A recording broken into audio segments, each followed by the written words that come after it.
Dodge vehicles are all over the road, but have you ever wondered how the company's founding family lived? Hi everyone, Ken here. Today we are touring the many mansions of Horace and Anna Dodge. Hit that subscribe button and let's explore this house. Anna Dodge's story began humbly. Born in Scotland in 1871, she arrived in Detroit as a child, alongside her widowed mother living in tenement housing. Encouraged to pursue music, she made ends meet by giving piano lessons and never imagined the heights she would one day reach.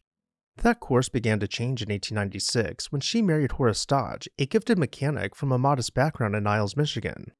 Horace, alongside his brother John, had a knack for creating quality automobile parts in a new industry brimming with promise. First, they built transmissions for Oldsmobile, then ventured into a partnership with Henry Ford.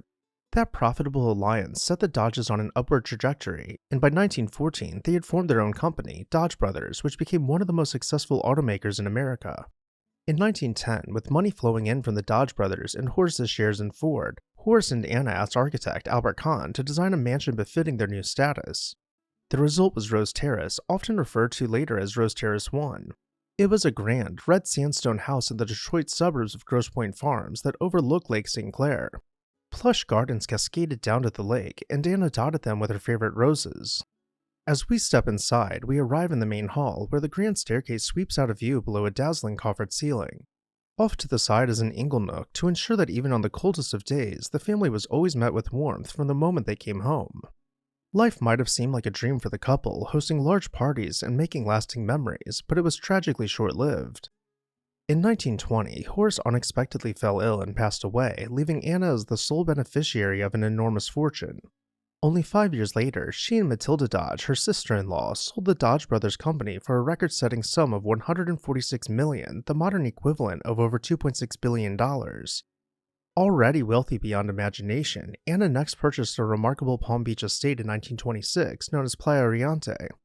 Its massive, Mediterranean-inspired design was the work of architect Addison Meisner, and it spanned more than 1,000 feet of oceanfront property. Playa Oriente was infamous for lavish parties long before Anna took it over. The story went that parts of the home hovered over the Atlantic during high tide, while a dramatic marble staircase led straight down to the waves. Curiously, mere weeks after acquiring this Florida showplace, Anna surprised everyone by marrying the very real estate agent who had brokered the purchase, the charismatic and much younger actor Hugh Dillman. Their party soon became legendary in Palm Beach circles, and they even hosted the Duke and Duchess of Windsor during a memorable soiree in 1941. Anna then set her sights on replacing her first Grosse Pointe mansion. She razed Rose Terrace 1 in 1931 and commissioned architect Horace Trumbauer to create an even more spectacular residence on nearly 9 acres along Lake St. Clair. The new mansion, dubbed Rose Terrace 2, was completed in 1934 after a reported $7 million outlay. Inspired by Miramar, a mansion that Trumbauer had previously designed in Newport, Rhode Island, Anna's new masterpiece was bigger and, in the eyes of many, better. It featured soaring ceilings, an opulent music room with a pipe organ originally purchased for the earlier house, and furnishings pulled from some of Europe's most storied palaces. Over the years, Anna gathered antiques once belonging to Russian empresses, English kings, and French queens, along with entire panels of wood and stone imported from across the Atlantic. A sumptuous marble staircase, a warren of servants' quarters in the attic, and extensive formal gardens overlooking the water all underlined Anna's place in the very top echelons of American society. As we head inside, we'll take a quick look at the floor plan to note how simple the layout is for a mansion of this magnitude. Swinging open the front doors, we arrive in the vestibule, passing between Ionic columns gracing a dotted marble floor. To our side, we spot the grand staircase, teasing us beyond an archway. We can mosey on over there to get a better look at it. The stair hall is clad in kenstone, though the steps themselves are composed of solid marble slabs. We'll see more of this when we head upstairs. The large door under the staircase appears tiny, but I assure you that this is just because of the blown-out proportions of the room. This leads to the reception room, where Anna's guests would wait for her butler to announce she was ready to receive them. Let's turn around now and head back through the vestibule, making our way through the set of French doors in the central arch. This leads us to the white and gold music room, which could be cleared of its furnishings and converted into a ballroom at a moment's notice. To the side of the fireplace, we can follow the antehall into the formal dining room, where we can imagine a small army of servants serving each of Anna's dinner guests on silver platters and carefully setting the table with gold-plated cutlery. Though for more casual meals, she could be found dining in the breakfast room, and just to tie this image together, a favorite dish of hers was said to be fried frog legs, which probably isn't the type of food you'd imagine in such a fancy space. Now, had we traveled to the other end of the music room, we would have found the library, clad in rich wood paneling and broken up by built-in bookshelves. At the far end of the room, we see a life-size portrait of Anna dressed up as Madame Pompadour. At the other end of the library, we step out onto the loggia, which doubled as the card room. The doors would be opened in the summertime to allow for cool breezes to come off the lake. Now that we've seen all the public rooms on the first floor, let's begin making our way up to the second floor. At the stair landing, we walk around the Ionic columns, catching glimpses of an antique European tapestry hung above the grand staircase. This is a good time for us to take a look at the floor plan. We'll be heading over to the wing on the left, which was reserved for Anna and her husband. And this is a view of that hall leading to the double doors that separate the couple's wing from the rest of the second floor. Anna's bedroom was clad in salvaged wall panels with a brilliant marble fireplace mantel described to have intricate carvings. Keeping the colors of the room in mind, we can turn around to see her beds for the rare occasion when she would permit her husband to sleep in the same room as her. Anna tried really hard to fit in with high society, and even though she was never quite accepted, she started every day in her dressing room trying to look her best. And while it might take some imagination, we can see some of her private ensuite in this photo, from a solid stone tub to false wall panels concealing safes full of gold and jewels. Despite this splendor, her marriage to Hugh did not endure. They divorced in 1947, and Anna reclaimed the Dodge name. She did, however, hold on to Playa Riante, only to find that by the early 1950s, conspicuous Palm Beach real estate was not in high demand. Unable to sell the mansion, even at a bargain price that included acres of ocean-to-lake property, she attempted to donate it as a school, but with local zoning issues leading to a lost court battle, she decided to order the entire estate torn down out of spite. Eventually, Anna focused her energies almost exclusively on Rose Terrace 2, where she continued her love of art and philanthropic efforts, especially toward the Detroit Symphony Orchestra. Her personal tragedies multiplied when both of her children, Delphine and Horace Jr., passed away before her, yet she went on quietly at her palatial home, living to the remarkable age of 100. Upon her passing in 1970, Anna left behind a considerable legacy that included a major monetary gift to Detroit for the Horace E. Dodge & Son Memorial Fountain. She also bequeathed the entirety of Rose Terrace 2's music room contents to the Detroit Institute of Arts. The home itself stood empty for a few years before it was eventually demolished in 1976. Much like Playa Riante, Rose Terrace 2 vanished from the landscape, but not from memory. Between those two lost mansions and the original Rose Terrace 1, Anna Dodge's story remains a sweeping saga of a colossal fortune, lavish lifestyle, and ultimately, impermanence. And with that, I'll turn it over to you. Which of her mansions did you like the best, or perhaps something else stuck out to you? Either way, let me know down below in the comments section. And while you're there, make sure you're subscribed so you never miss an exciting episode of This House.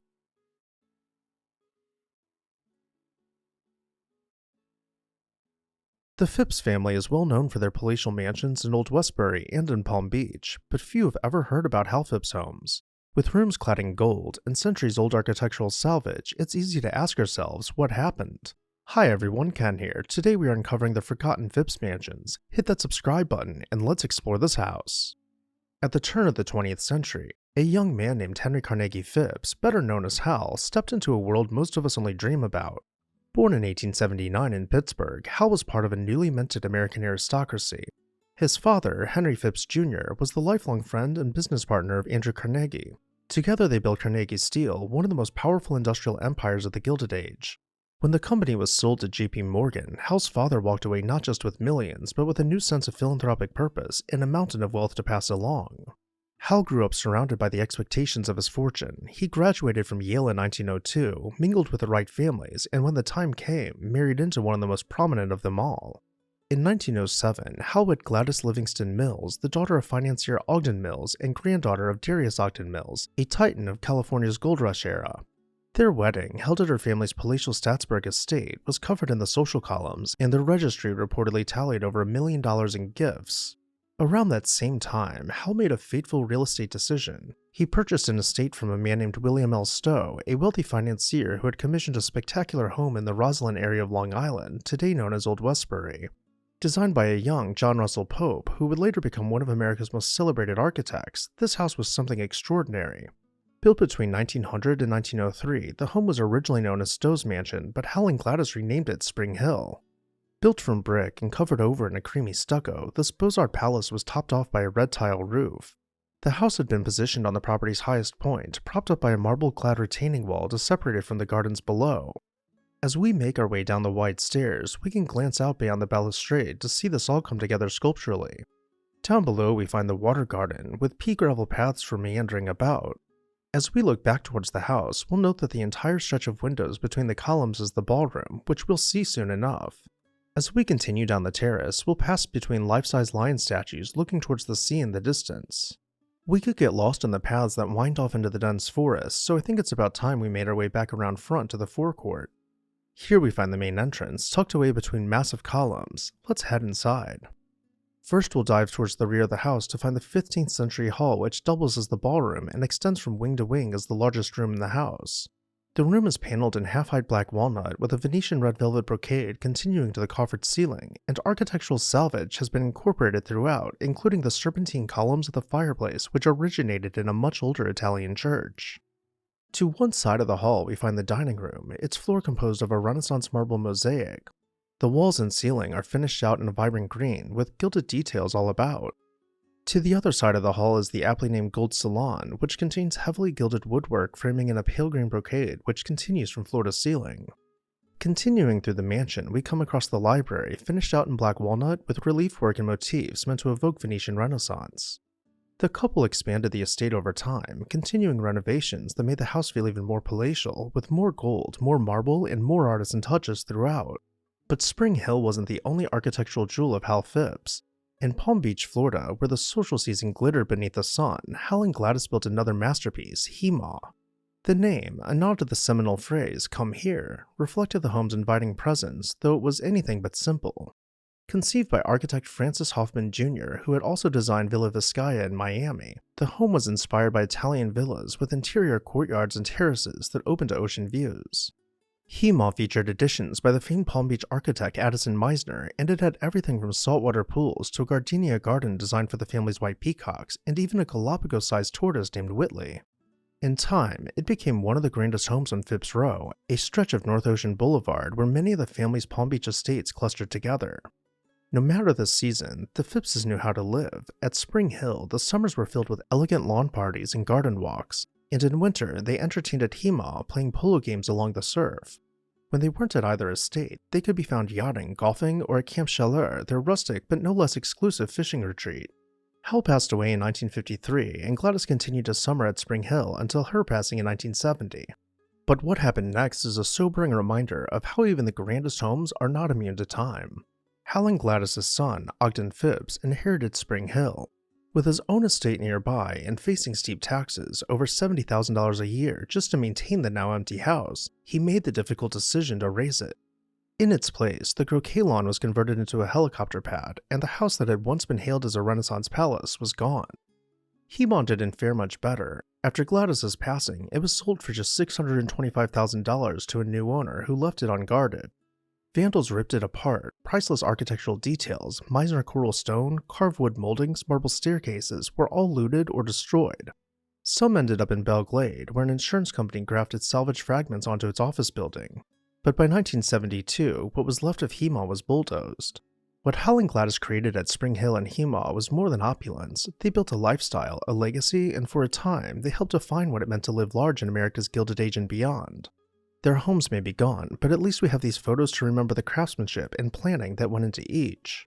And with that, I'll turn it over to you. Which of these houses was your favorite? Let me know down below in the comments section. And while you're there, make sure you're subscribed so you never miss an exciting episode of This House.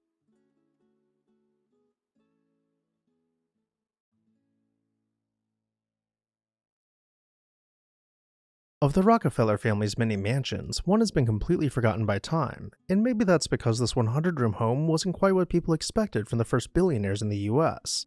Hi everyone, Ken here. Hit that subscribe button and let's explore this house. In the summer of 1910, John D. Rockefeller Jr. stood on a granite bluff in Seal Harbor, Maine, looking out over the blue waters and pine-covered islands of Mount Desert. He had just made two of the biggest decisions of his life, to step back from the family's billion-dollar oil empire and to buy a summer home where he and his wife Abby could raise their growing family in peace. That moment, high above the harbor on a windswept ledge, marked a quiet turning point for a man who had spent his early adulthood in the long shadow of his powerful father. John D. Rockefeller Jr. was born into one of the wealthiest and most scrutinized families in American history. The only son of Standard Oil's infamous co-founder John D. Rockefeller Sr., he was raised to believe that wealth came with a responsibility, a duty even, to serve the greater good. Even though his father was one of the richest men in the world, John Jr. still had chores around the house, having to earn his allowance. He was studious, devout, and painfully shy, and he never quite shared his father's appetite for ruthless business dealings. Still, he dutifully stepped into the family enterprise after graduating from Brown University in 1897. His early career saw him on the boards of Standard Oil and U.S. Steel, but the work was not a calling, it was an obligation. After a media scandal and a public relations disaster surrounding labor unrest in Colorado, Jr., who was already uncomfortable with corporate life, saw an opportunity to get out for good. He resigned from his corporate positions, quietly and permanently turning his attention to philanthropy. He would go on to donate over $500 million during his lifetime, funding everything from medical research to national parks. But in 1910, he was still learning how to be his own man. But he would never have had the courage to change course had it not been for Abby Aldrich, who was his catalyst in many ways. Raised in Providence, Rhode Island, the daughter of powerful U.S. Senator Nelson Aldrich, Abby grew up in the glow of high society and political influence. But she wasn't content to be a society wife. She was intellectually curious, artistically inclined, and as forward-thinking as John Jr. was cautious. Abby had a mischievous sense of humor, a deep love of the arts, and an instinct for using her position to uplift the overlooked. When she married John in 1901, it was more than a union of fortune and politics. It was a partnership built on shared values of helping others and a sincere affection that never seemed to fade. Their life in New York was as expected, quite grand. John built them a 9-story mansion on West 54th Street where entire floors were devoted to each of their children. Their days were filled with meetings and missions, committees and causes, but by the end of the decade, John and Abby craved something quieter, something a little further away. They founded in Seal Harbor, a humble village on Mount Desert Island, not far from the social whirl of Bar Harbor, but worlds away in temperament. Here they bought a large summer cottage named the Erie, a 65-room Tudor revival home perched dramatically above the Atlantic. To most people, it would have already seemed palatial, but to the Rockefellers, it needed a little more space. They hired architect Duncan Candler to oversee an expansion, and within a few years, the house had grown to an even 100 rooms. Despite its size, the Erie was not built to impress, it was built to embrace. The interiors were warm, unpretentious, and filled with treasures collected from the couple's travels, things like Chinese rugs, Korean statues, and Japanese prints. Abby once wrote to her sister, playfully asking for more things from Korea to complete her little office room, a cozy space where their children could find cookies and a listening ear. Nearby, John had his own study, a place for prayer, allowance negotiations, and the occasional scolding. The house, for all its grandeur, was home. But what made the Erie so special wasn't just the architecture or the views, though those were certainly unforgettable. It was the way John and Abby lived here. Mornings began with hikes through the surrounding thousand-acre woods or horseback rides down bridle paths John had personally helped design. He believed in living simply, even when everything around him suggested otherwise. Still, their Seal Harbor estate was no small operation. In addition to the main house, the property included several outbuildings. And then of course there was the garden, a dreamscape created by Abby and the celebrated landscape architect Beatrix Ferrand. Inspired by their travels in Asia, the garden blended Eastern symbolism with local flora. Stone figures from Korea lined the spirit path. A serpentine wall made from tiles salvaged from the Forbidden City enclosed the grounds. When Abby passed away in 1948, John was devastated. He remarried quietly in 1951, but never quite recovered the sense of completeness he had with her. He died in 1960, and soon after, the Erie, now empty and oversized, was torn down by their children. Its upkeep was impractical, and the house had served its purpose. Their true legacy was rooted in the wooded paths and expansive gardens, which remain to this day. And with that, I'll turn it over to you. What did you think about the Erie? Would this type of lifestyle appeal to you, or would you swing for something more grand if money was no object? Let me know your thoughts down below in the comments section, and while you're there, make sure you're subscribed so you never miss an exciting episode of This House.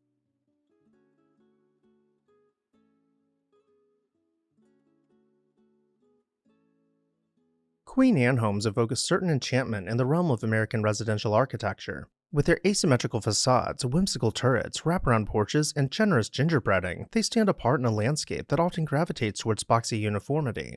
A person today might find such houses downright enchanting, like something out of a fairy tale, but behind their fantastical silhouettes is a story of one of the most influential figures in popularizing them nationwide, George Franklin Barber. Hi everyone, Ken here. Hit that subscribe button and let's explore this house. While we could spend time tracing the broader English roots of Queen Anne architecture, an outgrowth of architect Richard Norman Shaw's designs, and a revival of older patterns, it suffices here to note that this style arrived on American shores at precisely the right cultural moment. The nation was at the height of the Victorian era, with industrial growth fueling optimism and wealth in many regions. Industrialization brought better transportation networks and communication systems, ensuring that architectural ideas spread rapidly. It was during this dynamic period that George F. Barber, born in 1854, stepped onto the scene and forever altered the trajectory of American domestic design. He did not emerge from an elite architectural school. Far from it, he was largely self-taught, reflecting an era when formal credentials were not always the gatekeepers they are today. He was born in DeKalb, Illinois, and from an early age showed an aptitude for design. By his late 20s, he moved to Knoxville, Tennessee, partly for health reasons and hopes of milder winters, but also for the fresh professional prospects in a region on the rise. There he set up his business, focusing on mail-order house plans that he would market to prospective homeowners across the country. For many Americans in the 1880s and 1890s, Barber was the accessible architect who offered not just a set of blueprints, but a vision, a chance to own something truly special without the high cost of commissioning a big-name firm in a major city. Through an ingenious system of catalogs and wide-reaching advertisements, Barber introduced prospective home builders to the flamboyance of Queen Anne design. Before long, these ornamental, turret-crowned residences cropped up in small towns and large cities from coast to coast. But what made his Queen Anne home so distinctive?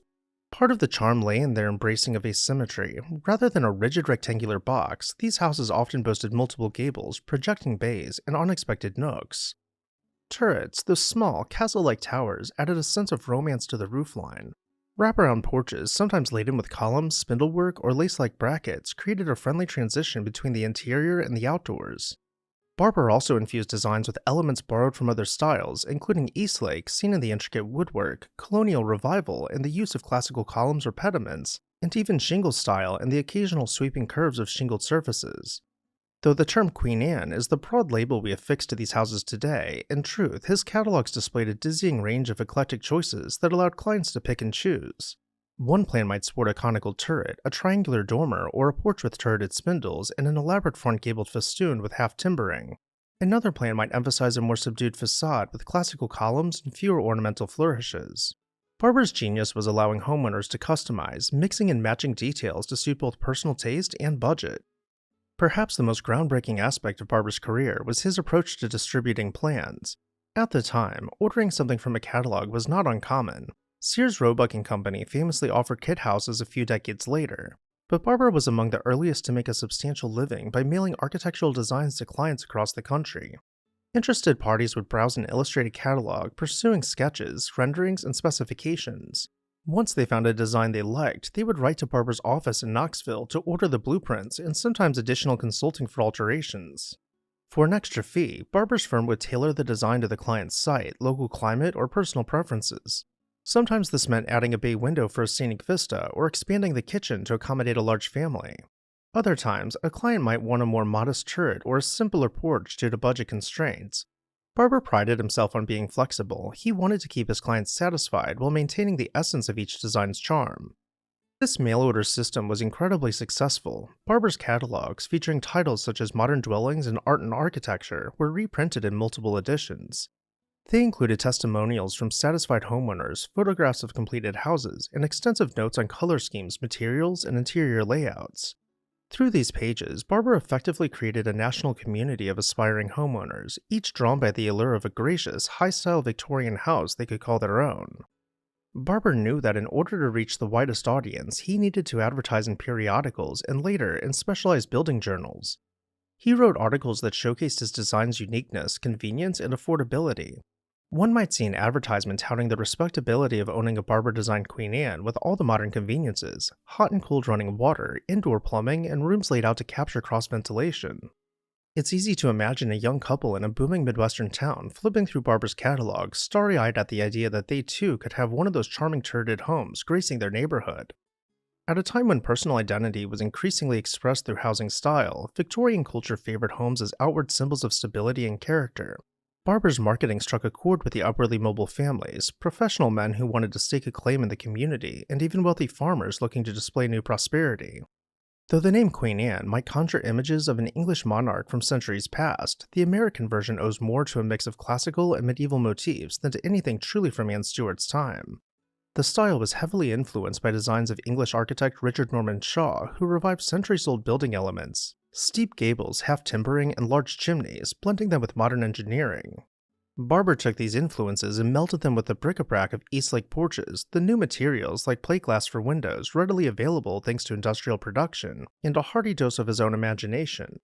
Additionally, the railways made it easier than ever for decorative wood trim to be mass-produced and shipped throughout the country. Sawmills turned out turned spindles, ornate brackets, and ready-made molding that could be ordered in bulk, a perfect companion industry to Barber's nationwide blueprint mailers.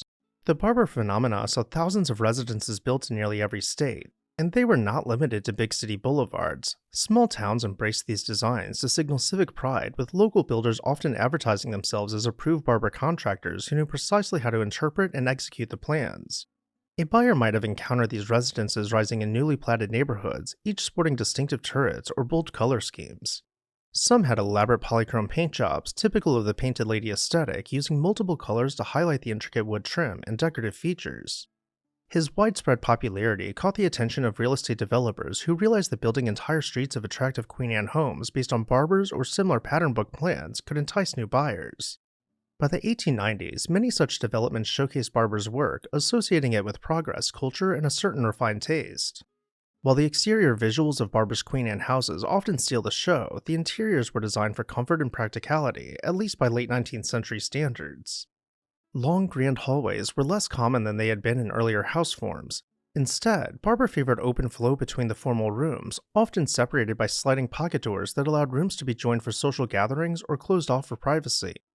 Large windows provided ample natural light, and the typical interior might feature a spacious parlor for receiving guests, a formal dining room connected to a butler's pantry, and a kitchen at the rear, often with a separate servant's staircase if the household employed domestic help.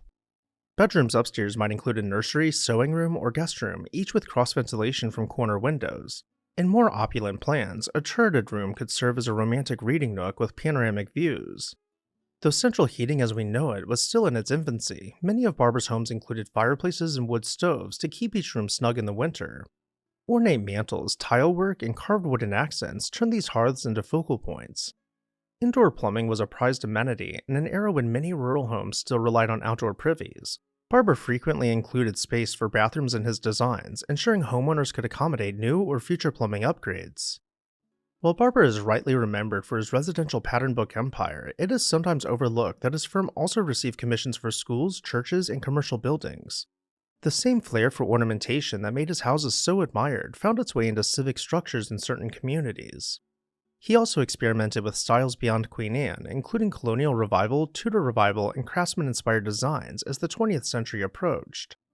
By the early 1900s, taste in architecture were beginning to change. Several factors contributed. The economic downturn of the 1890s had sobered the market for over-the-top decoration.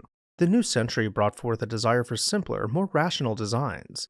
Modernism was still on a distant horizon, but the seeds of the craftsman style and the Prairie School, exemplified by Frank Lloyd Wright, were already sprouting.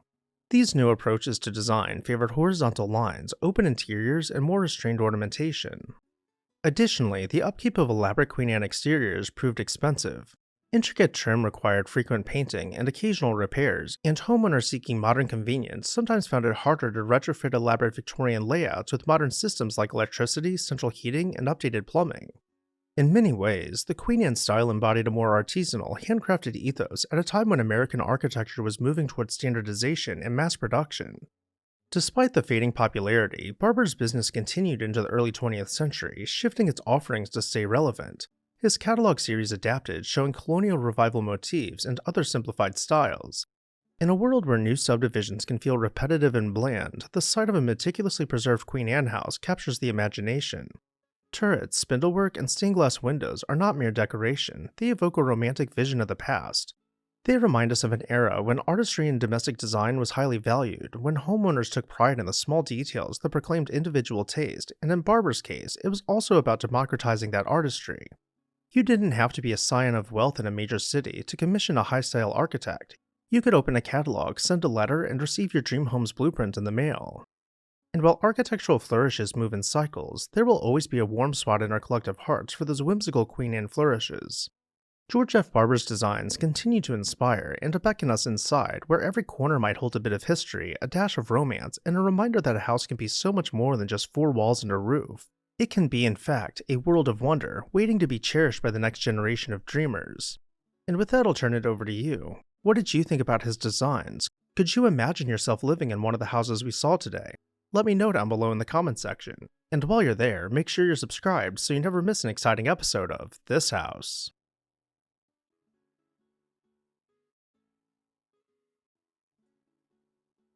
Imagine ordering a home from a catalog and having it built in just one day. Before Sears Modern Homes, the Aladdin Company did just this.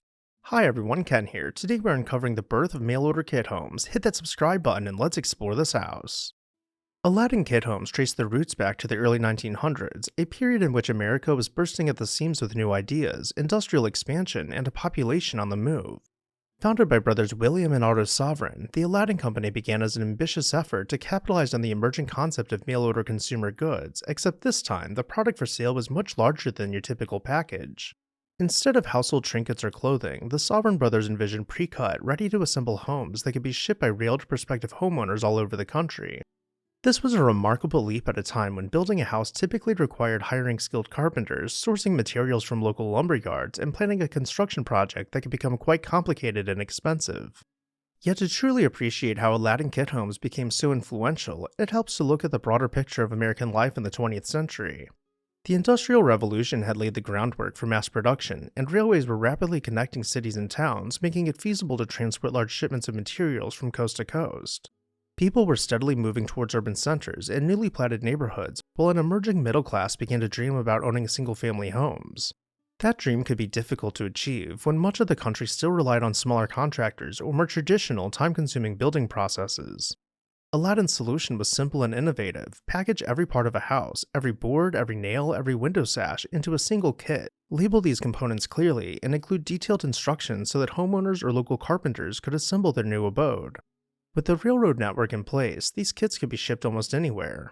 At first, it might sound too good to be true. Who would trust an entire house that arrived in crates, presumably to be nailed together by people who might have little or no construction experience? But if Aladdin's success is any indication, the market was receptive and growing. A person in, say, Tennessee or Colorado could flip through an Aladdin catalog, choose from a range of styles and floor plans, place an order, and in a matter of weeks receive everything they needed to build a place to call home. The Aladdin Company's approach was often referred to as the ready-cut system. The raw lumber was pre-measured and cut at the factory to precise dimensions, which minimized the guesswork and the waste that often plagued traditional home building. In theory, even a moderately handy family could raise their home with a bit of determination, although many owners did hire carpenters to ensure professional results. One of the fascinating elements of Aladdin's story is how thoroughly it intersects with major cultural and economic trends of its time. The early 1900s through the 1920s were an era of explosive growth, with new technologies, telephones, automobiles, electric lighting, all transforming daily life. The idea that housing could likewise be modernized and mass-produced resonated with a public that wanted to embrace efficiency and progress. Aladdin, in fact, was the first major kit home company, predating the more famously remembered Sears Modern Homes by a couple of years. Although Sears would later overshadow Aladdin in popularity, historians often point out that Aladdin introduced critical concepts like factory-cut framing lumber and mail-order shipping of entire dwellings, before its well-known rival did. The catalogs Aladdin produced are a delight to look back on, with colorful illustrations showing families posed on tidy front porches, well-kept lawns, and interiors that promise comfort and style. Early on, the company focused on rather simple designs, bungalows, craftsman-inspired cottages, and other occasional farmhouse aesthetics, often containing one or two stories with sensible layouts for a working-class or middle-class family.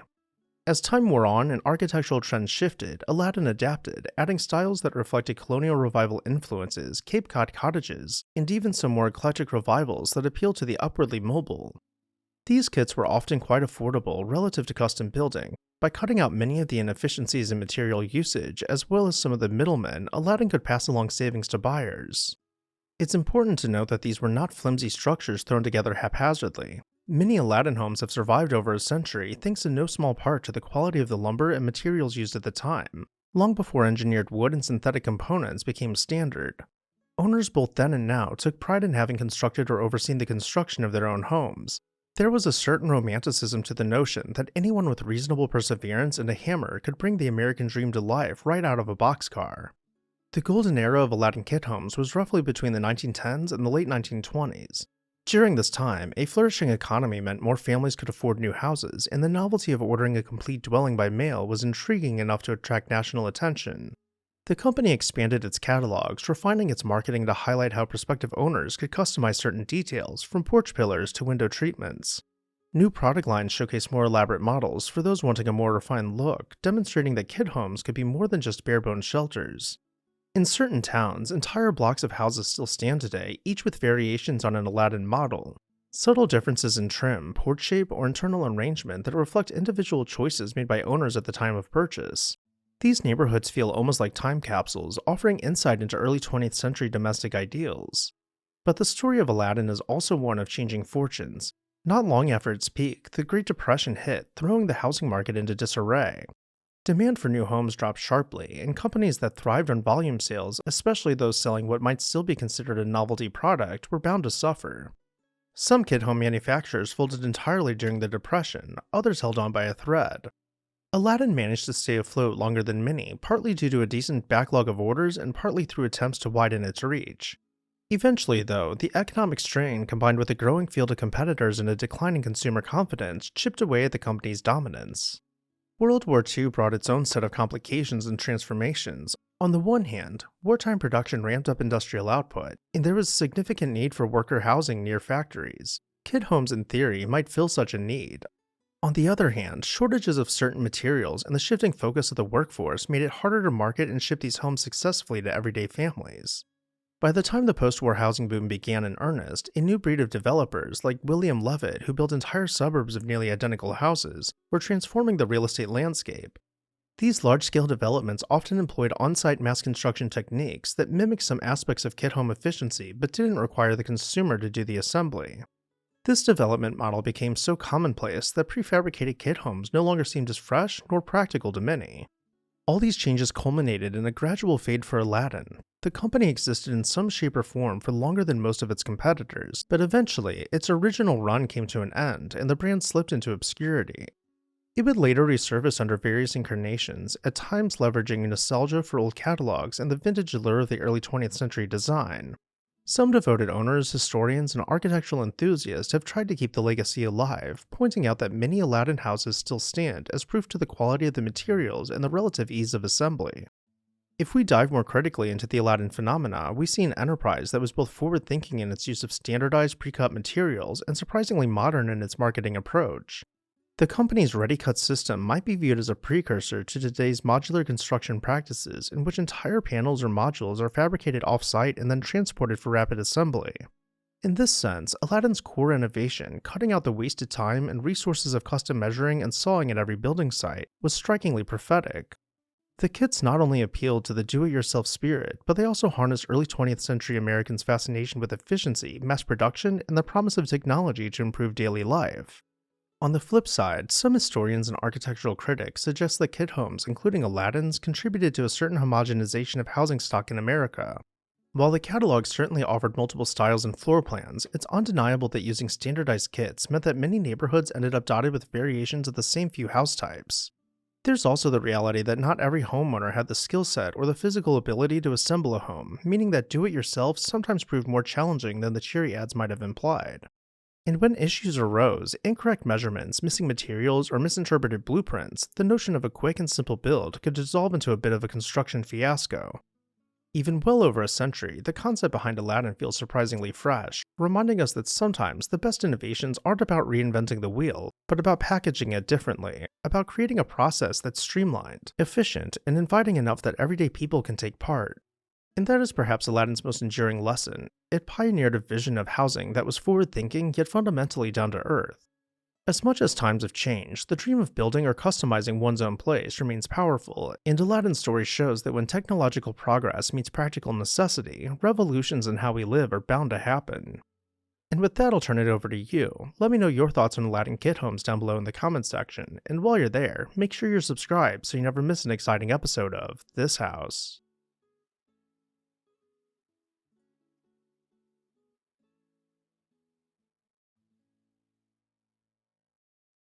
Hollywood's silent film era gave rise to the first movie stars, stars who built some truly incredible mansions just a short drive away from the studios and backlots. Hi everyone, Ken here. Hit that subscribe button and let's explore this house. This video is brought to you in part by Victorian Society in America. More on them later. In the early 1900s, Hollywood was little more than a quiet neighborhood on the outskirts of Los Angeles, complete with dusty roads, farmland, and a handful of hopeful filmmakers. But it didn't take long for Hollywood's sunny skies and open landscapes to spark an entire industry.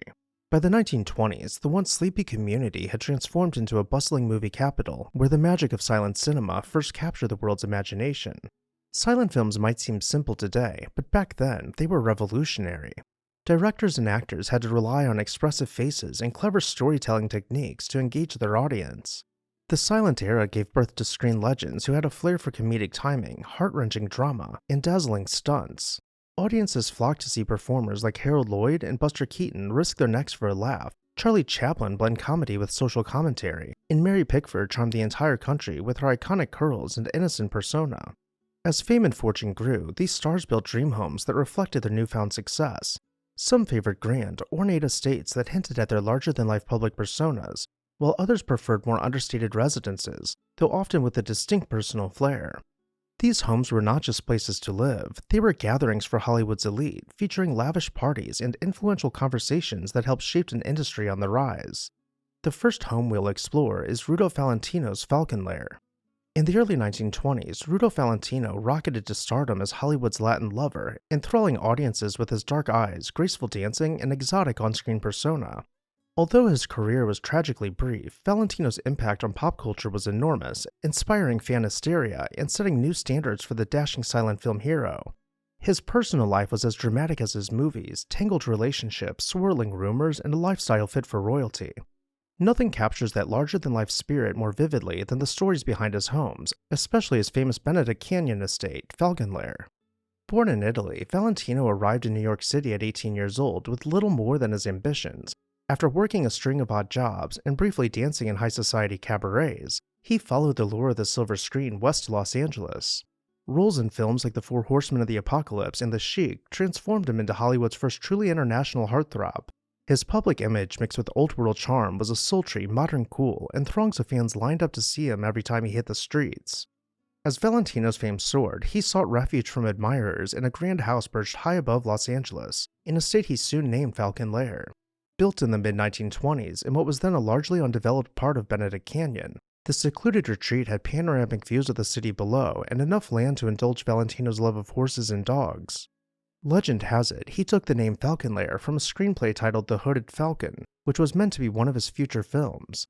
Inside, Valentino spared no expense making the house feel like a personal castle. He decorated rooms with medieval swords, European tapestries, and heavy carved furniture he had collected from his travels. A library brimming with classic literature, a Spanish-influenced courtyard, and elaborately tiled floors added to the home's exotic mystique. Beyond the main residence, the estate featured extensive stables, both for his prized Arabian horses and for the security dogs that roamed the grounds each night to discourage uninvited visitors. Though tucked away, Falcon Lair drew plenty of star-studded gatherings. Fellow luminaries like Gloria Swanson and Douglas Fairbanks dropped by, often driving up winding canyon roads to mingle behind Valentino's gates. The decor left quite an impression on guests. Ornate armor stands, plush red velvet drapes, and the spectacular hillside gardens showcased Valentino's taste for the grand and dramatic. Valentino's unexpected passing at just 31 years old sent shockwaves through Hollywood. Fans mourned en masse, and the massive estate was eventually sold off to cover debts.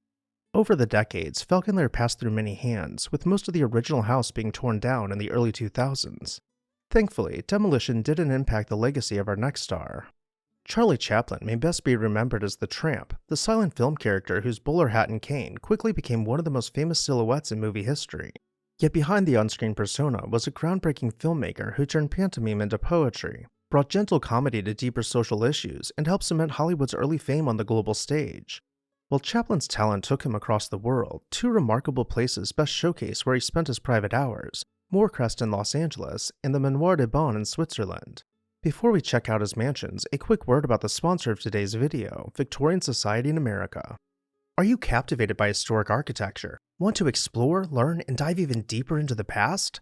With Victorian Society in America, You'll have the chance to travel to American cities and tour stunning 19th century buildings, pursue learning through internationally acclaimed summer programs in American cities and abroad, including Chicago, Newport, and London to name a few. Additionally, members will enjoy a free subscription to 19th Century, the semi-annual publication packed with articles on art, architecture, preservation awards, and book reviews. Visit the website below in the video description and become part of the Victorian Society in America today. Thank you, Victorian Society in America, for sponsoring today's video. Now back to our tour. Moorings sits high in Beechwood Canyon, an area known for its early bohemian enclaves and creative spirit. Built in 1921 for the Theosophical Crotona colony, Moorings was designed by Marie Russick, one of the few female architects of her time. Chaplin lived in this striking home long before Hollywoodland was the thriving neighborhood it is today. Its unusual architectural style and the property's free-spirited history echo Chaplin's own inventive approach to filmmaking.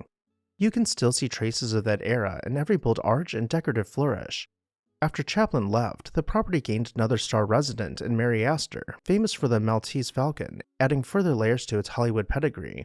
Even today, Moorings continues to be called home by the stars. Across the Atlantic, Chaplin spent his final 25 years at the Manoir de Bain, perched above a picturesque Swiss village.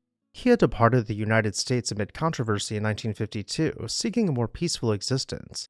At the manor, he found exactly that: fresh air, family gatherings, and stunning views of Lake Geneva and the Swiss Alps.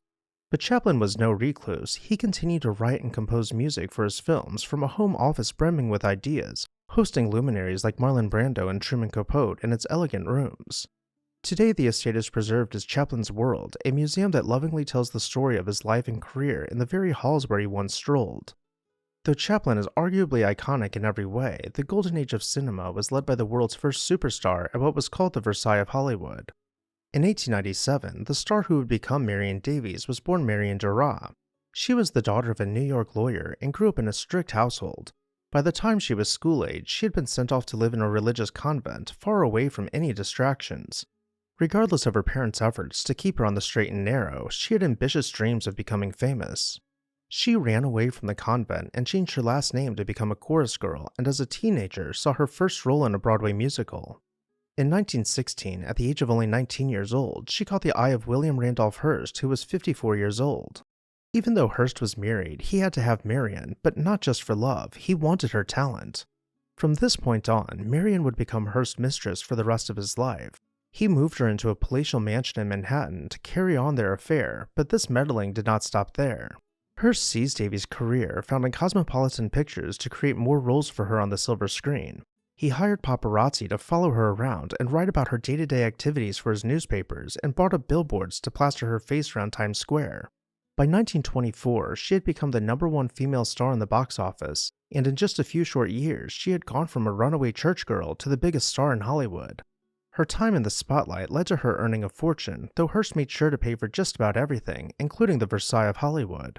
Under the direction of architect Julia Morgan, the same architect who had designed Hearst Castle in San Simeon, a sprawling 110-room party house was constructed on Santa Monica Beach. With 55 bathrooms, guest wings, and several dog kennels, her oceanfront pad became the center of the social scene during the Jazz Age. Marion had a love for historic styles and made sure her home reflected the best of the past. Walking inside, you would be greeted by a grand hall with 2 staircases mirroring each other behind fluted columns, turning at their landings to converge on the 3rd floor with large windows overlooking the surf as each sunset flooded the stair hall with golden light. Her library was finished out with wood paneling concealing built-in bookcases and overstuffed furniture mirroring the patterns found in the ceiling's ornate plasterwork. Her parlors were gilded with gold accents, delicately placed on wood-paneled walls above a chevron floor holding enough antique chairs to ensure every guest had a place to rest. Her parties would spill out onto the beach, with hundreds of guests being catered to by a permanent staff of 32 people. Regularly entertaining such large crowds required a remarkable amount of space for servants. She had several kitchens and pantries in each wing of the house, such as this one, where we can see her fine collection of china behind glass cabinets. But each feast was primarily prepared here under the direction of her private chef, using state-of-the-art appliances in a room that Marion probably never set foot in. Despite such lavish amenities, the dining room was meant to be a more intimate space for entertaining only a handful of close friends. Perhaps the most famous event to ever happen at her house was when Hearst rented a carousel from the Warner Brothers. When it arrived at the house, it did not fit where it had been planned to be placed, so Hearst instructed that several walls of the house be removed, offering to have them rebuilt after the party. When Hearst passed away in 1951, he left Marion a controlling stake in his company, but she did not accept her inheritance. She approached Hearst's widow and offered to sell her the millions of dollars worth of shares for just one symbolic dollar. Without Hearst to control her finances, she began investing in real estate, which made her wealthier than she could have ever imagined. But she already had more than enough money and turned to philanthropy, donating millions of dollars to children's hospitals and even established the Children's Clinic at UCLA, which has since been renamed the Mattel Children's Ward. Unfortunately, her time was cut short by a stroke in 1956, and she eventually ended up passing away a few years later in 1961. The beach house, which saw the biggest parties of Hollywood's golden age, was used as a hotel for a short while. But with changing times meant changing fashions, and the house was demolished for a newer building to take its place. Today, the surviving guesthouse and pool, where Marion Davies once entertained some of Hollywood's first superstars, can be visited by the public as part of the Annenberg Community Beach House. Now, if Marion Davies was the queen of Hollywood, Harold Lloyd was the king. His story begins in 1893 when he was born to a working-class family in Nebraska. His childhood, however, was far from ordinary. Even as a young boy, Lloyd was fascinated by the world of theater, often experimenting with makeup to create different characters, a foreshadowing of the many faces he would later present to the world. In 1910, when Harold was just 17, his life took a dramatic turn. After a series of failed business ventures, his parents divorced, and Lloyd relocated with his father to San Diego. This move was the catalyst that set him on the path to stardom. In San Diego, Harold attended high school, but his heart was already set on the stage. He joined various repertory companies, honing his craft and developing a love for performance that would shape his future career. Lloyd's big break came when he decided to try his luck in Hollywood, the burgeoning heart of the film industry. He began working with Thomas Edison's motion picture company, and his first role was as a background character in The Old Monk's Tale. It was a modest start, but it opened the door to the world of film for him. In Los Angeles, Harold's persistence and ingenuity soon paid off. Unable to gain entry into the Universal Studio, he disguised himself with makeup and slipped past the gatekeepers, a move as clever as any of his later on-screen antics. This resourcefulness caught the attention of Hal Roach, a young filmmaker with whom Lloyd would form a lifelong friendship, leading to innumerable collaborations. Together, Lloyd and Roach created the character Lonesome Luke, a comic figure inspired by the immense popularity of Charlie Chaplin's Tramp. Lonesome Luke was a man of exaggerated features, loud clothes, a false mustache, and an air of absurdity. Though successful, Lloyd felt constrained by the character, realizing that to truly leave a mark on the world, he needed to create something new, something that wasn't a copy of another successful star, something that was uniquely his. In 1917, he took a bold step that would define his career. He shed the outlandish persona of Lonesome Luke and introduced a character that was far more relatable. A bespectacled young man, simply known as Harold, who was just like the boy next door. This character, with his trademark horn-rimmed glasses, was an everyman, a figure of optimism and determination who faced life's challenges with a mix of bravery and naivety. With this new persona, Lloyd quickly rose to fame. His films were a blend of comedy, romance, and adventure, often featuring thrill sequences that left audiences on the edges of their seats. Perhaps the most iconic of these is the scene in Safety Last, where Harold Lloyd hangs precariously from the hands of a clock high above a busy street. The image has since become one of the most enduring in cinematic history. The 1920s were a golden era for him. With hits like Grandma's Boy, The Freshman, and Speedy, he became one of the highest-paid actors in Hollywood, earning both critical acclaim and a vast fortune. Which leads us to Green Acres, where construction begins in 1923 when Harold Lloyd, at the height of his fame, purchased a parcel of land that had long been in the Benedict family. This land, nestled in the heart of Beverly Hills, was to be the canvas on which Lloyd would paint his masterpiece. He wasn't interested in mere luxury. Lloyd sought to create a world unto itself, where every corner of the property would offer something magical. To bring his vision to life, Lloyd enlisted the talents of architects Summer Spalding and Walter Weber. Together they designed a 44-room mansion that would blend the grandeur of French and Italian Renaissance styles with the warmth and charm of a Hollywood star's home. Construction began in 1927, and by 1928, Green Acres had risen from the earth as a 45,000 square foot testament to Lloyd's larger-than-life persona. But it was the grounds of Green Acres that truly set it apart.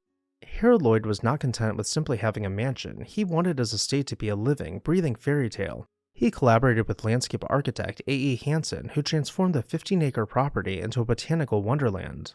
The result was a series of themed gardens that seemed to transport visitors to different worlds, each more magical than the last. Imagine strolling through a tropical forest only to find yourself suddenly in a formal rose garden, the air thick with the scent of blooming flowers. Turn a corner and you might stumble upon a sunken garden, its lush greenery hiding you from the outside world.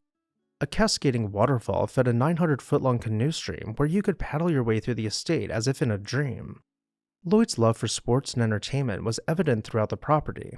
A 9-hole golf course meandered across the grounds, providing both a challenge and a picturesque view. The estate also boasted tennis courts, an outdoor bowling green, and even a regulation-sized handball court, perfect for a star who was as passionate about physical activity as he was about making people laugh. For as spectacular as this estate is already, we haven't even set foot inside. We'll enter the home below the grand staircase, stepping up to the double-height entry hall marked by a fireplace at the far end of the room. In the dining room, we can imagine the who's who's of Hollywood gathering to share meals in understated elegance. And the holidays in this mansion were fabled for being completely over the top, in exactly the way you might expect his larger-than-life persona to celebrate. Meandering about the mansion, we find the long hallways tastefully decorated with antique tapestries and artwork by the old masters. His living room is finished out with half-height wood paneling and a massive, floor-to-ceiling fireplace flanked by diamond-paned windows. The music room became a hub for private performances as musical artists tinkered at the piano between cocktails. Life at Green Acres was good, it was really good, but the good times couldn't last forever. As the 1920s gave way to the 1930s, Lloyd faced a new challenge, the advent of sound in cinema. While many silent film stars struggled to adapt, Lloyd embraced the change. He remade his 1929 film Welcome to Danger as a talkie, and the result was a financial success, proving that Lloyd's charm transcended the limitations of silent film. However, the transition to sound marked the beginning of a slow decline in his career. The Great Depression altered the landscape of American cinema, and Lloyd's optimistic, go-getter persona seemed increasingly out of touch with audiences grappling with economic hardship. His films became less frequent, and by the late 1930s, Lloyd had largely stepped away from the screen. Though his film career waned, Harold Lloyd's life was far from over. He redirected his energy into other passions, including photography and philanthropy. He passed away in 1971 at the age of 77, but his legacy was far from forgotten. As for Green Acres, while the once vast lands have been subdivided to an extent, the mansion and several key elements of its grounds continue to stand to this day as a private residence. While Harold Lloyd employed special effects and elaborate sets to give the illusion of danger, Buster Keaton preferred to be thrown into some truly sticky situations to face some real action. Born in 1895, Buster Keaton grew up in the world of vaudeville, learning the art of comedy through experience, often at the hands of his father, Joe Keaton, who incorporated his young son into a slapstick act. The family act, known as the Three Keatons, was centered on a rough-and-tumble antics between father and son. Buster was tossed around the stage, slammed into scenery, and thrown into the audience, much to the delight of spectators. Despite the physical nature of the act, Keaton was rarely injured. His secret? He had a remarkable knack for falling just right, and that talent would serve him well in the years to come. By the time he was a teenager, Keaton had perfected his trademark deadpan expression, known to the audience as the Great Stone Face. The less he reacted, the more people laughed. It was a valuable lesson in the power of subtlety and timing, two things that would become hallmarks of his later films. In 1917, Keaton's life took a fateful turn when he met Roscoe Arbuckle, one of the biggest stars of silent comedy at the time. Arbuckle invited Keaton to join him in making short films, and Buster's transition to the silver screen was instantaneous. His first film, The Butcher Boy, was a hit, and Keaton quickly became Arbuckle's right-hand man, both in front of and behind the camera. What set Keaton apart was his technical curiosity. He wasn't content to just perform, he wanted to understand the mechanics of filmmaking. He would spend hours studying cameras, learning how to create visual effects, and execute daring stunts that would become the centerpiece of his later work. In a time when filmmaking was still in its infancy, Keaton was already thinking ahead, experimenting with the medium in ways that no one else had. Fast forwarding, the 1920s would become the height of Keaton's career. Now working independently, he created some of the most iconic films of the silent era. He had a rare combination of talents. Not only was he a brilliant physical comedian, but he was also an innovative director. His short films like 1 Week and Cops were filled with inventive gags, clever editing, and stunts that seemed to defy the laws of physics. But it was his feature-length films that truly cemented his legacy. Sherlock Jr. and The General are now regarded as masterpieces, showcasing Keaton's fearless approach to both comedy and action. In The General, Keaton's love for trains and precision choreography culminated in one of the most iconic scenes in film history, where a real locomotive crashes through a burning bridge. The scale of these stunts were unparalleled, and the danger was very real, but Keaton's deadpan expression never wavered. With so much success, you would think that he would have been having the time of his life, but there was one major mistake he had made that was dragging him down. Back in 1921, he had married silent film star Natalie Talmadge, who was widely known as a diva, to put it politely. She came from a family of movie stars and was irrationally competitive with her sisters, but we'll get to that in a moment. Following their marriage, the couple rented number 59 Westmoreland Place in Los Angeles, a charming Tudor revival mansion which had been built a decade earlier in 1909. While not many photos of the house were ever taken, Buster Keaton did use the home as the filming location for his film, The Electric House. While the interior of the home was doctored with special effects, what you are seeing is exactly how the stair hall appeared while he lived here, minus the escalator part. Even the pool that Keaton splashes into was actually in the backyard. Back in the stair hall, a pair of pocket doors to the right side of the staircase will lead us into the billiards room. The billiards room doubles as the library with built-in bookshelves and rich wood paneling. The film is rather amusing as it showcases some practical and nonsensical inventions in this room, but gimmicks aside, this is the furniture and how his house was styled. Going back into the stair hall, we'll travel through the pocket doors opposite the billiards room to find the dining room.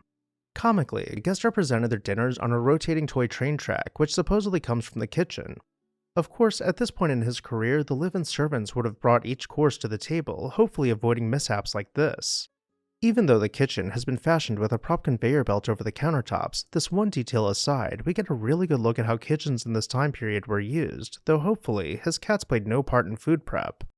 Upstairs, we are invited to see the Keaton's bedroom and ensuite, and while the tub would have been stationary, he really did have a Murphy bed that wasn't known to fold itself away while his wife sat on it. The Electric House is available for viewing in its entirety on our members page, where you can watch it in 4K quality if you want to see more. But getting back to it, from here the couple went on to purchase a house in South Ardmore in Los Angeles, but sold it after only living in it for 10 months. They decided to head up to Muirfield Road and purchase another house, which they didn't stay in for long either. All the while, Buster secretly began construction on a lavish Beverly Hills mansion to surprise his wife. Even though the estate boasted over 10,000 square feet, his wife refused to move in, comparing it to her sister's houses and saying it was too small and didn't even have enough space for live-in servants.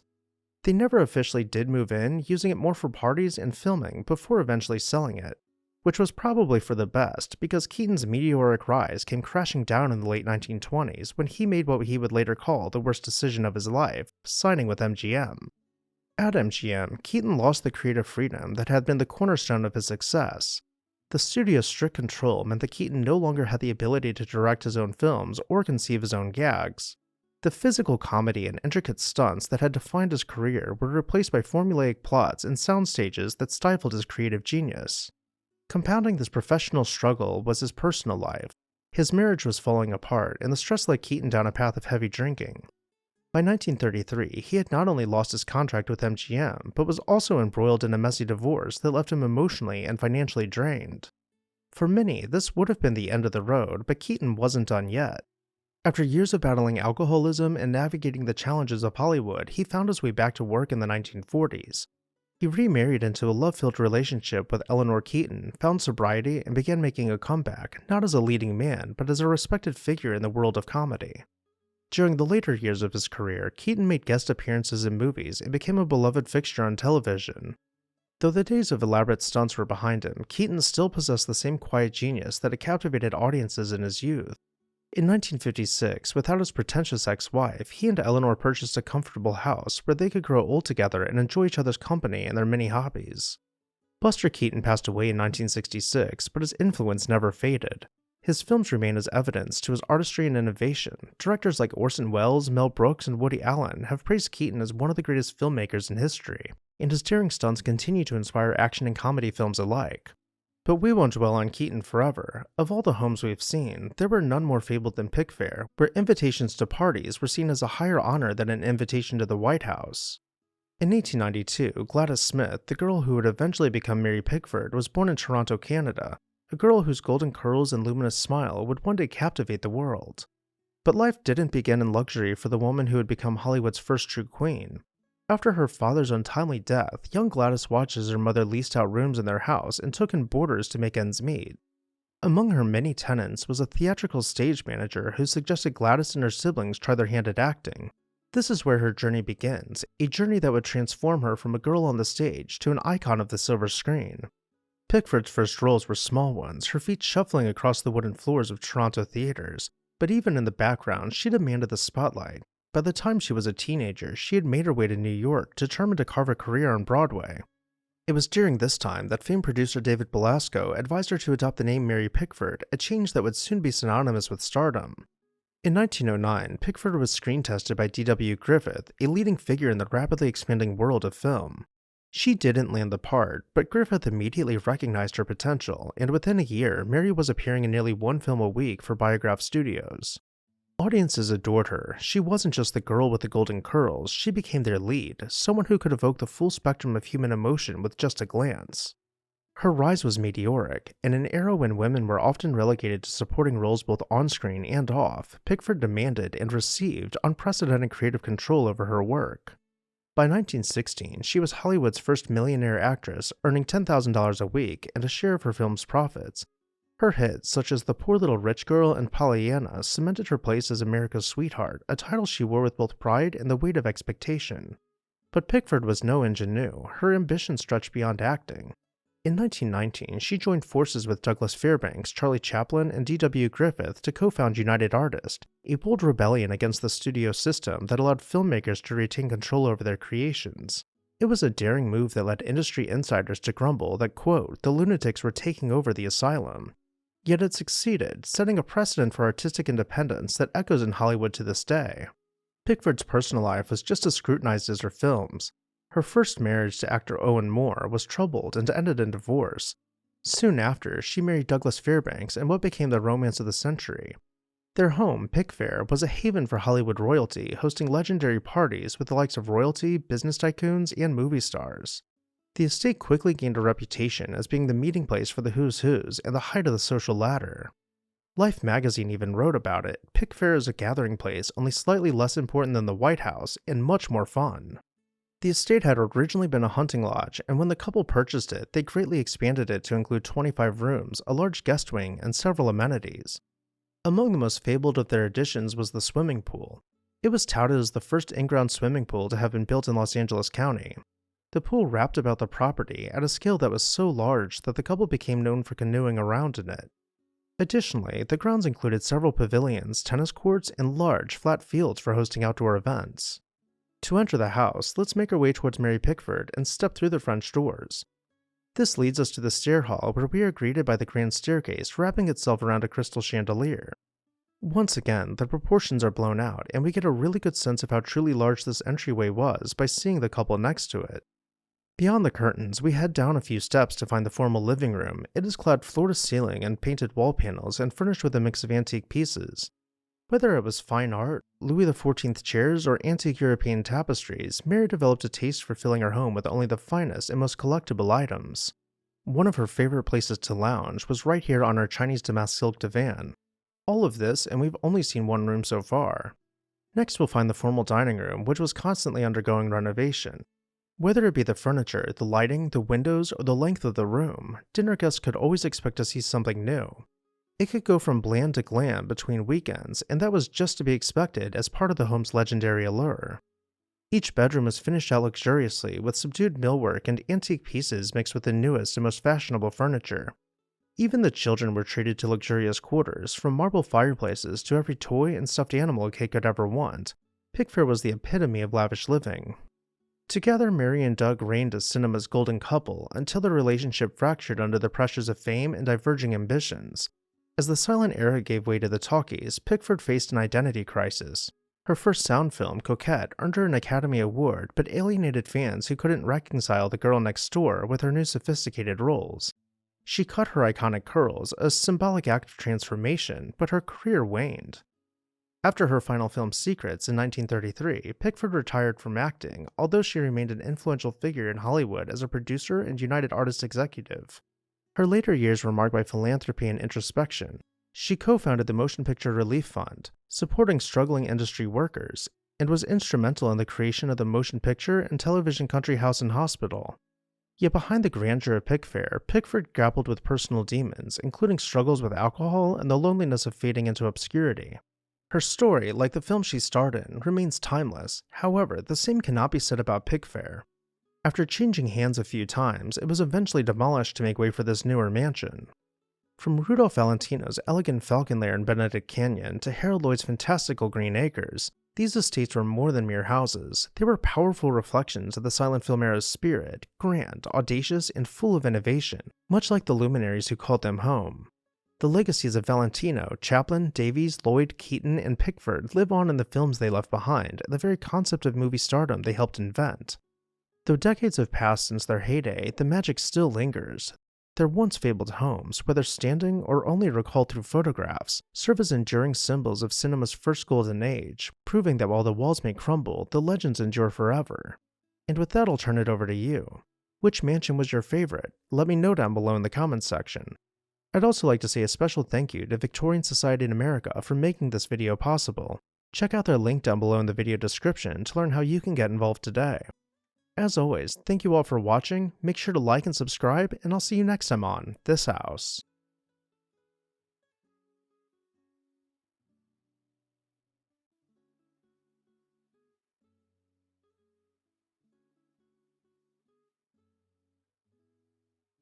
Imagine having dinner while your house is on fire and refusing to leave until you finished your plate. Hi everyone, Ken here. Today we're taking an in-depth look at Malbone Castle. Hit that subscribe button and let's explore this house. In the early 1700s, Newport, Rhode Island was a bustling center of maritime commerce. Local merchants, buoyed by privateering and the profitable triangle trade, built grand estates to showcase their fortunes. It was during this period that Colonel Godfrey Malbone arrived from Virginia and Connecticut, quickly becoming one of Newport's wealthiest citizens. In 1741, he commissioned what was widely acclaimed as one of colonial America's most magnificent mansions. George Washington himself once dined within its walls in 1756, yet the original Malbone met an abrupt end on June 7th of 1766 during an extravagant dinner party when a kitchen fire spiraled out of control. Unfazed, Malbone famously ordered, "By God, if I must lose my house, I shall not lose my dinner." The banquet continued in the formal gardens, illuminated by the glow of the blazing mansion off in the distance. At least, that is how the story goes. For decades afterward, the ruins stood as a romantic, ivy-covered landmark until 1848, when eminent New York lawyer Jonathan Prescott Hall acquired the site. Hall, descended from two Declaration of Independence signers, saw in the Malbone ruins the perfect setting for an opulent summer cottage. He entrusted Alexander Jackson Davis, a prominent Gothic Revival architect, to construct a castellated residence directly atop the old foundations. Completed in 1849, the new Malbone Castle emerges as a striking example of Victorian Gothic architecture, featuring crenellated towers, pointed arches, and intricate Gothic woodwork that captured the imagination of Newport's elite. Under Hall's direction, the estate blossomed once again. He revived Malbone's gardens, enlisting famed landscape architect Andrew Jackson Downing. The result was a sprawling, 17-acre masterpiece of winding brick paths, weeping willows, stately beech trees, and boxwood-lined walkways. A true horticultural paradise. Malbone Castle continued to evolve through successive owners, each adding their own personal touch. After Hall's death in 1862, the house passed to Henry Bedloe, a socially prominent Newport figure who undertook significant renovations. In 1875, renowned local architect Dudley Newton designed the mansion's impressive oak staircase, fireplace mantels, and exquisite interior paneling, transforming Malbone into an even grander showplace. By the early 20th century, the mansion became a cherished summer retreat for the Morris Bedloe family. Louis Governor Morris, a distinguished descendant, infused Malbone with a sense of tradition, incorporating historic furnishings like the Gothic Revival bookcases salvaged from the Ludlow family's Shady Lawn estate along the Hudson River. Throughout the years, Malbone Castle retained whispers of colonial intrigue. Legends persisted about a secret tunnel connecting the mansion to Narragansett Bay, purportedly used by Godfrey Malbone for smuggling goods past British tax collectors. Although no definitive proof of such tunnels exists, tales of clandestine passages into hidden cellars continue to intrigue visitors and historians alike.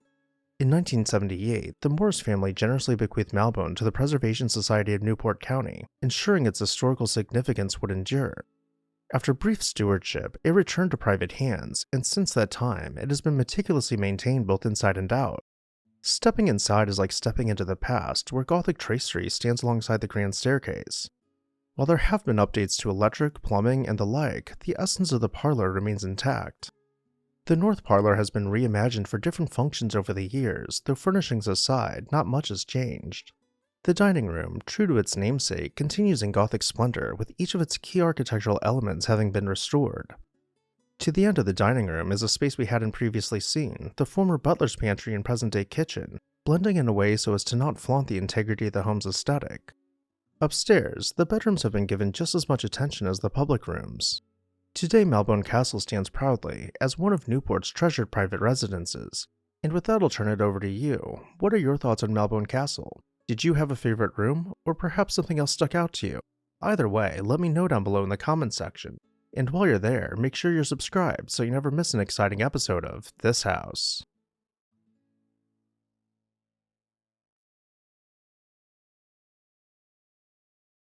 Long Island once shimmered with palatial estates that rivaled European palaces. Rolling hills, lush forests, and sweeping waterfront views drew America's wealthiest families to build from tip to tip of the 118-mile Long Island. Between the late 1800s and early 1900s, the region saw a surge of construction spurred by booming industries, favorable rail routes from New York City, and an eagerness among magnates to showcase their fortunes. Where lavish soirees and glittering ballrooms once stood, subdivisions and suburban streets now fill the landscape. Hi everyone, Ken here. In this journey, we'll step back to that golden era and tour 9 extraordinary mansions in detail. Feel free to leave comments as we go through each, and without further ado, let's uncover what they were like and how they vanished in a special episode of This House. Before wealthy heirs and captains of industry converged here, much of Long Island was agricultural land dotted with modest farmhouses. As New York City's population exploded after the Civil War, the newly built Long Island Railroad line shortened travel times, making the picturesque coastline a prime getaway. The Industrial Revolution minted new millionaires who sought sprawling retreats near to, but not inside of, Manhattan. By the early 1900s, families like the Morgans, Vanderbilts, and Guggenheims had transformed parts of Long Island into a playground for the ultra-wealthy. Architects from McKim, Mead & White to C.P.H. Gilbert found themselves commissioned to build dream residences on thousand-acre lots with panoramic water views. Vast fortunes built these estates in styles ranging from the French Renaissance to Beaux-Arts to Tudor Revival. Though each mansion was unique, they shared an affinity for imposing facades, impeccable gardens, and endless staff. Yet in a few short decades, they all vanished. Let's start our tour of these lost Gilded Age mansions with Captain de la Mar's Pembroke and Glen Cove. Joseph Raphael de la Mar's life reads like an adventure novel. Born to a prominent family in Amsterdam, he lost his father at age 4 and later ran away to sea. He made his first fortune as a pirate, diving for Civil War shipwrecks, traveling rivers in Africa to loot villages with cannons on his boat, and most substantially, he struck it big in mining out west, amassing a fortune.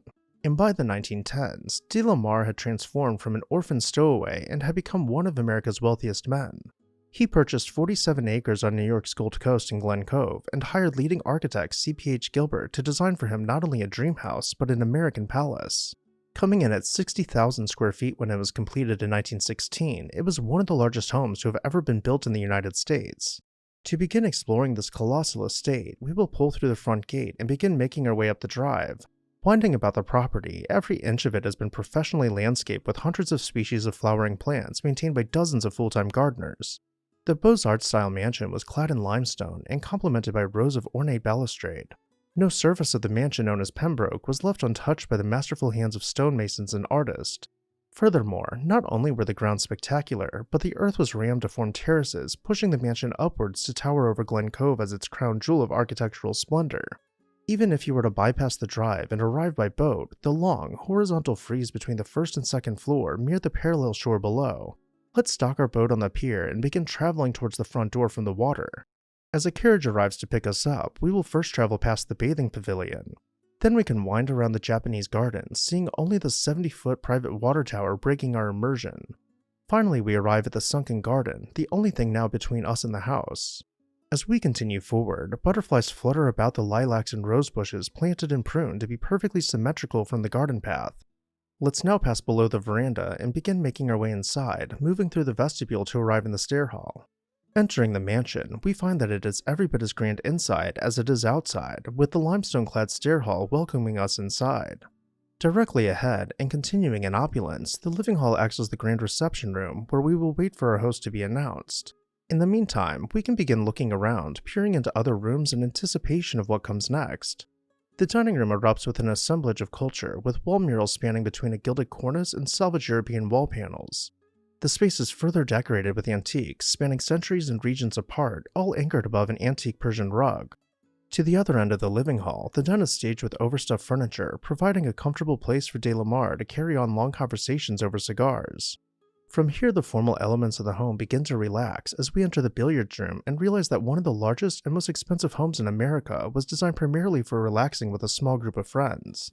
Not only does the house contain a billiards room, but there is an entire indoor tennis court concealed behind its facade. But perhaps the most spectacular space lies at the end of the long corridor. Wrapped in columns with floor-to-ceiling windows, the adjoining tropical house was the showstopper of the estate. This entire wing of the house was designed as an indoor tropical oasis, going far beyond a conventional greenhouse to include a circular indoor swimming pool. And in the very center, you could cross a bridge and enjoy the humid air from a pagoda seemingly floating on the water. De la Mare's private water park made headlines in various architectural publications at the time, causing a cascade of similar rooms to be built for other super wealthy individuals. Not even 2 years after Pembroke had been finished, de la Mare suddenly and fatally contracted pneumonia, leaving his mansion to his daughter Alice in 1918. Pembroke was then placed up for sale and purchased by film magnate and founder of MGM, Marcus Lowe, who enjoyed the mansion until his passing in 1927. The estate was passed down to his son, who decided to demolish the mansion in 1968 before marketing the land to developers. Today, a neighborhood with 46 houses occupies the site, along with the Legend Yacht and Beach Club. If Pembroke would not have been torn down, it would still be one of the largest homes in the US, coming in at 26th place. But Pembroke wasn't the only colossal estate in Glen Cove. There was also Henry P. Davison's Peacock Point, just a short yacht's ride away.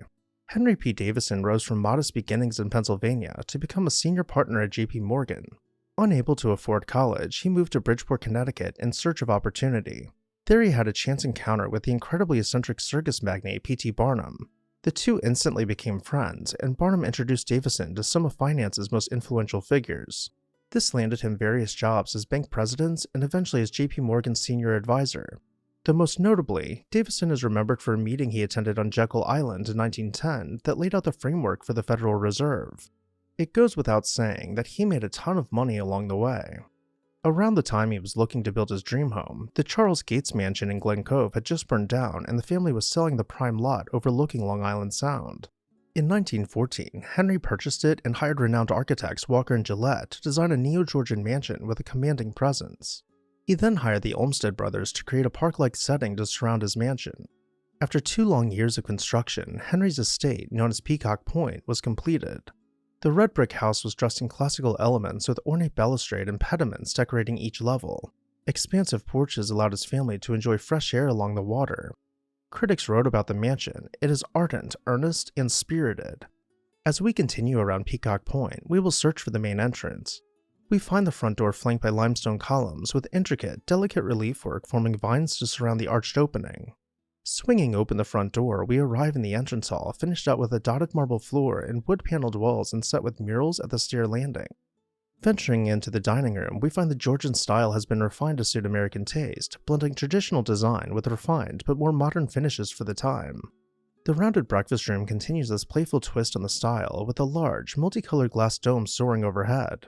Continuing into the sitting room, and despite its large size, we find that it is arranged to be a comfortable retreat, and though it boasts expensive artwork and furniture, it is meant to feel homey and not ostentatious. The library continues this trend of livable spaces with comfortable sofas, large windows, and plenty of lamps. Henry enjoyed his time at Peacock Point for the rest of his life, giving back to the world by raising $4 million for the Red Cross during World War I. Unfortunately, the rest of his time was only 6 years, and he passed away while having a brain tumor removed at the age of 55 in 1922. His wife Kate continued living at Peacock Point until her passing in 1961, and unlike many of the families whose wealth was born from the Gilded Age and squandered by the children, the family continues to own the property 5 generations later, despite the house being demolished shortly after Kate's passing. Now, Glen Cove wasn't the only area of Long Island to know some truly incredible mansions. Next, we'll travel over to Laddingtown to uncover William D. Guthrie's Meudon. William D. Guthrie was a prominent attorney who championed landmark cases before the U.S. Supreme Court, including tax law and railroad mergers, and representing clients like the Rockefellers made him exceedingly wealthy. Guthrie reportedly purchased over 60 modest homes on Long Island and promptly had them demolished to clear the way for his planned palatial residence. He hired esteemed architect C.P.H. Gilbert to design for him an imposing Beaux-Arts-style mansion to bridge the natural landscape. As the dense forests were cleared on the property, two small hills were discovered, inspiring the architect to design a house to connect each summit with separate wings of the mansion. In doing so, this left a valley extending from the rear which was recreated and terraced with hedge-lined gardens stepping down towards a fountain. Before we head back up to the main house, let's venture further into the gardens. As we wind about, we find terraces lined by stone balustrade offering sweeping views of the water. At the shore, we find the beach pavilion where we can imagine Guthrie boarding his yachts. And if the estate was not yet impressive enough, we'll find the stables, which were claimed to be the largest on Long Island, and certainly the largest in Laddingtown around the turn of the century. With dozens of outbuildings strategically hidden out of sight, we could spend all day exploring them, but we'll end our tour of the grounds with the greenhouse. Let's make our way back towards the front of the house to find the main entrance. We'll begin our tour by venturing into the entrance hall, clad in wood paneling with the scent of fresh flowers permeating the air and the gentle sound of water trickling in the marble fountain. To one side we find the dining room, continuing these same finishes, though taking on a more Gothic appearance as is most noticeable on the fireplace surround. We'll then pass through double doors, flanked on each side by antique European tapestries, to enter the library. Here we find one of the most unique plaster ceilings we have ever seen on this channel, suspending electric shadow lamps where the ceiling's geometry intersects with itself. The library was mostly just for show, as Guthrie could be found working in a study, perhaps drafting his well-known Magna Carta and other addresses. He continued to live in his palatial mansion for the rest of his life, passing away here in 1935. His will granted his wife lifelong tenancy, but before her passing, she sold the estate and its contents in 1956. In that same year, the mansion was demolished and the grounds were subdivided by a developer who built custom homes in its place. While some of the outbuildings have survived the decades, only bits and pieces of the lost mansion's gardens and balustrade hint that there was ever a grand residence straddling the site's twin peaks. For as palatial as some of these homes have been, one was actually owned by royalty. We're going back to Muttontown now to explore King Zog's Knollwood. Charles Hudson, a Wall Street titan, originally built the 60-room mansion around 1912, but Knollwood's most notorious resident was neither a captain of industry nor an American. His name was Ahmed Sigoli, better known to the world as King Zog of Albania. Born in 1895, he rose to prominence at a whirlwind pace. Albania at the time was forging its identity in the aftermath of the Ottoman Empire's collapse in the First World War. Zog, driven by fierce ambition, became the country's youngest prime minister at 27, then president by the age of 30. Within a few years, he dismantled the democracy and overthrew the government, crowning himself king and taking the royal name Zog I. When he was exiled, he plundered the treasury and stole an untold amount of gold and jewels to cart with him around the world. He purchased Knollwood to serve as a sanctuary and sent his men ahead of him to ready the estate for his arrival. Knollwood featured terraced gardens, a grand double staircase, and enough acreage for prize cattle, typical markers of Gilded Age wealth. By 1951, King Zog had purchased it sight unseen, envisioning a royal enclave of exiled Albanians. Rumors spread about hidden gems in the mansion's walls and safes full of gold coins. Local treasure hunters caused catastrophic damage, smashing into plaster, prying away woodwork, and leaving the estate in shambles, and if anyone ever found the treasure, no one has said a word to this day. What we do know, though, is that King Zog never settled there. Bureaucratic hurdles and ill health kept him abroad. Eventually, safety concerns led to Knollwood's demolition in the mid-1950s, and all that's left are eerie remnants and swirling legends of secret riches. Over in Roslyn, there was an equally legendary estate which was thought to have inspired the Great Gatsby. Clarence Mackay was the son of silver magnate John Mackay, who made his fortune during the Comstock-Lode silver rush in Nevada. Upon his father's death, Clarence inherited not just a vast fortune, but a legacy of ambition and influence. Determined to cement his family's place among America's elite, Clarence envisioned a home that would rival the palaces of Europe, a place where his family's wealth and status would be immortalized in stone and marble. For this grand vision, Mackay turned to Stanford White, the most celebrated architect of the day, whose designs for the firm McKim, Mead & White had already shaped much of the Gilded Age's architectural landscape. White, known for his ability to blend classical European influences with American innovation, took on the challenge with his signature flair. His designs for Harbor Hill were nothing short of spectacular, creating what would become one of the largest and most luxurious private homes in America. Construction began in 1899, and over the next few years, the sprawling estate took shape. When completed in 1902, Harbor Hill stood as a 60-room mansion perched on one of the highest points on Long Island, offering sweeping views of the surrounding landscape and the distant waters of Hempstead Harbor. The mansion's architectural grandeur was immediately apparent. Its smooth stone facade, adorned with towering columns and intricate carvings, gave it the air of a European chateau transported to the American countryside. The scale of Harbor Hill was nothing short of immense. The estate sprawled across 688 acres of manicured gardens, woodlands, and parklands. The entrance to the estate was a grand spectacle in itself. Visitors were greeted by a sweeping driveway that wound its way through rolling hills and formal gardens, leading to the mansion's imposing main entrance. Inside, Harbor Hill was a marvel of artistry and craftsmanship, with a sweeping staircase that set the stage for lavish balls and gatherings that the McKays would host. The drawing rooms were furnished with the finest European antiques, tapestries, and paintings, while the dining room, with its immense fireplace and intricately carved wood paneling, could seat dozens of guests for elaborate dinners. Every room in the house was designed to impress, from the private family quarters to the ornate guest suites that hosted royalty, business magnates, and the upper echelons of society. One of the most remarkable aspects of Harbor Hill was its attention to both luxury and innovation. The mansion was equipped with the most modern conveniences of the time, including electric lighting, telephones, and an advanced heating system. McKay, whose fortune came in part from the telegraph and telecommunications industry, ensured that his home was a model of cutting-edge technology, a blend of old-world elegance and modern efficiency. The estate's grounds were equally impressive, designed by landscape architect Guy Lau. The gardens featured formal terraces, marble fountains, reflecting pools, and expansive lawns. Beyond the formal gardens, the estate extended into parklands and woodlands, complete with stables, greenhouses, and a dairy farm. Harbor Hill was not just a home, it was a self-sustaining world where the McKays could indulge in their passions. Harbor Hill quickly became one of the premier social destinations on Long Island. Clarence McKay and his wife Catherine were central figures in the social scene of New York's elite.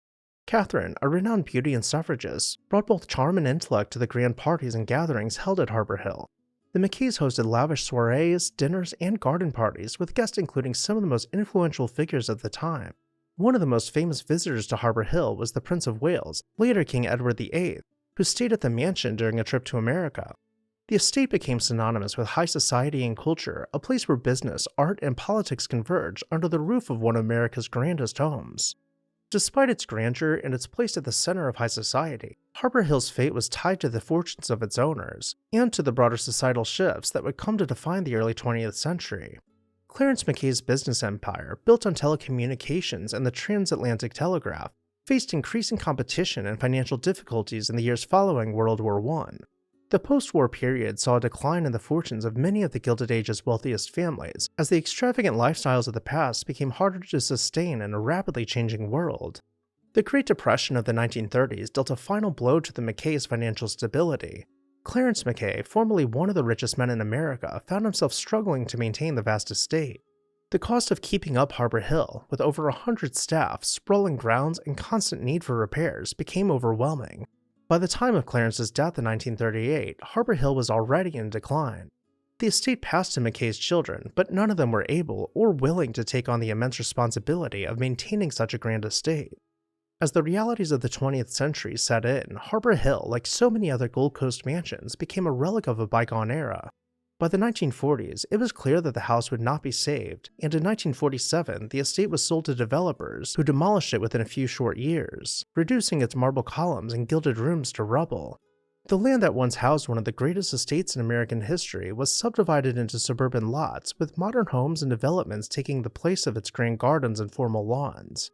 Harbor Hill, once a shining symbol of wealth and power, disappeared from the landscape, leaving behind only memories and photographs. Moving along, our next house might look just as formal as any other, however, its owner was known for some pretty outlandish stunts. Let's head over to Locust Valley to explore C.K.G. Billings' Farnsworth. C.K.G. Billings, an industrialist and patron of horse racing, found early success leading gas and electric companies in Chicago. Later he moved to Manhattan and built a reputation for throwing some of the era's most unique social events, including a formal dinner in a ballroom where each of his guests was seated on horseback. Designed by the esteemed architect Guy Lau in the Georgian Revival style, Farnsworth was not just a weekend retreat, but a statement of luxury, elegance, and Billings' deep-rooted appreciation for art and architecture. The estate, surrounded by meticulously landscaped grounds by Andrew Sargent, echoed the grandeur of an Italian villa with a central patio that serves as the heart of the magnificent country house. Starting from the road, we will make our way through the gates to begin our journey towards the mansion. We will pass by rolling hills and picture-perfect pastoral scenes, gaining a sense of the context for which the house was designed to echo. To run such a massive estate, the superintendent was generously housed in his own cottage. Moving down the hierarchy, other servants shared quarters far removed from any sights guests might see while visiting. The estate came complete with ample garage space and luxurious stables to house CKG's prized horses. Finally, at the end of the long and winding drive, we see the house standing proudly beyond its brick court. Each side of the house was finished out to have its own character, with large pools and formal gardens. As we pull around to the rear facade, we notice a rounded room, teasing us of what surprises might await us inside. Let's return to the front of the mansion and begin exploring. Entering Farnsworth, we pass through the entrance hall, where colossal Kenstone columns frame our view into the courtyard, or patio as it was called. The public rooms are all organized off this majestic space, centered on a fountain, carrying the sound of trickling water throughout the house. Turning back around, we can see those columns we first noted when we entered the mansion. Let's first continue through the archways as sunlight silhouettes the cherub in front of us. This brings us to the loggia, perhaps even more grand than the patio we just passed through. Doubling as the music room, the ceiling is domed and decorated with intricate frescoes depicting Pompeian motifs. We still have much more to see, so we won't linger in awe of the loggia for too long. Instead, we will continue our tour through another archway connecting us to the drawing room. Styled to match the house with Georgian design elements, the drawing room was meant to be a less formal living area. Though with twin fireplaces at each end of the barrel-vaulted room, it still maintained a quiet dignity. The next series of spaces leads us towards the trophy room, where CKG proudly displayed his accomplishments in both horse racing and breeding. The estate stood in unassuming grandeur, bursting at the seams with quiet luxury from 1914 until it was introduced to the wrecking ball in 1966. While Billings was well liked by many, the owner of our next mansion was despised, if not feared by those he called friend. This is the story of H. Rogers Jr.'s Black Point in Southampton. In 1909, Henry Huddleston Rogers Jr. inherited one of the largest fortunes in American history. His father had spent his entire adult life building an empire from the ground up, starting with a simple oil field to building refineries and railroads before finally merging with John D. Rockefeller to become Standard Oil. Henry Sr. had led an incredibly fascinating life, remaining modest and humble even as one of the 100 wealthiest men in the world. He built libraries, churches, schools, and donated money to influential figures such as Mark Twain and Booker T. Washington. Helen Keller's education was even paid in full by him. And even though Henry Sr. lived in an outrageous mansion, he preferred to donate his money to the greater good of society and bless people by making sure they were financially taken care of. That was until 1909 when he suffered a fatal stroke. His son, Henry Jr., inherited the modern equivalent of nearly $1.4 billion, but he would have to wait to spend it. Henry Jr. had joined the New York National Guard previously, unaware of the scope of his father's wealth. Just as his time serving was coming to an end, World War I broke out. As he was told he would be stationed, he realized that he might never get a chance to spend his inheritance, but if he could somehow survive, he would enjoy a life of luxury when he returned home. While deployed, he hired the esteemed architecture firm of Walker and Gillette to design for him a palatial mansion in Southampton to be ready for him upon his return. As the years went by, the mansion was fine-tuned by artists, and the Olmsted brothers were granted carte blanche to design the landscape how they saw fit. Finally, as World War I drew to an end, Henry Jr. returned victorious from the front lines in France, and for the first time, he would see his mansion. The estate, now known as Black Point, had won several awards for its design, both from the AIA and the Architectural League. It was created as an Americanized Italian villa with creamy stucco walls below a muted terracotta tile roof. Fronting the water, sandy dunes gracefully blended with a carefully planned garden, transitioning from rustic and natural to a refined and perfectly manicured landscape. Axial vistas were planned about the pools, with every tree and shrub being perfectly placed to capture the views. Even his children, including Millicent Rogers, would enjoy the scaled-down parterre gardens surrounding their playhouse. As we return to the motor court, we will make our way around the reflecting pool to find the main entrance.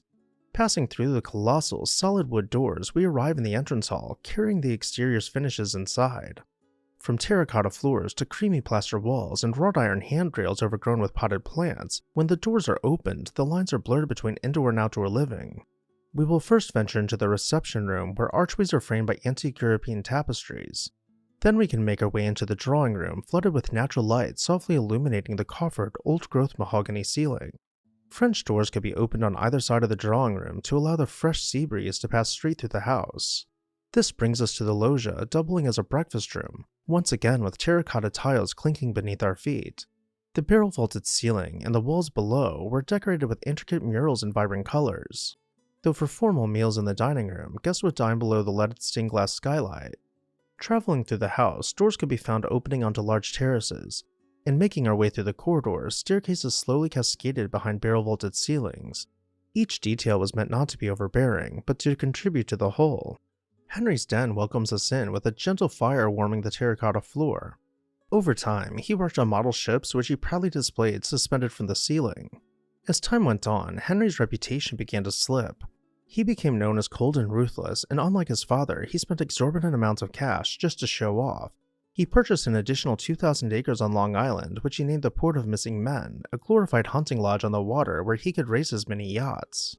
By the time he passed away in 1935, he had all but squandered the family fortune, leaving the modern-day equivalent of only tens of millions to his daughter Millicent. Shortly after his passing, the award-winning Black Point was torn down and slowly redeveloped as a neighborhood. For our next house, we'll travel to the North Hills and see what happens when religion meets architecture. This is the 72,000 square foot Envato, which was the 16th largest house ever built in the United States. Nicholas Brady, born into immense wealth, was the son of wealthy industrialist Anthony N. Brady. Nicholas, who had converted to Catholicism in order to marry Genevieve, dedicated himself to philanthropic endeavors and deeply supported the Catholic Church. His commitment earned him recognition from the Vatican, including a rare honorific title of Papal Duke.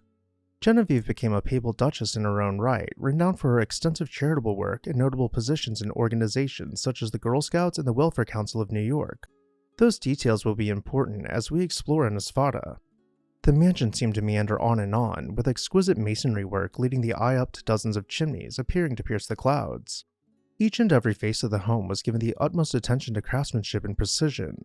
From stained glass windows framed by limestone to crenellated towers, the mansion was said to rival England's largest manor houses. All about the main house, formal gardens were planned to slowly graduate into lush forest. From the short side of the mansion, we can look up from the reflecting pool to see towers fading off in the distance. And as we continue further away, we step down into terrace gardens. The greenhouse would ensure that a never-ending cycle of fresh flowers could be brought into the house. The garage was essentially its own mansion to house the Brady's collection of automobiles, and the pool house is where memories were made. But we didn't come here for the grounds necessarily, we came to explore the mansion. Pulling up the long drive, we skirt by the left wing of the mansion, rounding the lawns towards the porte-cochere. Once here, we can make our way towards the front door, which is surrounded by incredibly intricate limestone relief work. Heading inside, we enter the vestibule, where we are met with polished stone walls reflecting the flickering flame of the inglenook. Straight ahead and beyond a gallery, we find the grand staircase with deep steps almost making it appear stretched out.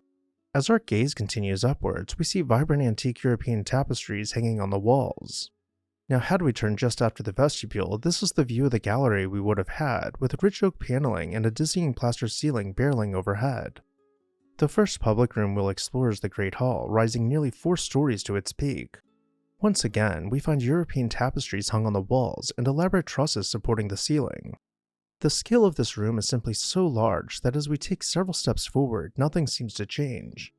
Let's move another 20 or so feet in to get a better look at the fireplace, admiring the delicate detailing along the mantel. To truly appreciate how large the fireplace is, here we see Mrs. Brady entertaining the future Pope in the Great Hall. Without the furniture, we lose reference for the scale. However, in this photo we can see the series of leaded bay windows beyond stone arches which allow this cavernous room to be filled with natural light. From here we'll make our way over to the billiards room, where I want to call special attention to the inglenook, where it's almost like you sit below the upper mantel to enjoy the warmth of the fire. From the gallery, we will make our way through the double doors to find the dining room. Clad in wood paneling, which is broken up by pilasters, our eyes once again drift upwards to find elaborate plasterwork framing an intricate ceiling mural. And as you can imagine, the Bradys had nearly 100 full-time staff members to take care of everything, including cooking their every meal. In breaking with the dark woods we've been seeing throughout, the drawing room or salon is painted in a creamy off-white. But as we find the library, we return to this rich dark woodwork and heavily striated polished stone.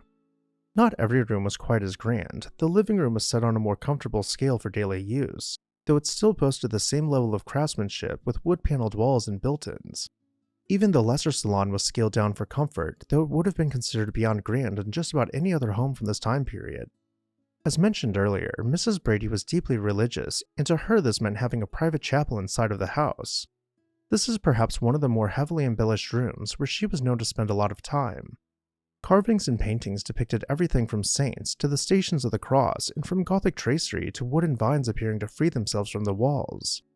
Let's return now to the grand staircase and continue exploring from the second floor. As we reach the landing, we get a really good view of the artisan touches along the newel post and balustrade. Let's continue up. The first bedroom we'll see is Mrs. Brady, styled with a mix of new and centuries-old furnishings to lend to the aesthetic. Her suite came complete with a private bathroom and a dressing room. There are simply too many bedrooms in this mansion to run through, so we'll see some of the more interesting rooms such as the small Gothic bedroom and the Chinese bedroom, understanding that each guest suite was themed around various cultures and time periods. The mansion continues on, with dozens of rooms that might have never even been photographed. Following Nicholas Brady's unexpected passing, Genevieve donated the estate to the Jesuits in 1937. The mansion, with its intricate woodwork and vast chapel dedicated to St. Genevieve, initially served as a seminary and later, starting in 1963, became the St. Ignatius Retreat House. Almost no changes were made to the mansion other than changing out the furnishings to be more conducive to a religious retreat center. These color photos we are seeing were taken by the late John Foreman of Big Old Houses, showing just how spectacular the house appeared more recently. However, financial considerations led the Jesuits to sell Envato in 2013. After intense local efforts to preserve the mansion failed, the property was sold for development and demolition began in December of 2013. Today, the once magnificent estate is replaced by modern homes, marking the loss of one of Long Island's architectural treasures. And last, but certainly not least, we'll take a look at a Vanderbilt estate in Sands Point, known as Beacon Towers. Built for Alva Belmont, formerly Alva Vanderbilt, Beacon Towers later caught the eye of newspaper magnate William Randolph Hearst, who briefly owned it but rarely used it. Completed around 1917, Beacon Towers combined French Gothic and Moorish elements that rose above the cliffs of Sands Point like a fairy tale fortress. Tall turrets, battlements, and twisting chimneys lent it a distinctive, almost theatrical outline. Inside, high-ceiling salons were juxtaposed with narrow corridors and hidden nooks, reflecting Alva's fondness for European castles. After her passing, Hearst took possession, but let the property languish. By the late 1940s, most of Beacon Towers was razed due to rising taxes, new zoning, and a shift in how the wealthy lived. Only fragments of its foundation remain today, leaving behind tantalizing ghostly outlines of a once glorious structure. From sagging fortunes to soaring property taxes, from the cost of full-time staff to the simple passage of time, these mansions, along with many others, faced pressures that led to their downfall. Many families sold off land in the wake of the Great Depression, and smaller inheritors often found themselves unable to maintain these colossal homes, especially when modern taste favored streamlined living.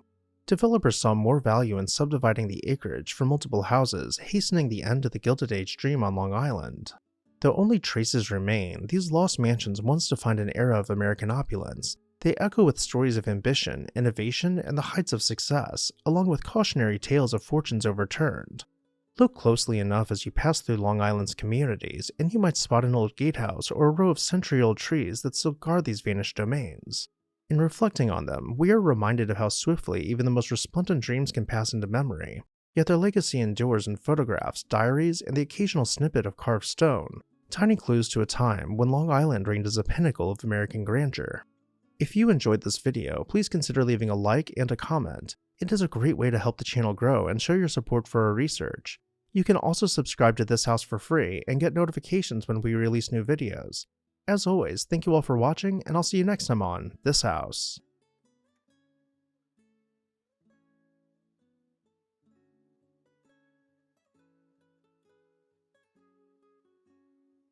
One of Long Island's largest and most unique homes once mirrored an American fantasy of French aristocracy. Hi everyone, Ken here. Today we're uncovering Chateau Ivor, the 1,000-acre estate of Charles Gould. Hit that subscribe button and let's explore this house.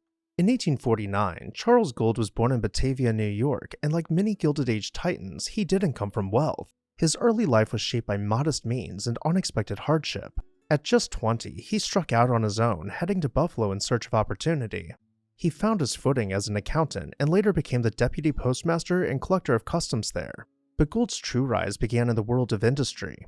In 1891, with his life savings, he founded the Gould Coupler Company in Depew, New York, a manufacturer of railroad components that quickly became essential to the operations of the New York Central Railroad.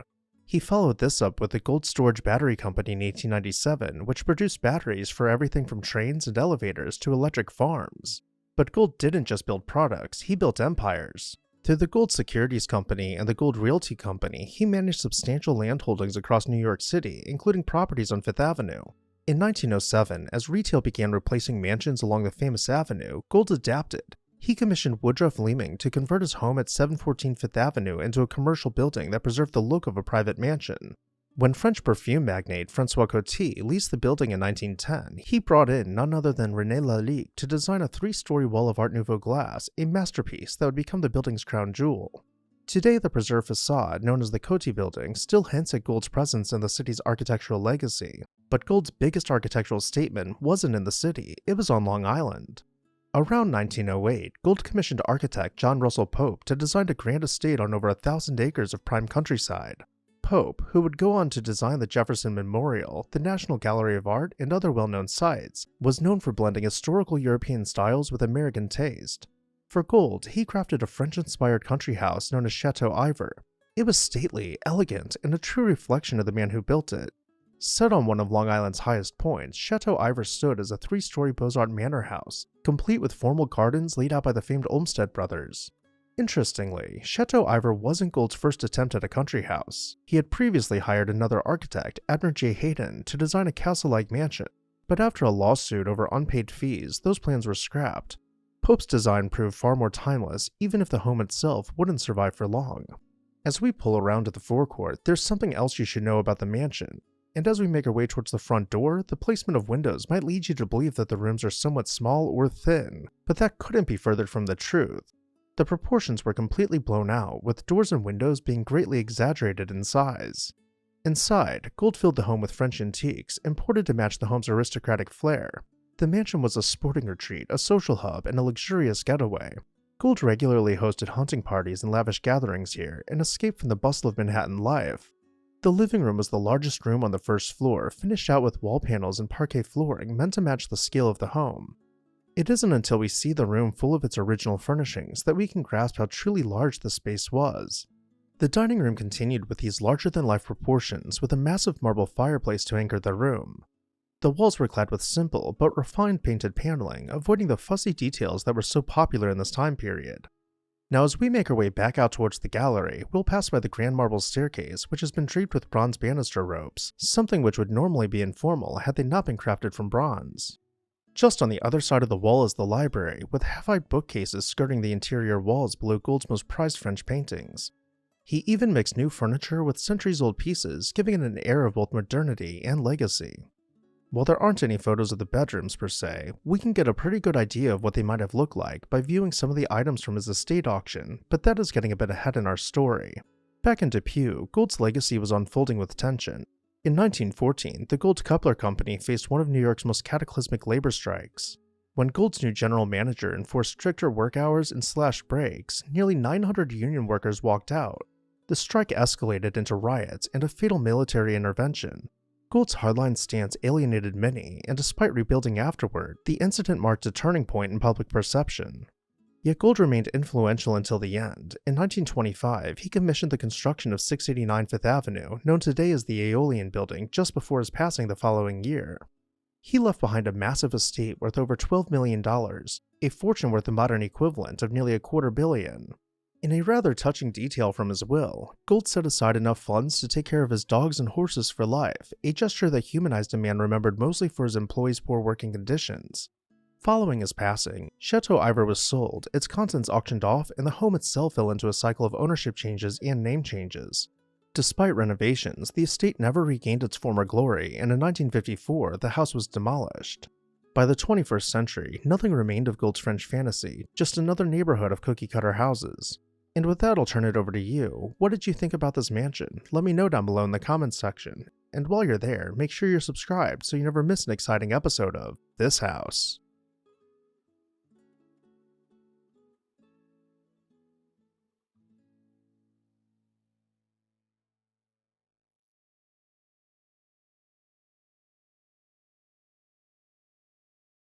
In the early 20th century, when Detroit's industrial fortunes were booming and the city's wealthy elite began seeking quieter lives beyond its borders, one man helped define what that new life could look like by building a palatial estate in Grosse Pointe along the shores of Lake St. Clair. Hi everyone, Ken here. Hit that subscribe button and let's explore this house. Born in 1873, Russell was the eldest son of General Russell A. Alger, a Civil War hero, lumber magnate, U.S. Senator, and Secretary of War under President McKinley.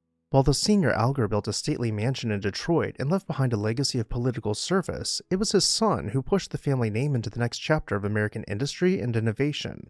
Alger Jr. had business in his blood. After a year of working in the lumber camps in Manistee, he was promoted to oversee timber tracts in Canada, where he met and married Marion Jarvis in 1896. By the turn of the century, Alger returned to Detroit to take on the role of treasurer at Alger Smith and Company, the family lumber firm.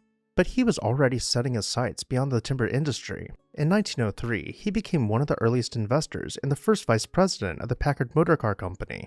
His influence helped persuade Packard to relocate its operations from Warren, Ohio to Detroit, forever cementing the city's identity as the motor capital. Not content with only the road, Alger also took to the skies. In 1909, he became an investor in the Wright Company, founded by the Wright brothers, and owned the first privately held commercial airplane in Detroit. At a time when flight was barely out of its infancy, Alger was already backing it. A man of action and ambition, Alger also valued home and family. He and Marion had 3 children and spent summers along Lake St. Clair and Grosse Pointe. In 1910, he hired Charles A. Platt, a rising star in architecture who had recently returned from Italy studying Renaissance gardens. Platt envisioned a home that felt like it had always belonged to the land, a harmonious blend of house and landscape. What he designed was an Italian Renaissance-style villa built on one of the highest elevations along the lake. They called it the Moorings. Constructed of solid concrete and trimmed in limestone, the house was stately but never stiff. With red tile roofs, sweeping terraces, and pergolas draped in grapevines, the residence was meant to give the impression it had been plucked from Tuscany and placed gracefully along the Michigan shoreline. And in staying true to its Renaissance inspirations, parterre gardens were planned in quiet seclusion amongst mature trees, and the lawns flowed from vast empty spaces into tight corridors of flower-lined walking paths.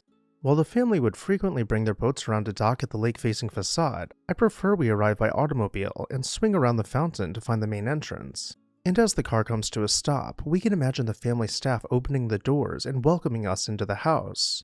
Let's take a quick look at the floor plan to orient ourselves, noting that guests would have been directed straight to the Great Hall, which doubled as the reception room and living room.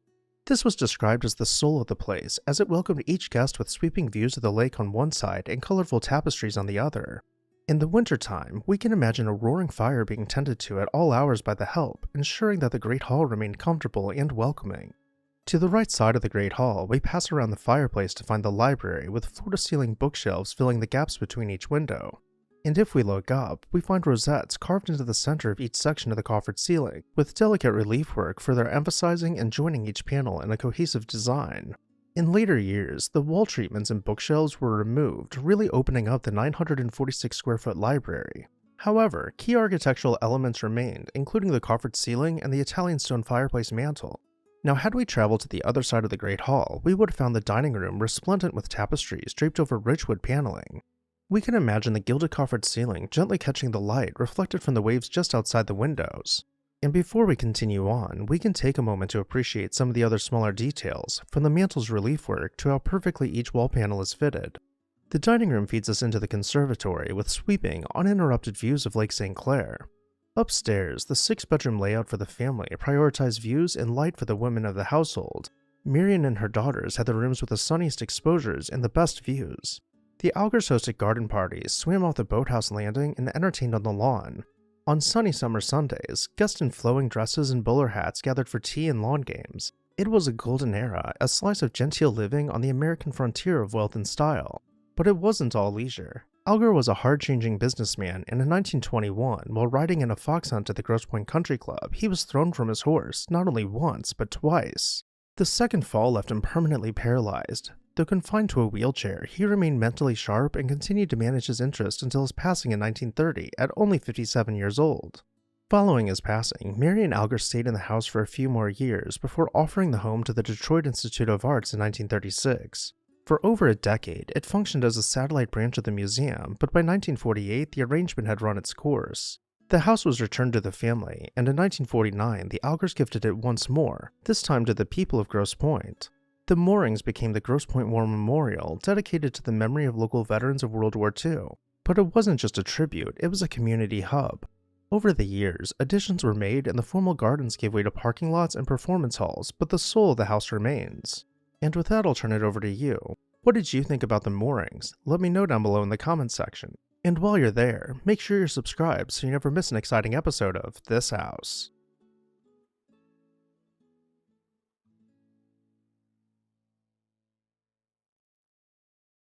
What happens when you try really hard to do the right thing, devote your time and energy to saving something you love, only to see it all slip away?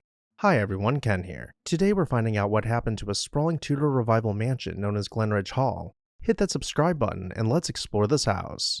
Born in 1868 in Vernon, Mississippi, Thomas K. Glenn moved to Atlanta as a young man and quickly rose through the ranks of the city's financial and industrial worlds. By his mid-30s, he was vice president of Georgia Railway and Electric Company, which would later become Georgia Power. He led Atlantic Steel for over a decade and served on the boards of Coca-Cola, First National Bank, and Grady Hospital. Glenn wasn't just building businesses, he was helping shape modern Atlanta. After marrying his second wife Elizabeth in 1927, Glenn commissioned the architectural firm of Cooper & Cooper to design his dream house. In the Roaring '20s, when Atlanta's elite were building grand summer homes along West Paces Ferry Road, Glenn chose a quiet tract of secluded, rolling farmland north of the city in what is now Sandy Springs. The design for Glenridge Hall was nothing short of majestic, a 12,000 square foot Tudor Revival manor perched on the highest point of the 400-acre property. A mix of half timbering, stucco, and red brick, and completely surrounded by dense forest, the estate almost had the air of a fairy tale aesthetic. Not only was there a mansion, but there was also a caretaker's cottage which was designed to seamlessly blend in. It was given every bit as much attention as the main house, ensuring that the help lived comfortably. Wandering about the grounds, you would find several other outbuildings including a garage, and as the trees open out to a field, you would have seen cattle grazing about the dairy farm. There were several other amenities which made the house more self-sustaining, including a well house, but we didn't come here to see the estate's gritty underbelly, we came to bask in its opulence. Nearing the main entrance, we find the front door set below a brick groin vault, an indication of spaces to come, with charming details sprinkled about for the curious eye to observe. Entering the home, we arrive in the foyer, steering through an archway towards the Great Hall. The Great Hall was a marvel of a room by itself, timbered and stuccoed with soaring hammer-beam ceilings, diamond-paned windows, and arches opening up to rooms and alcoves in each direction. To the far end, we can imagine sitting down to either side of the inglenook as a fire rages in the limestone fireplace covered in Gothic tracery. To the opposite end, we spot an opening below the balcony. Let's make our way up a couple steps and pass through it. This leads us to the library, where a Jacobean ceiling soars overhead, bookcases line one wall, and French doors could be opened on the other. We'll continue exploring the house, making our way down galleries crowned by ribbed groin vaults and set with rosettes, and flanked by pointed glass pane doors. Eventually, we stumble upon the octagonal breakfast room, with seamless murals painted by famed Atlanta artist Athos Malbone, who intended to create the feeling that you were sitting beneath an umbrella and looking out over the landscape. We'll see more of the first floor in just a little while, but for now let's go ahead and make our way up the grand staircase to see some of the rooms on the second floor. Up here we can look out over the balcony to get a better view of the Great Hall and admire the Gothic tracery and the woodwork of the hammer-beam ceiling. Then we can turn around and make our way down the second floor hall and begin opening doors. Up here we find rooms isolated in style, from the painted paneled living quarters in the southwest wing, to the more relaxed living quarters of the mansion's east wing. Soon after the home's completion, Glenn began opening his house up for various events, including gallery space for an art exhibition. He even hosted a charity musicale to benefit Wesley Hospital, in which his home was filled with hundreds of people and live music. Yet for all its grandeur, Glenridge Hall was also a family home. Glenn lived there until his passing in 1946, and the property remained in the family's care for decades. As time rolled on, Atlanta's sprawl began to encroach on the property, with developers pining to demolish the mansion for office parks and neighborhoods. Even though the family sold off most of the land, they held firmly to the house. In the 1980s, his granddaughter, Mrs. Mason, and her husband began restoring the mansion. She met with William Vanderbilt Cecil, who at the time was head of the Biltmore estate, to talk through restoration strategy. Mrs. Mason was able to get Glenridge Hall listed on the National Register of Historic Places in 1982, and the house was celebrated as one of Atlanta's architectural treasures. They hosted galas, weddings, and film crews. In fact, notable titles such as Driving Miss Daisy and The Vampire Diaries were both filmed in the house. As the decades continued to roll on, the home was cared for with routine maintenance being performed to keep it in exquisite form. Rotted half-timbering had been delicately replaced, and the gardens had matured and aged in grace. By the 2010s, the interior restoration work would be called world-class, with original furnishings to top it all off. In the library, you could still find the portrait of Thomas Glenn looking out over his beloved home, and in the dining room, families continued to gather for holidays and formal meals. Even the mural in the breakfast room was painstakingly restored to appear as it did when first painted. But time and development pressure crept in. By 2015, only 80 acres remained. The property was sold, and despite public outcry and a petition with over 15,000 signatures, Glenridge Hall was demolished in 2015 to make way for Mercedes-Benz US headquarters along with a few residential developments. Despite doing everything right, Glenridge Hall could not escape the march of progress. And with that, I'll turn it over to you. What did you think about Glenridge Hall? Did you have a favorite room or architectural feature? Let me know down below in the comments section. And while you're there, make sure you're subscribed so you never miss an exciting episode of This House.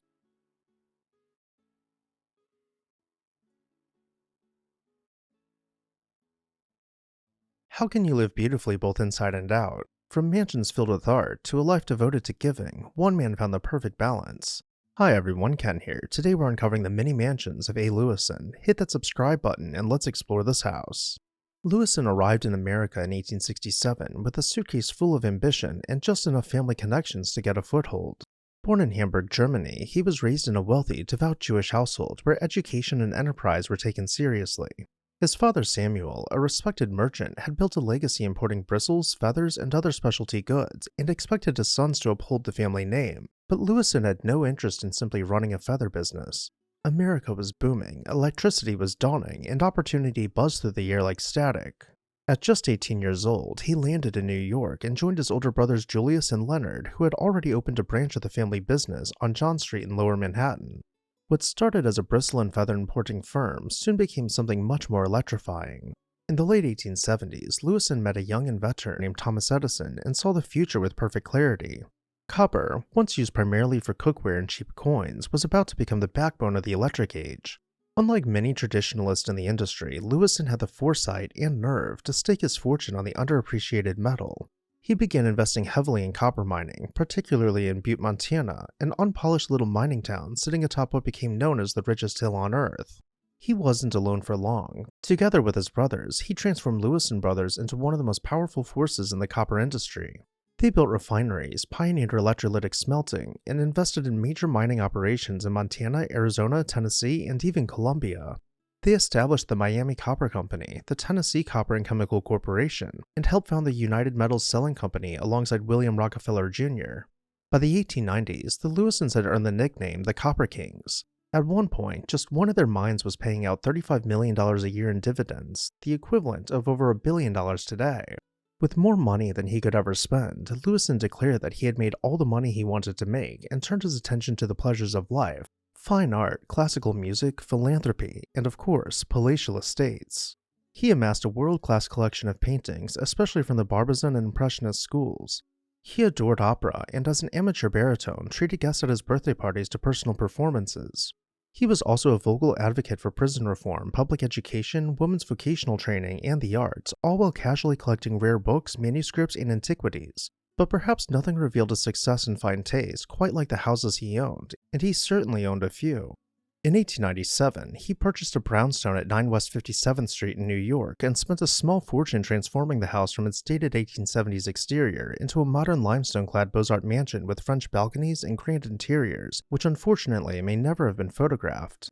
By 1915, however, 57th Street was becoming too commercial for Lawson's taste. He commissioned renowned architect C.P.H. Gilbert to renovate 881 Fifth Avenue into his next home, a grand townhouse just across from Central Park. One newspaper reported that he spent $95,000 renovating the mansion, the modern equivalent of nearly $3 million. And from the moment you enter the home at the garden level, the price of renovations began to make sense. Heading up to the first floor, we step out into the hall where a grand marble staircase twists above us, with centuries-old tapestries hung on Kentstone walls. The ceiling of the hall is coffered until it meets a skylight soaring above the fireplace. To one side is the dining room, which has been erroneously labeled as his country house in various publications for the better part of a century. This room was clad floor to ceiling in richwood paneling, and if we look closely beyond the French doors, we can see natural light coming in from somewhere in the distance. This opens out to the conservatory, stretching towards the rear of the property, completely closing in what would otherwise have been a small backyard. Coming back around, we find the drawing room, complete with silk wall treatments and gilded detailing glistening in the low light of four chandeliers.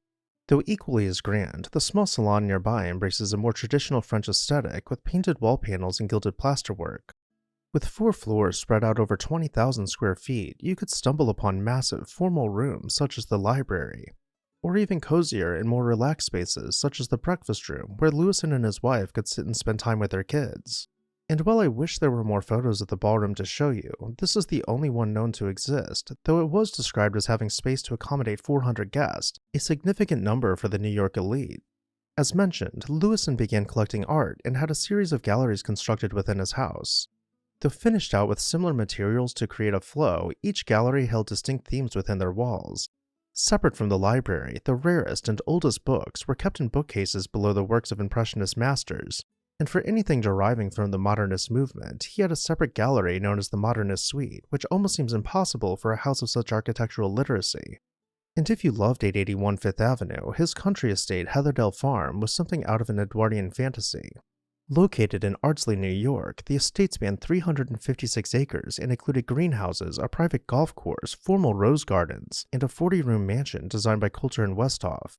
The grounds were the work of landscape architect James Leo Greenleaf, who had designed the grounds of the Lincoln Memorial. Lawson adored flowers, roses in particular, and took great pride in his horticultural competitions. He even employed a full-time gardener, Ernest Grunwald, to keep Heatherdale Farm in bloom year-round, whether on the grounds or in the greenhouses. In 1912, President Taft even visited the estate just days after his failed re-election bid, offering a glimpse into the caliber of company Lawson kept. Very little documentation remains of the interior, however, the floor plan of the first level could help us imagine how the house once appeared. Though our tour of Heatherdale will be brief, we'll start in the library looking towards the foyer, getting just a glimpse of the room's woodwork livened up by fresh flowers in each vase. Passing by the staircase, we step up into the sunroom. With rustic stone walls and exposed beams, we might imagine that the rest of the house carried on this simple but timeless appeal. Heatherdale Farm wasn't his only country escape either. Lawson built one of the finest great camps in the Adirondacks. Prospect Point wasn't just a rustic cabin, it was a luxury compound with over 24 buildings connected by covered walkways. All designed by William Coulter, the main lodge featured fieldstone fireplaces, vaulted ceilings, and views across the lake that seemed painted by nature herself. There was electricity, running water, telephones, and even a boathouse for elegant outings. It was here, at his beloved lakeside camp, that he passed away peacefully in 1938 at the age of 89. Though known for his business brilliance and extravagant homes which have all since vanished, Lawson left perhaps his most enduring legacy through philanthropy. He gave millions to cultural, educational, and humanitarian causes. He helped establish the Hebrew Shelter and Guardian Society's Pleasantville Cottage School, funded the Mount Sinai Hospital Pathology Lab, donated $300,000 to build Columbia University School of Mines, which is known today as Lawson Hall, and perhaps most famously, he funded the construction of Lawson Stadium at City College in Harlem. Opened in 1915, it became the summer home of the New York Philharmonic and hosted affordable concerts for the everyman to experience, the likes of Gershwin, Sinatra, and Armstrong. He firmly believed art and culture should be available to everyone and often said he found more joy in giving than in getting. Judging by the impact he made, he meant every word. In the end, Lawson didn't just build a fortune, he built a legacy. He was called New York's most useful citizen, not for his wealth alone, but for how he used it. He gave generously, thought deeply, and lived beautifully, balancing business with benevolence. And with that, I'll turn it over to you. Which of his homes did you like the most? Let me know down below in the comments section. And while you're there, make sure you're subscribed so you never miss an exciting episode of This House.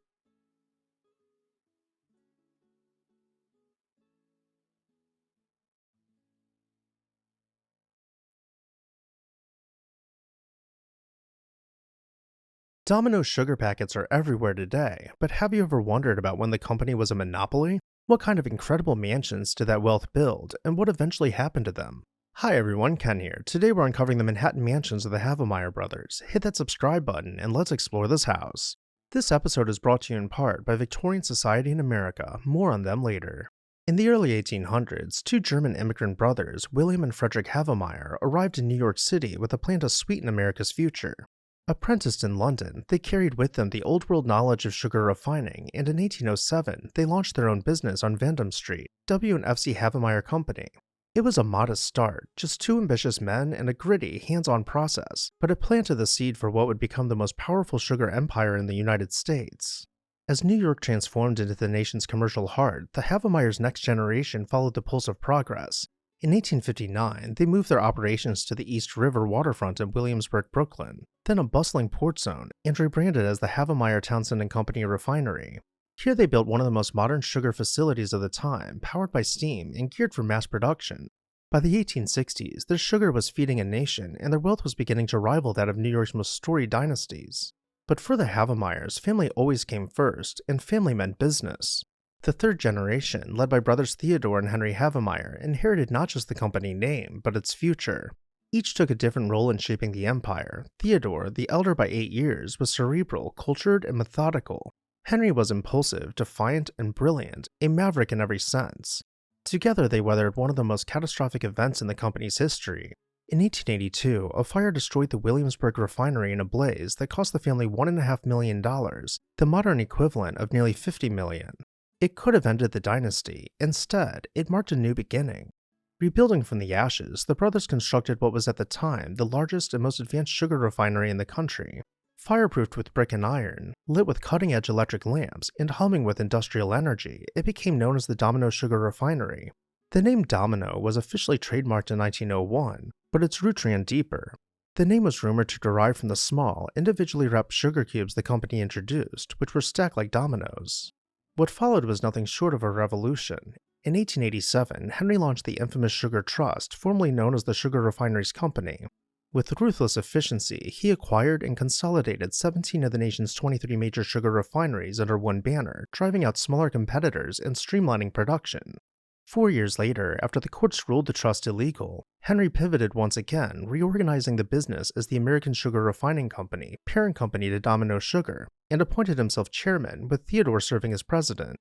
Together, the brothers engineered a monopoly that controlled an estimated 98% of all sugar production in the United States, and in 1896, the company was among the original 12 listed on the Dow Jones Industrial Average.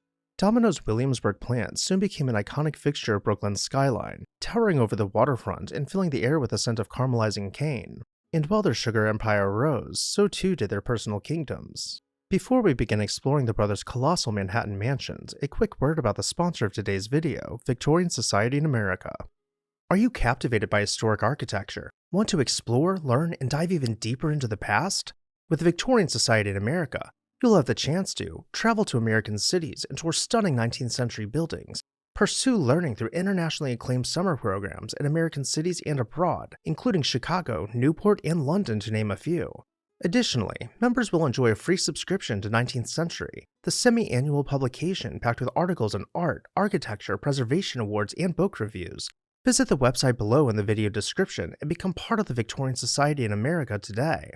Thank you, Victorian Society in America, for sponsoring today's video. Now back to our tour. Theodore built a grand brownstone mansion at Madison Avenue and 38th Street, one of the earliest Second Empire residences in New York City. Its tall mansard roof and sculpted iron gates spoke to Parisian elegance, while its interiors echoed with the strains of chamber music and family laughter. Here Theodore lived with his wife, Emily de Lucy, daughter of the Austrian consul, and their 9 children. The home was as much a salon as it was a sanctuary, filled with rare musical instruments and fine art. Theodore, who served for 25 years as the Austro-Hungarian consul general in New York and founded the U.S. Gulf Association, lived at the intersection of diplomacy, leisure, and commerce. Of the most notable rooms in his mansion was what was referred to as the Chinese Room, which was filled with Asian antiques, some dating back to hundreds of years before his time. Henry's mansion, however, was in a league of its own. In 1889, he and his second wife, Louisine, purchased land at the corner of East 66th Street and 5th Avenue on the prestigious edge of Central Park. Just to put things into perspective, his neighbors included the Mrs. Astor, and his house can be seen in what is arguably the most circulated postcard to come from that era. Designed by Charles Coolidge Hayt in the Romanesque Revival style, the granite-clad mansion looked austere to some critics from the outside, but inside, it was a riot of color, texture, and imagination. Henry and Louisine were not only collectors of art, they were tastemakers, patrons, and visionaries. The couple gave Louis Comfort Tiffany and Samuel Coleman nearly unlimited freedom and funding to design the interiors. The result was something never before seen in an American home. Iridescent mosaics shimmered in gold, pale green, and cobalt blue. Japanese silks and Chinese embroideries adorned the walls. A Tiffany chandelier inspired by Queen Anne's lace hung in the music room. And in the art gallery, the piece de resistance was the floating staircase, a golden spine cast of iron suspended by jeweled chains, tinkling with crystal fringe as one ascended. It was daring, it was surreal, it was a Tiffany masterpiece. And it was only a backdrop for their true passion, collecting. Influenced by close friend Mary Cassatt, Louisine was one of the first Americans to acquire Impressionist works. The Havomire collection, amassed through 33 transatlantic trips, included Rembrandts, Monets, and Degas. Their library, nicknamed the Rembrandt Room, was covered in fabric and glowing with Tiffany light. By the time Louisine passed away in 1929, she had donated more than 1,900 pieces to the Met, one of the largest gifts in its history. Much of the mansion's interior, including fireplaces, glasswork, and furniture, was saved and can still be seen at institutions like the Met and the University of Michigan Museum of Art. Even as the world around them changed, the Havomires held fast to their traditions. While Fifth Avenue's greatest mansions fell to apartment towers and commercial buildings, Louisine remained at 1 East 66th Street, paying astronomical property taxes, reportedly up to $100,000 a year, to preserve her way of life. But that was just a drop in the bucket, as she was known to donate millions to various charitable causes. Meanwhile, Domino Sugar continued its evolution. In 1900, the name Domino became official.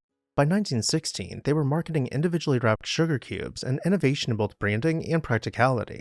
The company was renamed Amstar in 1970 and underwent a series of acquisitions, eventually returning full circle and becoming Domino Foods in 2001. Domino remains the largest sugar company in the United States. Its signature yellow and white packaging still fills grocery shelves and restaurant tables, and its legacy remains deeply tied to the industrial fabric of the nation.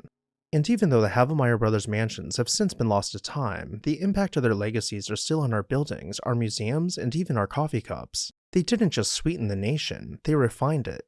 And with that, I'll turn it over to you. Which of their mansions was your favorite? Let me know down below in the comments section. I'd also like to say a special thank you to Victorian Society in America for sponsoring this video. Make sure to check out their link in the video description and learn how you can get involved today.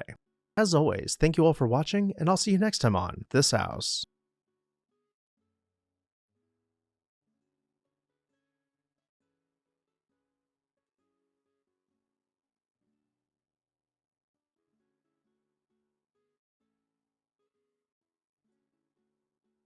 A colossal shingle-style mansion currently sits in limbo, its fate yet to be determined. But beyond its overgrown facade and cracking walls is the story of a man who introduced the world to pink grapefruit and revolutionized an industry. Hi everyone, Ken here. Hit that subscribe button and let's explore this house. Born in Buckfield, Maine in 1853, Kimball Chase Atwood grew up in modest surroundings. His father was a Baptist deacon and merchant, and the young Kimball often spent school breaks clerking in the family's general store, and though this simple life was good, he had ambitions beyond his small town. At 19, he moved to New York City in search of opportunity. His start was humble, first as a bookkeeper at a dry goods commission house, then as a cashier at a small insurance firm. Yet these early professional stops introduced him to a field in which he would soon make his name.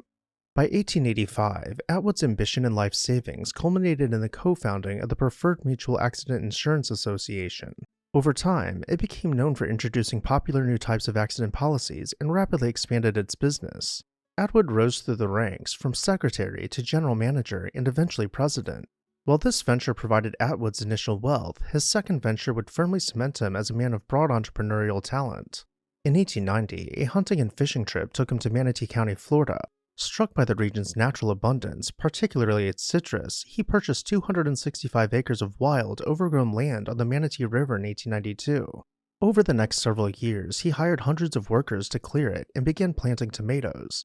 This first cash crop proved profitable, emboldening him to try what he truly loved, grapefruit. In 1897, he and his team painstakingly planted 16,000 grapefruit trees in rows that reportedly stretched a mile each, a total of 96 linear miles of citrus. Building a quarter-mile-long pier with a packing house at its end, Atwood shipped fruit by steamer and later by rail. Known as the Atwood Grapefruit Company, this colossal grove became the largest grapefruit operation in the world, reputed to produce 80,000 boxes of fruit annually. His advertising savvy earned him customers throughout the United States and abroad, and even King George V of England famously enjoyed Atwood's grapefruit. A chance discovery of a pink variety by one of his foremen ultimately contributed to pink grapefruit's rise to international popularity. Flush with success, Atwood turned his attention to creating a grand home in northern New Jersey. In 1895, he purchased land in Oradell, which included a historic Dutch colonial farmhouse which once belonged to the Tebow family, the ancestors of football legend Tim Tebow. He razed the old structure and built a striking shingle-style mansion on Kinderkamack Road, perched high on a slope with a commanding view of the Hackensack Valley. Naming it Northland, he spared no expense. Newspapers of the era hailed it as one of the most impressive homes in the region. Designed by Patterson architect Fred Wesley Wentworth, the mansion featured imposing gables, conical roof towers, and a sweeping lawn that cascaded toward the main road. Inside were lavish woodwork, onyx fireplaces, and a dedicated art gallery. all sumptuously tailored to the Gilded Age grandeur Atwood enjoyed. He sold Northland in 1926 to a second prominent family, the Blovelts. Over time, the property took on the name Atwood Blofeld Mansion. After its sale, Atwood still oversaw his grapefruit interest in Florida, maintained his position in insurance, and continued to be recognized as a dynamic, charitable figure. With so much going on in his life, he had little need for a grand estate and preferred apartment living up north. Interestingly, the site of his Riverside Drive apartment had previously been the residence of Samuel G. Bain, which we explored in more detail in this video, which I'll have linked at the end of this one. He passed away there in 1934, leaving behind a reputation as both a pioneer of accident insurance and a driving force in popularizing grapefruit as a commercial crop. The Atwood Blofeld Mansion, once called Northland and later Bluefield by its subsequent owner, remains perched in Oradell. Though it once hosted stylish galas and housed an illustrious art collection, after all, the carriage house next door still operates as an art museum. However, the main residence faces an uncertain fate. Currently owned by a senior care company, the mansion has deteriorated over the years. Preservationists and local community members have voiced concerns, alleging possible demolition by neglect. While the building is deemed eligible for placement on the National Register of Historic Places, formal listing has yet to be completed. For now, it stands weathering the elements, its fate in limbo, an architectural beacon of a bygone era awaiting rescue or revival. The future of his once glorious Oradell estate rests on the hope that its storied walls can still be preserved for future generations to come. And with that, I'll turn it over to you. Let me know your thoughts down below in the comments section, and while you're there, make sure to hit that subscribe button so you never miss an exciting episode of This House.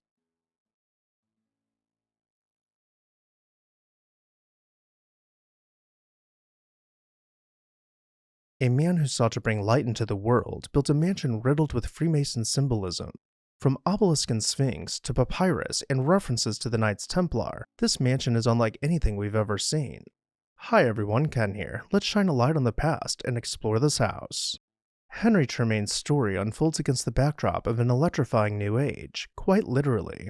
In the late 1800s, Thomas Edison's incandescent lamp had changed how people lit their homes and streets, bringing an end to smoky gaslight and ushering in a modern era of well-lit brilliance. By the early 1900s, General Electric, built on Edison's inventions, had become the biggest name in the field, but despite GE's size, the demand for light bulbs was so immense that even this industrial giant couldn't keep up. That's where Tremaine came in. Born in Brownsville, New York in 1852, he studied chemistry at the University of Michigan and graduated in 1875. Perfect timing for someone who would soon dive into the rapidly growing electrical industry. In 1879, Tremaine married Emma Cruz, linking him with a family equally eager to blaze new trails in lighting. Their first success came with the Cleveland Carbon Company in 1885, producing carbon electrodes for arc lamps. Next came the Krauss-Tremaine Carbon Company in Fostoria, Ohio, and by 1897, the Fostoria Incandescent Lamp Company. Tremaine spotted an opportunity. With GE unable to meet soaring demand, smaller manufacturers who could do top-notch research and deliver quality products stood a real chance at overtaking the market if they banded together. In 1901, he and fellow businessmen, including his brother Burton and brother-in-law John, banded together to form the National Electric Lamp Company. Drawing on each other's strengths and sharing research labs, they gave GE a run for its money. Different factories kept their own names, but united under one umbrella, making it possible to pool innovations and churn out bulbs more efficiently. Their headquarters at Nela Park in Cleveland became a hub of cutting-edge lighting science, combined with a people-first attitude that Tremaine championed all his life. Meanwhile, Tremaine poured his success into building a brand new home in Cleveland Heights. Around 1914, he commissioned architect Frederick William Streibinger, famed for his eclectic style and Parisian training, to design what would become known as the Tremaine Gallagher House on Fairmont Boulevard. The exterior suggested an Italian villa meets Beaux-Arts palace, with hints of Egyptian revival in its details. The house was even fitted with gadgets that felt almost futuristic for the time. Its suspended ceilings, rheostat-controlled colored lighting, and an in-room central vacuum system were all the talk of the neighborhood. And tucked away near the back of the property is the carriage house, where the family reportedly lived while their mansion was under construction. Let's return around front and begin making our way towards the front door. This leads us to the arcaded loggia, its barrel vault decorated in exquisite detailing. Opening the double doors, we step into the entrance hall, flanked by fluted pilasters and grand pediments. Each of the main public rooms are arranged from this grand gallery, tucked away behind French doors. But before we travel to either end, let's take a moment to really appreciate the grand staircase and imagine its balustrade glistening in the flickering light of the wall sconce's electric candles. We'll see more of the staircase soon enough. For now, let's open a pair of French doors and step into the living room. One description claimed that this room was outfitted with tapestry walls between its elegant wood paneling. And up on the ceiling, the artistry continued with robust plasterwork framing twin chandeliers. To the other end of the hall, we find the dining room painted in a creamy off-white with framed murals and rounded corners. The fireplace's mantel boasts carved festoons, and an elaborate cornice frames perhaps the room's most striking feature. If we look straight up, we can see the backlit glass dome in all its glory, a monument to Tremaine's achievements and perhaps the most intricate of his creations. Of course, when the family was not entertaining, the lights would have been kept off to preserve its splendor, instead choosing to dine in the breakfast room. Even without a glass dome, the breakfast room is every bit as elegant in its own right, and comfortably scaled for day-to-day living. And during those days, you might find Mr. Tremaine reading in his study, clad with rich wood paneling and inset with glass-paned bookcases. Though perhaps the most casual of these rooms was the billiards room, where we can imagine the air thick with cigar smoke and card games stretching into the night. As promised, let's make our way back over to the grand staircase and take a closer look at a few things. Arriving at the first landing, we find a stained glass window steeped in symbolism, from Solomonic columns to carved sphinx. And as our eyes slowly drift from the landing to the domed skylight overhead, I should mention that Mr. Tremaine was not only a 32nd degree Mason, but also a Knight Templar and a member of the Alcaran Shrine according to his obituary. Perhaps that is one of the reasons we find such symbolism embedded into the details, the more subtly so in his bedroom. The owner's suite is incredibly lavish, with a dressing room including not only a fireplace, but a radiator as well. This opens out to the sleeping porch, where we find these Egyptian revival themes coming back into play, with the most bold of the papyrus forms we've seen yet, and even winged sun disk above each door. Also off the dressing room, we find the door to the couple's bathroom, with marble trim and a carved stone tub. There are several more bedrooms in the house, though none were quite as eclectic as Mr. and Mrs. Tremaine's suite. Even though the house was equipped with all the latest gadgets, there can still be too much of a good thing. Soon after they moved in, Mrs. Tremaine had a life-altering fall down the elevator shaft, and Henry's finances began to falter, with GE making up lost ground. In 1917, just a few years after construction, Tremaine sold the estate, complete with all its furnishings, to Michael Gallagher for $350,000, or the modern equivalent of about $8.6 million. Then in 1999, tragedy struck again when the house caught on fire. Firefighters rushed to the scene, and as plumes of smoke poured out the windows, all hope seemed lost. As the flames began to die down, the facade of the house, having been completely over-engineered by the architect, remained standing. And just as Tremaine had set out to bring light into the world, the sight of his stately home continues to brighten people's days. And with that, I'll turn it over to you. What did you think about this house? Did you have a favorite room or architectural feature? Let me know down below in the comments section. And while you're there, make sure you're subscribed so you never miss an exciting episode of This House.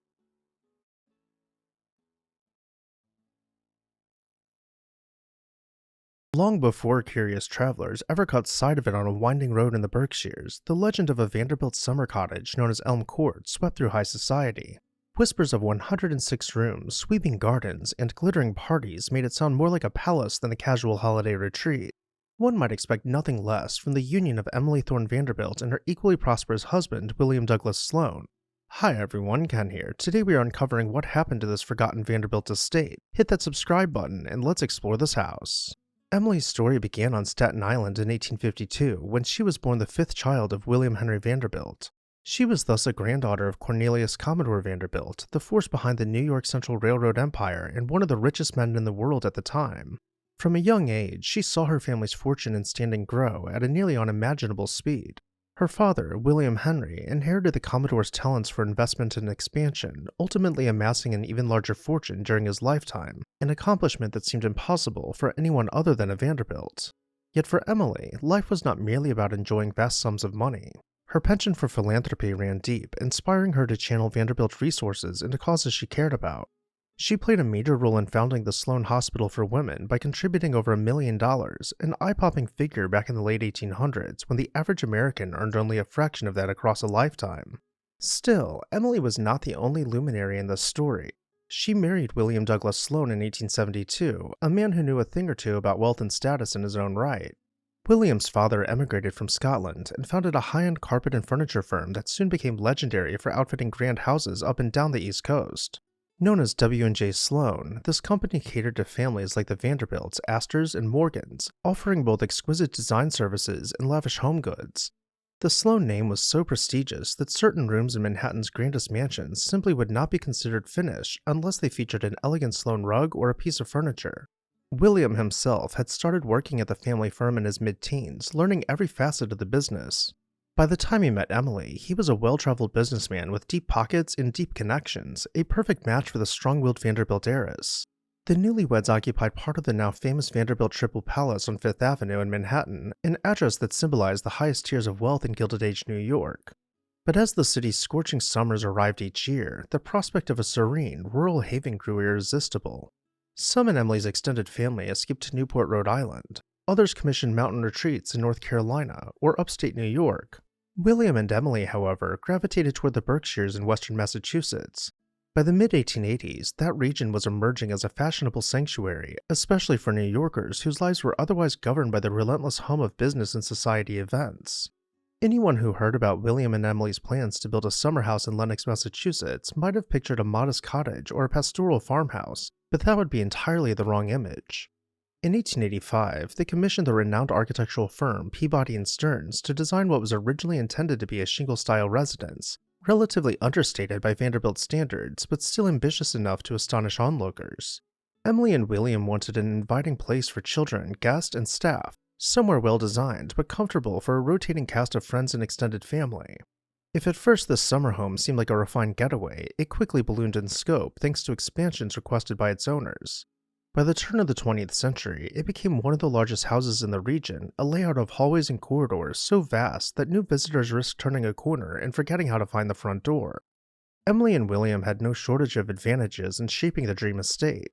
While other wealthy couples might simply hand over design decisions to an architect, they were personally acquainted with top creative minds. They had the prestige and cash to hire Frederick Law Olmsted, the visionary behind Central Park, to design the property's gardens and landscaping. In those days, a Gilded Age country house wasn't complete without an enchanting outdoor stage for lavish tea parties, weekend-long tennis matches, and quiet strolls among formal gardens. Olmsted and his firm laid out curving pathways, flower beds, a reflecting pond with a pergola, and shade trees that framed distant mountain views in all directions. When the family gathered there each summer, the mansion's interiors hummed with activity. Elaborate dinners typically featured 5, 6, or 7 courses, with footmen gliding in and out of a dining room crowned by an ornate plaster ceiling. Housemaids tended to bedrooms, fluffing pillows and replacing linens with a diligence that to modern eyes might look like a staff for a boutique hotel rather than a single family. The sumptuous living could have come off as severe or intimidating, but friends often remarked on how the place blended opulence with warmth, a slight but meaningful contrast to some of the sterner Vanderbilt residences elsewhere. After the turn of the century, the house assumed a new kind of importance beyond weekend gatherings and horse-drawn carriage rides around the estate. With World War I raging in Europe, America's biggest families did not stay untouched by global affairs. Emily's circle included notable statesmen and diplomats, and in 1919, an influential group of them convened at the Berkshire home for a series of private discussions now remembered as the Elm Court Talks. These behind-the-scenes gatherings fed into ongoing negotiations for the Treaty of Versailles and helped shape the creation of the League of Nations. It's astonishing to think that a place built for frolicking and manicured gardens contributed, even in a small way, to the course of 20th century politics. Such a storied property was naturally shaped by the personal journeys of its owners. William Douglas Sloan passed away in 1915, and Emily married Henry White, a respected diplomat, 5 years later. The new couple continued to use the home as a social and political hub, and Henry's connections only increased its reputation for attracting decision-makers. But eventually, the era that had created houses like this began to wane. The last gasp of Gilded Age opulence was already fading by the 1930s and 1940s, and Emily herself passed away in 1946 at the remarkable age of 94, right on the grounds of the beloved estate she had nurtured for decades. With Emily gone, the responsibility of deciding the future of this colossal estate fell to her descendants. Many of the Berkshire's cottages were being sold off to hotels, schools, or philanthropic organizations. Some were demolished or left to decay, but Emily's family chose to open the place as an inn in 1948, calling it the Elm Court Club. For about a decade, guests dined in elegance and danced on Saturday nights, an experience that must have felt like stepping back into the grandest aspects of the Gilded Age. Few realized that these lavish weekends were in part an effort to keep the doors open and the property preserved. Ultimately, even that plan proved unsustainable and the inn closed, leaving the home vacant for several decades. During that silent intermission, vandals and treasure hunters peeled off architectural details, smashed windows, and left behind a chaos of broken plaster. Much of the original furniture and art went missing, some stolen outright, and some sold off by relatives who no longer saw use for a 106-room behemoth in the country. By the close of the 20th century, the once shimmering estate was all but forgotten, its gardens overgrown and its hallways echoing with emptiness. Local kids dared one another to sneak inside. Urban explorers told stories of hidden vaults or leftover family gems in the walls. And yet through all that time, through break-ins, rumors, and the creeping hush of neglect, its core structure held firm, carrying the weight of family lore and historical importance. Eventually, the home re-emerged to the public awareness when Emily Vanderbilt and William Sloane's descendants made a decision to rescue and renovate it. Renovation, however, was more difficult than anyone expected. Rotten beams, fraying wires, and absent architectural pieces posed huge challenges. Still, certain treasures remained, including sections of plaster ceilings and at least a few original fireplaces that survived decades of disrespect. Gradually, a careful restoration began, driven by a mix of nostalgia, local pride, and the hope that someday the stately vestige of the Gilded Age could find a sustainable new purpose. Some of that hope materialized in the early 2000s when part of the mansion was reopened to guests. Old pictures show portions of the home now gleaming with new paint, rewired for electricity, and fitted with modern plumbing, though other wings stayed locked up, awaiting the next stage of restoration. Meanwhile, developers and potential buyers came and went, some with big plans for luxury resorts or private enclaves, but the transition seldom stuck. That slow back-and-forth period ended when a new owner with a determined vision arrived on the scene. As it happens, despite the talk of rumored demolitions and unstoppable decay, the mansion was indeed still standing. It had persevered long enough to attract a real estate investor who ultimately purchased the property with the intention of completing the restoration. The descendants of Emily and William can rest easy knowing that their ancestral summer hideaway, fabled for its scale, its Olmsted gardens, and the hush of its wooden backdrop, still captivates those who lay eyes on it. After escaping total abandonment and the wrecking ball, the mansion has stepped back into the limelight, ready for the next 100 years of stories. And so, in a beautiful twist of historical fortune, what began as a Gilded Age cottage for two wealthy newlyweds remains a living monument of American ambition, extravagance, and reinvention, promising that its greatest moments may yet be ahead. And with that, I'll turn it over to you. What did you think about Elm Court? Let me know down below in the comments section. And while you're there, make sure you're subscribed so you never miss an exciting episode of This House.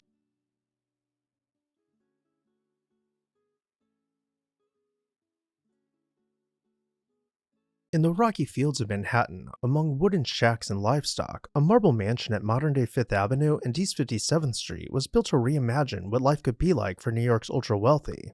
Its owner, Mrs. Mary Mason Jones, was steadfast in her conviction that the city's high society would one day migrate northward to her doorstep, and to the astonishment of many, she was right. Hi everyone, Ken here. Hit that subscribe button and let's explore this house.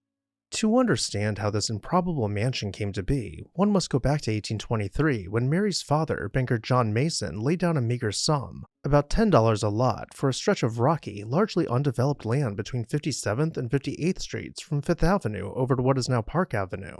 When Mason passed away, a dispute over his will kept the property tangled in legal battles for 15 years, and rumor had it that in his final hours, barely conscious, he was forced into signing the fateful document. Regardless of whether these claims were exaggerated or not, the courts eventually released the inheritance to Mary in the mid-1850s, granting her control of 2 entire blocks of Manhattan real estate. Mary had already been widowed by the time she took possession of the land. She was also a formidable character in her own right, known for her aristocratic bearing and her deep ties to New York's old money crowd. Not one to be easily swayed by convention, she embarked on a plan that would shape the very skyline of Midtown. In 1867, Mary sat down with architect Robert Mook to draft a spectacular series of French-inspired residences along Fifth Avenue. While brownstones reigned supreme elsewhere, Mary wanted a light, gleaming facade that would stand out in a city awash in dark stone. She remembered the opulent chateaux of France, Fontainebleau especially, and insisted on white marble rather than the more familiar brownstone and brick. When the set of mansions was completed 2 years later, the press dubbed it Marble Row. Its French mansard roof and creamy marble walls were breathtakingly novel in post-Civil War New York. Each structure was intended to look like a coherent part of one grand design, though in reality there were several residences in the block. Occupying the prized corner house at 1 East 57th Street was Mary herself, from whose ground floor windows she could watch the city inch toward her. Indeed, society gradually pushed north from the vicinity of Washington Square and Madison Square, clearing away the rocky outcrops and dusty roads to create a new, glittering corridor of wealth. Over time, the likes of the Vanderbilts and the Astors would all become Mary's neighbors. By the end of the century, Marble Row was encircled by even grander houses, some even rivaling Mary's in splendor. But no one could deny the original Row's place in launching a new standard of French-inspired urban palaces in Manhattan.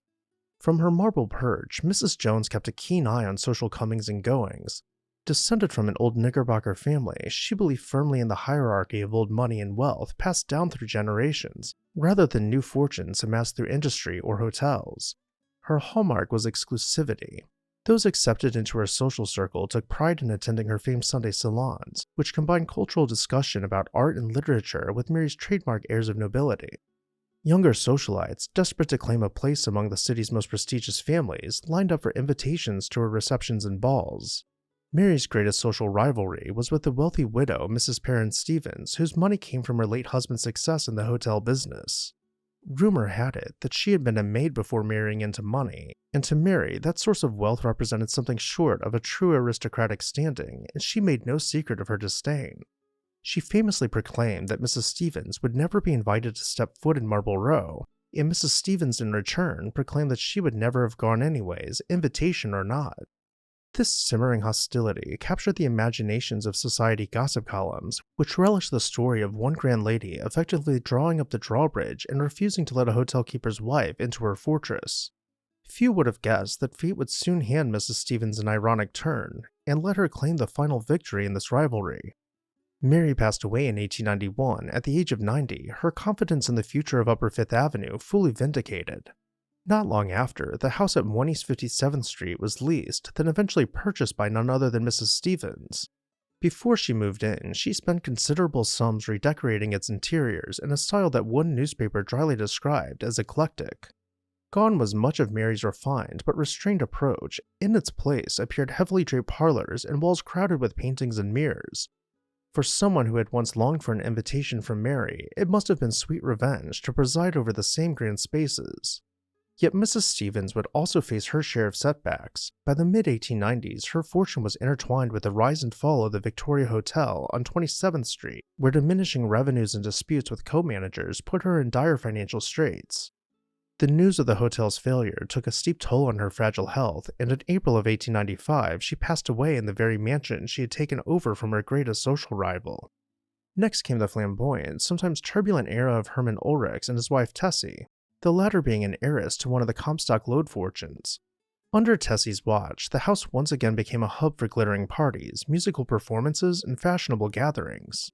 Although the mansion saw many dazzling fetes, none captured public attention quite like the wedding of William K. Vanderbilt Jr. to Tessie's sister, Virginia Fair. For that incredibly private ceremony where no pictures were allowed, Stanford White's newly built conservatory was filled with blooming fruit trees and draped in pink silk to ensure privacy, while the ballroom became a veritable rose garden. Outside, crowds of curious onlookers pressed against police barricades, causing near chaos in the eagerness to glimpse the famous couple. In the following decade, many of Mrs. Jones' once remote neighbors began moving yet further uptown. Commerce now crowded in on the mansions of Fifth Avenue below Central Park, and even the luminous Marble Row could not hold back the wave of new office buildings, department stores, and large banks. By 1918, Tessie effectively surrendered, and the New York Trust Company moved into 1 East 57th Street. For a few fleeting years, it was a bank that felt more like a genteel salon. But in a city that rebuilds itself again and again, nothing splendid lasts forever. By the close of the 1920s, real estate pressures sealed the mansion's fate. The bank announced a new skyscraper for the site, and within a year, the final fragment of Marble Row was demolished to make way for a 15-story building. Today, the corner of Fifth Avenue and East 57th Street is a hive of commerce, thronged by shoppers and tourists. Louis Vuitton's flagship stands where Mary Mason Jones once looked out on a barren expanse dotted with goats and wooden sheds. few who passed by realized that in the late 1860s, a widowed woman of old Knickerbocker heritage took a leap of faith, championed a French architectural style in an unlikely wilderness, and won her wager that this spot would become the center of society. And with that, I'll turn it over to you. Let me know your thoughts down below in the comments section, and while you're there, make sure you're subscribed so you never miss an exciting episode of This House.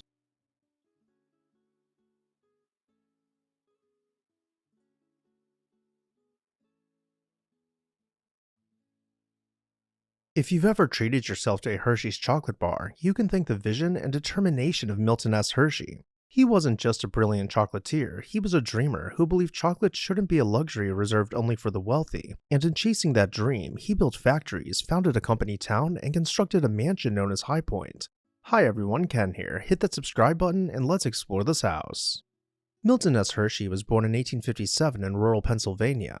Life wasn't easy, and he had very little formal education, but from a young age, he was determined to learn the confectionery trade. After several failed attempts at starting his own candy business, including ventures in Philadelphia, New Orleans, and New York, he finally struck gold, or caramel, when he returned home and launched the Lancaster Caramel Company in 1886. By the 1890s, his caramels were so successful that he employed over 1,000 workers across multiple factories. At the turn of the century, Hershey became fascinated with the idea of making milk chocolate affordable for everyone. He sold his booming caramel business for $1 million, an enormous sum in those days, to focus completely on chocolate. While others might have thought he was throwing away a sure thing, Hershey's gut told him that caramel was a fad and chocolate was the future. With his new fortune, Hershey purchased farmland near where he grew up, an area that would become Hershey, Pennsylvania.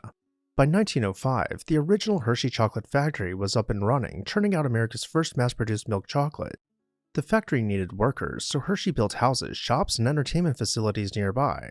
He famously named the main streets Chocolate Avenue and Cocoa Avenue, and the small community quickly grew into a thriving company town. And in 1906, Hershey set aside 150 acres for a community park, believing people needed recreation to thrive. Over time, that park evolved into Hershey Park, a family theme park that continues to welcome guests from all over the world. While the factory and town buzzed below, Milton and his wife Catherine built their home on a gentle rise overlooking the chocolate empire. They named it High Point to reflect its lofty views of the community. The house, made of locally quarried limestone, became a place where they hosted friends, community members, and even employees, always sharing the beauty of its surrounding gardens. Although it later served many purposes, including a country club headquarters and corporate offices, it was forever known as the Hershey's cherished hilltop retreat. As we make our way into the mansion, we'll see a mix of new and old photos to gain a better sense of how the mansion has been adapted over time. Back in Milton's day, this would have been the view as he swung open the front door. In place of a chandelier, a brazier rose towards the rotunda's oculus. While the rooms have been closed off by curtain walls, they were originally all open to the rotunda, a design feature that wasn't common when the house was built. Off to one side, we find the parlor, which had been decorated to the height of the era's fashion. The room was overflowing with artisan features, including statues and paintings to impress guests from the moment they arrived. While most of the original furnishings have since left the house, several of the parlor's key architectural elements remain intact. Continuing around the rotunda, we come across the formal dining room where curio cabinets held hundreds of pieces of crystalware. And while the curio cabinets and chandelier remain, the ceiling has lost its intricate plasterwork.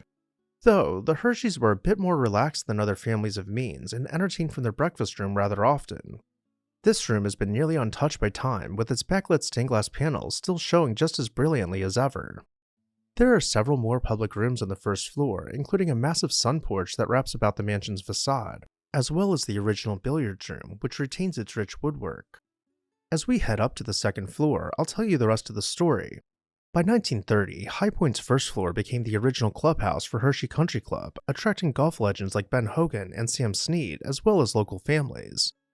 Even then, Hershey continued to maintain a residence in the house, though he reduced his footprint to only occupying an apartment on the second floor until his passing in 1945. Milton and Catherine couldn't have children of their own, so in 1909 they founded what is now Milton Hershey School, a home and school for children in need that's still flourishing today. And when the Great Depression hit in the 1930s, Hershey kept his workers employed by funding ambitious building projects, including a grand hotel and community center. Few company towns could claim that no one lost their job during those hard years, but Hershey's commitment to his employees made it happen. Milton was defined by these big ideas: mass-producing milk chocolate, nurturing a model community, and providing educational opportunities for kids in need. High Point, that stately mansion perched above the chocolate factory, still stands as a reminder of his generosity and forward thinking. Nowadays, it houses offices for the Hershey Trust Company, a fitting homage to the philanthropic spirit that continues to shape the town and institutions he created. And with that, I'll turn it over to you. What did you think about High Point? Did you have a favorite room? Let me know down below in the comments section. And while you're there, make sure you're subscribed so you never miss an exciting episode of This House.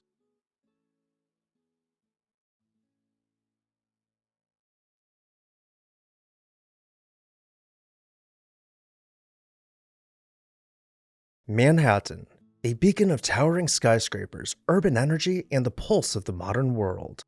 But long before the skyline was defined by steel and glass, it was the domain of Gilded Age glamour. Hi everyone, Ken here. Welcome to This House.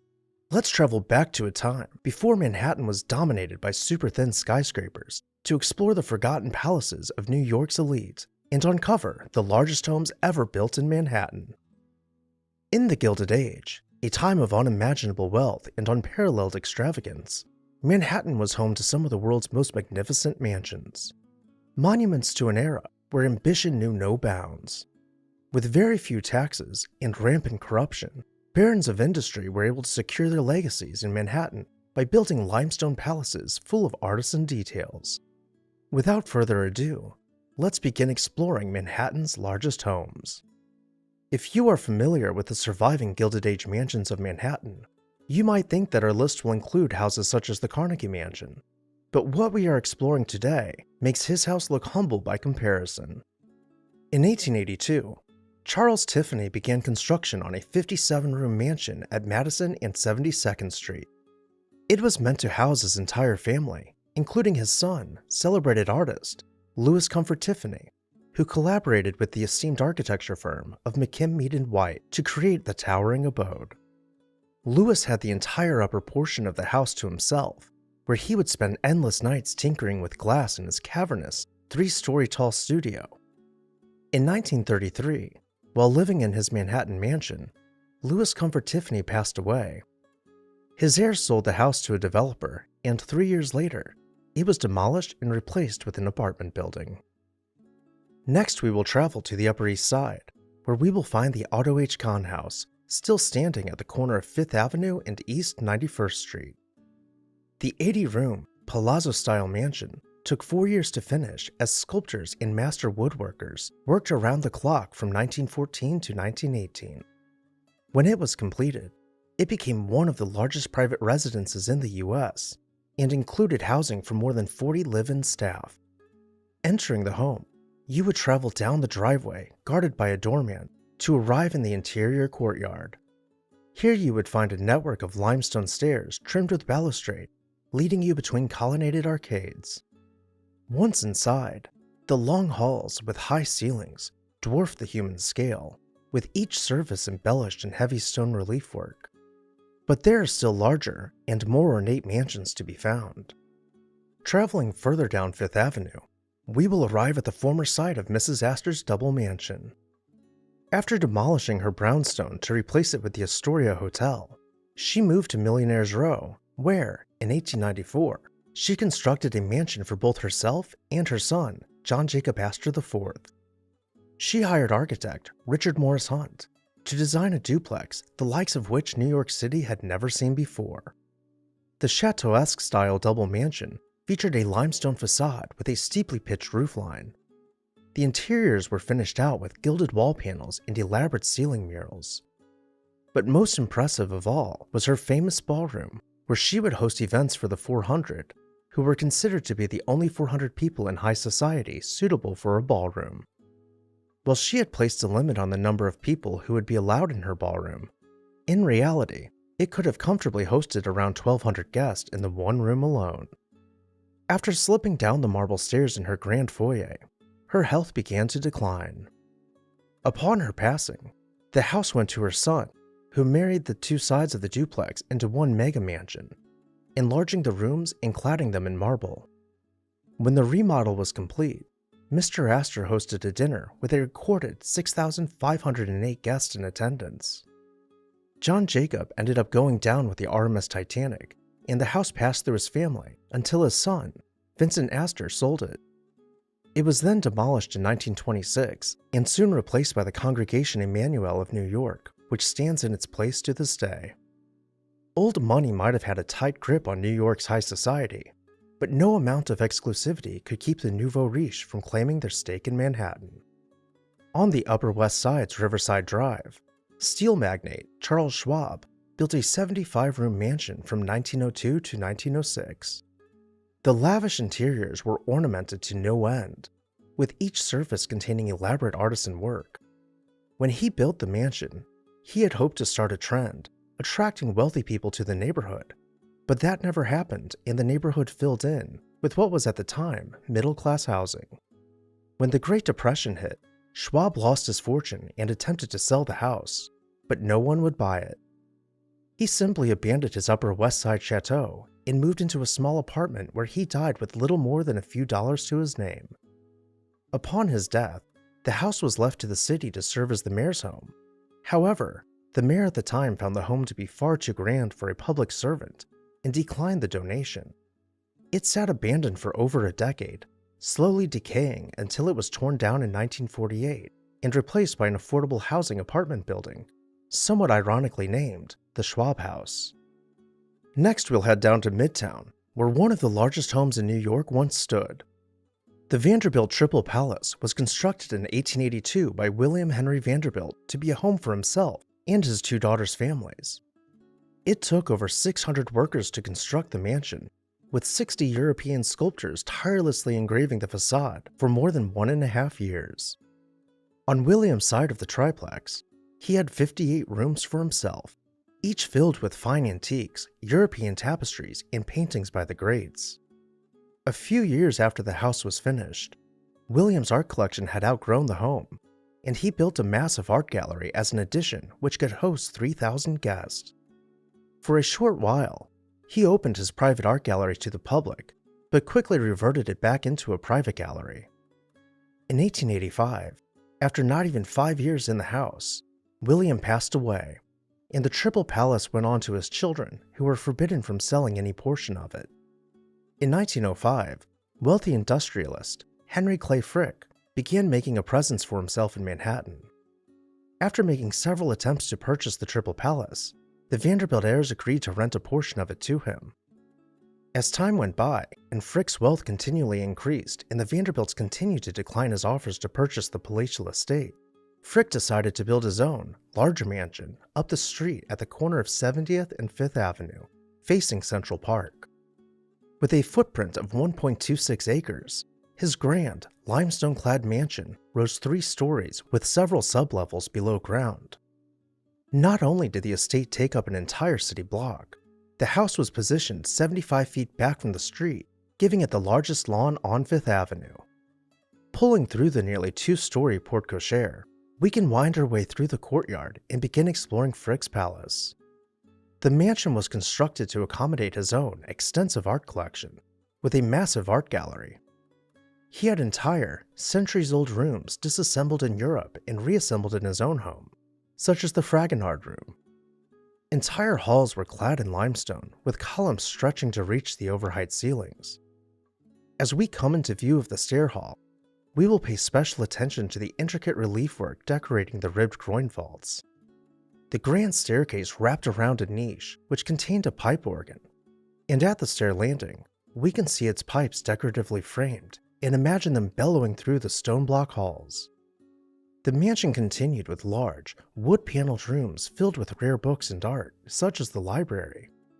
The living hall was staged with antique furniture arranged conversationally, while artisan plasterwork decorated the ceiling and intricate carvings decorated the wood panels. And in the dining room, the table could be extended with leaves to host elaborate dinner parties. Even with all of these lavish and luxurious rooms, the Frick Mansion, which still stands today, was not the largest. Nearby, in 1897, William A. Clark started construction of a towering 121-room mansion in the Beaux-Arts style. The limestone-clad mansion included a staggeringly tall tower, which was meant to overlook all of Central Park, which was in turn said to be visible from anywhere in Central Park. For its construction, Clark had a private railway built directly to the construction site to bring in stone and coal from his quarries. Upon its completion, it received sharp criticism and was viewed as an eyesore, earning it the nickname Clark's Folly. Entering the vertically oriented mansion, we will pass nearly 30 feet from the front door through the vestibule to arrive at the stair hall, where a sweeping staircase carved from solid marble will take us upstairs to the main living area. First, we would be directed to the reception room to await our host. From here, we might be welcomed into the art gallery, where one of, if not the largest skylight in a single-family house of the time, illuminated paintings by the greats. To one end of the gallery, the pipe organ dominated an entire wall, set within a marble-trimmed niche. The dining room, with a mix of wood panels and limestone walls, left no surface unadorned. But perhaps no room was more intricately detailed than the petit salon, with its delicately gilded lattice ceiling.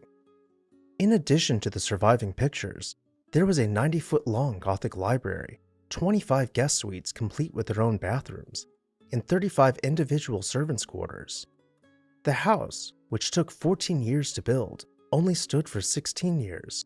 It was torn down in 1927 upon Clark's passing, and replaced with an apartment building which still occupies the lot to this day. Originally built in 1883, Cornelius Vanderbilt II felt insecure about the size of his mansion.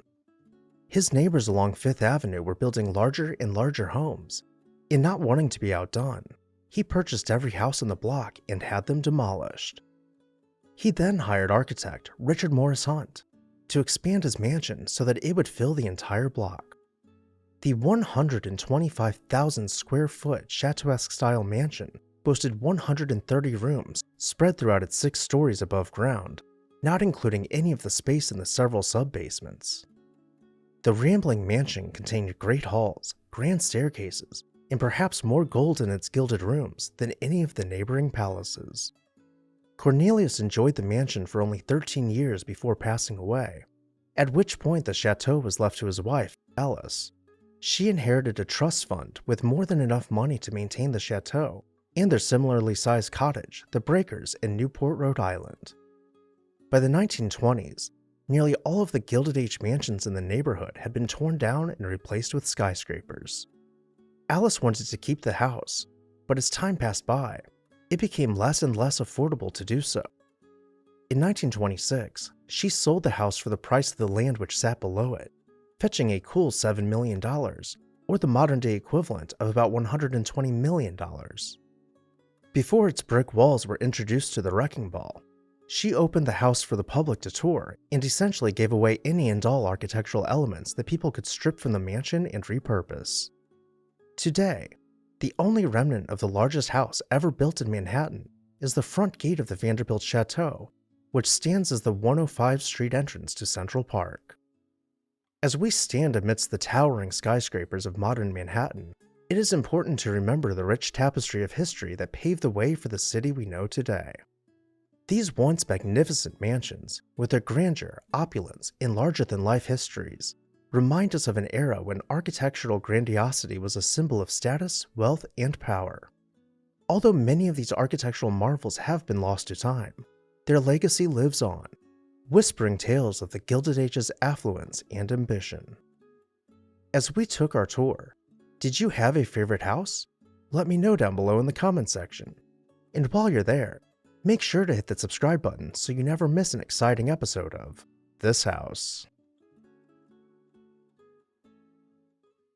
Ima Hogg, born with a rather unfortunate name, overcame a lot in her lifetime.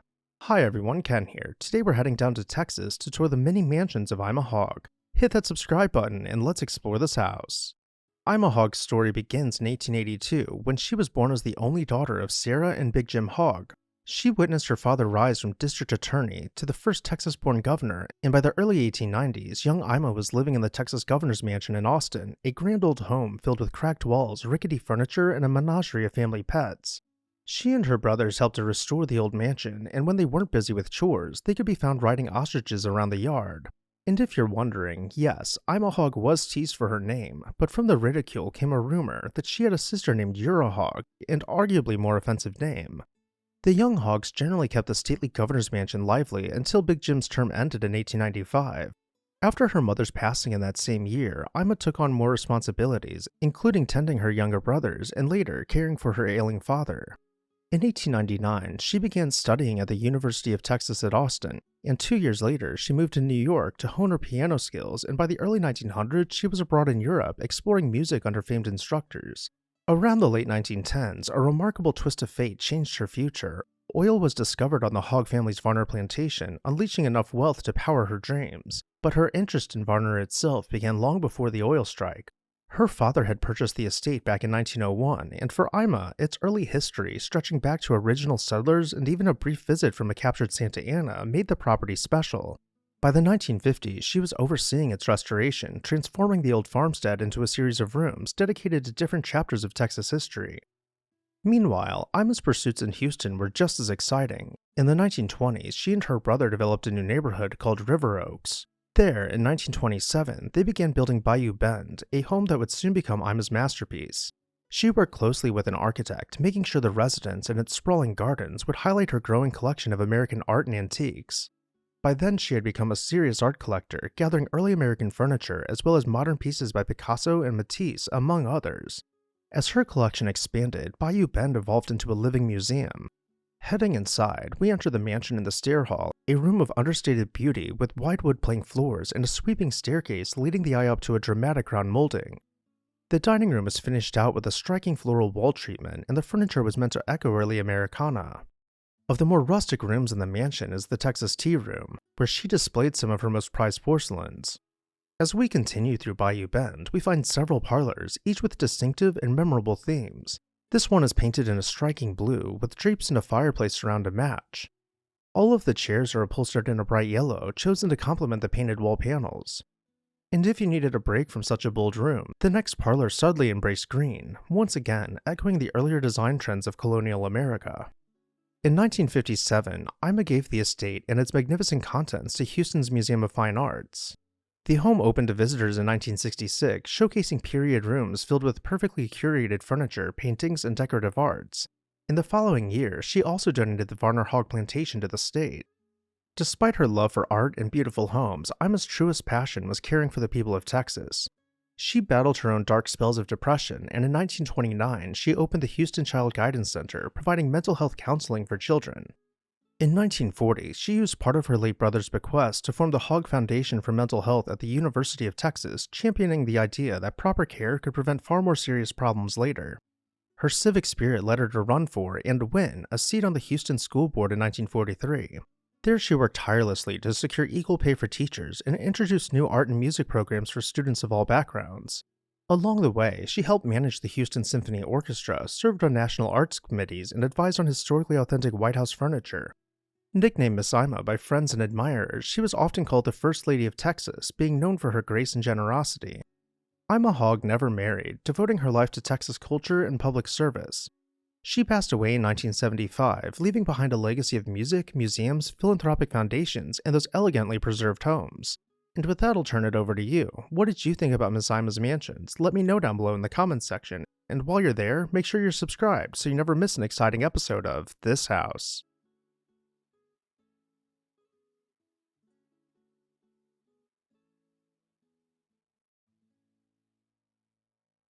Can you imagine building a 70,000 square foot mansion just to use as a weekend getaway? Hi everyone, Ken here. Today we're visiting the Vanderbilt family's idle hour. Hit that subscribe button and let's explore this house.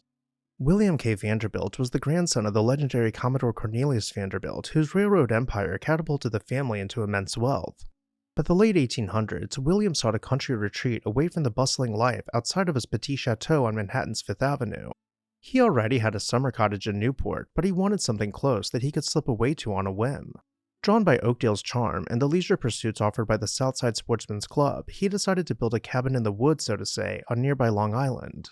With discretion necessary to avoid inflating local property prices, he assembled an impressive 862-acre estate dense with lush forest and unspoiled ponds. In 1878, Vanderbilt commissioned renowned architect Richard Morris Hunt to create the first iteration of Idlehour, a stunning wooden Tudor Revival mansion. Lavish gatherings, grand parties, and leisurely weekends defined life at this retreat. However, tragedy struck in 1899 when the mansion burned to the ground during the honeymoon of Vanderbilt's son, although thankfully no one was harmed. Undeterred, Vanderbilt swiftly rebuilt, determined this time to make Idlehour entirely fireproof. He enlisted Richard Morris Hunt's son, Richard Halland Hunt, to design a new residence that would rise like a phoenix from the ashes. Completed in 1901, this second mansion became an architectural marvel crafted from red tapestry brick, sandstone, and marble, epitomizing the refined English country aesthetic. Ensuring disaster would never strike again, Vanderbilt even installed underground tunnels to supply electricity and steam heat from a separate power plant far removed from the main house. Idlehour became a favorite spot for high society, hosting both elaborate parties and quiet weekends spent fishing and boating from Vanderbilt's private mahogany dock. The estate even boasted an indoor tennis court designed by the famed architectural firm Warren & Wetmore, featuring ivy-clad walls and cooling stone fountains, a true rarity at the time. Idlehour's interiors exuded sophistication, showcasing intricately carved woodwork imported from France, 24-karat gold accents, and walls draped in lavish silk tapestries and velvet. The mansion featured 110 meticulously designed rooms, each space embodying Vanderbilt's taste for European luxury. Entering the mansion, we swing open the heavy double doors and step into the vestibule clad floor to ceiling in marble. Directly ahead of us, we see the view that was planned by the architect for the hall. William wanted something a bit less formal, so the barrel-vaulted ceiling was ditched in favor of exposed wood beams. As we move in closer, we get a glimpse of the grand staircase twisting beyond the arcade. We'll get a much better look at this later when we head upstairs. For now, we'll turn to the right, where we see how the architect imagined the living hall. Here, William chose to stay pretty true to the initial design. Large windows flank each wall, allowing natural light to add depth to the artisan plaster ceilings appearing to pierce the air above us. But perhaps the most eye-catching element in this room is the fireplace at the very end, which includes the bellows of a built-in pipe organ, which is hidden away behind the chimney. To the right of the fireplace, we find the white and gold salon, with intricate plasterwork gilded with 24-karat gold. Had we gone to the other side of the fireplace, we would have found the library with built-in bookcases crowned by intricate carvings. We're now going to make a circle around the courtyard, following the cloister all the way to the end. This leads us to the palm court, where tropical plants could be grown year-round in high humidity. The tennis courts we saw earlier extend off the back of the palm court, as well as guest rooms for William's bachelor friends. Let's take a quick look at the floor plan once again, just to orient ourselves and make our way down the other cloister back towards the main house. Once here, we find a long corridor and follow it until we see an opening beyond a Gothic screen. This leads us into the smoking room, which could also be set up as a game room and billiards room. We can imagine William hanging out here with guests, having cigars over a game of cards after a long day of fishing. Continuing down the corridor, we head back towards the hall to find the dining room as our last stop on the first floor. While this small table might look a little silly in this grand space, it could seat dozens of guests when all the leaves were fitted to the table. The centerpiece of this room was the fireplace, which featured a finely sculpted figure of Diana, the Roman goddess associated with the hunt, rendered in brilliant white marble. Finally, we've come full circle in the house, stepping back out into the hall. As promised, we'll continue towards the grand staircase to see one of the most inspired architectural wonders in the house. The newel post is crowned by a grotesque, rising proudly above intricate carvings with a centuries-old European tapestry acting as its backdrop. As we head up a few stairs, we pass behind the gargoyle and get a closer look at the incredible woodwork all around us, taking inspiration from the Jacobean style, all being composed of quartered oak. Reaching the top of the staircase, we'll take a look at the floor plan for this level before continuing on, noting that it consists primarily of just bedrooms. Just as an example of what the bedrooms look like, they were all finished out with only the most fashionable furnishings at the time, with more than enough space to spread out. After Vanderbilt's passing in 1920, Idlehour witnessed a colorful history. It briefly became a haven for bohemian artists, and even played host to notorious gangster Dutch Schultz during Prohibition. Later in 1963, the estate transitioned into an educational institution, serving as Dowling College until its closure in 2016. Despite surviving another significant fire in 1974, Idlehour today faces the ongoing threat of neglect or alteration. Thankfully, recent preservation efforts by the town of Islip have placed additional protective zoning on the property, ensuring Idlehour's historic legacy continues for future generations. Today, Idlehour remains a remarkable symbol of the grandeur of a bygone era, echoing the fascinating story of one family's ambition, their unparalleled wealth, and the captivating allure of Long Island as an idyllic weekend retreat. And with that, I'll turn it over to you. What did you think about Idle Hour? Did you have a favorite room, or maybe something else stuck out to you? Either way, let me know down below in the comments section. And while you're there, make sure you're subscribed so you never miss a fascinating episode of This House.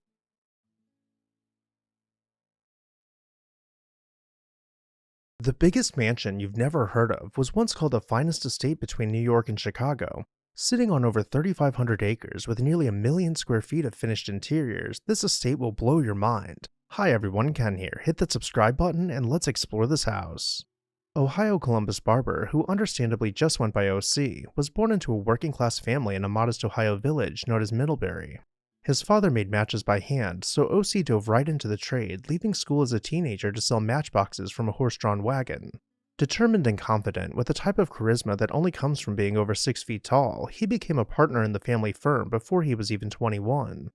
By the early 1880s, his barber company was one of the biggest match producers in the nation, and in 1881, he orchestrated a massive merger that formed the Diamond Match Company, which soon controlled nearly all match sales in the country.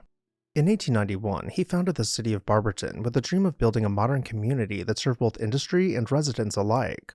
A few years later in 1894, he shifted his main factory there, churning out hundreds of millions of matches every single day. These roaring successes funded a whirlwind of new endeavors. He formed rubber and steel companies, organized an extinguisher business to tackle factory fires, and even helped start Akron City Hospital. He was the kind of man who, if he spotted a problem, instantly set out to fix it, whether it was finding better ways to manage industrial processes or addressing dangerous health conditions in his factories.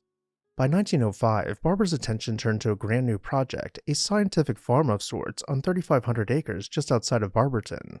In 1909, he poured his energy and fortune into building a sprawling estate called the Anna Dean Farm, named for his daughter Anna and her husband. He didn't hold anything back. He built 35 elegant buildings, installed the latest farming technology, opened the grounds to the public on Sundays, and even built an extravagant 52-room mansion crowned with a glass-topped elevator. Newspapers declared it the most impressive residence between New York and Chicago, which would prove to be an understatement to say the least. While hundreds of craftsmen worked around the clock, the mansion sprang up at a rapid-fire pace. Within a year it was nearing completion, with hardly any scaffolding left for artists to leave their touches. Day in and day out, caravans of horse-drawn wagons could be seen carting trees around the property, until finally, the only thing left to do was watch the grass grow in. Now with the estate completed, let's begin our tour from the street, entering near the gatehouse. Traveling about the property, we will cross bridges and pass by some truly incredible outbuildings. It would be impossible to wind our way through all 3,500 acres, so we'll skip ahead to the main attractions, starting with barn number 1. Then off in the distance, beyond fields of flowers and vegetables, we spot 2 massive towers. As we come in closer, we see barn number 3 starting to come into focus. Traveling around its sprawling wings, we get a closer look at the exquisite masonry, which allowed his farm animals to live in style. Though he did keep most of his animals separated, the colts had their own barn, the pigeons had a massive pigeon house with room for thousands, and the pigs had their own palace known as the piggery. Even ducks were treated to the lap of luxury. Beyond the duck pond, the duck department ensured the population remained healthy and happy. But the estate wasn't just set up for animals. The hundreds of full-time staff also farmed the fields and kept a flour mill running.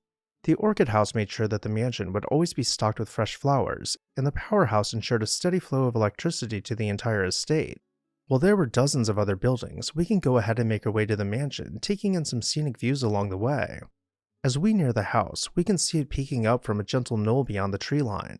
Continuing closer, we skirt the pond and get a clear view of the back of the house. But this is not where we'll enter. We'll continue around until we find the drive taking us towards the front. Finally, we can see the house in all its grandeur, begging us to come inside and explore. But before we make our way through the front doors, let's zoom out just to appreciate the sheer scale of this 52-room mansion. Swinging open the front doors, we pass through the vestibule to find the main hall, clad in stone with heavy relief work on each corbel in the frieze. All along the wall, life-size figures have been painted in murals, replicas of works by François Boucher on display in the Louvre. Though had we looked straight ahead from the front door, we would have seen the grand staircase, each step a marble slab with stained glass windows framed by fitted stonework. Off to our right, we'll find the living room beyond glass doors. This is our view as we step over the threshold onto a tiger skin rug, seeing glass-paned bookcases lining the walls and an incredibly intricate coffered ceiling soaring overhead. This is the largest room on the first floor, acting as both the living room and the library. Following the bookcases along the wall, we see a set of French doors that don't quite match. This will take us to the solarium. In the summer months, the windows might be removed to allow for a shaded outdoor patio, and in the winter, you could continue to enjoy the room with a fireplace to keep you warm. Now, had we turned the other direction in the main hall, we would have seen a fireplace at the very end of it, marking both the elevator and the entrance to the service wing. But to the right of that fireplace, we would have found a set of French doors opening into the billiards room. And to the left of it, we would have found the dining room, furnished with pieces OC had purchased at the St. Louis World's Fair. Interestingly, for this time period, the formal dining room is unobstructed from the breakfast room, where the family would have enjoyed more casual meals. There are a couple of other rooms on the first floor, including a service wing and OC's office. There is also a formal reception room, but the main hall was simply too enticing to not skip over this formality. Let's make our way back to the grand staircase now and begin heading upstairs. The ceiling height shrinks by a few feet, however, the finishes remain just as opulent as what we saw on the first floor. Up here we'll find OC's bedroom as the largest room on this floor. We'll also see a number of other bedrooms, including his wife's room. Not including servants' chambers, there are 5 bedrooms on this level and a gymnasium, as well as several bathrooms. And up on the 3rd floor there are 5 more guest suites and several bathrooms as well. But the showstopper on this level is the ballroom, which follows the same footprint as the living room. He and his wife could easily host 100 guests in just this one room alone. Over the years, OC remained a larger-than-life figure in his community, splitting his time between running businesses, welcoming friends to lavish gatherings, and seeking out new projects. When he passed away in 1920, he left behind hopes of turning his farmland into an agricultural college, but he hadn't finished structuring his will to fund it in time. The entire estate changed hands and continued to remain in nearly one piece until the 1960s. By this time, the mansion itself had been widely neglected, with maintenance being deferred. Plans were put in motion to demolish the mansion, which sparked protests from the local community. Unfortunately, nothing could be done to stop the inevitable. Architectural elements and furnishings were stripped from the mansion and sold off in a tag sale, which drew out crowds of hundreds. With the mansion left in shambles, it was time for it to be demolished. Even so, the town of Barberton continues to bear his name, and a few anodyne farm buildings remain standing as lasting tributes to his unshakable drive. From humble boyhood days selling handmade matches to shaping an entire city, O.C. Barber proved that big ideas backed by relentless energy can light up more than just the tip of a match. And with that, I'll turn it over to you. What did you think about Anodyne Farm? Did you have a favorite building or room? Let me know down below in the comments section. And while you're there, make sure you're subscribed so you never miss an exciting episode of This House.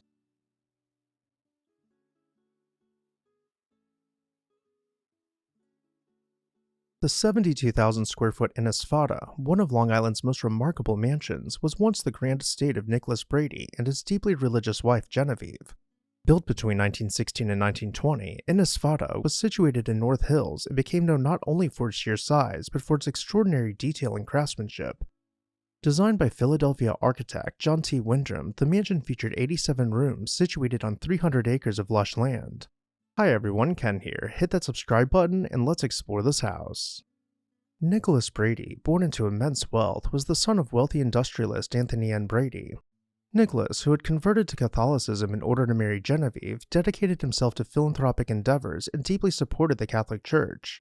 His commitment earned him recognition from the Vatican, including a rare honorific title of Papal Duke. Genevieve became a Papal Duchess in her own right, renowned for her extensive charitable work and notable positions in organizations such as the Girl Scouts and the Welfare Council of New York. Those details will be important as we explore Envato. The mansion seemed to meander on, with exquisite masonry work leading the eye up to dozens of chimneys appearing to pierce the clouds. Each and every face of the home was given the utmost attention to craftsmanship and precision. From stained glass windows framed by limestone to crenellated towers, the mansion was said to rival England's largest manor houses. All about the main house, formal gardens were planned to slowly graduate into lush forest. From the short side of the mansion, we can look up from the reflecting pool to see towers fading off in the distance. And as we continue further away, we step down into terrace gardens. The greenhouse would ensure that a never-ending cycle of fresh flowers could be brought into the house. The garage was essentially its own mansion to house the Brady's collection of automobiles, and the pool house is where memories were made. But we didn't come here for the grounds necessarily, we came to explore the mansion. Pulling up the long drive, we skirt by the left wing of the mansion, rounding the lawns towards the porte cochere. Once here, we can make our way towards the front door, which is surrounded by incredibly intricate limestone relief work. Heading inside, we enter the vestibule, where we are met with polished stone walls reflecting the flickering flame of the inglenook. Straight ahead and beyond a gallery, we find the grand staircase with deep steps almost making it appear stretched out. As our gaze continues upwards, we see vibrant antique European tapestries hanging on the walls. Now, had we turned just after the vestibule, this is the view of the gallery we would have had, with rich oak paneling and a dizzying plaster ceiling barreling overhead. The first public room we'll explore is the Great Hall, rising nearly 4 stories to its peak. Once again, we find European tapestries hung on the walls and elaborate trusses supporting the ceiling. The scale of this room is simply so large that as we take several steps forward, nothing seems to change.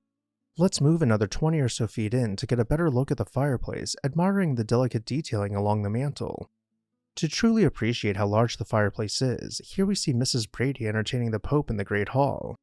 Without the furniture, we lose reference for this scale. However, in this photo we can see the series of leaded bay windows beyond stone arches which allow this cavernous room to be filled with natural light.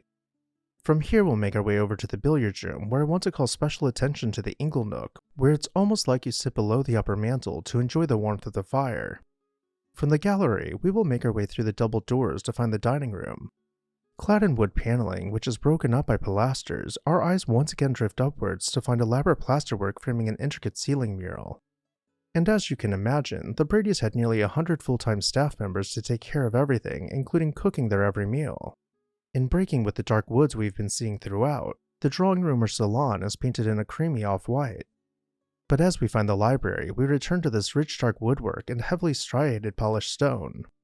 Not every room was quite as grand. The living room was set on a more comfortable scale for daily use, though it still boasted the same level of craftsmanship with wood-paneled walls and built-ins.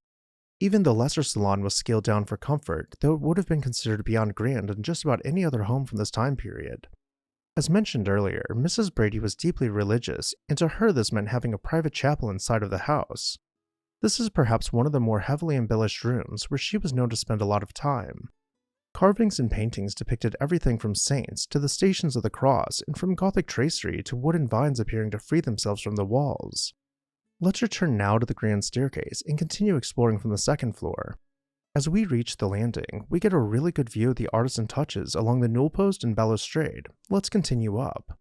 The first bedroom we'll see is Mrs. Brady, styled with a mix of new and centuries-old furnishings to lend to the aesthetic.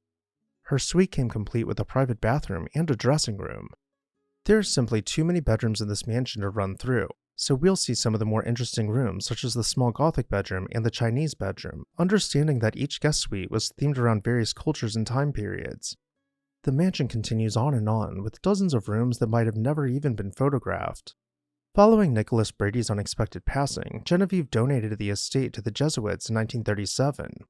The mansion, with its intricate woodwork and vast chapel dedicated to St. Genevieve, initially served as a seminary and later, starting in 1963, became the St. Ignatius Retreat House.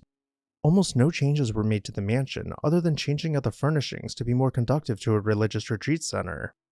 These color photos we are seeing were taken by the late John Foreman of Big Old Houses, showing just how spectacular the house appeared more recently. However, financial considerations led the Jesuits to sell Envato in 2013. After intense local efforts to preserve the mansion failed, the property was sold for development and demolition began in December of 2013. Today, the once magnificent estate is replaced by modern homes, marking the loss of one of Long Island's architectural treasures. And with that, I'll turn it over to you. Which part of this grand estate was your favorite? Let me know down below in the comments section. And while you're there, make sure you're subscribed so you never miss an exciting episode of This House.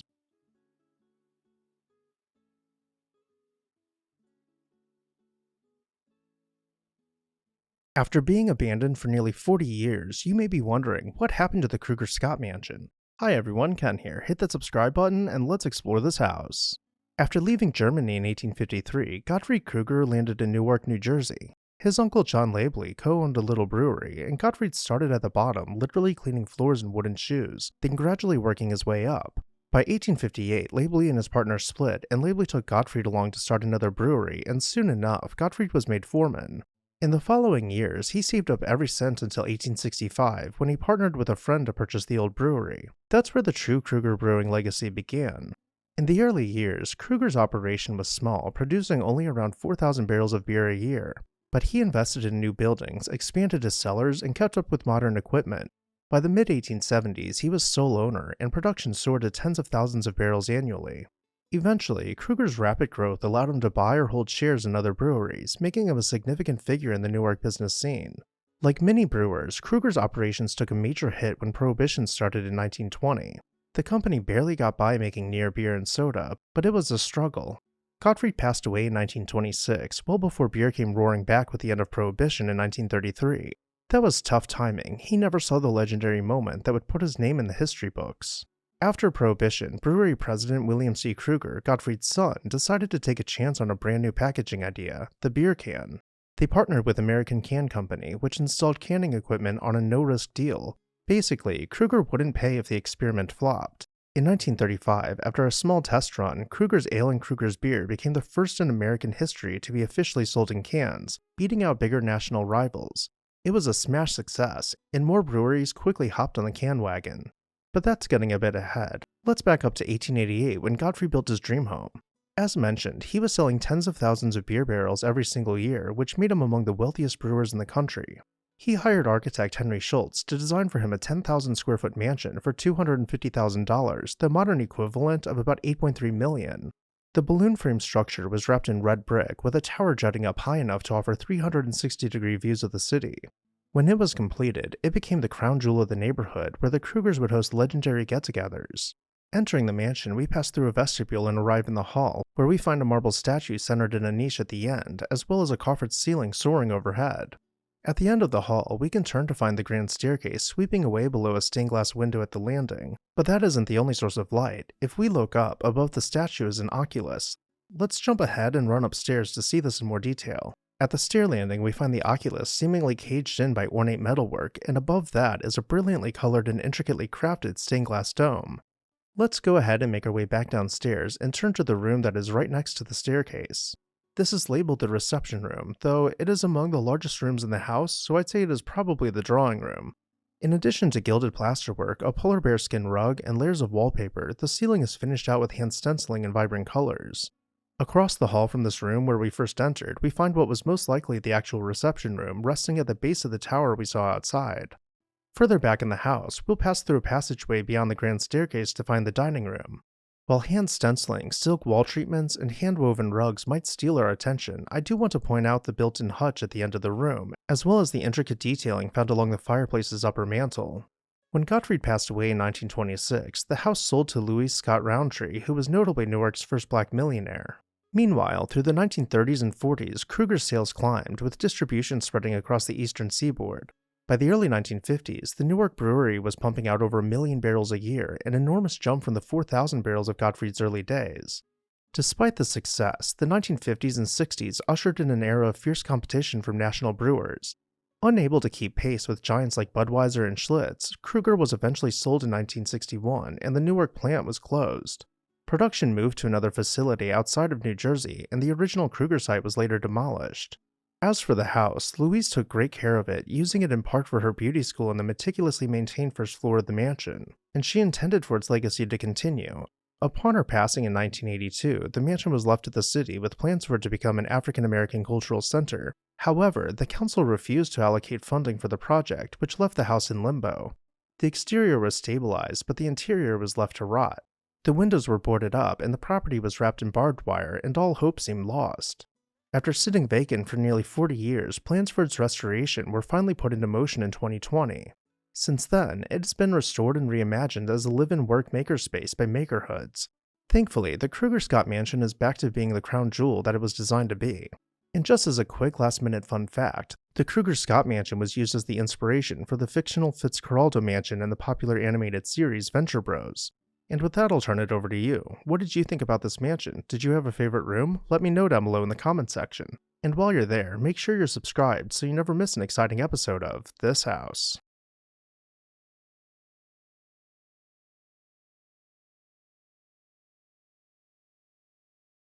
Even though the Gilded Age officially ended in the early 1900s, for some families, that lifestyle continued well into the 1960s.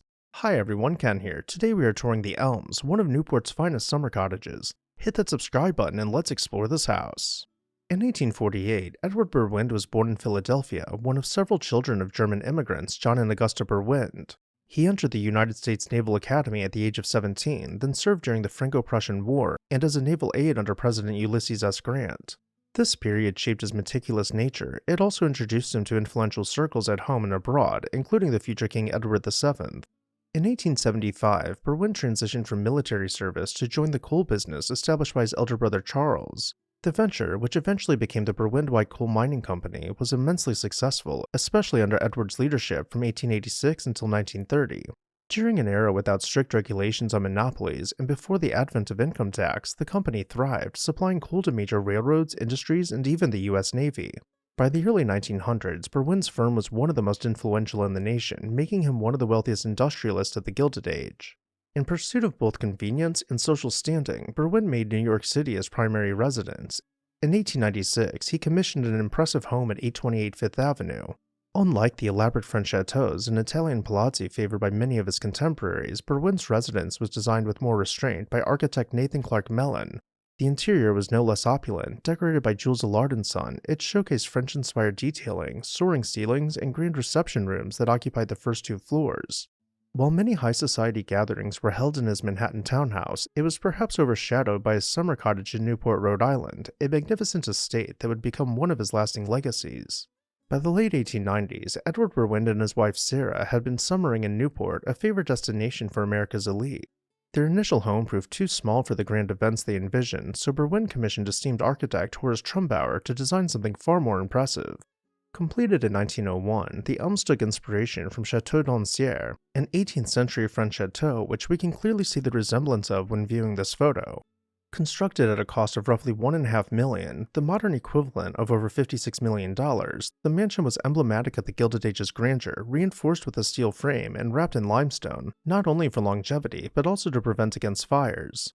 The family also embraced other emerging technology, being among the very first homes in the United States to rely solely on electricity. As for the architecture, the facade was adorned with some truly incredible artisan touches, including statuary and dazzling relief work. Even the garages and stables were finished out in the same styling, becoming Beaux-Art wonders in their own right. Usually we wait until the end to find out the fate of the mansion, but I'll let you in on that part right now. It is still standing, so heading forward, we'll see a mix of old and new photos to really gain a sense of how the estate has held up over the years. The grounds were designed to be fitting of such a grand work of architecture, with formal gardens guiding the eye past expansive lawns. Here we see tea houses and gazebos terraced above the lawn, and from another angle we find them behind a massive fountain surrounded by stone balustrade. Now had we started our tour from the street, we would have had a very different experience exploring the estate. The drive carries us along the street-facing facade, which is perhaps more restrained than the back of the house. This is where we'll find the main entrance, centered below the portico. Above the front door, we find incredibly intricate limestone relief work, perhaps a sample of what we'll find ahead. Inside, the layout featured a grand staircase, a spacious ballroom, and private living quarters. We'll enter the mansion near the top, where it is labeled Stair Hall. As we step inside, the grand, bifurcated staircase wraps up and around us. We'll take a few steps up and pass below the archway. This brings us to the gallery, clad in various types of marble with a series of concentric arches spanning from one side of the mansion to the other. Turning back, we see the front door below the grand staircase where we just entered the house. Facing the stair hall and across the gallery, we slide back pocket doors to reveal the largest room on the first floor, the ballroom. Finished out with herringbone wood floors and elaborate plasterwork, the ballroom appears almost exactly as it did over 100 years ago. On one side, this connects to the dining room, clad floor-to-ceiling in rich woodwork broken up by murals and framed artwork. Once again, it is almost as if the time stood still, with only a few changes in the furnishings. Though when the Berwins were not entertaining, they most likely would have dined in the breakfast room, which is just off the dining room. While it was great seeing the original furniture in the last picture, nothing really compares to seeing the finishes in full color. Let's go ahead and make our way back through the ballroom and head to the other end of the mansion. This old postcard shows the drawing room finished out in creamy, off-white painted wall panels with gilded furniture and decor. And surprisingly, aside from rearranging the sofas, it doesn't appear much different today. Looking back in time once again, we can see the conservatory, which is labeled as the palm room on the floor plan. By the time this postcard was illustrated, the room had already been completely redecorated. And here's how it appears today, with the statues and fountains unmoved. The last stop we'll make on this floor is the library, though it isn't the last public room in the house. To see more, let's make our way back down the gallery towards the grand staircase. Heading up to the second floor, we get an up-close look at some of the tiniest and most delicate artisan details, from the plasterwork to the metalwork. And up at the landing, we can look back to appreciate how this has aged gracefully over time. Before we continue on, let's take a quick look at the floor plan to orient ourselves, noting that we will be heading into the room opposite the stair hall. This is the sitting room, which is directly above the ballroom on the first floor. And this room is where we can imagine the family gathering for more casual conversations, or just essentially to hang out. Let's continue on to Mrs. Berwyn's bedroom, which is by far the most luxurious. Not only did she have a full bathroom equipped with the latest hygiene and beauty gadgets, she also had an electric call box to order staff to her room. And speaking of staff, nearly the entire third floor was devoted to their quarters. Edward Berwyn passed away in 1936 at the age of 88. His formidable fortune and properties were largely entrusted to his younger sister, Julia. By the time she passed in 1961 at the age of 96, the Elms stood as one of the last Newport mansions operated in the Gilded Age style, retaining a full staff. In the early 1960s, the estate briefly faced the threat of demolition. Fortunately, the Preservation Society of Newport County purchased the Elms in 1962, averting its destruction. Since then, the mansion has been open to the public. And with that, I'll turn it over to you. Did you have a favorite room, or perhaps something else stuck out to you? Either way, let me know down below in the comments section. And while you're there, make sure you're subscribed so you never miss an exciting episode of This House.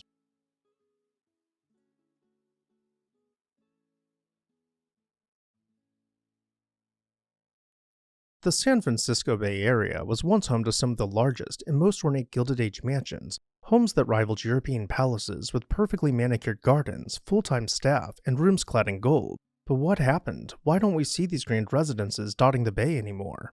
Hi everyone, Ken here. Today we are uncovering the lost mansions of the Bay Area. Hit that subscribe button and let's explore this house. This episode is brought to you in part by Victorian Society in America. More on them later. To fully understand the fate of these remarkable estates, we need a bit of context on how the San Francisco Bay Area developed in the first place. The story of San Francisco starts in 1776 when Spanish settlers established the Presidio and the Mission San Francisco de Asís near the tip of the peninsula. This outpost grew slowly at first, but everything changed in 1848 when gold was discovered in the nearby foothills. By the following year, tens of thousands of fortune seekers flooded into the region. Almost overnight, a sleepy settlement was transformed into a bustling economic powerhouse, setting the stage for San Francisco's meteoric rise. This new wealth manifested in many ways, but none so visibly as the construction of grand estates. The Gilded Age, which spanned roughly from the 1870s to the early 1900s, saw the rise of railroad barons, shipping magnates, and real estate moguls who used their fortunes to build some of the most breathtaking mansions the West Coast had ever seen. Nob Hill became the unofficial capital of extravagance. Once a relatively undeveloped area, its steep slopes were soon dotted with the opulent homes of prominent families, including members of the so-called Big Four, who had amassed vast fortunes through the Central Pacific Railroad. Perhaps the most famous of the lost Nob Hill estates was Mark Hopkins' Grand Victorian showpiece. Starting in 1875, at the request of his wife Mary, Mark Hopkins built an imposing mansion at the top of Nob Hill. So grand was the planned structure that it would take years to complete, as artists worked around the clock to detail not only its Gothic exterior, but its intricate interior as well. After 3 long years of construction, just as the house was beginning to take shape, Hopkins passed away while on a business trip. Much to everyone's surprise, and considering that he was only middle-aged, he had never created a will. He and Mary did not have any children of their own, though they did adopt their housekeeper's kid, Timothy. The courts ended up awarding everything to Mary, who was intent on finishing the house. Once everything was sorted out, Mary contacted the esteemed Herder brothers to finish the interior design work. That's when she met one of their most esteemed designers, Edward Francis Searles, who was young enough to be her son. Almost immediately, the two became an item, and Searles finished the house to both his own and Mary's taste. Entering the mansion, we pass through the vestibule where we find the walls clad in Circassian walnut with a built-in grandfather clock. Let's take the passage to the right. This leads us into the stair hall, where a grand, bifurcated staircase sweeps behind a 2-story arcade. From a frescoed ceiling framing a skylight to a built-in pipe organ defying gravity above the grand staircase, and intricate carvings found on almost every architectural element, the stair hall became an instant success amongst architectural critics. Just to give you an idea of the sheer scale of this room, with each floor containing double-height ceilings, we can notice how tiny the person in the sketch appears in front of the arcade. If you were visiting this house as a guest, the doorman would escort you to the reception room to await your host. From here you might be ushered into the parlor, boasting ornate built-ins, leaded stained glass windows, and a fireplace with built-in lanterns. While we only have this one glimpse into the dining room, we can imagine just how grand it truly was, from the intricate fireplace mantel to the built-in cabinets and hand-stenciled walls. Mary's bedroom continued with these grand displays of artistry, with the large ceiling frescoes soaring above Eastlake furniture. Some of the photos we have been seeing are from the house's next chapter when it served as the Mark Hopkins Institute of Art, such as the massive art gallery we are seeing now. Once again, to truly appreciate the scale of this room, we will refer to a drawing showing the art gallery as it relates to the rest of the mansion. After the Mark Hopkins mansion was completed, Mary and Edward married each other in 1887. Just 4 years later, Mary passed away and the entirety of the Hopkins estate, including real estate stocks and tens of millions of dollars, skipped Timothy Hopkins and was inherited by Edward. This led to a lengthy legal battle in which Edward admitted to the courts that he proposed to Mary in part for her money. Nonetheless, the courts sided with Edward, which left Timothy with nothing from his adopted parents. While it has never been proven, there were rumors that Edward had been having a secret affair and had been living with a lover around the time of Mary's passing. Timothy allegedly blackmailed Edward, who ended up privately settling the matter for a few million. At this point, the San Francisco mansion was conveyed to the Mark Hopkins Institute of Art, which converted many of the rooms for use as a school. Timothy was able to reclaim most of the furnishings, which is why we saw rooms such as the parlor with only wood benches to fill them. With so many empty rooms boasting double-height ceilings, the Institute was able to offer art classes with elaborate sets and plenty of space for painters and sculptors to let their imaginations run wild. Meanwhile, other members of the Big Four built their palatial mansions nearby on Nob Hill. Charles Crocker attempted to purchase the entire block in order to build his dream home. However, one resident of the block refused to sell to him. Instead of planting his gardens around his neighbor's house, he built a spike fence around it to completely block out the sunlight in an attempt to force him to move. Inside, the house was a veritable palace full of marble and exotic woods, but for reasons we'll soon learn, there aren't many photos left of it. Next door was the residence of Collisby Huntington, another member of the Big Four, but perhaps none were quite as lavish as the house across the street, the home of Leland Stanford, who was the first of the Big Four to build his mansion on Nob Hill back in 1875. It was designed to boast 50 rooms spread out over 41,000 square feet of lavish interior space. No expense was spared on his Italianate mansion clad with limestone and copper accents. Entering the home, you would pass through double doors and make your way from the antehall towards the rotunda, framed beyond marble columns boasting gilded capitals. As we continue forward, we begin to gain a sense of just how colossal this house truly was, and to make it appear even larger, mirrors were strategically placed in the corners. We won't go up the grand staircase yet to see what rests above the rotunda's oculus. Instead, let's turn around and begin exploring the rooms to either side of us. First, we are ushered into the reception room, with rugs tossed over carpets and drapes found pooling on the floor. This overabundance of rich textiles was meant to convey the excessive wealth of the family from the moment a visitor arrived. From the reception room, we will head into the drawing room, also known as the Pompeian drawing room for its illustrious frescoes. Set within an alcove is one of Stanford's most prized possessions, the Fountain of Love statue. We can move in closer to get a better look at its delicate features and further admire the finer details of the furnishings. Continuing our tour through the mansion, we find the gallery stretching away from the Pompeian drawing room. Bathing in natural light pouring in through a leaded skylight, Stanford displayed his extensive collection of paintings from the greats, some already several centuries old by the time he acquired them. Let's return to the entrance hall just below the rotunda. While we are here, we can look up, but only for a moment. We still have much more to see on the first floor before we explore the upper rotunda. Directly opposite of the reception room, we will enter the library, receiving direct sunlight through its massive bay window.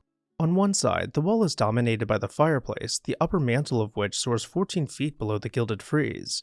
Looking around, we find that half-height bookcases skirt the room, each book neatly organized with custom leather-bound covers. Adjoining the library and heading towards the rear of the house, we find the billiards room. Continuing forward, we find that we've only made it as far back as the staircase. Let's head through the opening on our left. This brings us to Mrs. Stanford's sitting room, also known as the ladies' sitting room.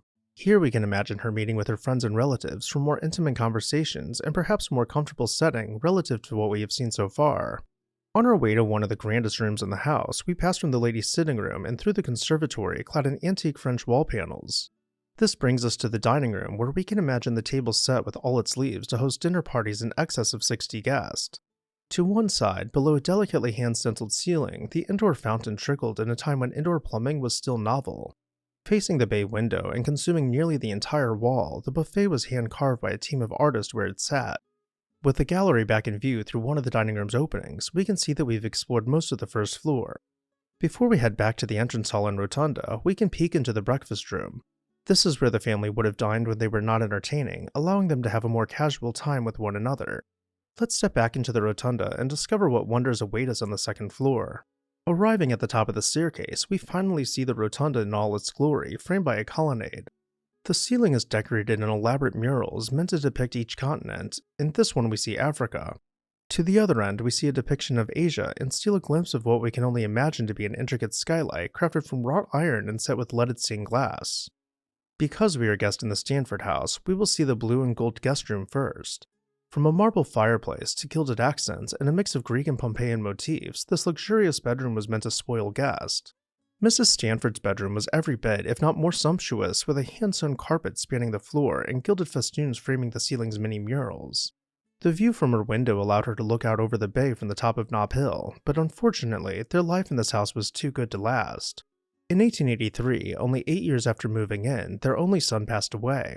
Stricken with grief, they had the house emptied of all of its contents except for his bedroom, which they left as a shrine. The Stanfords, unable to bear any reminders of their late son, moved on to Menlo Park, only returning to mourn. Menlo Park at the time happened to be home to one of the richest men in the country, James Flood. James had grown up poor in New York, working throughout his childhood as a carriage maker to help his parents pay the bills. When he was 23, he set out west with the hopes of striking it rich in the gold rush, which actually panned out well for him, allowing him the opportunity to save some money for the first time in his life. With an entrepreneurial spirit, he opened a saloon, then when that became profitable, he opened a stock brokerage, then eventually a mining company that uncovered the Comstock lode. The Big Bonanza, as it was called, consisted of a silver core stretching 1,200 feet deep into the earth. When James announced the discovery, the mines were valued at $1 billion, the modern-day equivalent of about $25 billion. What followed was a frenzy in the stock market, and James saw an opportunity to manipulate the price of stocks as he learned new information about his mines. When it was all said and done, the mine produced about 1/10 of its estimated value before becoming unprofitable. But with insider knowledge, James was able to cash in long before it ran dry. With his new wealth, he set out to build his dream home. He purchased a lot in Menlo Park and constructed his 45,000 square foot mansion, which he named Linden Towers. The colossal 6-story Italianate palace was clad in limestone and embellished with intricate relief work and statuary. As we arrive from the street, the gatekeeper steps out from the gatehouse to greet us. The short side of the mansion comes into full view as we round the fountain, but we still have a long way to go before arriving at the front door. We must make our way down the winding gravel drive, meandering through the lush gardens. This takes us past a herd of cows grazing in the pastures just outside of the barn. Then reaching off into the distance, we wonder where the garden walks might take us. Looking beyond Stone Sphinx, terrace gardens break away from the expansive lawns until finally Linden Towers can be seen coming into view. Let's dismount from our carriage and make our way towards the front door, but before we head inside, a quick word about the sponsor of today's video, Victorian Society in America. Are you captivated by historic architecture? Want to explore, learn, and dive even deeper into the past? With the Victorian Society in America, you'll have the chance to travel to American cities and tour stunning 19th century buildings, pursue learning through internationally acclaimed summer programs in American cities and abroad, including Chicago, Newport, and London to name a few. Additionally, members will enjoy a free subscription to 19th Century, the semi-annual publication packed with articles on art, architecture, preservation awards, and book reviews. Visit the website below in the video description and become part of the Victorian Society in America today. Thank you, Victorian Society in America, for sponsoring today's video. Now back to our tour. Swinging open the nearly 12-foot tall front doors, we arrive in the entrance hall, hearing the echoes of our footsteps dance across the marble mosaic floor. As we look straight ahead, the main hall stretches more than 100 feet below gilded ceilings, shimmering in the light of gold-plated chandeliers. To the right side, the smell of old leather-bound books tempts us into the library with hand-tooled leather walls and a ceiling that has been gold-leafed between its polished ebony beams. The library feeds us into the music room, where a grand piano is so well polished that it reflects the sun's light back into our faces. Directly across the main hall from the music room is the drawing room. Here we could find antique European chairs set out, one for each expected guest. And above us on the ceiling, a dramatic ecclesiastical mural is framed by intricate hand stenciling. Let's make our way back into the main hall, heading all the way to the end and turning left just before the door to the service wing. This brings us to the dining room, dramatically decorated with angels flying about overhead in the ceiling mural and gilded dragons resting behind the table supporting the fireplace's mantel. Though for a more casual dinner, the Floods could eat in the breakfast room in the service wing. Unfortunately, there are no known photos of the stair hall, Moorish smoking room, service wing, or children's dining room, but we can continue exploring the mansion from below the dome of the second floor stair hall. James's bedroom was decorated with an eclectic mix of styles ranging from centuries-old furniture pieces to a unique mix of Eastlake and Baroque detailing. Mary's bedroom was more cohesive, with a matching bedroom set and a lively frieze running below murals framed by hand-stenciled borders. Her suite came complete with a large fireplace centered between windows and only the finest hand-sewn quilts and curtains money could buy. While no two bedrooms were identical, each one bore a strong resemblance to the last, with a writing desk in the middle of each room and canopies over each bed. Once completed, Linden Towers became the largest house west of the Rocky Mountains, but even so, the Flood spent very little time in it, only using the mansion to host large parties. They chose to instead live in their Nob Hill mansion in San Francisco, which continues to stand to this day. Speaking of which, back in San Francisco, Nob Hill was all but running out of space, but there was another enclave of incredibly wealthy families building their palatial homes along Van Ness Avenue. Van Ness around the turn of the century was thought of as the Bay Area's fanciest street, where all the best shops, restaurants, and churches were. You could see members of high society strolling about, ladies in grand dresses, and men in their finest suits. All up and down the avenue, mansions sprang up, creating a tight-knit neighborhood of the who's who of San Francisco. The corner lots were the most valuable at this time, giving the wealthy the chance to show off their incredible homes. You could see a range of styles, from the French Second Empire to the most flamboyant Italianates with Eastlake influences. Queen Anne's pierced the sky with their elaborate towers marking the intersections. This continued on for almost the entirety of the avenue, and even though any one of these might be considered showstoppers, there were two that stuck out above the rest. The Ash Hobart residence was decorated with just about every Victorian-era embellishment you can imagine. Its highly visible location saw crowds of thousands pass by during parades and other community events. And the interior was every bit as sumptuous, finished out with rich woodwork throughout and decorated by a vast art collection. Not too far away was the home of Klaus Spreckels, who had made his money through sugar plantations in Hawaii. In 1894, he purchased a large block of property on Van Ness, intending to build a grand mansion that would rival the homes up on Nob Hill. Designed in the popular chateauesque style with blown-out proportions, the mansion stood proudly on the street corner. The interior was every bit as grand as you might imagine, and it will take some imagination to see the details in the fire-damaged photos. Not only did he have a grand, two-story art gallery with leaded skylights, he had a jewel chamber which safeguarded diamonds and rubies and delicate jewelry. But this wasn't the only fancy area. On the other side of the bay around the same time, Oakland was seeing rapid growth. With several rail lines now running through it, the city became a hub of commerce, and for those seeking larger lots, it became quite attractive as an alternative to San Francisco. At first, upper-middle-class homes began lining the streets, but as the years rolled on, the lower-upper class began building their homes side by side. This led to streets that were full of character with a little more room to spread out. Then came homes that were entirely in their own category, the extravagant estates of the ultra-wealthy. This brings us to Francis Marion Smith, who, like many other men, headed out west in search of gold. Long story short, he didn't find any, but what he did find was ulexite, which he processed into borax. The iconic 20 Mule Team borax brand emerged from this era, named after the long mule teams used to transport borax from remote mines to railheads. Smith's advertising manager, Stephen Mather, played a crucial role in popularizing his brand, which became a household name and cemented Smith's reputation as the Borax King. This made him an absolute fortune, and in the early 1880s, he purchased 35 acres in Oakland, California, and began planning not only a mega mansion, but extensive grounds to accompany it. Before the mansion was built, work started on the extensive grounds. As we wind about the property known as Arbor Villa, we'll discover some truly fascinating structures and amenities. The first building to catch our eye rises 5 stories above the tree line. This is the observation tower, where Smith could look out across the bay and all of Oakland from the top of the hill.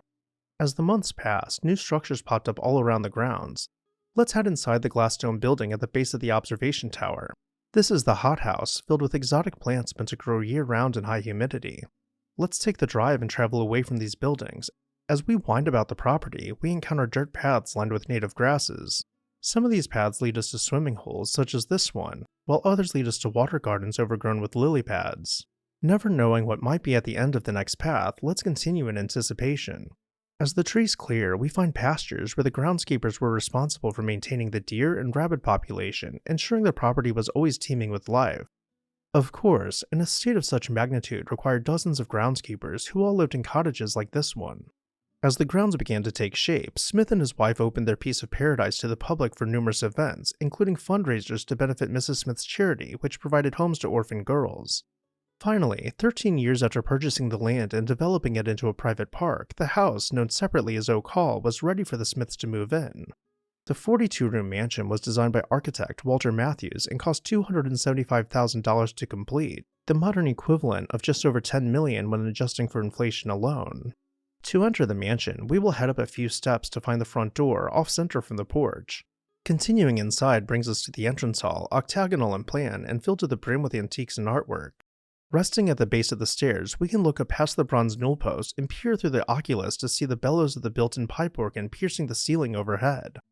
Before we continue deeper into the mansion, we can pause to admire the smaller details, and while the stair hall might make a grand impression, it is far from the most impressive room in the house. From the stair hall, we will continue into the music room, doubling as the lesser ballroom. The walls are adorned with intricate murals displaying scenes from antiquity, while hand-stenciled ceilings frame ecclesiastical murals above us. In the bay window, we find a marble statue towering above the gilded piano, where we can imagine a full-time musician gently playing throughout each day. Let's move along to the library, clad floor-to-ceiling in rich, old-growth wood. Not only is it lit by electric lights, but multicolored light penetrates this cavernous space through the stained glass windows above the half-height bookcases. Next up is the billiards room beyond a solid wood archway spanning over 20 feet. This room continues the same decorative motifs as the library, but with a Moorish flair in its furnishings. This eclectic mix of styles is something we can see play out in each room, such as the dining room, which has a traditional hutch paired with an exceedingly modern dining set for the time, as well as a glass curtain wall. Though some rooms are more true to a single style, such as the white and gold salon with gilded plasterwork on the cove ceiling. Let's return to the grand staircase now and make our way up to the second floor. At the landing, we can clearly make out the details of each newel post and notice a band of egg and dart molding on the stepped wall panels. Details that might otherwise be lost when the silk wallpaper dominates our visual field. This feeds us into the rotunda where all of these aforementioned details come together. Directly across from us is the organ loft, and to the side of that is a minstrel gallery where multiple musicians would have been playing their instruments out of sight from guests.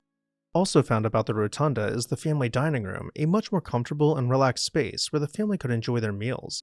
Up here we'll find 15 bedrooms, though we won't look at all of them. The greatest room in the house is yet to be seen, so we'll just see these three before continuing along. Finally, we make our way into the great ballroom, which was designed to hold hundreds of guests. Not only is there a stage with professional lighting, but the ceiling overhead is domed with alcoves branching off for more intimate sitting areas. Unfortunately, Mrs. Smith passed away in 1905, only being able to enjoy the mansion for about 10 years. Mr. Smith, however, remarried and lived out the rest of his life enjoying Arbor Villa and Oak Hall. Following Mrs. Smith's passing, another estate went up nearby. In 1858, Philip Bowles was born into humble means, being raised by his mother after his father's untimely death the following year. After graduating from UC Berkeley, he went to work as a clerk at the First National Bank, but quickly rose through the ranks in his career and was soon named the president of the American Bank. By his late 40s, he had married the love of his life, Mary, and amassed a fortune. In 1909, Philip and Mary Bowles purchased 51 acres in Oakland. The site they chose was nestled high up on a hill with sweeping views of the bay below. The couple then hired architect L.B. Dutton to design for them a 22-room Italian villa-style mansion with a 4-story tower which was completed in 1911. To enter the property, we will find the gate along the former Prospect Drive near Broadway Terrace.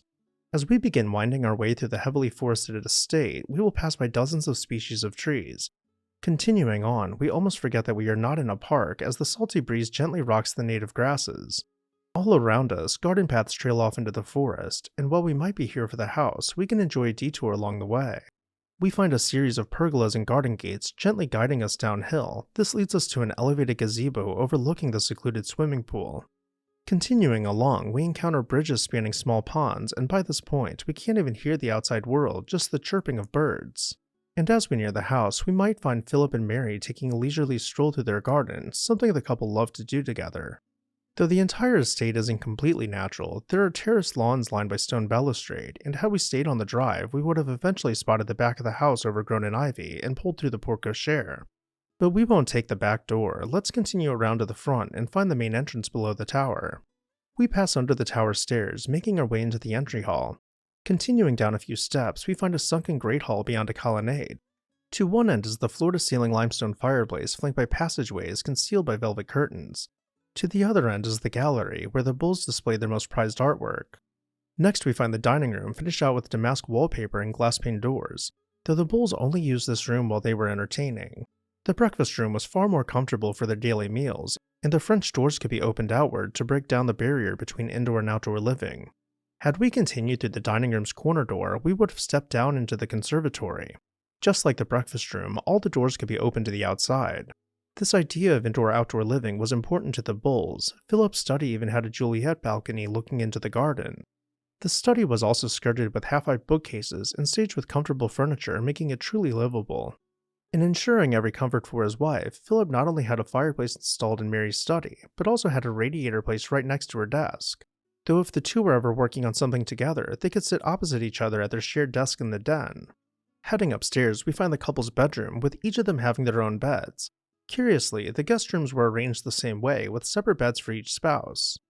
The Bulls enjoyed their piece of paradise until 1926, when Philip passed away. In honor of her late husband, Mary had Bulls Hall constructed as a gift to UC Berkeley, where Philip had served as a regent in his twilight years. But that's getting a bit ahead. Let's backtrack a little bit for an honorable mention. While not a house per se, the Cliff House was a staple of high society in the Bay Area. In 1863, the first Cliff House was built by Senator John Buckley and C.C. Butler, who opened its doors as a restaurant and saloon. Initially, it was a remote haven, accessible mostly by horseback and frequented by writers, hunters, and picnickers. As San Francisco grew and the city expanded its infrastructure, the establishment's fortunes changed with the opening of the Point Lobos Toll Road in 1864, making it a popular destination for San Francisco's carriage trade. The adjacent 2-mile speedway added to its allure, drawing the city's elite to race their horses. Omnibuses, railways, and streetcars brought visitors to the edge of the Golden Gate Park, from where stagecoaches completed the journey. The area's popularity surged, partly due to the nearby Seal Rocks, a favorite spot for crowds of all ages to gather and watch sea lions. After 2 decades, Adolf Sutro, a silver magnate, purchased the Cliff House. His tenure saw both triumph and tragedy. In 1887, the north wing was destroyed by an explosion from the grounded schooner Parallel. Instead of abandoning the property, Sutro rebuilt the Cliff House, only to have it completely destroyed by fire again 7 years later. Undeterred, Sutro reconstructed it in 1896 as a 7-story Victorian chateau, affectionately known as the Gingerbread Palace. This period coincided with the construction of the nearby Sutro Baths, enhancing the area's recreational appeal. The Cliff House grew into more than just a restaurant and saloon. It was now a high-end hotel with lavish interiors. It became a gathering place for the social elite, where we can imagine men wearing their finest suits and ladies donning Victorian-era gowns strewn with pearls. From here, families could take a stroll along the beach as they made their way to the Sutro Baths, which boasted the world's largest indoor swimming pool. In addition to the water slides and 6 saltwater pools, the Sutro Baths also included an amphitheater, skating rink, and a museum. As time went on, the grounds surrounding both the Cliff House and Sutro Baths were landscaped with extensive gardens. Along the cliffside, marble statues dotted walking paths amidst hundreds of species of imported plants and flowers. If you are familiar with San Francisco's history, you already know that the 1906 earthquake nearly wiped the city off the face of the earth. Surprisingly, the Cliff House and Baths stood strong, with negligible damage. All was fine until the next year. On the 7th of September in 1907, just after the sun set, fire broke out. The flames were unable to be quelled, and the inferno raged, consuming the Cliff House for several days until there was hardly anything left of it. Though as mentioned earlier, the 1906 earthquake devastated the city of San Francisco. Many homes and buildings were not built with flexible materials that could withstand shaking, leading to many of them crumbling. Of those that stood strong, the subsequent fires raged through and left almost nothing unscathed. This was the case for the Big Four's mansions on Nob Hill, all of which were lost in the events following the earthquake. In that same event, Van Ness Avenue was essentially used as a fire break. In a desperate attempt to keep the fire from consuming more of the city, the U.S. Army blew up the buildings on the street using dynamite, which ultimately proved unsuccessful, leaving nearly nothing recognizable on what had been the city's hottest street. Linden Towers, the home of James Flood, passed in and out of the family for decades. It was eventually purchased by developers who imploded it and buried the remains under the Lindenwood housing development. And a similar fate was shared by both of the estates we saw in Oakland, which were both demolished and subdivided for new construction. And with that, I'll turn it over to you. What are your thoughts? Did anything in this video stick out to you? Let me know down below in the comments, and be sure to share any stories you might have of Old Bay Area mansions that are gone but not forgotten. I'd also like to extend another huge thank you to the Victorian Society in America for sponsoring today's video. Make sure to check out their link in the video description to learn more about their upcoming tours and preservation efforts. As always, thank you all for watching, and I'll see you next time on This House.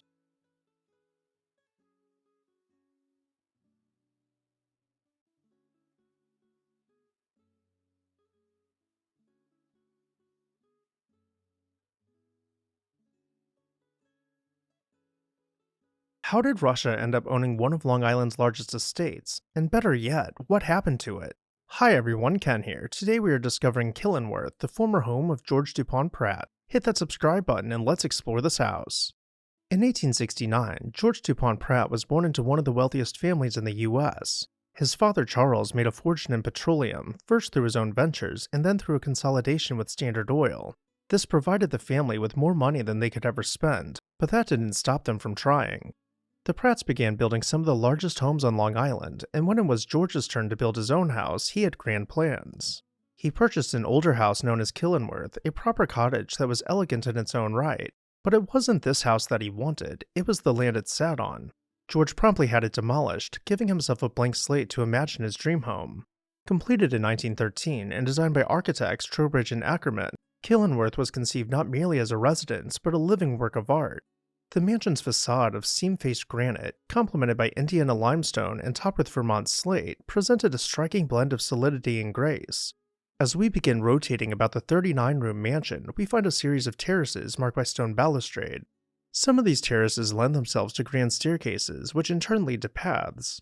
Following these paths will take you all about the property, where you will discover park-like meadows, perfectly manicured lawns framed by parterre gardens, and still ponds, all adding to the air of serenity. George was known to be athletic, so some spaces were left open so that he could enjoy playing football or other sports, though the activities he enjoyed were definitely done in style. To free up time for his leisure, a small army of 50 groundskeepers shuffled about, ensuring that every blade of grass was always the perfect length. When plants would wither, George would never know, as replacement flowers would be waiting for planting in the greenhouses. As we stumble through the wooded areas, we emerge on a large pool. This is in fact the swimming pool. We can turn around at this point to see the house coming back into focus with yet another terrace to explore. Up here we find the tea house, offering some of the best views on the estate. Its arcades frame this viewshed of Long Island Sound, where sailboats would gracefully glide by all day long. We can zoom out from here to see how the main bulk of the estate comes together, getting a general sense of where the house is in relation to the gardens and everything we've seen so far, though we still haven't seen every face of the house. As we make our way towards the front door, we'll travel through the garden. Then we'll pass by the garage and cut up a path towards the front. For as grand as the mansion might be from this angle, the landscaping really hides just how truly massive this house is. The double doors are where we're headed, somewhat understated below a large bay of stained glass windows accented by Gothic tracery.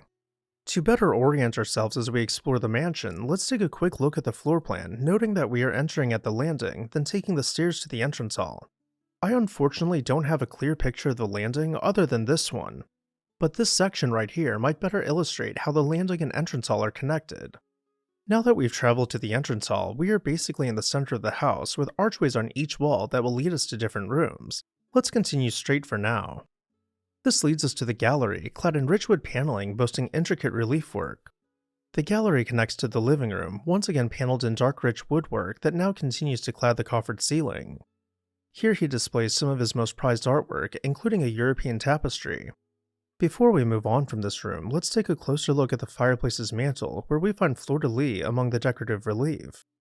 The living room terminates in the solarium, where we find everything from bronze peacocks above the doors to tropical plants being grown here year-round. If we cut back through the living room, we'll find the all-white music room, daring to contrast all the heavy woodwork we've seen throughout so far. The music room connects to the hall, where we catch only the slightest glimpse of the study. This puts us back in the entrance hall, facing a different archway which will lead us to another wing of the mansion.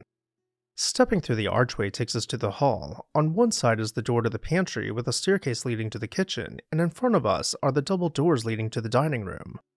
The dining room is the largest room in the house, once again clad in rich wood paneling, but this time introducing a Jacobean ceiling. Here we find a large bay of stained glass facing the front of the house, as well as another antique European tapestry hung proudly on the wall. As we lean closer in to see the details, I want to point out the window seats to either side of the fireplace, a rather cozy feature for such a formal space. Up on the second floor, given the sheer number of bedrooms, we'll just take a quick look at George's, then move along. Following Killingworth's completion, it was named Country Life in America's Best House of the Year.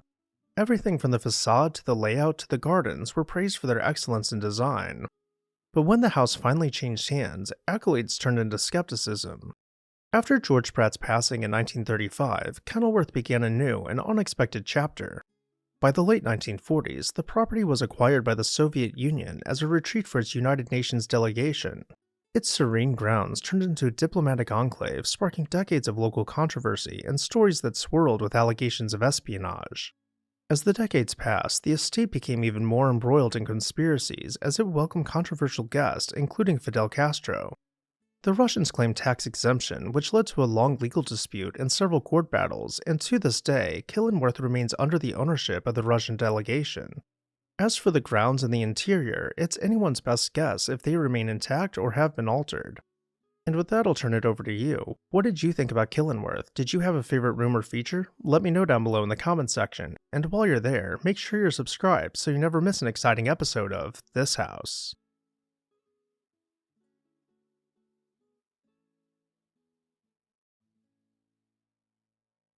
In the days before reliable elevators, the upper floors of buildings were not exactly coveted spaces. Many were used for servants' quarters, storage, or for bulky mechanical equipment. Walk-up apartments on the top floor meant climbing stairs every day, which made living at altitude less than appealing.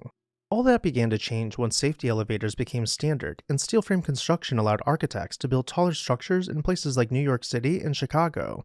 Suddenly, a building's highest floors could be reached with ease, offering more light, better views, and the refreshing breezes that waft above urban congestion. The first proof of concept came in the form of a luxury apartment building at 998 Fifth Avenue in Manhattan. The 12-story building was designed by architects McKim, Mead & White and completed in 1912. While these were not true penthouses, they were meant to attract the wealthiest residents of Manhattan with the promise that they could have an entire floor to themselves, essentially replacing the vertical townhouses that they were used to. The building didn't quite pan out that way, with several of the floors being split up for multiple apartments, which were later expanded into single penthouses. But either way, New York City quickly became the testing ground for this new kind of apartment, often dubbed a penthouse, adapted from a term once used for a small rooftop outbuilding. By the 1920s, the word penthouse had come to mean a luxurious home right at the top of a high-rise, usually complete with a private terrace or garden.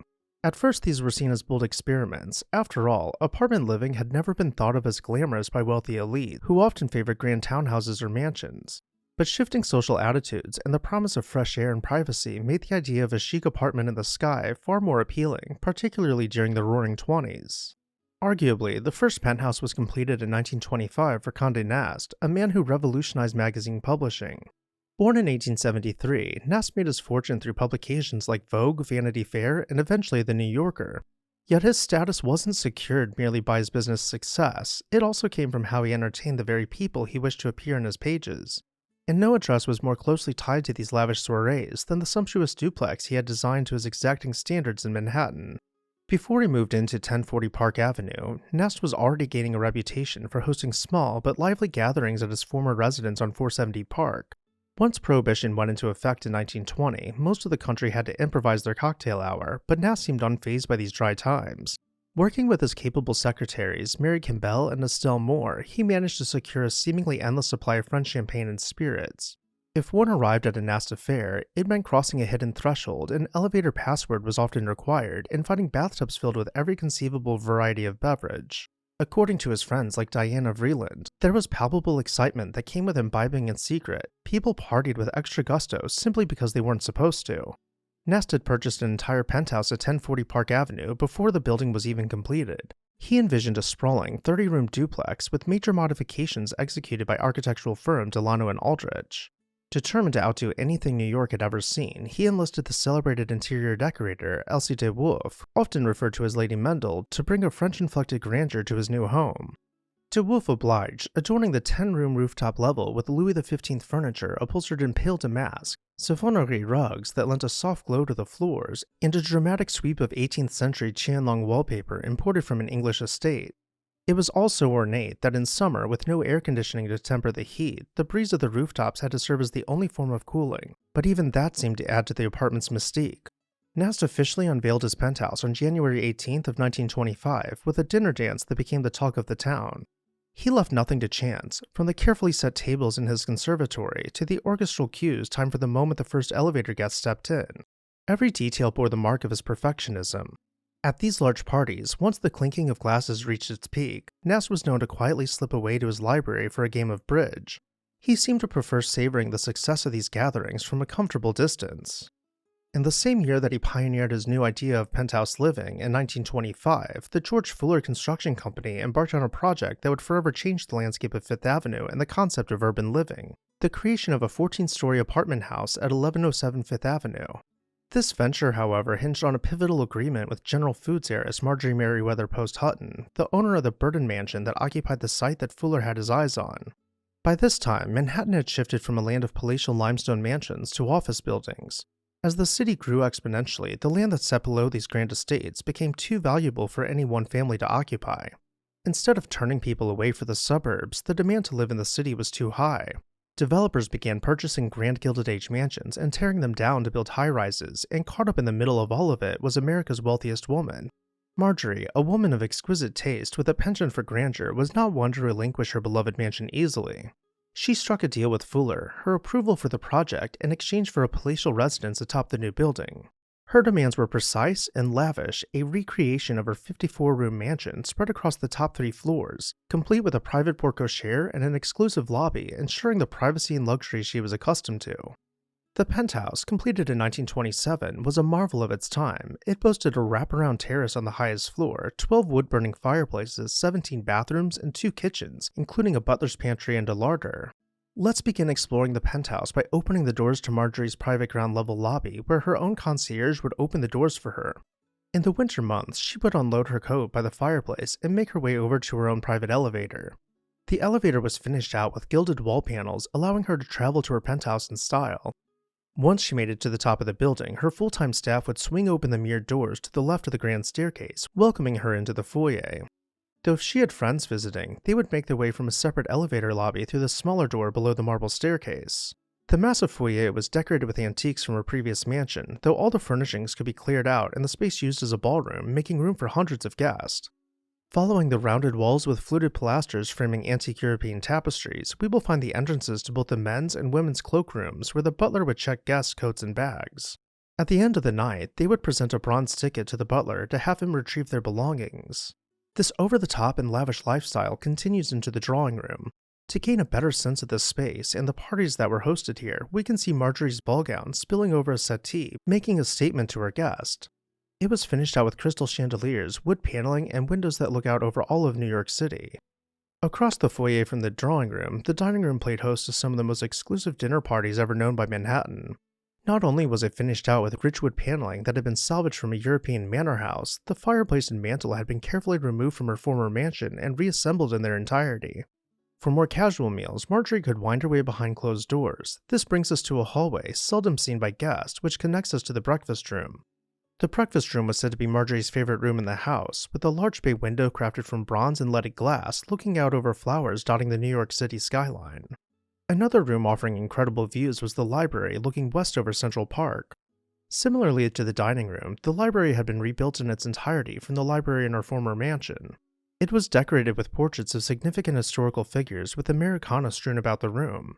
Aside from centuries-old paintings, the portrait above the fireplace was Marjorie's favorite. It depicted her 2 daughters and their cherished family dogs. We can now begin making our way upstairs, noting the arrangement of the penthouse's second level, with live-in staff occupying nearly a quarter of the space. Arriving at the second floor stair landing, sunlight pours through a massive skylight overhead. We can peek into one of the many decadent guest rooms furnished and decorated with only the most fashionable choices of the day. Next we'll peer into Marjorie's husband's bedroom, where Mr. E.F. Hutton would sleep separate from his wife, as was customary for the time. But the largest and most opulent bedroom of all was of course reserved for Marjorie herself. Its windows looked directly over Central Park, opening onto private terraces where she could enjoy the views by herself. Her private ensuite had been mostly reassembled from her previous mansion and included marble with a striking violet vein running through it. And in her dressing room, we can imagine her talking on the phone while her maid made sure Marjorie's hair and makeup were perfect before going out. As we venture up to the 3rd floor of the penthouse, we find that it was mostly reserved for their children. Their playroom opened onto a terrace with a private playground where the kids could swing above Fifth Avenue. Marjorie's penthouse was more than a home, it was a symbol of her status and influence. As the owner of General Foods Corporation and the wealthiest woman in the United States, she led a life marked by luxury and philanthropy with a commanding view of New York City. This appetite for living at the top caught on for several reasons. The Jazz Age was in full swing, and there was a general sense that life should be about celebrating modern comforts and style. Owning or renting one of these skyline retreats meant you'd made it. You could throw legendary parties high above the city, and you had a private outdoor space, which is a precious commodity in any dense urban center. Real estate developers soon recognized that the top floors, once tough to sell, could be marketed as exclusive sanctuaries with commanding city views. The logic was simple. If people were willing to pay a premium for a penthouse's perks, why not turn more rooftops into dazzling apartments? This trend quickly spread out of Manhattan to other major American cities, especially Chicago. Among the earliest intentionally constructed penthouses was that of W.J. Moore in the Jackson Towers Apartments, which was completed by 1926. The entirety of the upper floors were designed for his mansion in the sky to have unobstructed views of the city in every direction. With nowhere to go but up, several of the rooms boasted double-height ceilings and were finished out by only the most talented artists.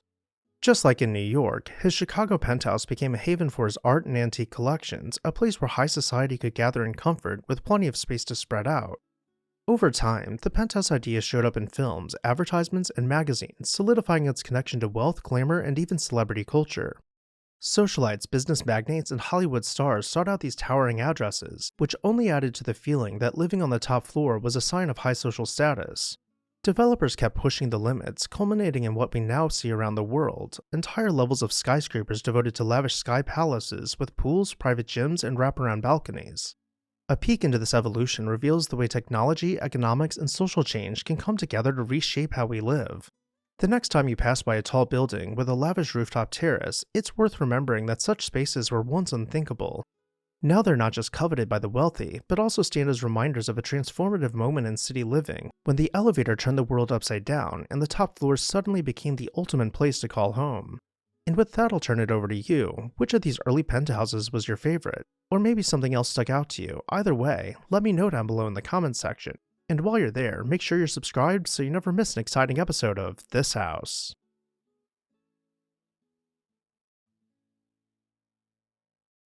Seaview Terrace, famously glimpsed by millions in the classic TV series Dark Shadows as the fictional family's Collinwood, was the real-life dream home of Edson Bradley, who pulled off one of the most extraordinary moves in American architectural history. In 1923, he decided to uproot his immense Washington, D.C. mansion, often called Aladdin's Palace, and have it dismantled piece by piece, then shipped to Newport, Rhode Island, where it was reassembled and joined with another mansion to create Seaview Terrace. Hi everyone, Ken here. Today we are touring this famous Newport cottage, comparing how the rooms look today to how they did when it was first built. Hit that subscribe button and let's explore this house. Born in 1852 in New Canaan, Connecticut, Bradley was raised in comfortable circumstances. By his late 20s, Bradley had become associated with Paris Allen & Company in New York and London, which steered him toward major investments in Kentucky whiskey production. Over time, Bradley rose to prominence through his oversight of W.A. Gaines & Company, one of the country's most prosperous bourbon distillers whose Old Crow label made him incredibly wealthy. As Bradley's fortune grew, so did his taste for spectacle and grandeur. By 1907, he had acquired a substantial property on DuPont Circle in Washington, D.C., tearing down an older house to construct what would become known as Aladdin's Palace. It was as much a private residence as it was a personal museum. Turrets, a Gothic chapel with room for 150, and a 500-seat theater were only a few of the extraordinary features. His wife, Julia Williams Bradley, frequently hosted lavish gatherings that garnered attention in society columns, and the family's events became legendary for their sheer scale and imaginative flair. In the early 1920s, however, the couple began to set their sights on Newport, a summer playground for America's elite where ostentatious cottages lined the coast. Desiring to bring his palatial Washington home along, Bradley embarked on a near impossible plan.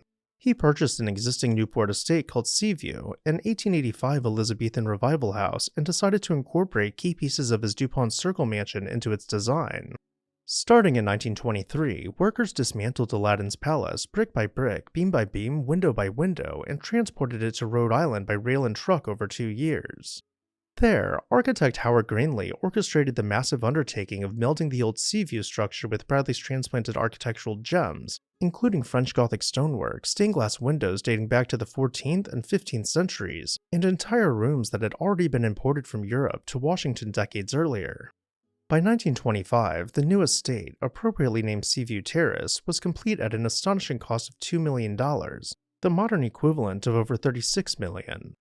From the outside, the place evoked old Normandy or the French Renaissance, its chalk-white stucco and limestone trim punctuated by turrets, conical roofs, and carved gables reminiscent of the famed Château de Chambord in the Loire Valley.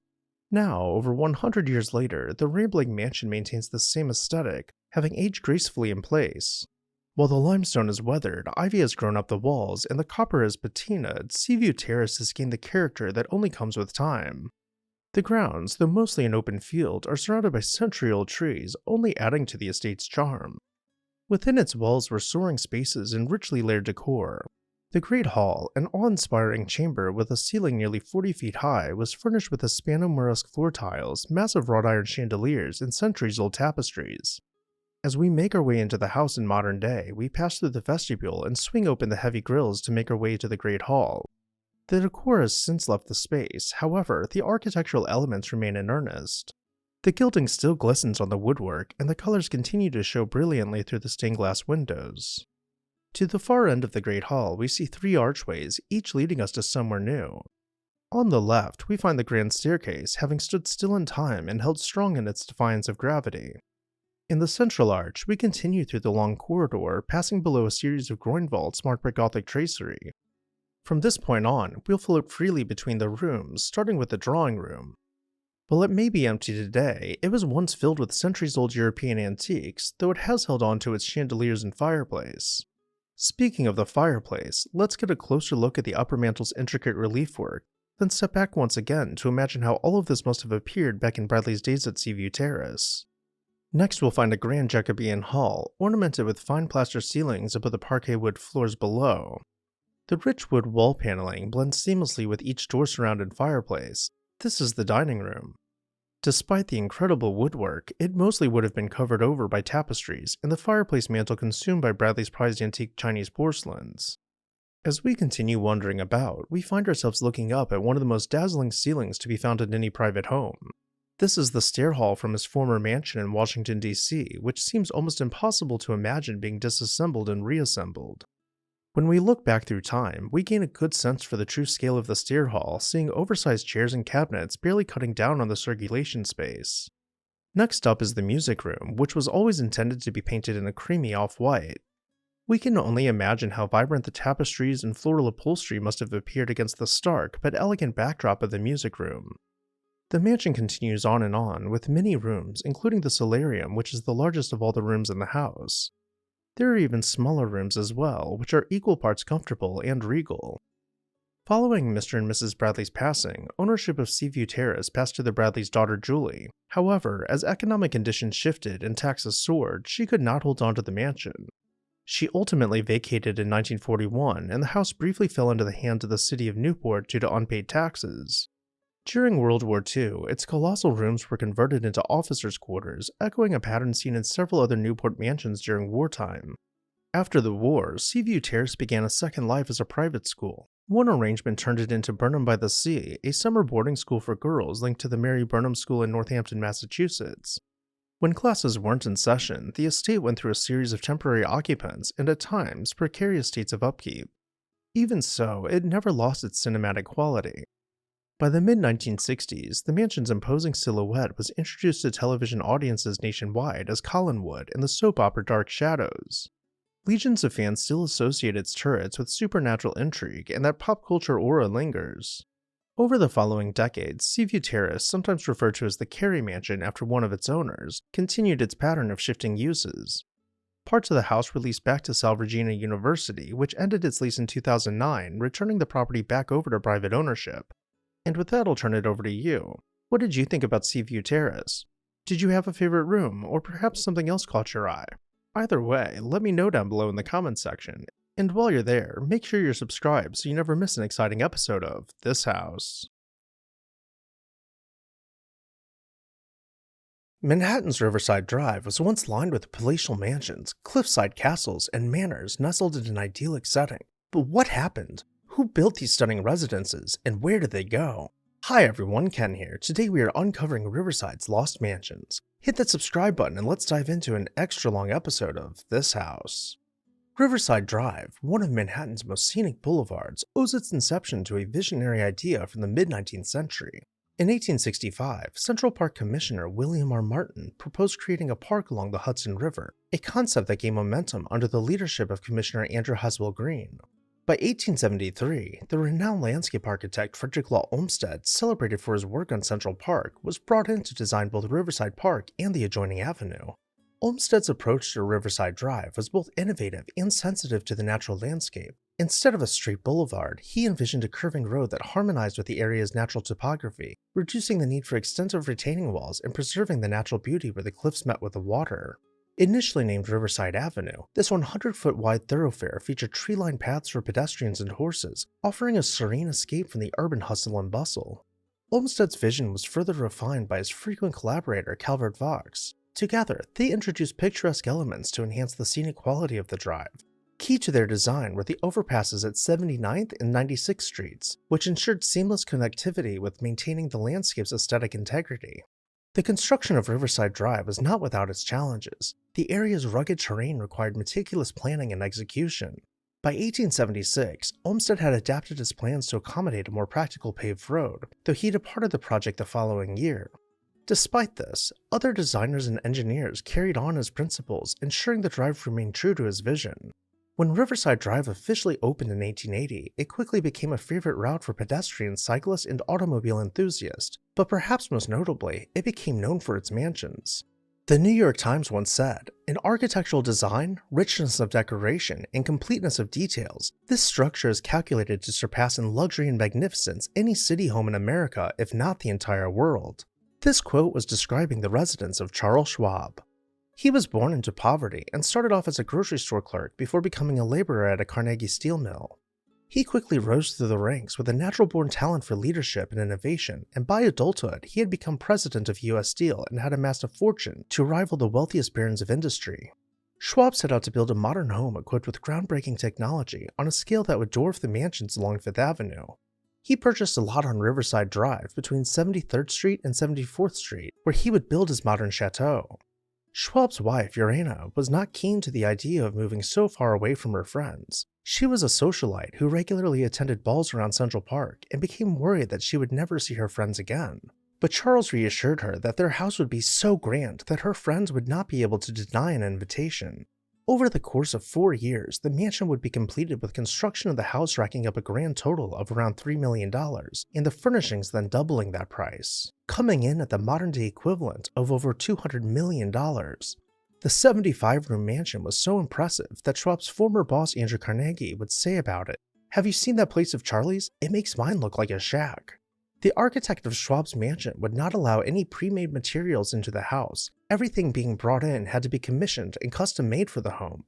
Over 100 artists, designers, and engineers were brought in to create the finishing details. Even great works of art would be replicated by this crew. The pillars in the house were carved from marble, and mahogany would be brought in from South America to create the wood paneling. He would have a custom chapel built in his house, which was large enough to have an entire orchestra perform for a live audience. He also had a bowling alley installed with a glazed brick pool in the basement with one of the largest, if not the largest in-home gyms to be built to date.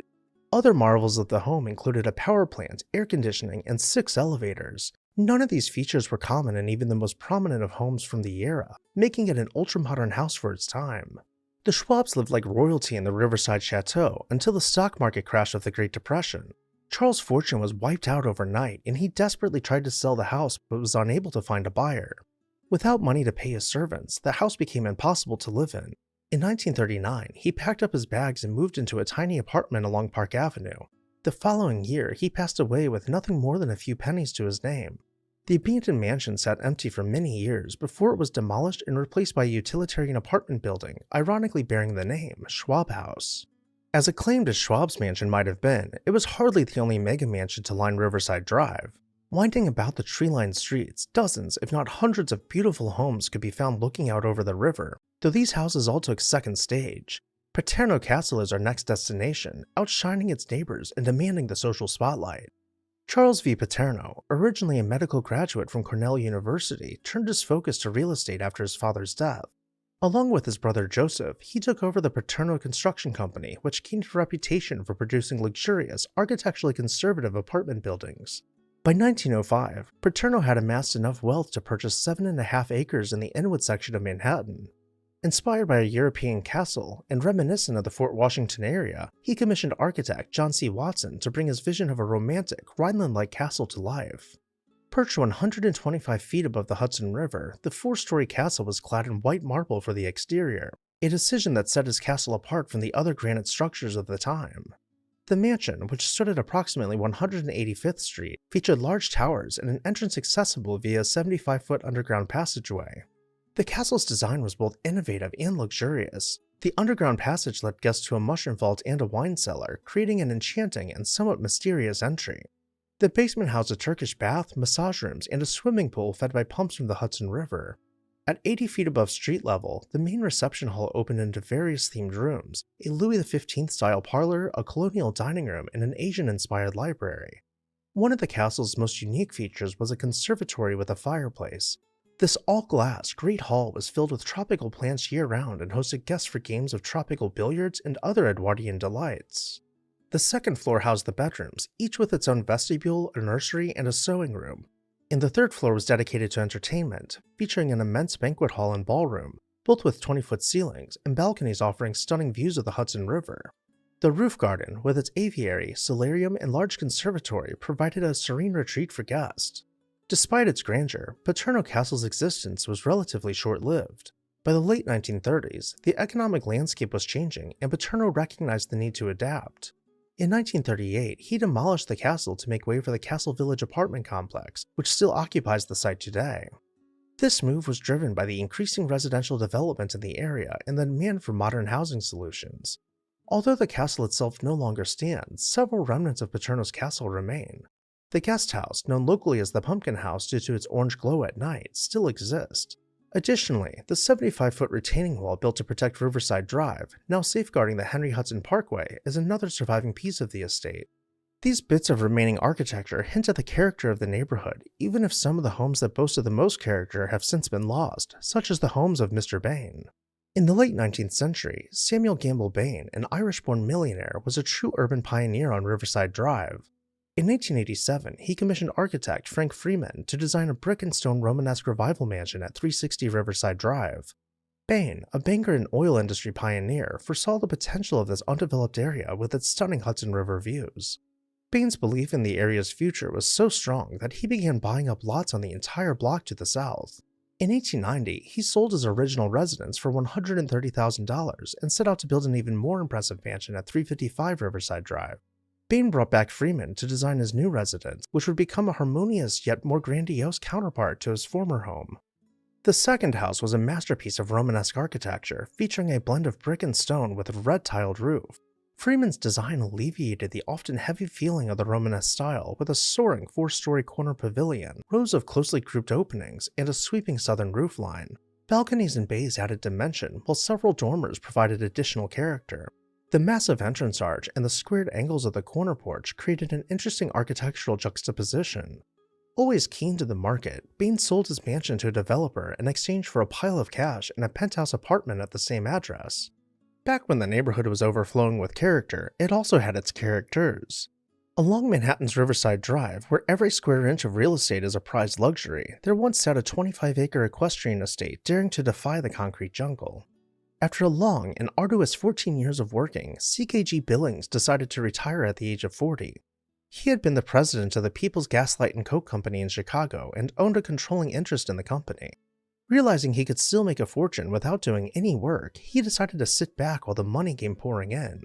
Now retired at the age of 40, CKG was able to pursue his hobbies. He had long been an avid sportsman and had helped to found various athletic clubs. He could now focus all of his time on sports, especially trotting, in which he won several trophies and ribbons.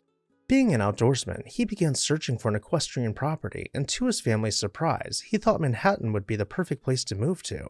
At this time, Manhattan wasn't exactly known for its rolling pastures and nature trails. It was the metropolitan heart of America's largest city, a place where the wealthiest barons of industry spent unimaginable sums of money to build mansions with shared walls and no yards. He purchased a city mansion, blending in with high society. Then he purchased 25 seemingly undevelopable acres along the Hudson River in Washington Heights. The site, which was formerly Fort Tryon, consisted of steep, choppy cliffs 250 feet above sea level, one of the highest points on the island. CKG then hired architect Guy Lau and landscape architect Charles Downing Lay to design for him a grand equestrian estate. After 2 long years of regrading the terrain and slow, tedious construction, the first phase of the estate was complete. In 1903, the 25,000 square foot stable complex was finished. Sources vary on the exact number, but most agree there were between 60 and 75 stalls for horses inside. There were also a few bedrooms and a large casino where CKG could entertain friends. To celebrate the monumental achievement, he sent out invitations to a dinner party. It was leaked to the press that guests would be required to sit on a hobby horse all night, and that the entire dinner would become quite the spectacle. As journalists began gathering outside of the front gate, CKG had his party relocated to Sherry's restaurant in town. The restaurant's 4th floor ballroom was filled with hay, and all 36 guests were required to remain seated atop rented horses while dinner was served. News quickly spread about Manhattan's newest, most eccentric millionaire, but CKG was just getting started. Finally, after 5 long years of construction, the cliff had been transformed into a gentle hill, and sitting atop it in the center was a fortress constructed from solid granite blocks. The 25,000 square foot mansion had been designed in the Chateauesse style and faced in limestone. As we rotate about the mansion, we will notice a tower rising 80 feet into the air. The views from the top were said to be unobstructed, and while it was far from the tallest building, it rivaled New York's tallest skyscrapers of the time in height above sea level. The driveway alone took more than 100 men a full year to construct, carving out the granite cliffs and reusing the stone to build retaining walls, including the grand arcade which was dubbed the Roman roadway. Inside, the entire mansion was planned for entertainment, with the fountain room echoing the owner's eccentricities. While waiting for CKG to show us around, we would first take a seat in the reception room, where a full-time musician would play only the current hits on the piano. Next, we will make our way into the living room, clad in rich wood paneling. As we look around, we will find antiques from dozens of countries, and at this point, we might start to believe that CKG is sophisticated, unlike the words we've read about him in the newspapers. But then we hear him hollering for us as he splashes around in the indoor pool, discarding the rigid social standards of the time. As we hear pins crashing in the bowling alley, we start to realize that Tryon Hall is perhaps the most lavish man cave in existence. Though not all of the rooms could be so fun, Mrs. Billings ensured that the mansion had a proper dining room for formal dinners, though the breakfast room, offering panoramic views of New York from the tower, was where CKG chose to bring most of his friends for shared meals. Mrs. Billings, who had the same dining set reproduced, chose to eat her informal meals separately in the conservatory. While we're here, we can peek our heads outside to see the swimming pool carved into the bluff itself and overflowing with water into the terraced garden below. There are no known photos of the stair halls, so let's resume our tour from the 2nd floor stair landing, which has been staged as the library, a true afterthought in the design of the mansion. From here we can make our way into the billiards room, where CKG's trotting trophies are on full display. Nearby we will find the Billings bedroom, where, as customary for the time, they each had their own separate beds. Tryon Hall became the center of New York's social scene amongst the athletic men of high society. What was meant to be a family mansion quickly turned into a boys' club, with Mrs. Billings choosing to spend much of her time at their other properties. By 1917, CKG had had his fun and grew bored of the property. He purchased a 21-room apartment in town and set out to build multiple estates all around the country, but that's a story for another time. Meanwhile, John D. Rockefeller Jr. was building his legacy and was enticed by the opportunity to purchase Tryon Hall. Not only did he buy the Billings mansion, he purchased 2 adjoining estates and merged the land together in the hopes of founding a park. Unfortunately, John Jr. did not have the pull he thought he did in the city, and it was nearly impossible to get the local government on board with the creation of a new park. Nevertheless, he held on to the properties, renting out the house to an acquaintance while he waited for a decision from the city. After 9 years of his tenant renting the mansion, it caught fire. According to the various newspapers of the time, this disaster was of epic proportions. Not only were the hydrants too far away from the house, but the hoses weren't long enough to get within 50 feet of its walls. Firemen had to race down to the river to fetch water in tanks and bring it all the way up the drive. By the next morning, the fire was under control, but the mansion and everything inside of it had been reduced to ash. Among the most grieved incinerated items were 2 paintings by Rembrandt, a handful of European tapestries, and the plans to one day turn the house into a New York history museum. By the following year, Rockefeller had cleaned up the mess and reorganized the grounds with the aid of Frederick Law Olmsted Jr. Finally, with a finished park, the city was ready to accept Rockefeller's donation. While the mansion no longer exists, you can still find bits and pieces of the estate scattered about Fort Tryon Park, blending into the scenery. One of the other estates which Rockefeller had purchased for this park was known by 2 names, Libby Castle, originally named Woodcliff Castle, was an iconic Gothic Revival mansion perched on the hills near Tryon Hall. Built in 1855 by Augustus C. Richards, an importer, the castle was designed by the renowned architect Alexander Jackson Davis. With its towers and massive stone walls, the castle stood as the most prominent structure on the northern Manhattan skyline for decades. Over the years, the castle changed hands multiple times, each owner adding to its storied history. In 1869, Union Army General Daniel Butterfield purchased Woodcliff Castle. Butterfield, credited with composing the bugle call Taps, owned the castle for less than a month before financial scandal forced him to sell it. The notorious Tammany Hall leader William Boss Tweed was the next owner. Tweed's tenure was also brief, and he never lived in the castle. Instead, he sold it to his son before fleeing to Europe to escape fraud charges. Tweed's downfall began in 1871, and he died in jail in 1878. In 1872, the castle was bought by department store magnate A.T. Stewart. After Stewart's death in 1876, his business partner William Libby acquired the estate. Under Libby's ownership, the castle underwent significant renovations and expansions, once again overseen by its original architect, Alexander Jackson Davis. The castle, now known as Libby Castle, finally became a luxurious year-round residence for the first time since it had been built. William Libby and his wife Elizabeth enjoyed their home until William's death in 1895. The castle remained in the family until around 1905 when it was sold to former New York City Mayor Hugh J. Grant. Grant, the city's first Catholic mayor, maintained the castle's grandeur, which brings us back to 1917, when Rockefeller began acquiring land in the Fort Tryon area, including Libby Castle, to develop into Fort Tryon Park. And as you can probably guess, it was demolished for the park in 1939. Of course, when these grand mansions were built, no one really knew what the neighborhood would someday become. Perhaps none were as modest in their predictions as John H. Matthews. He was known as the Soda Water King and amassed a tremendous fortune through his family's soda water manufacturing business. His grandfather, also named John Matthews, had patented machinery for producing soda water, making the family one of the wealthiest in the industry. By the time Matthews began construction on his Riverside Drive house, he was already a prominent figure in New York's high society. Located at 176 Riverside Drive, his house was an architectural gem in the heart of Manhattan. Designed by the firm of Lamb & Rich, the mansion was completed in 1891 and stood out for its unique shingle style, a bold choice for an urban setting. Unlike many other contemporary city mansions that favor classical and showy styles, this house embraced the rustic charm of shingled surfaces, combined with vibrant shapes, angles, and contrasting materials, and would have been more at home in the middle of an open field than in the center of America's most populated city. His taste in architecture wasn't the only thing that set him apart. Unlike many of his contemporaries who indulged in yachting or horse racing, Matthews had a passion for breeding bulldogs. He served as the president of the Bulldog Club, and his dogs were often seen accompanying his daughters on walks. His prized bulldogs, Bathos and Dolly Tester, were considered some of the finest in America. The mansion changed hands several times, with real estate operator Franklin Petit selling it to Mrs. Mary B. Pell in June of 1910.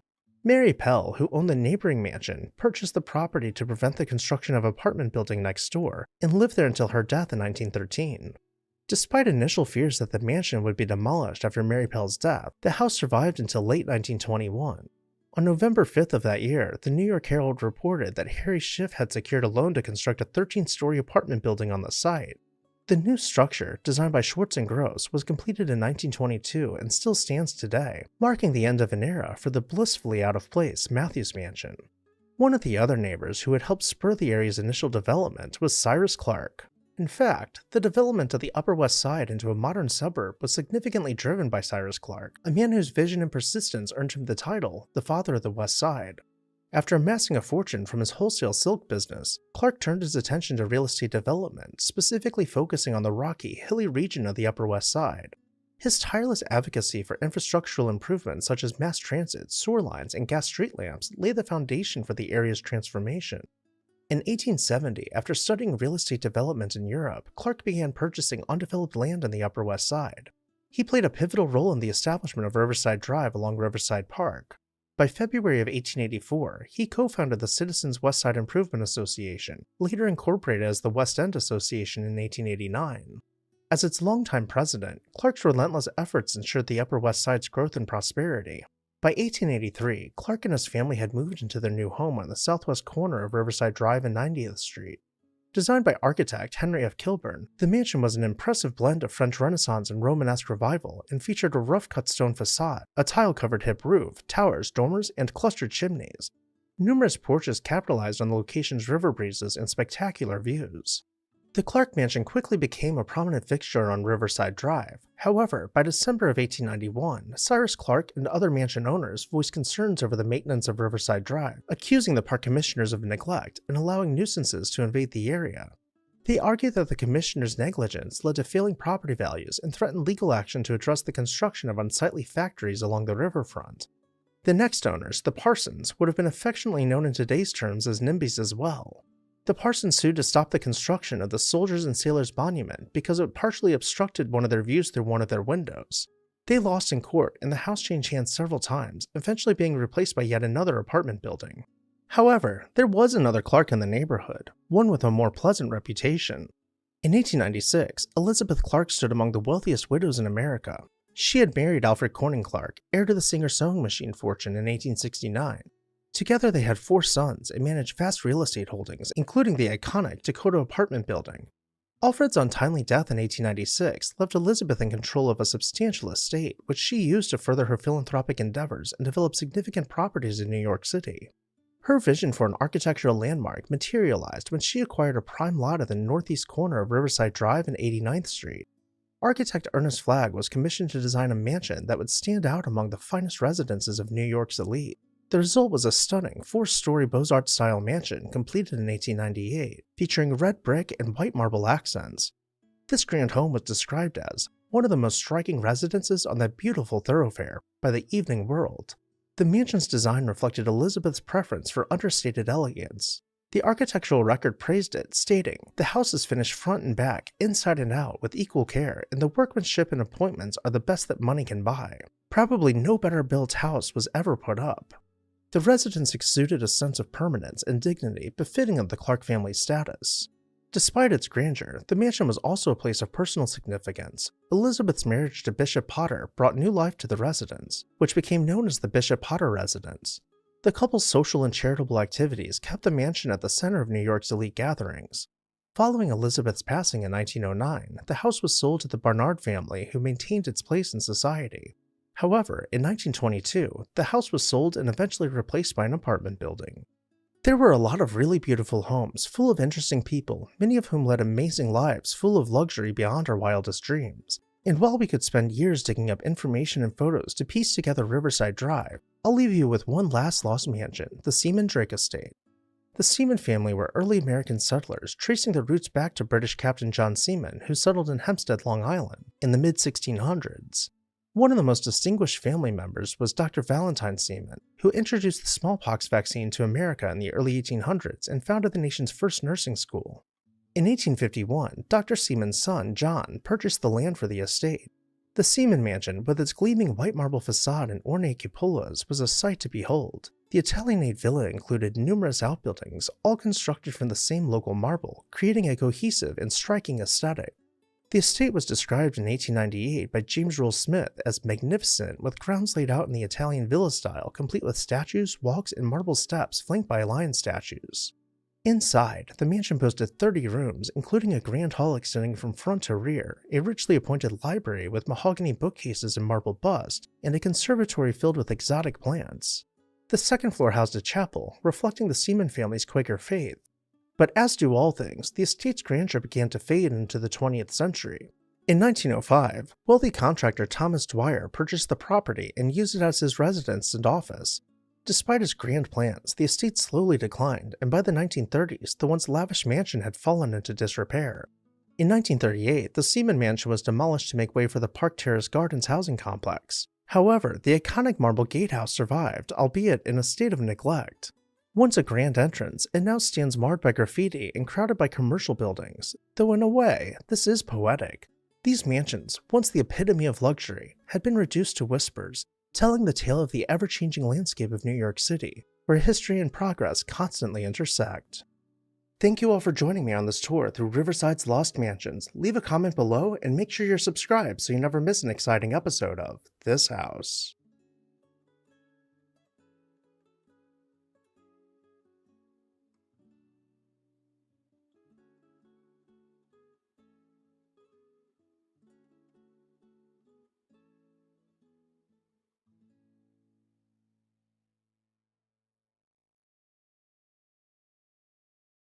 Just because you have a lot of money, it doesn't necessarily mean you're good with money. Hi everyone, Ken here. Today we are uncovering one of Colorado's largest estates, an estate that was built through the Great Depression. Hit that subscribe button and let's explore this house. Born in North Carolina in 1882, Frank Kistler spent much of his youth farming. As a young man, he went to work for Texaco, learning the ropes of the oil trade. But by 1917, he felt confident enough to strike out on his own and launch Producers and Refiners Corporation, more commonly known as Parco. Within just a few years, he was riding high on financial success, with his business valued at $50 million, the modern equivalent of nearly $1 billion today. Seeking a fresh venture to match his business triumphs, in 1926 Kistler purchased what was then called Highland Ranch to the south of Denver, Colorado. The property had originally started as a small stone house that grew over time with each subsequent owner. But what Kistler had planned for the property was a complete overhaul. He would transform it into one of the most complete estates the American West had ever known. Renaming it the Diamond K Ranch, he dove headfirst into ranching, hiring staff to manage an assortment of affairs on the property. As you pulled in through the main gate, you might be wondering if there's anything more to the estate than a few shacks and dirt roads. But as you continue down that dusty trail, you spot herds of cattle off in the distance, and as we reach the other side of the gently rolling hills, sheep are spotted grazing. As we pass by the pastures, we begin to see large barns and stables dotting the landscape. Inside you might find some of Kistler's prized horses ready to be paraded about. Unlike the Gilded Age estates of the East Coast, Kistler took a more practical approach to a self-sustaining farm. His buildings, ranging from hay barns to a dairy, were far from pretentious, favoring function over form. Even the pond was left without the mark of a landscape architect, maintaining the natural landscape, and the windmill was made to be as unobtrusive to the plains as possible. Even the various shops around the property were meant to be easily maintained and kept severely plain, though places like the blacksmith functioned just as well regardless of aesthetics. His workers' cottages were all lined up in neat rows, once again completely unassuming. But we didn't come here to see their homes, we came to see the manor house.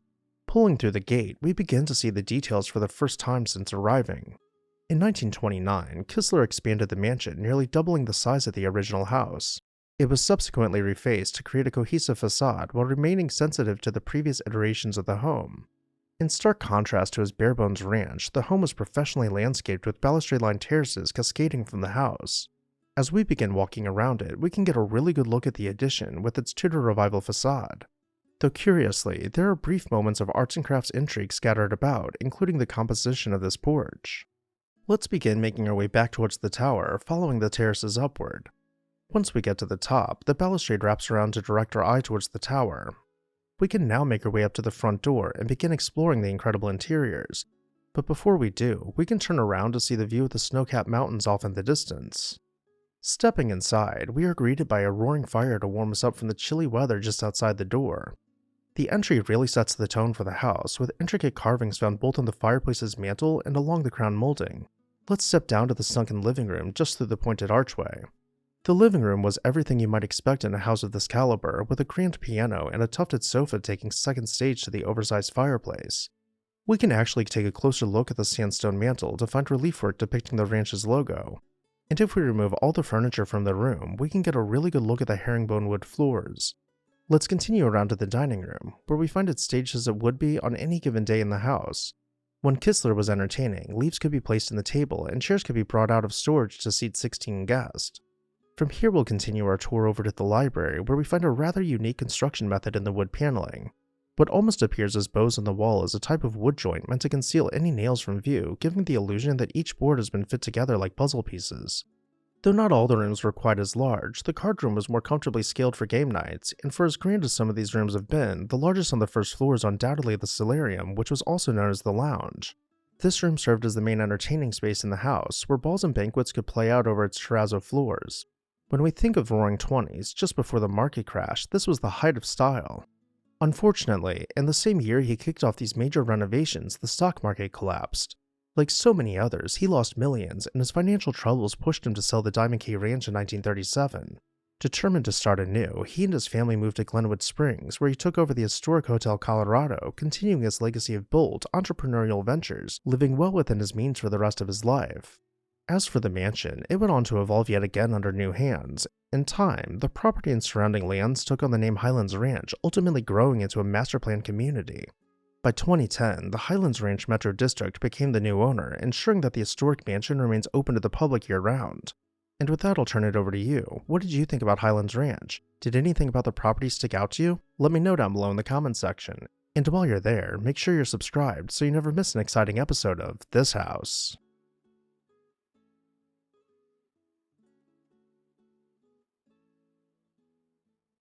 One of America's largest estates has all but been lost to time. Consuming 1,000 acres with up to 400,000 square feet of finished interiors, this is the type of quiet luxury that the likes of the Vanderbilts could only ever dream about. Hi everyone, Ken here. Today we're uncovering Dreamworld, the estate of Thomas W. Lawson. Hit that subscribe button and let's explore this house. This video is brought to you in part by Victorian Society in America. More on them later. In 1857, Thomas Lawson was born into a working-class Massachusetts family. By the time he was a young teenager, he had already entered the world of finance as a bank clerk in Boston. Though he never finished his formal schooling, Lawson showed an uncanny knack for stock speculation, particularly in the booming copper industry at the turn of the century. As the American copper market surged, Lawson amassed a fortune, but his career was marked by controversy from the start. He had a bad habit of promoting stocks to his vast following, and then exiting his own positions at opportune moments, leaving everyday investors exposed to ruin. Despite the questionable ethics that earned him both wealth and notoriety, Lawson became one of the richest men in the country. In 1899, he teamed up with Henry H. Rogers and William Rockefeller, high-ranking officials in Standard Oil, to form Amalgamated Copper. Their aim was to consolidate several copper mines in Butte, Montana, and dominate the market just as Standard Oil had dominated oil. Investors rushed in, only to find that the copper monopoly that had been promised to them never truly materialized. After being called out for scamming people for millions of dollars, Lawson ultimately broke ranks with his powerful backers and turned himself into a self-styled reformer. He wrote a series of exposés called Frenzied Finance, laying out his version of the underhanded deals in which he had participated. Critics insisted that Lawson's tell-all accounts were riddled with exaggerations and outright lies, but they sold widely and sealed his fame. By the early 1900s, however, Lawson's focus had shifted to a pastoral setting south of Boston. Scituate, Massachusetts was still reeling from the efforts of the Portland Gale, a brutal 1898 storm that had ravaged homes and livelihoods all along the Massachusetts coast. In 1901, Thomas and his wife Jeannie ventured through Scituate on a simple carriage ride.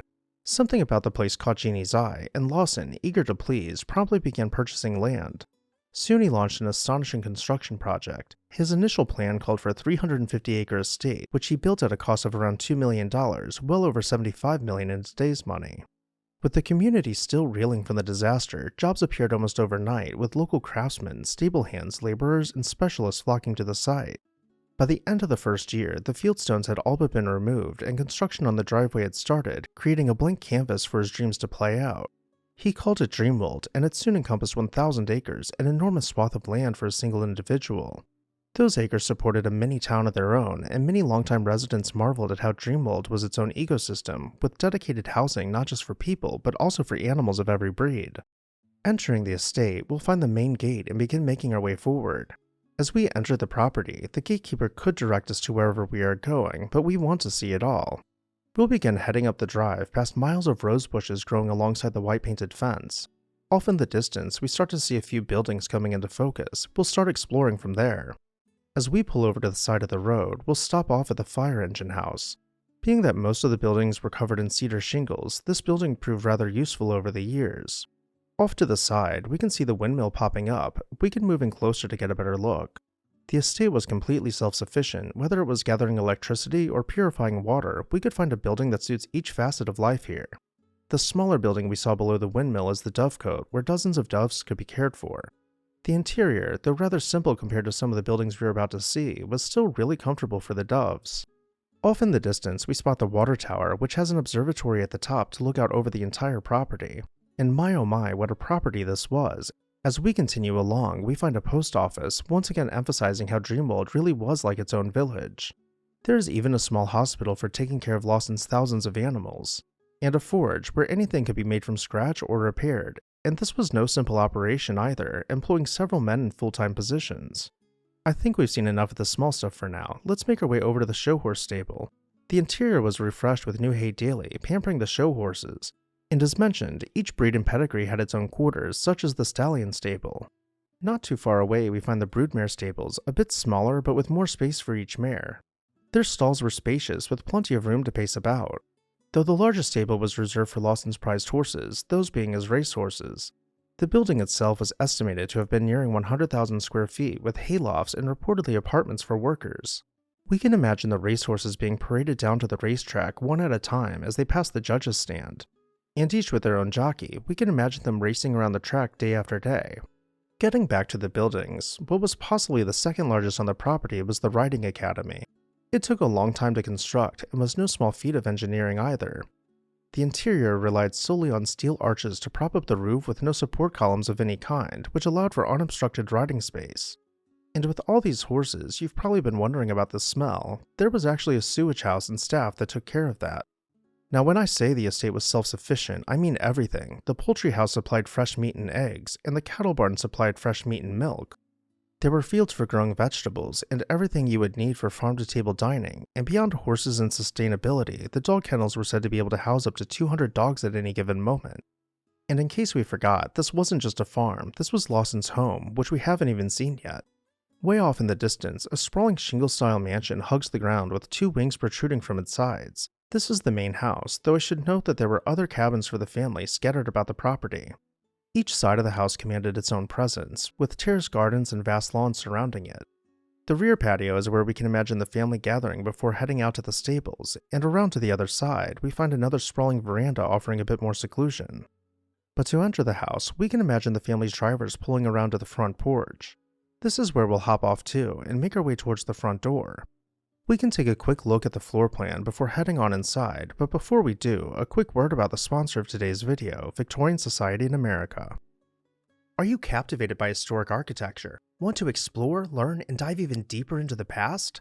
With the Victorian Society in America, you'll have the chance to travel to American cities and tour stunning 19th century buildings, pursue learning through internationally acclaimed summer programs in American cities and abroad, including Chicago, Newport, and London to name a few.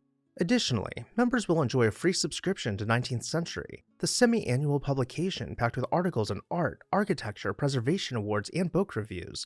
Visit the website below in the video description and become part of the Victorian Society in America today. Thank you, Victorian Society in America, for sponsoring today's video. Now back to our tour. The front door opens into the main hall, where the grand staircase twists around the corner behind wood-paneled walls. Unlike many homes of this caliber, the main hall served as a flex room where the family and guests could gather for any number of occasions. This feeds straight into the dining room, where the table could be extended with leaves to hold 30 or 40 dinner guests. To the other side of the main hall, we will find the living room, and though it is the same size as the dining room, it's set for comfortable gatherings with overstuffed furniture. The conservatory connects the living room to the next wing of the house, where we can imagine passing between lush plants year-round. This brings us over to the library, which has floor-to-ceiling bookcases skirting the walls. We might also find the breakfast room, which was not actually displayed on the floor plan, as well as the billiards room, where we can imagine Lawson spending his evenings. Tragically, Lawson's wife Jeannie, the person who had been so captivated by Scituate on their first visit, passed away only a few years after the manor house was complete. She died in 1906, and her loss derailed Lawson's energy for business and innovation. Although he continued to live lavishly, it was clear his best financial days were behind him. Over time, he lost much of his fortune, and Dreamworld itself began to change. Fires and demolitions took out major sections of the estate. Some outbuildings survived by being repurposed as private residences, farm operations, or guest houses. Even the manor house, sometimes called Dreamworld Hall, became a function hall in the mid-1900s before being converted into condominium.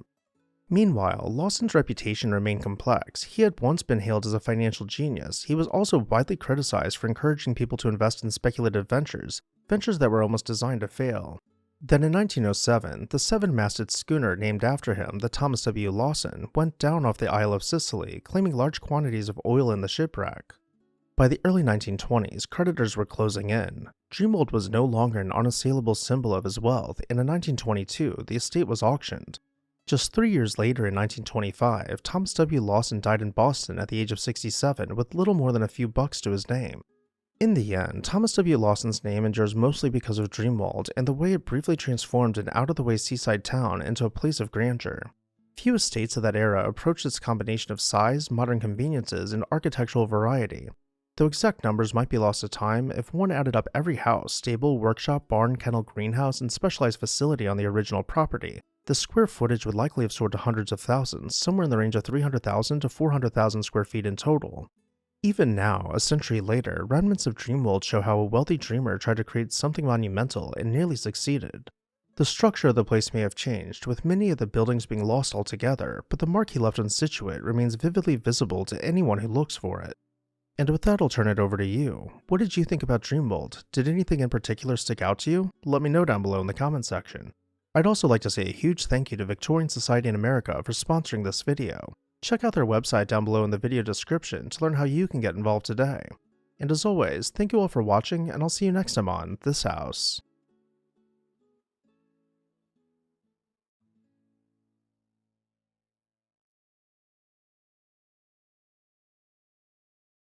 Millionaires Row once epitomized opulence in America, showcasing the wealth and vision of the nation's industrialist. From Buffalo to Cleveland, and from Detroit to Manhattan, each city tells a story of ambition, innovation, and the inevitable march of time. Hi everyone, Ken here. Welcome to This House. Today we're embarking on a journey through the gilded remnants of America's past, uncovering the stories of millionaires' rows across the country, their rises to prominence, and their eventual falls. Before we delve into the specific stories of these grand neighborhoods, it's important to understand how Millionaires Row came to be and why they played such a pivotal role in shaping the American landscape. In the 19th century, the United States was in the midst of an unprecedented transformation.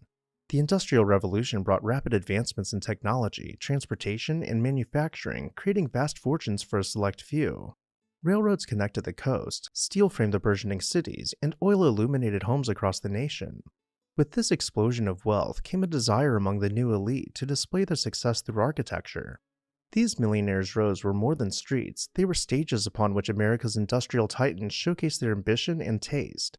Each mansion reflected its owner's personality, from the meticulous precision of a Beaux-Arts palace to the flamboyant eccentricities of a Gothic Revival estate. These neighborhoods became cultural hubs where the country's wealthiest families gathered, and their houses became symbols of the nation's growing economic dominance. Yet these streets also reflected the inevitable consequences of change. As fortunes rose and fell, so too did these grand neighborhoods, their decline often mirroring the very industries that made them possible. We'll start our trek across the country in Buffalo, the second largest city in New York. It once boasted more millionaires per capita than any other city in the United States. Buffalo's rise began in the early 1800s when Samuel Wilkerson spearheaded efforts to build the Erie Canal, transforming the city into a transportation hub. This monumental achievement marked the beginning of Buffalo's ascent into an industrial powerhouse. By the mid-19th century, Buffalo's economy boomed, attracting industrial magnates, European immigrants seeking opportunity, and runaways following the Underground Railroad. As the wealth flowed in, Delaware Avenue transformed into Millionaires' Row, where the city's elite commissioned grand palatial homes.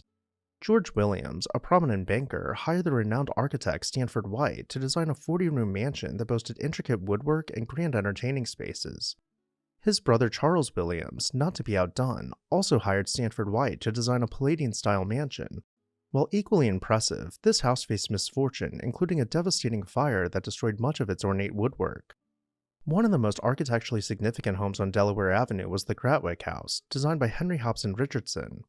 This Richardsonian Romanesque masterpiece combined massive stone construction with delicate interior details.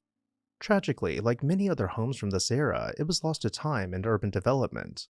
However, not all was lost. Grace Knox's 48,000 square foot Beaux-Arts mansion remains a monument to the grandeur of Buffalo's Gilded Age. Designed by C.P.H. Gilbert, the house featured lavish interiors and intricate architectural detailing. Today it has been adaptively reused as a commercial property, preserving its historical significance. At its height, Delaware Avenue was home to over 60 millionaires, making it the wealthiest neighborhood in the country per capita.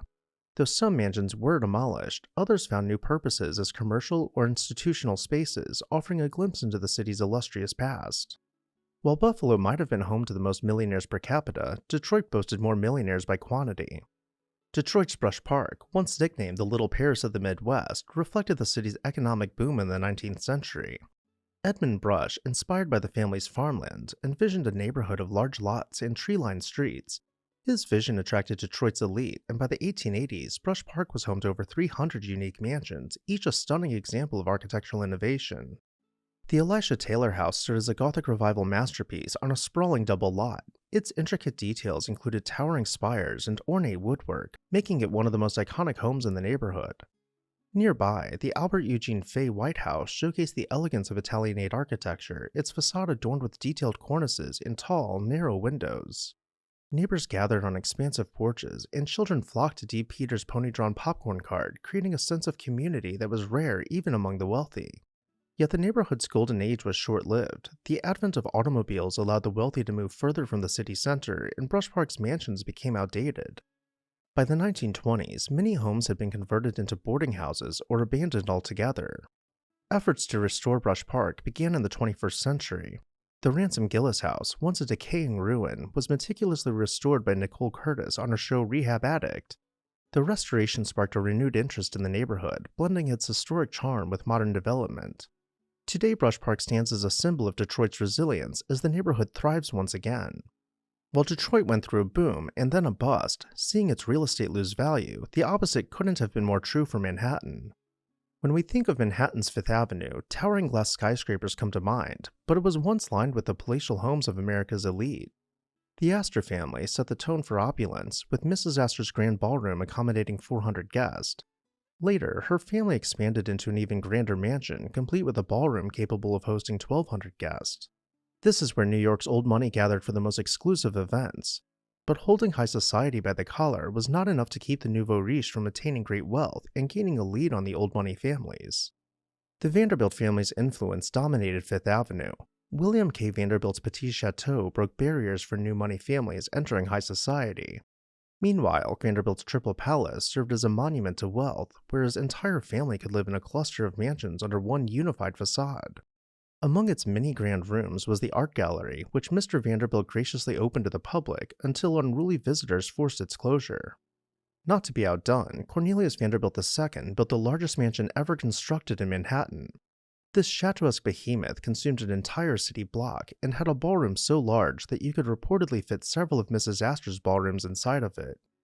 As the 1800s turned over to the 1900s, this race to outbuild one another only accelerated. William A. Clark spent 14 years building his 9-story Beaux-Arts mansion for the modern-day equivalent of nearly $270 million. The interior was clad in marble with gilded paneling found throughout. He had everything from an indoor pool to a private underground train, luxuries that New Yorkers today could only dream of. Unfortunately, it only stood for about 16 years. As land values soared, developers replaced these mansions with skyscrapers, leaving few remnants of this gilded era. However, some treasures survived, including the Frick Collection and the Cooper Hewitt Museum, preserving a fragment of Fifth Avenue's storied past. But that isn't the end of Manhattan's story. Nearby, Riverside Drive, envisioned by Frederick Law Olmsted, became a scenic escape for Manhattan's wealthy. Charles Schwab's 75-room mansion was so modern it included air conditioning, elevators, and a private power plant, innovations unheard of in the early 20th century. Grand estates popped up all along the river, including Paterno's Castle, with stone towers rising above the surrounding landscape. And speaking of the landscape, Tryon Hall was built by C.K.G. Billings, one of Manhattan's most eccentric millionaires, on the island's highest natural point. What was supposed to be a family home turned into a boys' club, where high society men rode their horses and famously even attended a fine dining experience while on horseback, just one of the many antics to come out of this estate. However, economic downturns and shifting priorities, along with a few fires, led to the demolition of many riverside mansions. Today, places like Fort Tryon Park hint at the area's former splendor, while apartment complexes dominate the skyline. And yet, for as crowded as Manhattan was, Pittsburgh, the city of steel, once boasted more millionaires than New York City. Its East End neighborhoods, including Shadyside and Squirrel Hill, were home to industrial titans like George Westinghouse and Henry Clay Frick. Westinghouse's estate, Solitude, served as both a residence and a hub for experimentation. His discovery of natural gas on the property revolutionized energy use. Henry Clay Frick's home, Clayton, preserved Victorian-era opulence.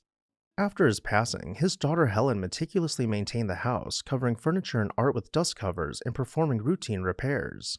Today it stands as a perfectly preserved time capsule, offering a glimpse into Pittsburgh's Gilded Age.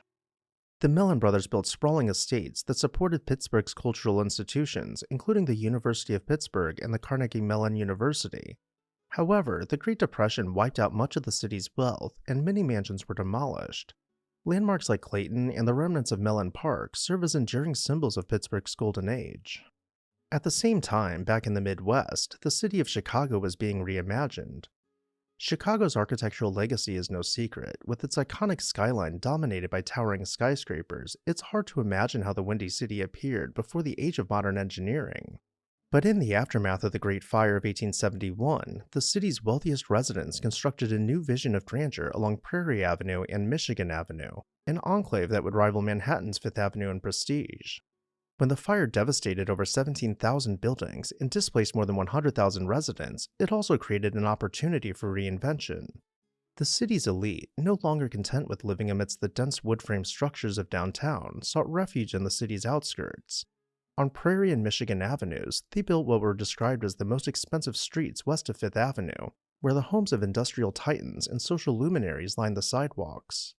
Among these was George Pullman's sprawling Second Empire-style mansion, a limestone-clad residence that became the epicenter of Chicago's social scene. Pullman, known for his invention of the Pullman sleeping car and the creation of the company town of Pullman, spared no expense in designing his home. It included a 200-seat theater, a bowling alley, and billiards room. For his daughter's wedding, he even added a palm room, complete with a 40-foot wide glass dome. Nearby, Marshall Field's Second Empire mansion, designed by Richard Morris Hunt, reflected his immense success in retail. The founder of Marshall Field and Company spared no expense on the lavish interiors, which showcased imported antiques and hand-carved stone fireplaces. His home stood as a showplace for both his wealth and his influence in international trade. Ferdinand Peck's home on Michigan Avenue was another standout, not just for its grandeur, but its historical significance. It was here, in his richly appointed parlor, that the plans for the 1893 Columbian Exposition, also known as the Chicago World's Fair, were meticulously drawn up. Mr. Peck, a prominent lawyer and philanthropist, hosted U.S. presidents and British royalty within its walls.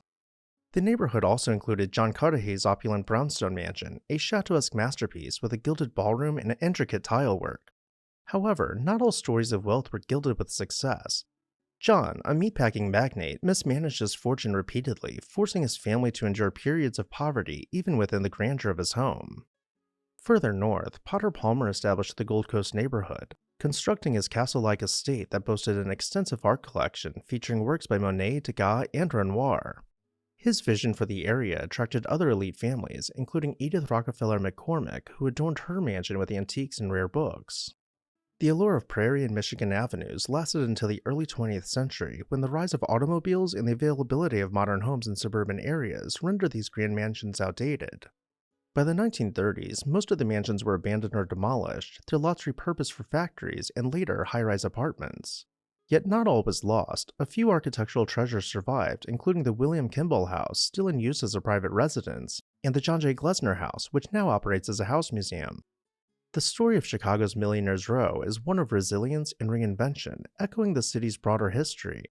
Like a phoenix rising from the ashes of the Great Fire, Chicago rebuilt itself, but the price of progress was the loss of its most opulent Gilded Age mansions. As each of these Millionaires' Rows were rising to prominence, Cleveland's Millionaires' Row was touted as rivaling the Champs-Élysées in Paris. Figures like John D. Rockefeller and Samuel Andrews built magnificent homes along Euclid Avenue. Rockefeller's mansion reflected restrained elegance, while Andrews' Richardsonian Romanesque house became infamous for its impractical design. The largest home belonged to Sylvester T. Everett, whose stone fortress featured intricate carvings and unparalleled luxury. Charles Francis Brush, a pioneer of electricity, built a house that was the first in Cleveland to use electric lighting, powered by a wind turbine in his yard. As Cleveland grew, industrial development encroached on Millionaires' Row.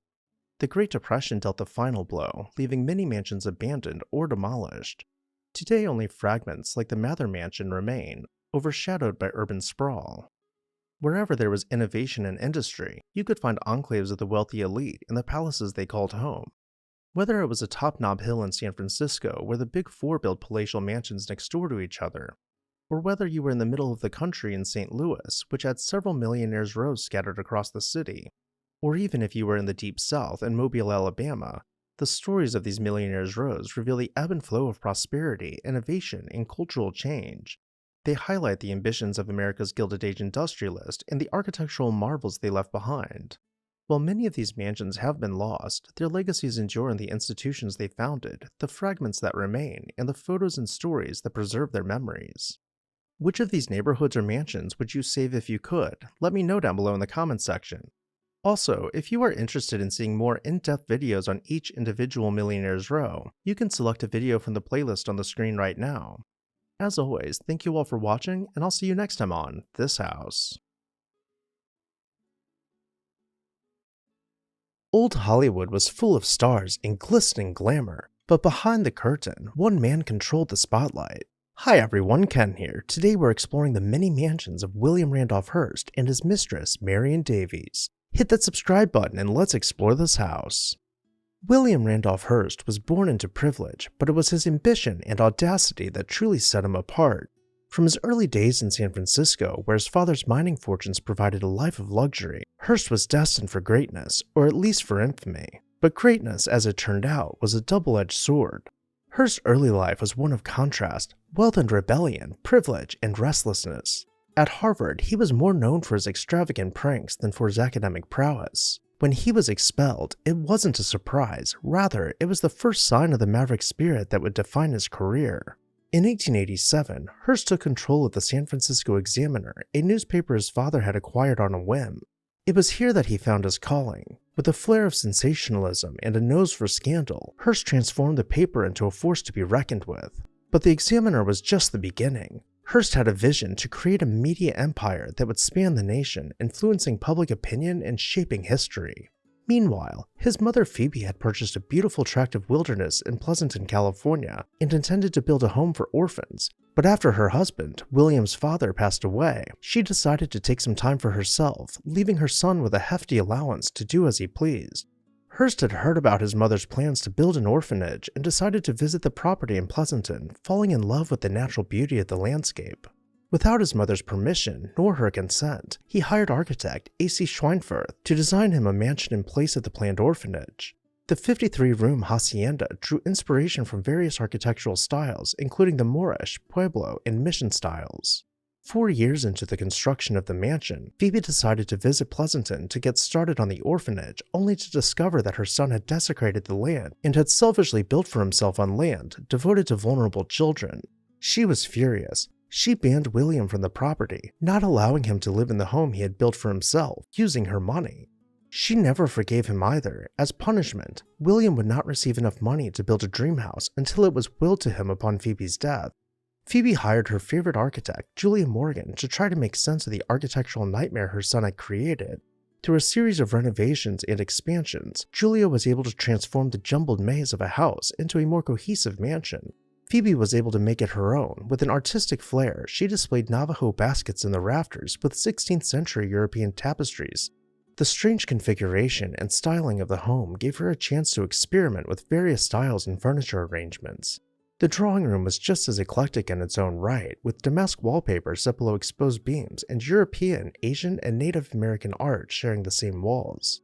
The entire house became a collector's paradise. Even the library was filled with antiques from every inhabited continent, with custom chandeliers strung from beads and seashells, and with fireplaces covered over by tropical plants. Guests sometimes referred to this room as the hall because of the lack of books, questioning whether it could actually be called a library. The dining room was a more intimate space with a more cohesive European style, though there were some oddities, including a fabric chandelier hung over the center of the table and curtains hung between rooms instead of pocket doors. Phoebe's bedroom would fit right in with the current boho trends of today, with dark walls covered in clustered picture frames, ornate furniture from each continent, and assorted knickknacks all set above a Persian rug. Her style was uniquely her own for the time period. She entertained, threw huge parties, and thoroughly enjoyed the property while fulfilling her philanthropic dreams, donating huge sums of money into education. She passed away in her hacienda in 1919, leaving only $10 million, or the modern-day equivalent of about $181 million to her son, who immediately sold the hacienda. But that is getting way ahead in our story. As Hearst's empire grew, so did his influence. He moved to New York City, where he bought the New York Journal and engaged in a bitter circulation war with Joseph Pulitzer's New York World. This was the era of yellow journalism, and Hearst was its master. Crime, corruption, scandal, nothing was off limits. Hearst knew what the public wanted, and he gave it to them in spades. At this point, he began making his own money, eclipsing his father's fortune. He purchased the top 3 floors of the Clarendon, but quickly ran out of space, expanding to 5 floors and later calling the entire building his own home. Entering the apartment, we pass through the reception room with antiques glowing under the multicolored light of a massive stained glass window. This feeds us into the Gothic banquet hall, lined with suits of armor standing guard of antique European tapestries. The South Library almost catches us off guard, as we might expect a man of such grandeur to boast a massive collection of books. Then we turn the corner, and there it is, the main library lined with stacks containing thousands of leather-bound books. And at the very end, a mantel salvaged from a castle stands against oak paneling. But there was more to Hearst than his newspapers and lavish lifestyle. He was a man of contradictions, a populist who believed in opulence, a nationalist who admired European culture, and a public figure who fiercely guarded his private life. His relationship with Marion Davies, a vivacious actress 34 years his junior, was a testament to these contradictions. In 1897, the star who would become Marion Davies was born Marion Dura. She was the daughter of a New York lawyer and grew up in a strict household. By the time she was school-age, she had been sent off to live in a religious convent, far, far away from any distraction. Regardless of her parents' efforts to keep her on the straight and narrow, she had ambitious dreams of becoming famous. She ran away from the convent and changed her last name to become a chorus girl, and as a teenager saw her star role in a Broadway musical. In 1916, at the age of only 19 years old, she caught the eye of Hearst, who was 54 at the time. The eccentric media mogul fell madly in love with the young star. He attended her shows every night for 8 weeks straight, sitting in the front row and sending her gifts backstage. Even though Hearst was married, he had to have Marion, but not just for love, he wanted her talent. From this point on, Marion would become Hearst's mistress for the rest of his life. He moved her into a palatial mansion in Manhattan along Riverside Drive and bought her a country house on Long Island to carry on their affair, but his meddling did not stop there. Hearst seized Davies' career, founding Cosmopolitan Pictures to create more roles for her on the silver screen. He hired paparazzi to follow her around and write about her day-to-day activities for his newspapers, and bought up billboards to plaster her face around Times Square. By 1924, she had become the #1 female star in the box office, and in just a few short years, she had gone from a runaway church girl to the biggest star in Hollywood. While Mrs. Hearst stayed behind in New York, William and Marion lived openly together in California between Hearst's many mansions. Inheriting a vast fortune in 1919, including land in San Simeon, California, Hearst commissioned Julia Morgan to create something a little more comfortable than his family's previous campsite on the same lot. What followed was a collaboration spanning nearly 3 decades, resulting in a sprawling estate that is as much a museum as it is a residence. The castle's grandeur is matched only by the history that unfolded within its walls. During its heyday in the 1920s and 1930s, Hearst Castle was a playground for Hollywood's elite and political luminaries alike. The guest list read like a who's who of the era. Charlie Chaplin, Cary Grant, Winston Churchill, and Calvin Coolidge, among many others, all found themselves captivated by the castle's allure. Guests were treated to lavish dinners in the Grand Refectory, screenings of the latest films in the private theater, and the unparalleled luxury of the estate's many pools and guest houses. In the same year in which work started on Hearst Castle, his mother Phoebe passed away, leaving the estate wind-tuned to her niece. The original idea was to have a castle in McCloud, California, harmoniously blending into its natural surrounding, prompting Phoebe to hire 2 architects to realize her vision, Julia Morgan and Bernard Maybach, who worked in tandem, drawing inspiration from the nearby conifer trees, covering the house with shingles to exaggerate its height with long vertical elements. It sat right in the bend of the river, with trickling water echoing from its blue volcanic stone. The interior of the home boasted exposed timber beams, Gothic arches, and massive stone fireplaces. It was accented by Flemish tapestries hung on the walls, as we can see here in the assembly room. The dining room was more rustic, with exposed stone walls set below timber crossbeams, and the floors were finished out with oversized wood planks. The walls were decorated with tapestries, trophies, and artifacts from the native Wintun tribe who once lived on the land and became the namesake of the estate. In 1919, Phoebe passed away from the Spanish flu while visiting her hacienda. She left Wintun to her niece, Anne Flint. This enraged Hearst, who tried to buy it from Anne, but she refused to sell. Hearst attempted withholding artwork from her, but she still would not sell. Finally, Hearst tasked an entire team of lawyers with taking the estate from Anne, which they did in 1925. She received $198,000 as compensation, or the modern-day equivalent of about $3.5 million. In hindsight, this was actually really good for Anne because the castle and all of its contents were lost to fire in 1929. Without a house on the scenic property, William began planning a 61-bedroom castle to take its place. But the Great Depression was just starting, and the man with a seemingly endless fortune had to cut back on spending. He hired Julia Morgan once again to come back to the site and reimagine the land without a castle. He sent her to Germany to research architecture for 1 year, and when she came back, she proposed a Bavarian-style village consisting of 4 homes following the river bend. They would all be arranged in a semicircle around a central foundation with a lawn growing between the conifers. In 1934, the village was completed. One of the houses on this estate was the half-timbered brown bear house, which was covered in colorful murals between the timbers. Walking inside, the door was ornately carved with pointed arches receding in layers above it, all set below hand-carved beams. The staircase rounded out along the wood-paneled walls, leading to a bay window at its landing. This statuary decorated the newel post with niches set in the room's corners for displaying larger statues. On the other side of the circular drive was the Cinderella house, containing a clock in its central gable with bay windows transitioning into pointed towers as they rose from the 2nd to 3rd floors. The Cinderella house was also decorated with murals between its timbering depicting fairy tales, as we can see Cinderella below the clock racing to her carriage while wearing just one glass slipper. The outbuildings on the property included the senior staff Swiss chalet and a river house which had been built with a cantilever deck above the river. The bridge house, an homage to Phoebe's original home, was covered in shingles and set on the opposite side of the river. The smallest house was known as the Nerve Center, where telegraphs and telephone calls could be received by 3 full-time staff members. While both Wintun and Hurst Castle were being built, he went on a buying spree, purchasing St. Donat's Castle in South Wales as a gift for Marion Davies. Then he headed over to Long Island to purchase Beacon Towers, the former summer home of Alva Belmont Vanderbilt. But for as grand as these residences were, they would not compare to his next gift. He hired none other than Julia Morgan to design a sprawling 110-room party house for his lover on Santa Monica Beach. With 55 bathrooms, guest wings, and several dog kennels, her oceanfront pad became the center of the social scene during the Jazz Age. Marion had a love for historic styles and collaborated closely with Morgan, making sure her home reflected the best of the past. Walking inside, you would be greeted by a grand hall with 2 staircases mirroring each other behind fluted columns, turning at their landings to converge on the 3rd floor with large windows overlooking the surf as each sunset flooded the stair hall with golden light.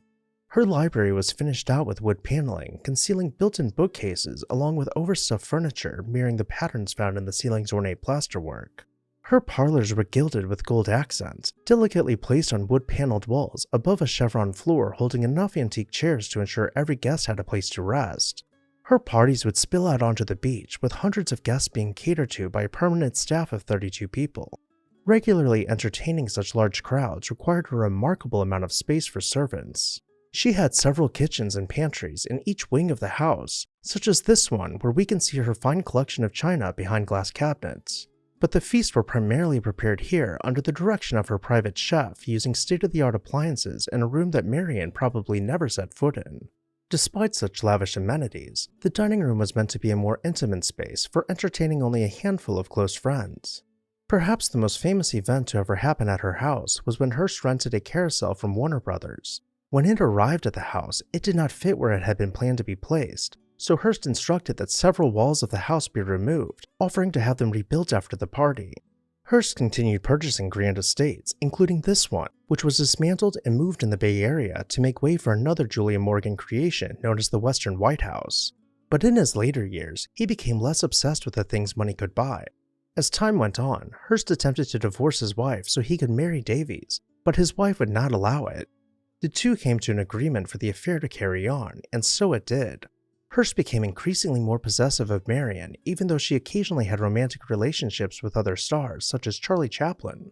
His jealousy became so intense that he would rewrite portions of her films so that she would never have any kissing scenes nor loving embraces. This left Marion furious because he was now holding her back, but she loved him and ended up not fighting him on such issues. She once wrote to her close friend, Lita Gray, Charlie Chaplin's second wife, "God, I'd give everything to marry that silly old man. Not for the money and security. He's given me more than I'll ever need. Not because he's such cozy company either. Most times, when he starts jawing, he bores me stiff. And certainly, not because he's so wonderful behind the barn. Why, I could find a million better lays any Wednesday. No, you know what he gives me, sugar? He gives me the feeling I'm worth something to him. A whole lot of what we have, or don't have, I don't like. He's got a wife who will never give him a divorce, She knows about me, but it's still understood that when she decides to go to the ranch for a week or a weekend, I've got to vamoose.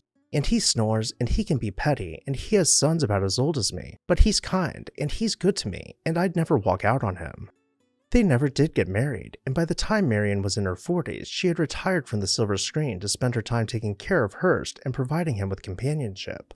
In 1945, she sold her beach house for $500,000 just to get rid of it, though that value alone was less than what she had paid for the imported fireplaces and antique wall panelings which decorated the rooms. When Hearst died in 1951, he left her a controlling stake in his company, but she did not accept her inheritance. She approached Hearst's widow and offered to sell her the millions of dollars worth of shares for just $1. After Hearst's death, Marion felt lonely, having lost the love of her life while she still had so much more life to live. She developed a terrible drinking habit, almost never having a sober moment. This drove many of her friends away. On a wild night, 11 weeks after losing her lover, she eloped with a sea captain named Horace Brown in Las Vegas. She filed for divorce several times, but Horace refused to sign the papers. This was a major wake-up call for her, and she began to look for purpose again.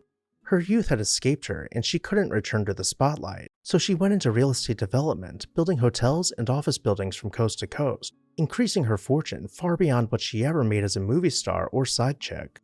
And unlike the man she had fallen in love with, the one who stole money from an orphanage to build a mansion, the one who sued his own family for a property he maybe visited 3 times, the one who hoarded buildings coast to coast with antiques, the only thing she wanted was to make other people's lives better. The more money she had, the more she donated to charity, especially children's hospitals. All this time, Marion had never put down the bottle, drinking in excess every night until she had a stroke in 1956. She was never the same after the stroke, and many of her old friends claimed the Marion they knew was no longer to be found in her drifting gaze. From here, her health began to take a steep decline. 3 years later, she was diagnosed with cancer and began to wither away. In 1961, she had an emergency operation to remove her bone cancer in an attempt to save her life, but her now frail body couldn't recover, and she died just a few months later in September of 1961. Though she had made an attempt to give away all of her money before she had a stroke, she ended up leaving over $20 million, or the modern-day equivalent of about $210 million, to the sea captain she married while drunk in Vegas. The beach house, which saw the biggest parties of Hollywood's golden age, was used as a hotel for a short while, but with changing times meant changing fashions, and the house was demolished for a newer building to take its place. Of all the houses they built together, the only ones lost to time were Oceanside, the Hacienda, and Beacon Towers. All of the rest continue to stand, either as museums or private residences and apartments. His architectural legacy aside, her story is a complicated one. He was a man who shaped American media, but also a man whose personal life was as sensational as the stories he printed. His relationship with Marion Davies, often misunderstood and misrepresented, was one of the very few constants in his tumultuous life. Together they weathered the storms of scandal, financial ruin in the Great Depression, and public scrutiny. And when Hearst died in 1951, it was Davies who mourned him the most, and even though they bought everything they could ever want, there were never enough treasures in the world to replace the love they had together. But I'll pass it off to you. What are your thoughts on their story? Did any of their mansions stick out to you? Let me know down below in the comments section. I would also like to take a moment to say a huge thank you to my This House supporters for making videos like this one possible. If you would like to show your support for my research and video production, join the membership program today and gain access to exclusive, restored footage and community posts published multiple times every week. As always, thank you all for watching, and make sure you're subscribed so you never miss an exciting episode of This House.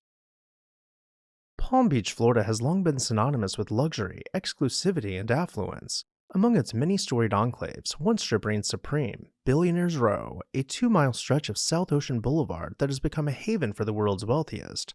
But why here? Why did billionaires flock to this area, and how long has Palm Beach been home to the uppermost echelons of society? Hi everyone, Ken here. To answer those questions, we'll need to step back in time. Hit that subscribe button and let's dive into this special Billionaires Row episode of This House. The story of Palm Beach begins in 1878 with the wreck of the Providencia, which scattered a cargo of 20,000 coconuts along the coastline. These coconuts were quickly planted, giving rise to the lush groves that inspired the town's name. But it wasn't until Henry Flagler arrived in the 1890s that Palm Beach transformed from a tropical wilderness into a winter haven for America's elite. Flagler, a Standard Oil magnate, saw the potential of the area and turned his vision into reality. He built grand hotels like the Breakers and extended the Florida East Coast Railway southward, making the area easily accessible for the northern elite. By the early 1900s, Palm Beach had become a magnet for wealth and power, forever establishing itself as a playground for high society. As the town grew, its northern, central, and southern sections took on distinct identities. The central areas revolved around Flagler's iconic hotels, while the southern tip evolved into today's Billionaires Row, a secluded retreat for those seeking unparalleled oceanfront real estate. The first to settle in Palm Beach were the early industrial magnates, whose sprawling estates set the tone for the opulence that would follow. And there's no better place to start our tour of Old Palm Beach than with White Hall, the magnificent estate of none other than Henry Flagler himself.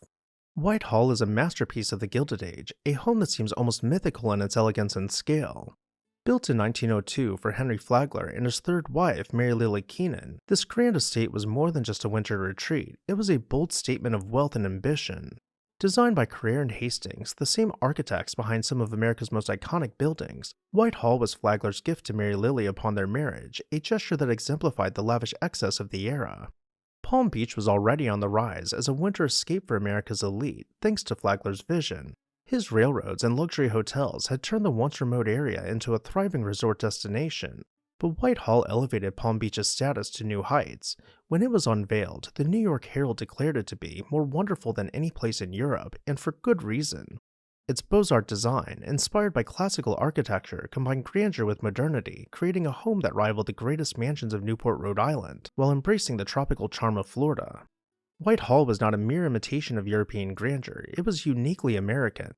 Its open-air central courtyard reflected the Mediterranean influences of its surroundings, while the interiors dazzled with marble columns, gilded ceilings, and frescoed walls. Every room was a celebration of artistry and craftsmanship, from the opulent drawing room to the grand staircase where every detail spoke of refinement. Unlike the sprawling estates of the Northeast, White Hall was surrounded by natural, untamed landscaping, letting the vibrant Florida greenery serve as its frame. Henry and Mary Lily's life at White Hall was a showcase of Palm Beach's golden age. The couple arrived each winter aboard their private railcar, which pulled directly into town, underscoring the exclusivity of their lifestyle. Inside the mansion, they entertained guests in a style befitting America's uppermost echelons, with White Hall serving as the backdrop to glittering parties and intimate gatherings alike. But White Hall's story took a dark turn when Henry Flagler's life ended from a slip down his grand marble staircase. After some uncertainty about the estate's future and some questionable renovations in the following decades, it was eventually restored and opened to the public as a museum. Next, we'll head over to an estate that most of you have probably heard of, Mar-a-Lago. Marjorie Merriweather Post Mar-a-Lago is a monument to an era of extraordinary wealth and ambition, a gilded masterpiece that redefined luxury on the shores of Palm Beach. Completed in 1927, this sprawling estate was designed to dazzle, built with a $7 million budget, a staggering figure for the time, and equivalent to over $100 million today. It embodied the roaring opulence of the 1920s and showcased Post's status as one of the wealthiest and most influential women of the era. Post, heirs to the Postum cereal company, which would later become General Foods, envisioned Mar-a-Lago as more than just a home.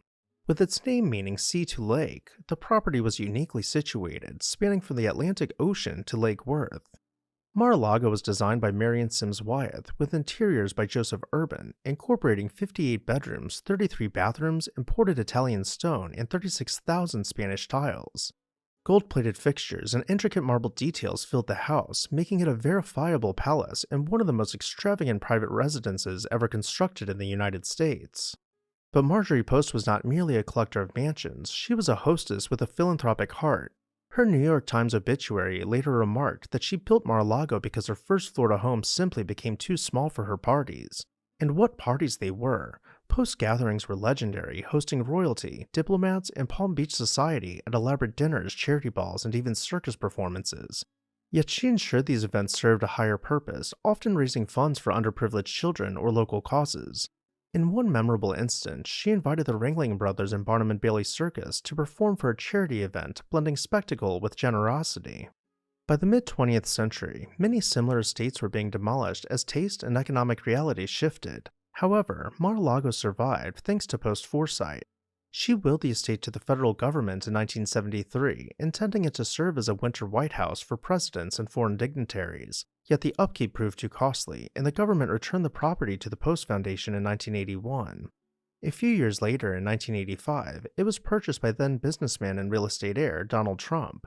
It has since been converted into a club, though part of it serves as a temporary residence and much of the gilded interiors do remain intact. In a way, it has met Post intentions as serving as a winter White House. As Palm Beach continued to grow, it attracted one of the wealthiest families America had ever seen, the Vanderbilts. In nearby Manalapan, Harold S. Vanderbilt constructed Eastover in 1929. It went on to be owned by the Hearst family and continues to be used as a private residence. Similarly, his older sister, Consuelo Vanderbilt, purchased an estate on nearby Hypoluxo Island, which she named Casa Alva after their mother. Consuelo was used to living in palaces, both figuratively and literally, and had previously been married to the 9th Duke of Marlborough, where her parents' money was used to restore Blenheim Palace. For her, this was a private retreat, far smaller than any house she had ever known. Nonetheless, she had the rooms fitted with antique French wall panels and brought in fine furnishings to bring it up to her standards. Being so secluded, it provided her with a tranquil escape that was just a short boat ride away from high society. It too continues to stand. But not all of these grand estates could be so fortunate. Our next stop is Playa Riante, the winter home of Anna Dodge. The estate had originally been designed by Addison Meisner in 1923 for the Cosden family. However, their fortune was short-lived, and in 1926 they sold the estate to Anna Dodge, the widow of automobile magnate Horace Dodge. By the 1950s, she was ready to sell the estate, but no buyers could be found. After failed attempts at rezoning it for use as a school or a club, it was eventually demolished in 1957. Our next mansion, Casa Apava, was designed on a similar scale for Chester and Frances Bolton by architect Abram Garfield, the son of President James Garfield.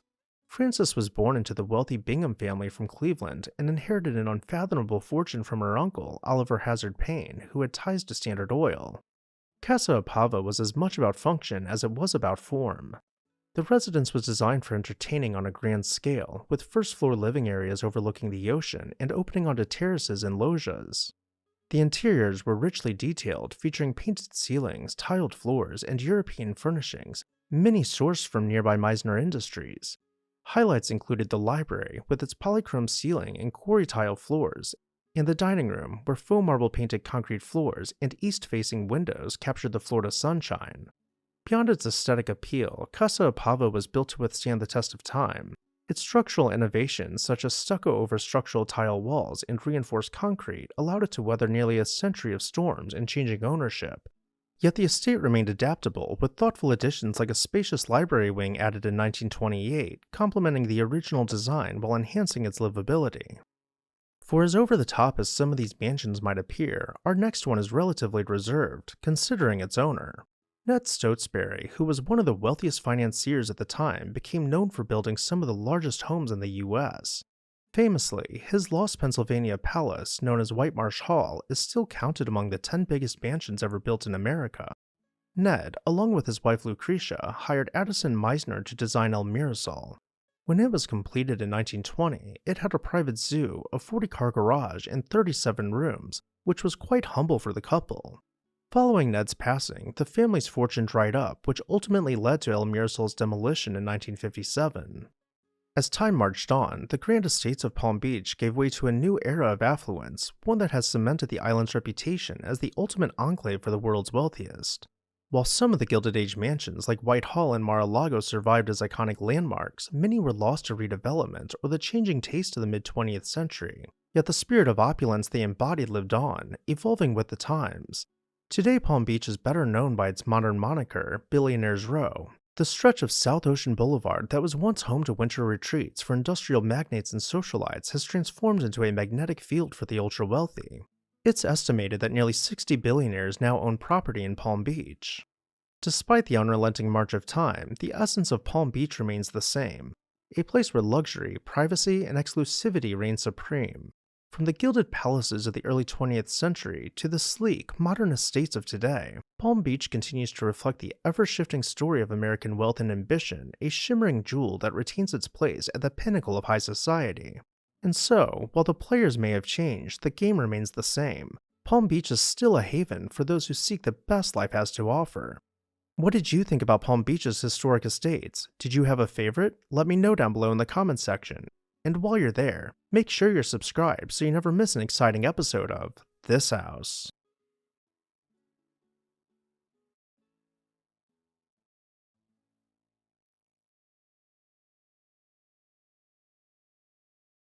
Not that long ago, the company you work for could also own your house, your town's school, the grocery store, and even the streets.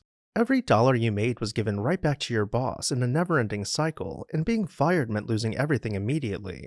Hi everyone, Ken here. Today we are uncovering the most infamous company towns of America. Hit that subscribe button and let's explore this house. Imagine stepping off a train in the late 1800s and entering a perfectly manicured town where every brick building, every iron fence, and every blade of grass seems to be part of a single unified design. The houses line the streets with uniform precision. The church, the school, and the general store all share the same architectural style. Neighbors work at the same factory, pay their rent to the same company that signs their paychecks, and buy groceries, tools, and clothes on company credit at a company-owned store. This was the world of the American company town, a remarkable experiment that once dotted the nation's industrial landscape, offering a curious blend of paternalistic control and modern convenience. Although these towns sprang up in various shapes and sizes, they all revolved around one big idea: that a corporation could not only employ a workforce, but also house, feed, educate, and govern them all under one roof.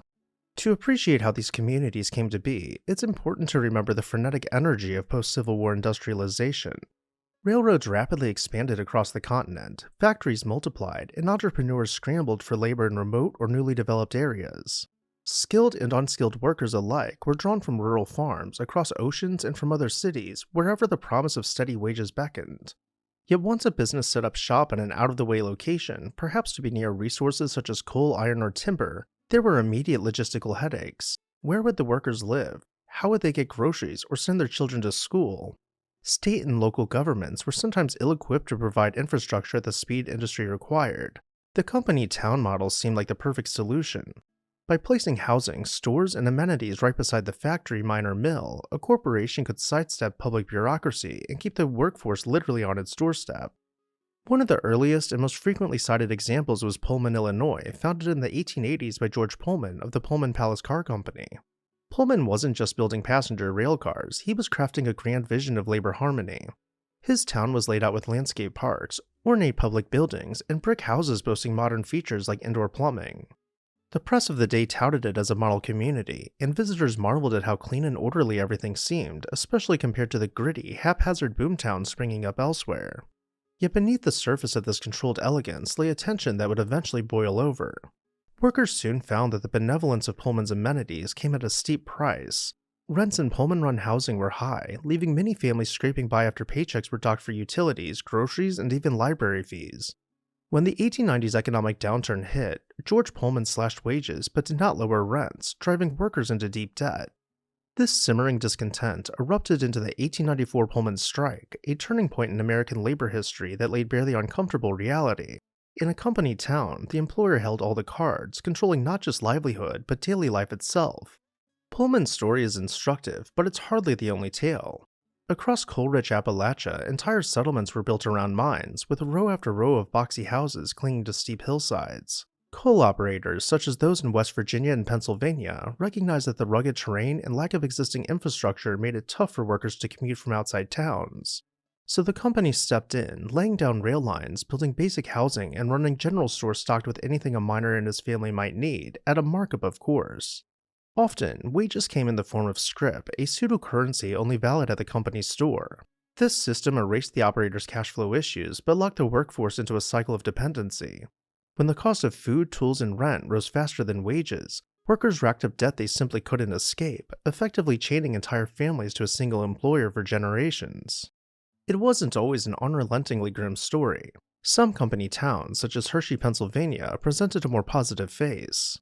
Milton Hershey built his chocolate empire in a rural region where dairy farms supplied a virtually endless supply of fresh milk, perfect for making milk chocolate at scale. Recognizing the need for a stable workforce, Hershey created a picturesque town complete with tree-lined streets, comfortable homes, an amusement park, a zoo, and the prestigious Milton Hershey School for orphan boys.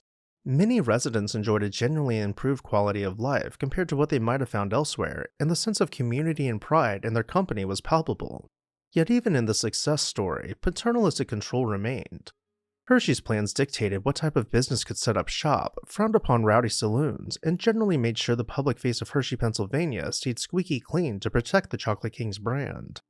Further north, in Lowell, Massachusetts, an earlier model of industrial living had set important precedents. In the 1820s and 1830s, Lowell's textile mills attracted young women, often farmers' daughters, who lived in supervised boarding houses operated by the mill owners.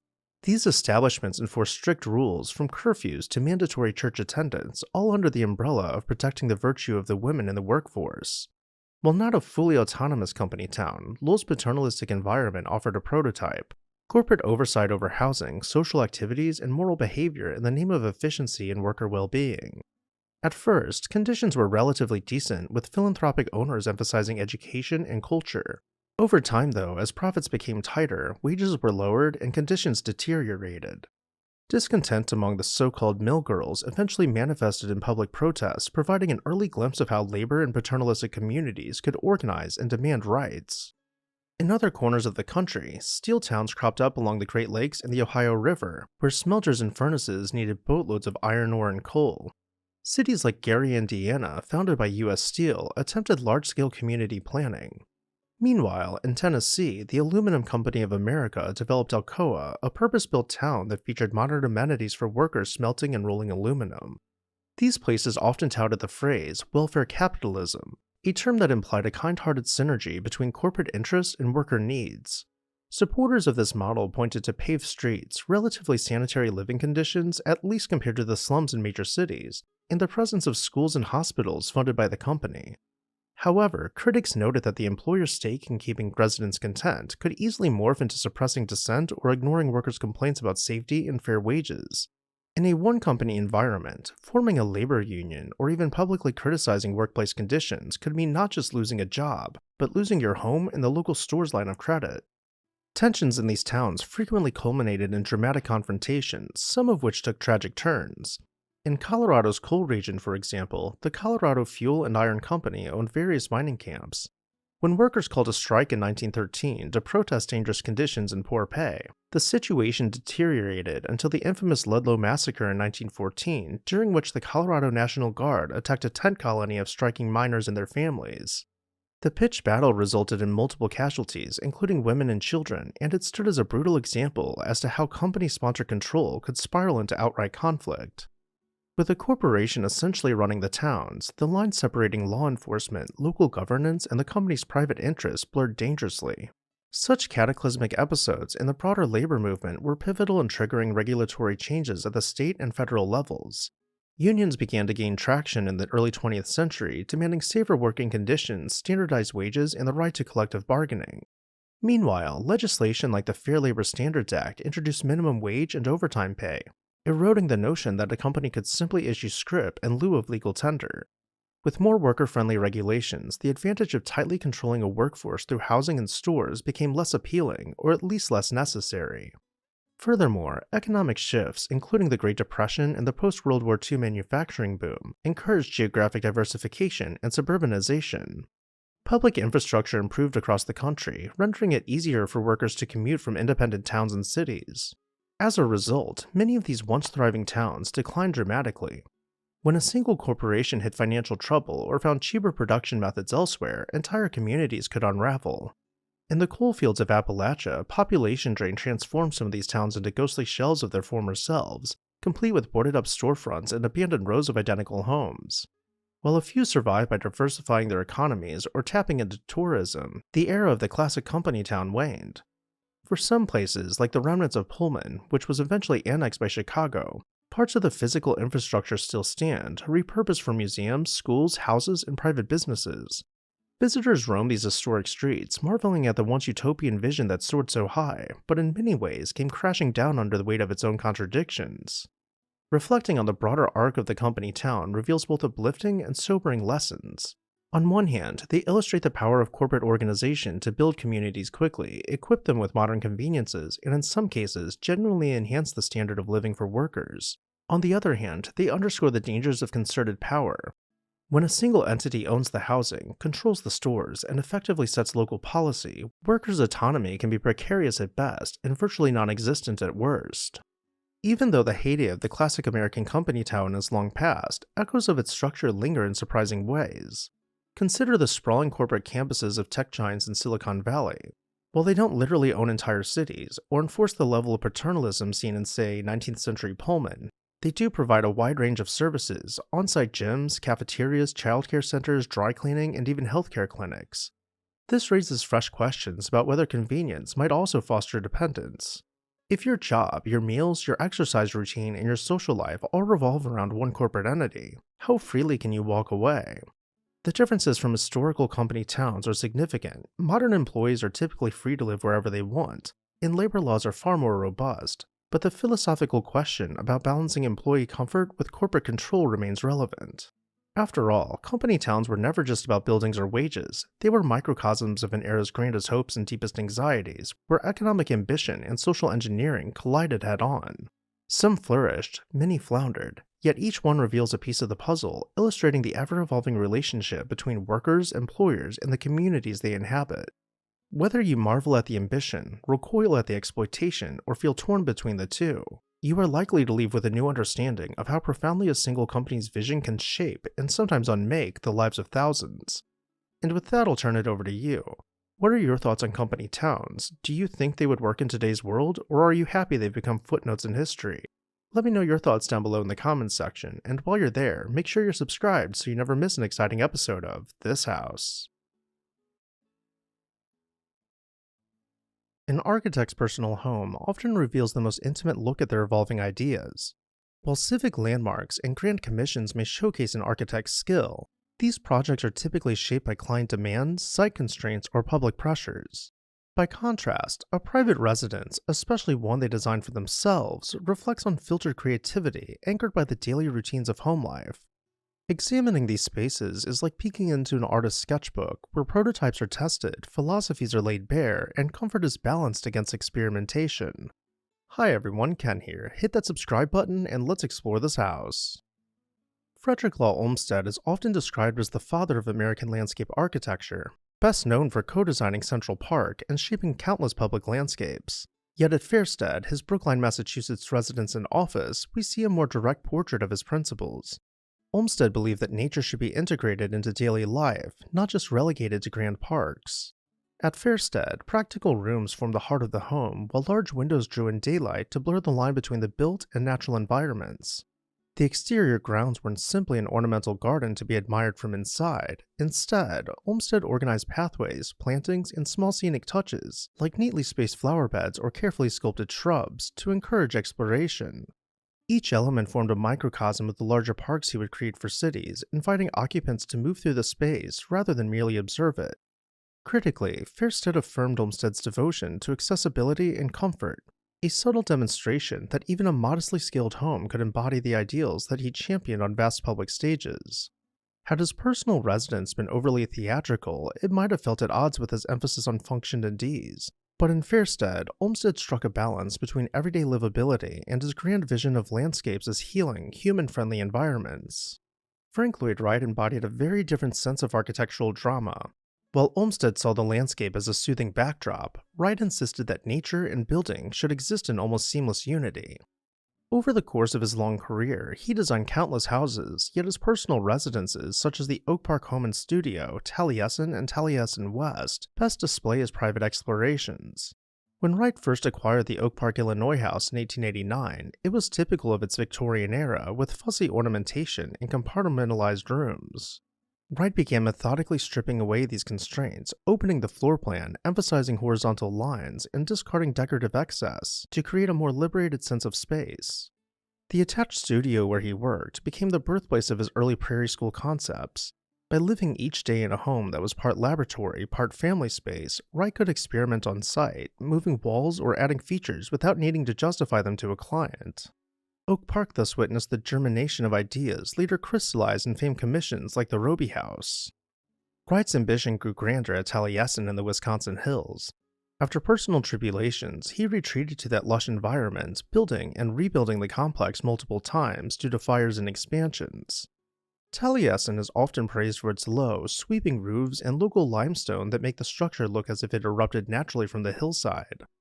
Inviting terraces, carefully placed windows, and open corridors all reflect Wright's notion that a house ought to serve as an extension of the land, not merely be placed upon it. Even in daily tasks, such as walking from a bedroom to the dining area, were enriched by frames of natural vistas and glimpses of changing light. Critically, Taliesin speaks to Wright's obsession with harmony, his belief that a home should shape a person's lifestyle, encouraging reflection, creativity, and fellowship with nature. At Taliesin West near Scottsdale, Arizona, Wright pushed his experiments into the desert, proving that an organic home could flourish even in a harsh, arid climate. Rather than shielding occupants from the environment, he embraced local stone, created shaded courtyards, and used translucent materials to diffuse the intense sunlight. The ongoing transformations at both Taliesin sites reflected not only Wright's evolving style, but also his commitment to living daily life within the theories he espoused. Meanwhile, Philip Johnson approached the relationship between structure and environment with a radically minimalist lens. His glass house in New Canaan, Connecticut, completed in 1949, is often discussed in terms of its shocking simplicity. During the mid-20th century, many architects were pondering how to open homes to nature, but Johnson took this concept to its ultimate conclusion, removing almost every opaque boundary. By using steel supports and floor-to-ceiling glass panels, he all but erased the lines between indoors and out. This was more than an aesthetic gesture. Johnson believed that transparency could influence one's mindset, prompting a heightened sense of awareness of seasons, light, and weather. Yet living in a glass box also meant sacrificing privacy, which was relegated to a single cylindrical brick core containing the bathroom. From a critical standpoint, the glass house raises questions about comfort, practicality, and the exhibitionist quality of modernism. For Johnson, however, that was partly the point. Architecture could be provocative and intellectual. Over the decades, he added other small structures and pavilions on the property, each bearing unique shapes or forms, thereby transforming the estate into a constantly evolving personal museum of spatial experiments. For Richard Neutra, forging a tight bond with the outdoors was similarly important, though his focus lay on user-centric designs and climate considerations. Neutra's VDL Research House in the Silver Lake neighborhood of Los Angeles functioned as both a residence and a working studio. California's sunny climate and mild winters allowed him to explore big expanses of glass, open-air patios, and airy interiors. He also studied shading devices, window placement, and ventilation systems to manage the heat, reflecting a pioneering awareness of sustainability before it was commonly discussed. The VDL house, originally completed in 1932 and rebuilt after a 1963 fire, served as Neutra's testbed for ideas about psychological well-being and residential design. He believed architecture could directly influence health and happiness, and by living in an ongoing prototype, he constantly refined these theories. While critics sometimes argue that Neutra's sleek minimalism lacks emotional warmth, the VDL house remains evidence that he sought to align modern forms with real human needs, leveraging breezes and sunlight in ways that more traditional homes often overlooked. David Adler, another Chicagoland luminary, approached residential design with a marked interest in historical continuity. His estate in Libertyville, Illinois, embodied his passion for Old World motifs, from English manor influences to French and Italian revival styles, yet it never felt too stuffy or formal. Unlike the purely modernist visions of Johnson and Neutra, Adler believed that a house could include classical flourishes and still be inviting for everyday life. Critics admire his skill in blending refined details like symmetrical facades, ornamental plasterwork, and carefully scaled archways, with comfortable room layouts that suited American living patterns in the early 20th century. By setting up his own home in this style, Adler demonstrated that tradition could coexist with the pragmatic needs of modern families. Because he designed many large estates for wealthy clients, his personal house also served as something of a calling card, proof that historical references need not be overbearing. Instead, they could be gracefully woven into an environment where people felt at ease hosting gatherings, cooking meals, and lounging in daylight-filled salons. His approach reflects a critique of modernism's austerity. To Adler, the past held valuable lessons about craftsmanship and elegance that could enhance rather than hinder domestic life. In fully discarding the traditional, Buckminster Fuller may have been the boldest experimenter on this list, primarily known for his geodesic dome designs and forward-thinking concepts like Spaceship Earth. While he spent a great deal of time promoting these ideas globally, his personal life in Carbondale, Illinois revolved around actually inhabiting a dome from 1960 to 1971. This dome home showed that a geometric shell formed from interconnected triangles could enclose living spaces using fewer materials, less energy, and minimal structural support. Fuller's dedication to efficiency and sustainability was decades ahead of its time, grounded in a belief that humankind's survival depended on wise use of limited resources. Living daily under the angled panels allowed him to test the dome's performance in weather extremes to see how sound traveled within the space and to gauge how it felt to be surrounded by a futuristic geometry. Critics debate whether the design truly addressed all the comforts and needs of family life. Some find the dome's shape less than ideal for partitioning into rooms, yet Fuller's fearless approach challenged every preconceived notion of how a house should look or function. His dome house remains a monument to innovation, unhindered by tradition, reaffirming the radical potential of architecture to reimagine how we live. Yet Fuller wasn't the only one radically reinventing the notion of housing. Charles and Ray Eames, famed for their influential furniture and multimedia work, translated their broad creative ethos into the Eames House in Pacific Palisades, California. Part of the Case Study House program, initiated by Arts and Architecture magazine after World War II, the Eames House was constructed in 1949 using industrial materials like off-the-shelf steel beams and panels. However, unlike some modernist houses that can feel stark or impersonal, the Eameses filled their home with books, artwork, artifacts, and playful experiments in color. The balance captured a core Eames philosophy: design should serve as a warm backdrop for human activity rather than an end in itself. While the home's open floor plan and glass walls projected a progressive aesthetic, the liberal use of rugs, plants, and personal mementos demonstrated a humanistic flair, an argument in effect that modern architecture can be both functional and cozy. Critics often applaud the way the Eames House integrates seamlessly into its wooded bluff, using large windows to let in ocean breezes and connect interior life with the surrounding meadow. Over time, the house grew into a living showcase for the Eames' overreaching belief that curiosity, play, and practicality could all thrive in the same domestic environment. Taken as a whole, these personal homes illustrate that architecture evolves not only through big public statements, but also through the everyday intimacies of living. For some architects like Frank Lloyd Wright and Richard Neutra, testing theories in their own homes allow them to refine approaches that would later become stylistic signatures. Others, such as Philip Johnson, use their residences to spark a dialogue about the extremes of transparency and minimalism, daring visitors to question what a home should provide. Buckminster Fuller exemplified the techno-optimist, pushing boundaries of geometry and resource efficiency at a time when such concerns were hardly mainstream. David Adler stood apart as a voice for classical references, proving that borrowed historical vocabularies could feel relevant and neighborly when carefully integrated. And in Frederick Law Olmsted's Unassuming Fairstead, we see the seed of a philosophy that would shape entire cities' green spaces, rooted in the idea that landscapes should invite people rather than overwhelm them. Visiting or studying these spaces today feels like stumbling onto each architect's hidden workshop. It is where they tested, risked, failed, and succeeded, where architecture was not just theory, but part of everyday life. And with that, I'll turn it over to you. Did any of these architects' residences stick out to you? Let me know down below in the comments section, and while you're there, make sure you're subscribed so you never miss an exciting episode of This House.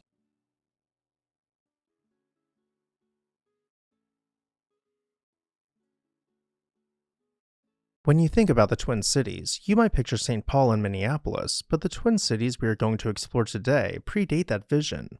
They are cities of immense architectural character, with skylines composed of turrets piercing the clouds, streets lined by heavy stone mansions, and an aesthetic that will have you wondering if the Twin Cities of the past could even be the same cities they are today. Hi everyone, Ken here. Hit that subscribe button and let's uncover the lost mansions of the Twin Cities in a special episode of This House. This video is brought to you in part by Victorian Society in America. More on them later. In the early morning light that lingers along the Mississippi River, you might sense a whisper of the past clinging to the banks where St. Paul first sprang into life as a trading post. Fur traders and riverboats once clustered along the water's edge, jostling for space on the muddy shores. Back then, nobody could imagine the majestic rise of mansions that would someday grace the bluffs and avenues above. Yet rise they did, shaped by railroad barons, fur traders, and future governors who saw fit to leave their mark on Minnesota's capital city. At nearly the same moment in time, just upstream, St. Anthony Falls powered the audacious growth of Minneapolis, forging a second metropolis brimming with flour mills, lumber yards, and the ambition of countless entrepreneurs. These two places, so close on the map, hustled and bustled in distinct ways. St. Paul's gentler, old-world grandeur set against the industrial dynamo that was Minneapolis. Over time, they came to be known as the Twin Cities, though those familiar with them knew they were siblings more in name than in nature. Nevertheless, as money poured in, first from the steamboat trade, then from lumber, milling, and railroads, the wealthy sought high ground where they could display their wealth upon a pedestal. In St. Paul, Summit Avenue quickly became the address of choice for those who wanted to flaunt success. The majestic James J. Hill House still looms there, its Romanesque facade reminiscent of a medieval fortress, a rare survivor in a neighborhood where so many of its contemporaries vanished under wrecking balls decades ago. Once upon a time, near that same avenue, Norman Kitzman built a French Second Empire wonder that marked the corner of Summit and Selby with towers, mansard roofs, and all the trappings of Gilded Age taste. He passed away just 4 years after its completion, and that mansion came down to make way for the soaring Cathedral of St. Paul, a symbolic shift from private opulence to spiritual grandeur. But opulence reigned supreme in other neighborhoods as well. One could stand atop Dayton's Bluff, looking out at the downtown skyline, the river winding its way through the city, and even glimpses of neighboring Minneapolis, just 10 miles distant, but sometimes feeling a world away. Dayton's Bluff was never a segregated bastion of wealth like Summit Avenue. Instead, mansions rose beside simpler cottages so that bankers and bakers could be neighbors. Lyman Dayton wasn't even the first landowner there. Native people had already recognized the sacredness of that towering bluff, but when the railroads and bridges arrived in the 1880s, it turned into a melting pot of incomes and nationalities. Some of the largest houses looked out over the city below, perched at the bluff's edge, their owners able to survey St. Paul's commercial growth. Yet even the mightiest structures can prove mortal. The James E. Thompson Mansion, later taken over by Patrick H. Kelly, once dominated the bluff in Gothic Revival style, built of fieldstone in the 1860s. A traveler passing by might have admired its carved details and robust walls. Unfortunately, the freeway extension carved through that neighborhood, wiping out half the property and leaving an empty lot. Then came more heartbreak. The Ham Mansion, built by the legendary Brewers family, a Victorian sprawl that hosted countless parties, lantern-lit festivities, and even provided a refuge for tame deer and peacocks. It fell victim not to progress, but to an act of arson in 1954. The interior had been among the most decadent of all the mansions on Dayton's Bluff. From the moment you entered the mansion, you were ushered into the reception room where you were dazzled by hand stenciling framing an intricate ceiling mural. As you moved to the music room, you heard songs being played on the piano by the family's paid musician, and in the dining room, you could find a feast laid out on the table every night, prepared by the family's live-in staff. Each room boasted larger-than-life fireplaces, many of which were crafted from old growth and exotic woods. But opulence aside, homes like this would be compared to doghouses by the ultra-wealthy. Nearby, other homes, grand in their day, also disappeared. The Eichenwald Mansion fell to fires in the 1930s. The Ross Clark Mansion burned down in 1894, the John F. Eisenmenger Mansion was obliterated by flames around 1892, and the Hoyt-Nugent House met a quieter demise in the early 1920s. You might stand on the bluff now, see only grass or modern buildings, and have no inkling of the turrets, towers, and parlors that once dominated the skyline. All of this, and we haven't even seen the best neighborhoods the Twin Cities had to offer. We'll continue our tour shortly. In the meantime, a quick word about the sponsor of today's video, Victorian Society in America. Are you captivated by historic architecture? Want to explore, learn, and dive even deeper into the past? With the Victorian Society in America, you'll have the chance to travel to American cities and tour stunning 19th century buildings, pursue learning through internationally acclaimed summer programs in American cities and abroad, including Chicago, Newport, and London to name a few.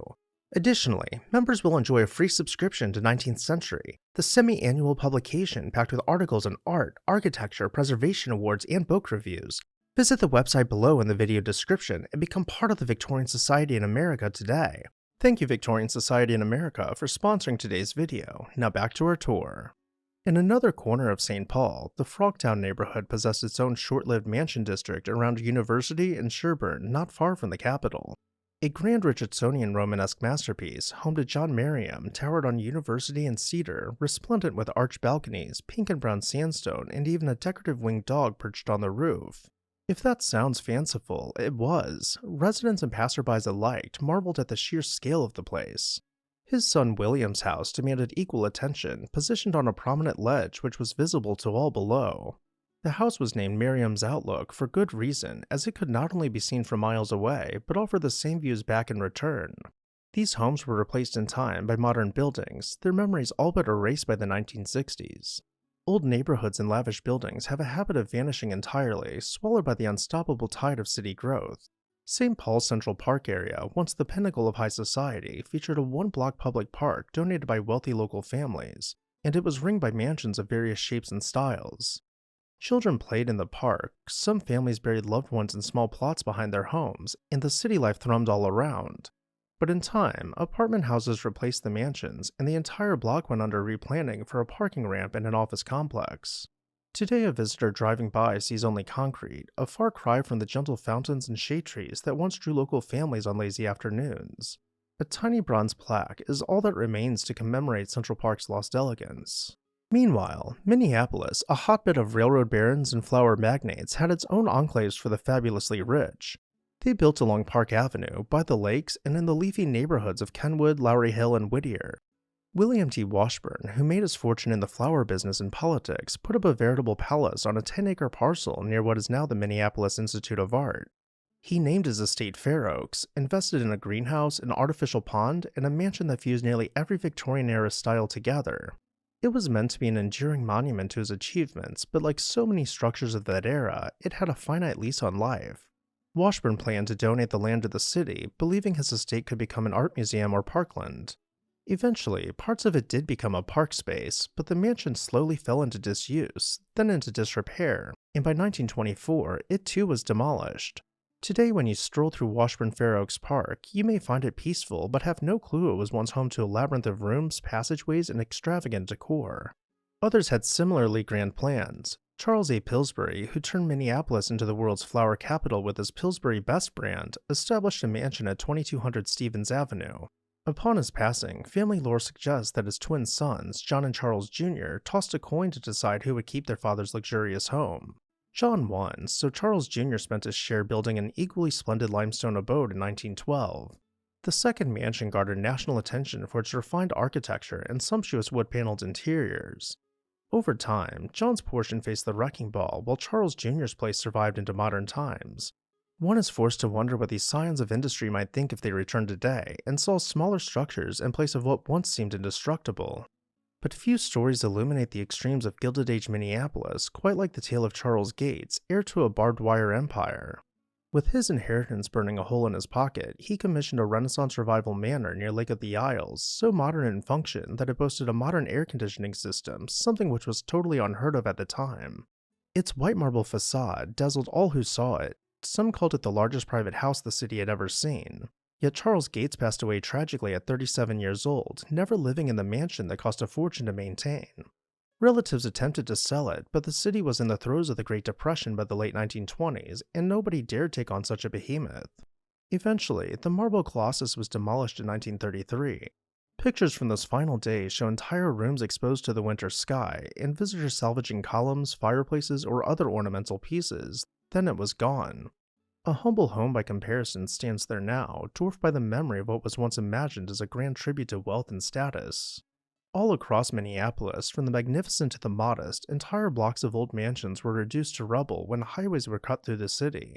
The Vincent Whitney Bayless House at 308 Ridgewood Avenue lasted until the late 1980s or so, but even it had no escape from the wave of teardown and replace that swept through the city. Samuel Gale, a stalwart who helped shape Minneapolis in its formative years, couldn't escape progress either. His first mansion was demolished soon after it was completed, as the city quickly encroached. He then built a fortress of a home at 1600 Harmon Place, only to have it vanish under the same relentless pressure of commercial developments as well. George Brackett, once mayor of Minneapolis and president of the local stockyards, lived in a house with a big wraparound porch near downtown, where the land was soon far too valuable for a single residence. Another crushed by progress. Others fell to the university's expansion or gave way to multi-lane roads and modern towers for finance and technology. St. Paul has always valued reinvention, and perhaps no better symbol of that constant renewal exists than the battered skyline of old mansions and factory lofts turning into fresh developments. And yet a few gems remain, offering glimpses into how the Twin Cities might once have appeared. On Summit Avenue, you can still step into the James J. Hill House, its interior imbued with the spirit of a millionaire determined to remind the world of his standing. In Minneapolis, the Pillsbury A Mill, though not a mansion, still impresses as a redeveloped complex of apartments, reminding passerbys how the flour industry once reigned supreme along the mighty Mississippi. Time marches on, and the Twin Cities, forever dynamic, carry on that march with little regard for the grand facades that once glistened across the urban scape. Progress can be relentless, and so many of these lost mansions crumbled under the weight of property taxes, fading fortunes, or changing neighborhood boundaries. Still, their memories linger in photographs, diaries, and a few scattered architectural fragments that remain for curious souls to discover. Walk along certain streets in St. Paul or Minneapolis, and you might see a driveway leading to nowhere, a forgotten staircase, a lone ornamental gate standing near the sidewalk. Maybe you'll find a snippet of a massive stone foundation at the back of a parking lot, or a random piece of carved stone that begs the question, what once stood here? And with that question, I'll turn it over to you. Let me know your thoughts on the subject matter down below in the comments section. I'd also like to say a huge thank you to Victorian Society in America for sponsoring this video. Head over to their website and find out how you can become a member today. As always, thank you all for watching, and make sure you're subscribed so you never miss an exciting episode of This House. Ever wonder how the average American lived in every decade? From the founding of the nation right up to modern times, are we really better off now than we were back then? Hi everyone, Ken here. Hit that subscribe button and let's explore this house. From the late 18th century through the early decades of the 19th, life in the United States was marked by a rough simplicity that seems unimaginable by modern standards. Imagine a young family in the 1780s living in a small wood-framed house with just 2 or 3 cramped rooms. Their home might stand on a patch of cleared land surrounded by dense forest or rolling fields. Odds are, there are 7 or 8 children or more, plus a grandparent or two, all sleeping in shared beds or on straw mattresses in a drafty loft. Privacy is a luxury they do not expect. Everyone gathers around the same fireplace for warmth, cooking, washing, and conversation. Most Americans in these earliest years were farmers. Some owned their land outright, while others were tenant farmers paying rent in either labor or produce. With no electricity, no running water, and only the faint glow of candlelight or oil lamps, life after dusk quickly descended into near darkness. Colds, fevers, infections, and complications from childbirth routinely claimed lives, driving the average life expectancy down into the mid-30s or even the early 40s. Even so, people pushed forward day by day, fueled by the ideal of a new nation and the determination to carve out a living on whatever patch of earth they could call their own. Most fell into what we would now label as the lower class, toiling primarily to ensure they had bread and porridge on the table, a roof that did not leak too much, and clothing sufficient to keep out the winter chill. By the early 1800s, new inventions like the cotton gin and advances in small-scale manufacturing helped shift some regions towards increased trade and mechanized production. But the average person still led a hardscrabble life rooted in agrarian routines. While an elite minority in coastal cities built more refined, multi-room brick homes and dined on imported goods, most Americans continued living on simple homesteads, sharing limited space with extended relatives and in many cases, farmhands or apprentices who bunked alongside family members. In towns, the typical home might rise 2 or 3 stories, yet multiple families often crammed themselves onto different floors or split up the rooms, so a single building could house a workshop on the ground level and living quarters for 20 to 30 unrelated people above it. Diets leaned heavily on cornmeal, salted pork, locally grown produce, and seasonal fruits when they were available. A sudden drought, a harsh winter, or a cholera outbreak could topple an entire household's security in the blink of an eye. Doctors offered only primitive treatments, and diseases like smallpox or dysentery tore through communities all too often. Despite the general hardships, America's population soared, especially as immigrants arrived in port cities and either settled in growing urban neighborhoods or ventured west in pursuit of cheap land. This westward movement was built on the promise of personal land ownership, which remained a powerful dream for many poor families. Still, even those who managed to buy or claim land had to endure punishing conditions in areas lacking roads, markets, schools, or even medical help. Surviving on the frontier demanded endless labor from sunup to sunset and forced people to adapt to a daily grind that was physical, isolating, and susceptible to every whim of nature. As the 1800s rolled on, the nation's character began to shift under the weight of industrialization. Factories sprang up in places like Lowell, Massachusetts, employing young women lured from rural villages by the promise of wages that could support their families or help them save for marriage. These mill girls, as they were called, resided in tightly packed boarding houses. Privacy was minimal, though some boarding houses advertised better conditions than cramped city tenements. Meanwhile, in large urban centers along the East Coast, the poorest residents, often newly arrived immigrants, squeezed their entire extended families into single room flats, using communal outhouses and collecting water from shared pumps in cramped courtyards. Diseases ran rampant in these conditions, and child mortality remained painfully high. Yet industrial work, low paying as it was, sometimes offered more consistent income than a struggling farm. A handful of people were able to move from rural poverty to a slightly more stable footing in towns or emerging factory centers, although by modern standards they were still part of a lower class existence where the line between comfortable and desperate was razor thin. And all of this considered, they were still considered average. Life expectancy in these years crept upward only a little, inching toward the mid-40s for those who survived childhood, but the environment could be harsh and unpredictable. Every decade, new waves of cholera, typhus, or yellow fever devastated entire communities, taking a toll that kept average lifespans depressingly low.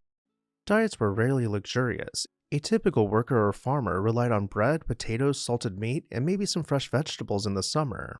On the frontier, people supplemented rations with wild game, learning to smoke or salt any extra meat for the harsh winter months. Living spaces on farms did grow bigger if families prospered. They might build an extra bedroom or expand the kitchen from a single hearth to a wood-burning stove, but most households continued to share every square foot with a large brood of children. Conditions did not improve substantially for the average person when the war broke out in the 1860s. The Civil War ravaged the South, destroying homes and displacing countless families. In the North, factories ramped up production for the war effort, and people crowded into urban centers, straining the meager sanitation systems. Even as railroad lines multiplied, linking more places than ever before, the gulf between the truly wealthy and the average worker widened. By the late 1800s, often called the Gilded Age, industrial magnates basked in opulent mansions while laborers toiled up to 12 or 14 hours a day in hot, noisy factories or in the fields as sharecroppers, perpetually in debt. A typical working family was still living in something we'd consider near poverty conditions. The hope of climbing into a stable, comfortable life existed for a lucky few, maybe a foreman in a steel mill or a store owner in a prosperous small town. But for the majority, day-to-day survival and paying the rent for a cramped tenement apartment defined reality. As the 1900s dawned, progressive reforms and scientific breakthroughs gradually began to reshape daily life. Public health measures like sewage systems and cleaner water supplies started to reduce disease in big cities. Vaccines and improved medical practices saved more children than ever before. Although wide swaths of rural America still lacked electricity or indoor plumbing, new household gadgets and better food preservation methods like canning introduced a flicker of convenience. Life expectancy rose from the high 40s to the low 50s. The average American was still not what we'd call affluent, but by the time World War ended, a modest upward trend became noticeable. Factory wages, while still meager, could often support a family, at least enough to pay for rent in a multi-room apartment rather than a single tiny space. Immigrants poured in, often forming tight-knit communities that shared expenses and living quarters, but these new arrivals also fueled the country's industrial might. In the 1920s, the economic boom that followed the First World War allowed some families, particularly those in better-paid factory or office roles, to afford small suburban homes or comfortable apartments. This is the first time in American history when the average person could afford their own single-family house. Though enjoyed for decades by the wealthy, electricity, indoor bathrooms, and telephones made life easier for the average person, and diets expanded to include more meat, dairy, and fresh produce delivered by improved transportation networks. Yet this forward process was short-lived for many. The Great Depression of the 1930s dragged families back down into poverty. Millions lost their jobs, and thousands lost their homes to foreclosure. Hoovervilles, the makeshift shantytowns on the outskirts of big cities, underscored how precarious life could still be. Those who retained steady work were considered fortunate, even if they shared a modest apartment with relatives or took in boarders to pay rent. Food often consisted of bread, beans, cheap cuts of meat, or government-issued staples. Sickness or injury meant dire straits, as there was no widespread health insurance. While the New Deal provided relief, built infrastructures like dams and roads, and implemented public health initiatives, the bulk of the population by the end of the 1930s would still not have been called middle class in today's sense of the term. The more realistic label remained working class or lower class, with a few small improvements in housing, sanitation, and wages. But World War II changed that equation. Wartime production ramped up factories and opened opportunities for women and minority workers, though segregation and discrimination meant these gains were not shared equally. The government's GI Bill transformed post-war America by helping returning veterans pay for college and secure low-interest mortgages, fueling an unprecedented housing boom. Suddenly, in the late 1940s and 1950s, entire neighborhoods of single-family homes with lawns, driveways, and brand new appliances sprouted in areas like Levittown, symbolizing a shift in how the average person lived. Life expectancy soared into the mid-60s, aided by the widespread use of antibiotics like penicillin and new vaccines. Prosperous industries paid wages that allowed a single breadwinner to support a wife and children, again, largely among white families. This was the moment when the average person, for the very first time, could truly claim to be part of a middle class. In earlier centuries, only a small segment of the population achieved anything beyond subsistence. Now, a far larger proportion access stable housing, reliable diets, complete with modern refrigerators stocked with meat, dairy, and produce, and a sense of long-term security. Televisions, cars, and home appliances like washing machines spread rapidly, changing life and leisure and closing the gap between the quality of life of the average person and the wealthiest in society. Throughout the 1960s and 1970s, more people moved into suburban areas. Homes got bigger, eventually adding extra bathrooms, dedicated dining rooms, and usually enough bedrooms for each child to have their own.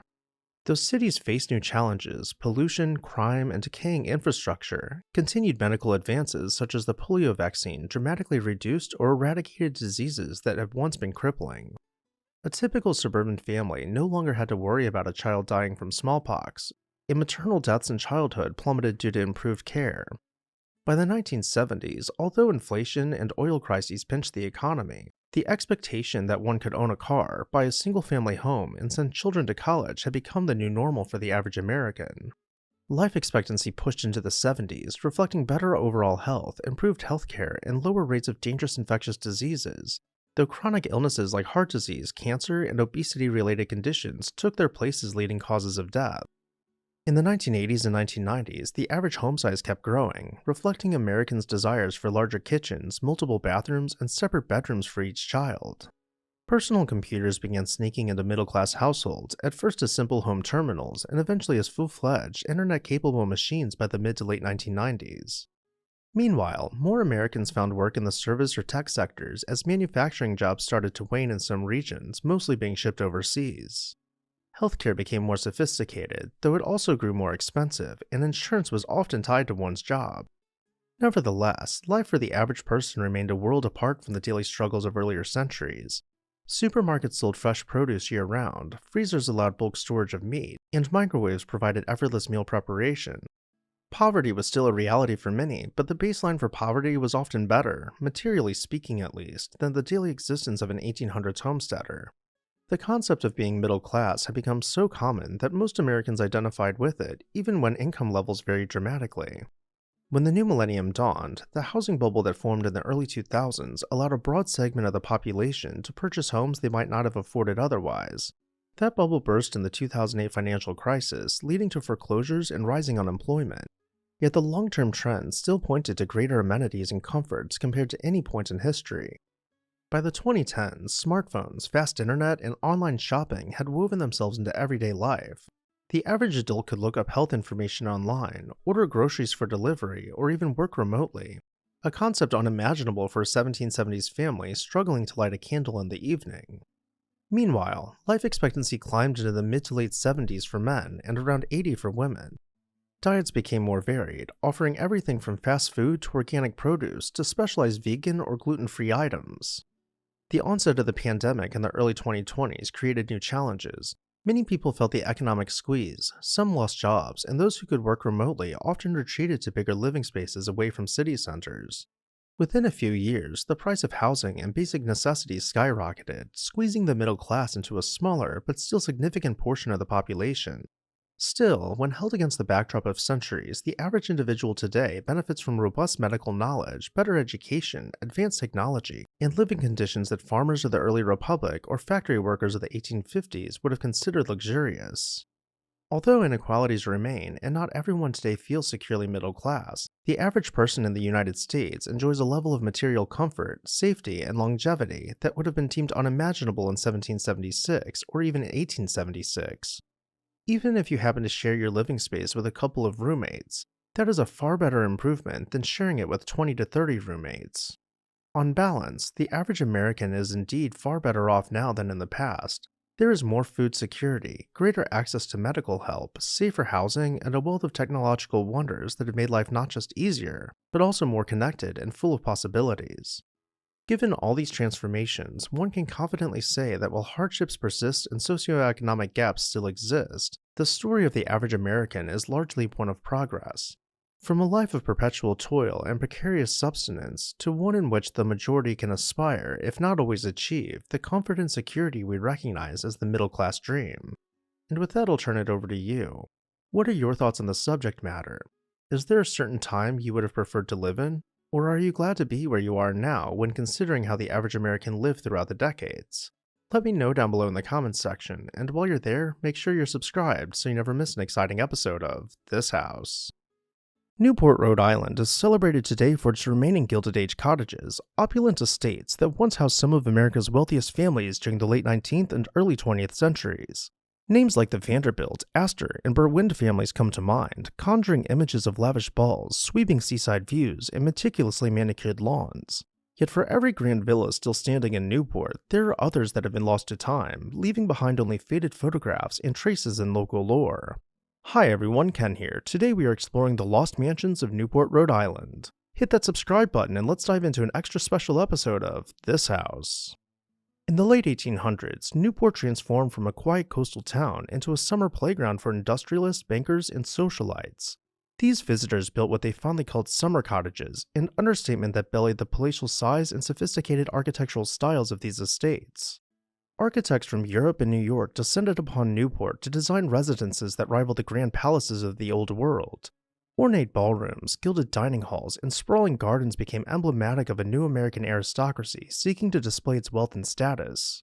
Many of these estates that endure, such as the Breakers, Marble House, and the Elms, have been lovingly preserved and are open for public tours, offering glimpses of this bygone era. However, an equally intriguing story lies in the mansions that were lost over time. Some were demolished during economic downturns when the families that owned them could no longer afford their upkeep. Others fell victim to fires or were repurposed for modern developments, their sprawling lawns partitioned into smaller parcels to accommodate the changing landscape of Newport's real estate. We are about to see more mansions than you could ever have imagined being lost in an area known for its outstanding preservation. As we go through them, let me know which ones are your favorite, and without further ado, we'll start off at Armsey Hall, the summer home of General Francis Fenton Green on Ocean Avenue. Completed in 1901, this grand estate was designed by the esteemed architecture firm of Hopper & Cohen to look over an expansive lawn leading to the sea. A great place for us to start, as it sets the tone, with marble balustrade lining the outlook where the wealthy race their sailboats. For as idyllic as the setting may be, the house itself was designed to rival the natural beauty of the area. Entering the mansion, we arrive in the stair hall, with walls clad in intricately carved paneling and crowned by ornate plasterwork soaring overhead. Spanning the entire width of the southern wing, we find the living room finished out in a deep red, with creamy off-white painted woodwork. Though small by comparison, the otherwise sizable rooms were all finished out with the utmost attention to detail. As time went on and the house changed hands, it saw only the newest and most fashionable furniture being brought into it with each new owner. Sadly, this grand estate was demolished in 1969 to make way for new development. Though Armsey Hall may have been short-lived, other mansions did not have the luxury of being passed from one owner to the next. Newport was the playground of the wealthiest people in America, and it was quickly running out of developable space along the coastline. The homes that weren't big enough nor palatial enough soon found themselves torn down to make way for homes that would fit the standards of the upper echelons, such as Belvoir. It was purchased by Arthur Curtis James, who had been born into immense wealth. His grandfather, Daniel James, helped establish Phipps Dodging Company, and his father later transformed the firm into one of the world's largest copper refineries. Thanks to his shrewd railroad investments, eventually claiming ownership of 1/7 of the nation's rail lines, Arthur quietly multiplied his fortune to become one of the 10 richest Americans of his time. While his wife, Harriet Eddy Parsons, who was nicknamed Lady Sapphira for her jewel-encrusted gowns, enjoyed the social scene and lavish entertainments, Arthur preferred to keep a low profile, preserving both his privacy and the mystery of his wealth. In place of Belvoir, he built Beacon Hill House, which stood out for its sweeping, elevated views and forward-thinking design. Conceived in 1901 as a birthday cottage for Harriet, Beacon Hill House boasted modern features like removable walls, allowing rooms to expand when hosting large soirees, and elegant, classically inspired interiors. It was finished out with rich woodwork, taking artisans years to complete. Beyond the interior, formal gardens adorned with fountains and neoclassical columns surrounded the mansion, while a private village just for James to enjoy was constructed and staffed so he wouldn't have to leave his property and mingle amongst the general public. While the village has survived, the mansion itself only stood until 1966 when fire engulfed it. On a more positive note, you may be familiar with the Breakers, Newport's largest cottage, which was constructed by the Vanderbilt family. But did you know that the exact spot where this esteemed mansion now stands was once a different house by the same name? Built in 1878, Pierre Lorillard IV, who was among America's wealthiest men, had Peabody and Stearns design for him a rambling seaside cottage. It was among the largest and most expensive ever constructed in Newport, which is perhaps why Cornelius Vanderbilt II wanted to acquire it. The house changed hands in 1885, and it burned down just a few years later in 1892, being replaced by architect Richard Morris Hunt's version of the namesake, the Breakers. Even though Newport's coastline is still dotted by mansions of unimaginable scale, there were others that challenged the very notion of wealth, pushing the limits of what was possible, not just from a cost perspective, but from an engineering and architectural perspective, such as the summer cottage we are seeing now, which was known as Breakwater. But unfortunately, no amount of artisan work nor money will ensure a mansion remains standing. The Astor family would know that firsthand.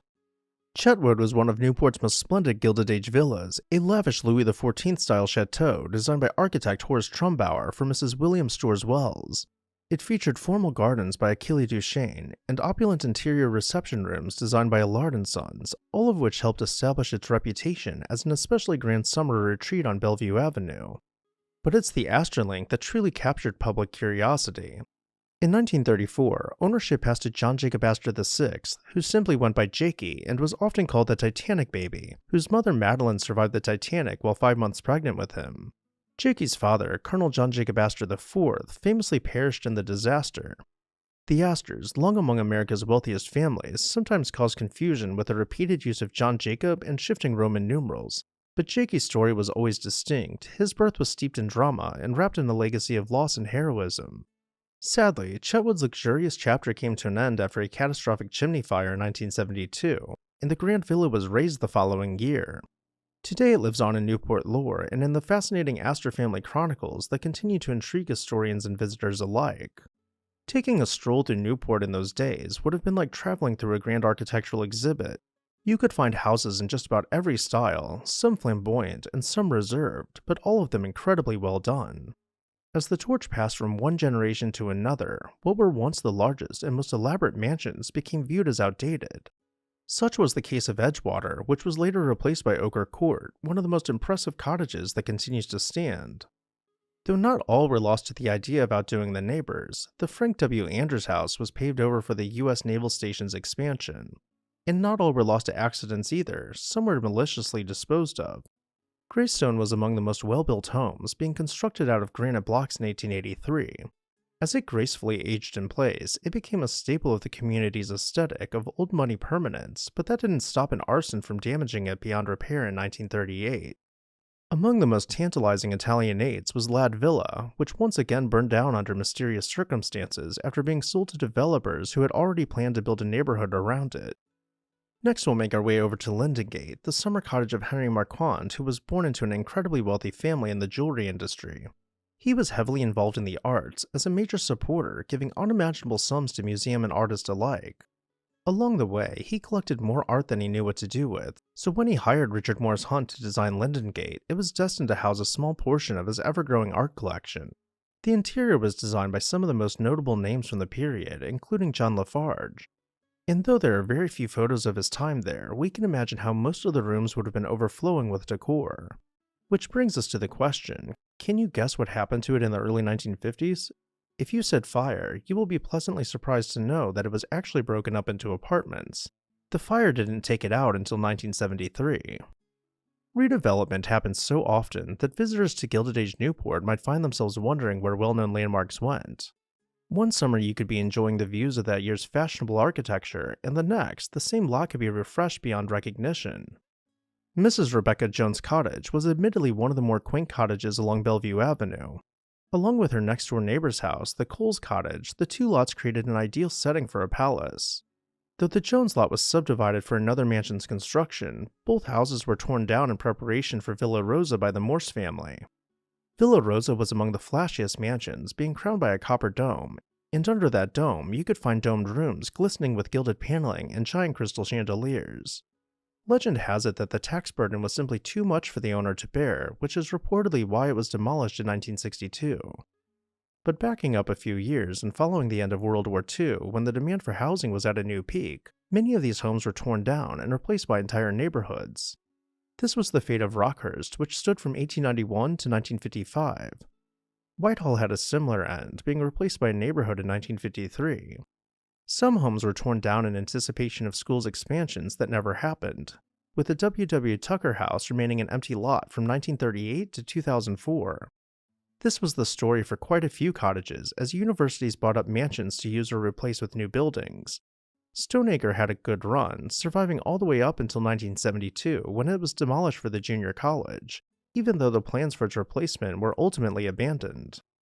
Though arguably, the cottage most mourned for its acquisition by a school was Whitehome.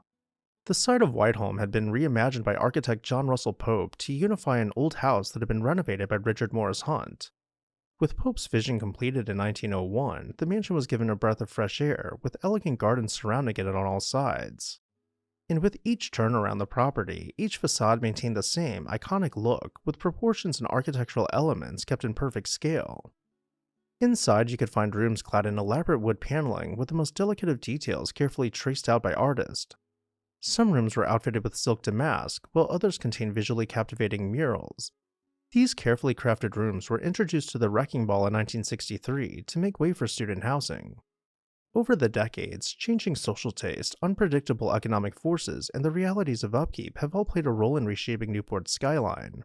While some of the Gilded Age's most iconic homes thankfully remain for us to admire, many spectacular estates have vanished as if they were never there, save for the stories, photos, and fragments of architectural salvage that remind us of their former glory. Despite their disappearance, these lost mansions remain an unforgettable part of Newport's narrative. They represent a turning point in American history, when industry boomed and fortunes soared, yet were also vulnerable to the forces of time and change. Looking back at the stories of these forgotten estates offers a window into the shifting cultural and economic tides that ultimately shaped the Newport we know today. And with that, I'll turn it over to you. What did you think about the lost cottages of Newport? Did any of them stick out to you? Let me know down below in the comments section, and while you're there, make sure you're subscribed so you never miss an exciting episode of This House.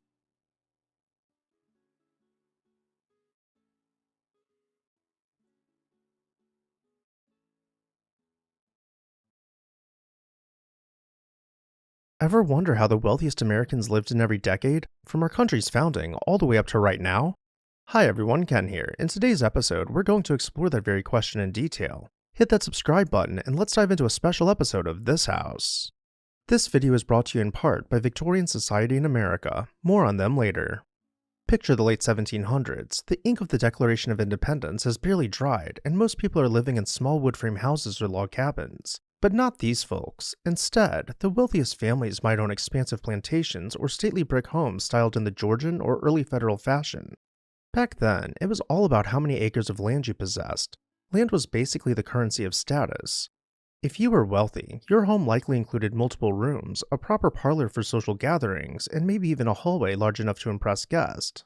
There could be 8, 10, or even more fireplaces throughout the house, each one essential for heating, often with detached kitchens where servants, paid or unpaid, would prepare your family's every meal. You can imagine average folks stepping inside and immediately realizing they were in a world quite different from the typical small cabin or tenement that everyone else was used to.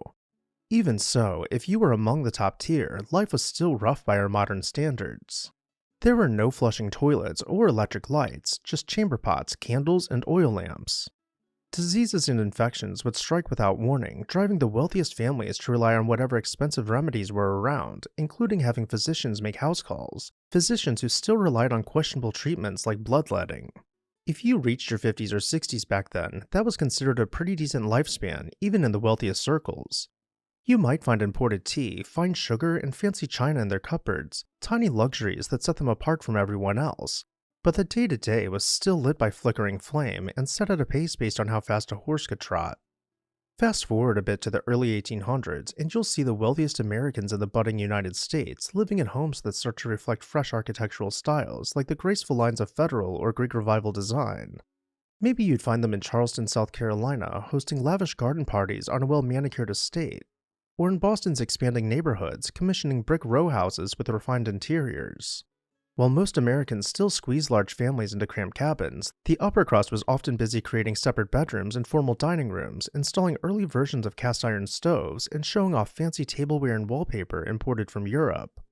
These glimpses of grandeur might not blow us away today, but if you were a middle or lower-class neighbor dropping by, you'd be in awe of the polished floors, the expensive drapes, and the fact they might even have a small army of servants to handle all the cooking and cleaning. By the 1820s and 1830s, as the nation expanded, those at the top enjoyed the fruits of emerging infrastructure. The wealthiest Southerners built grand Greek Revival plantation homes with monumental columns arranged in porticos and lining their verandas. Northern elites in places like New York and Philadelphia took advantage of new trade opportunities, shipping in coffee, spices, and other goods from around the globe, delicacies you wouldn't find at your typical farm. Land and opportunity continued to serve as key indicators of wealth, although an industrializing economy meant that a few savvy merchants or manufacturers could challenge the old guard of plantation owners by capitalizing on new industry. The difference was easy to see in their homes, from carved marble mantels to elaborate moldings. Each detail served to remind any visitor that they were in the presence of someone who had power, status, and money.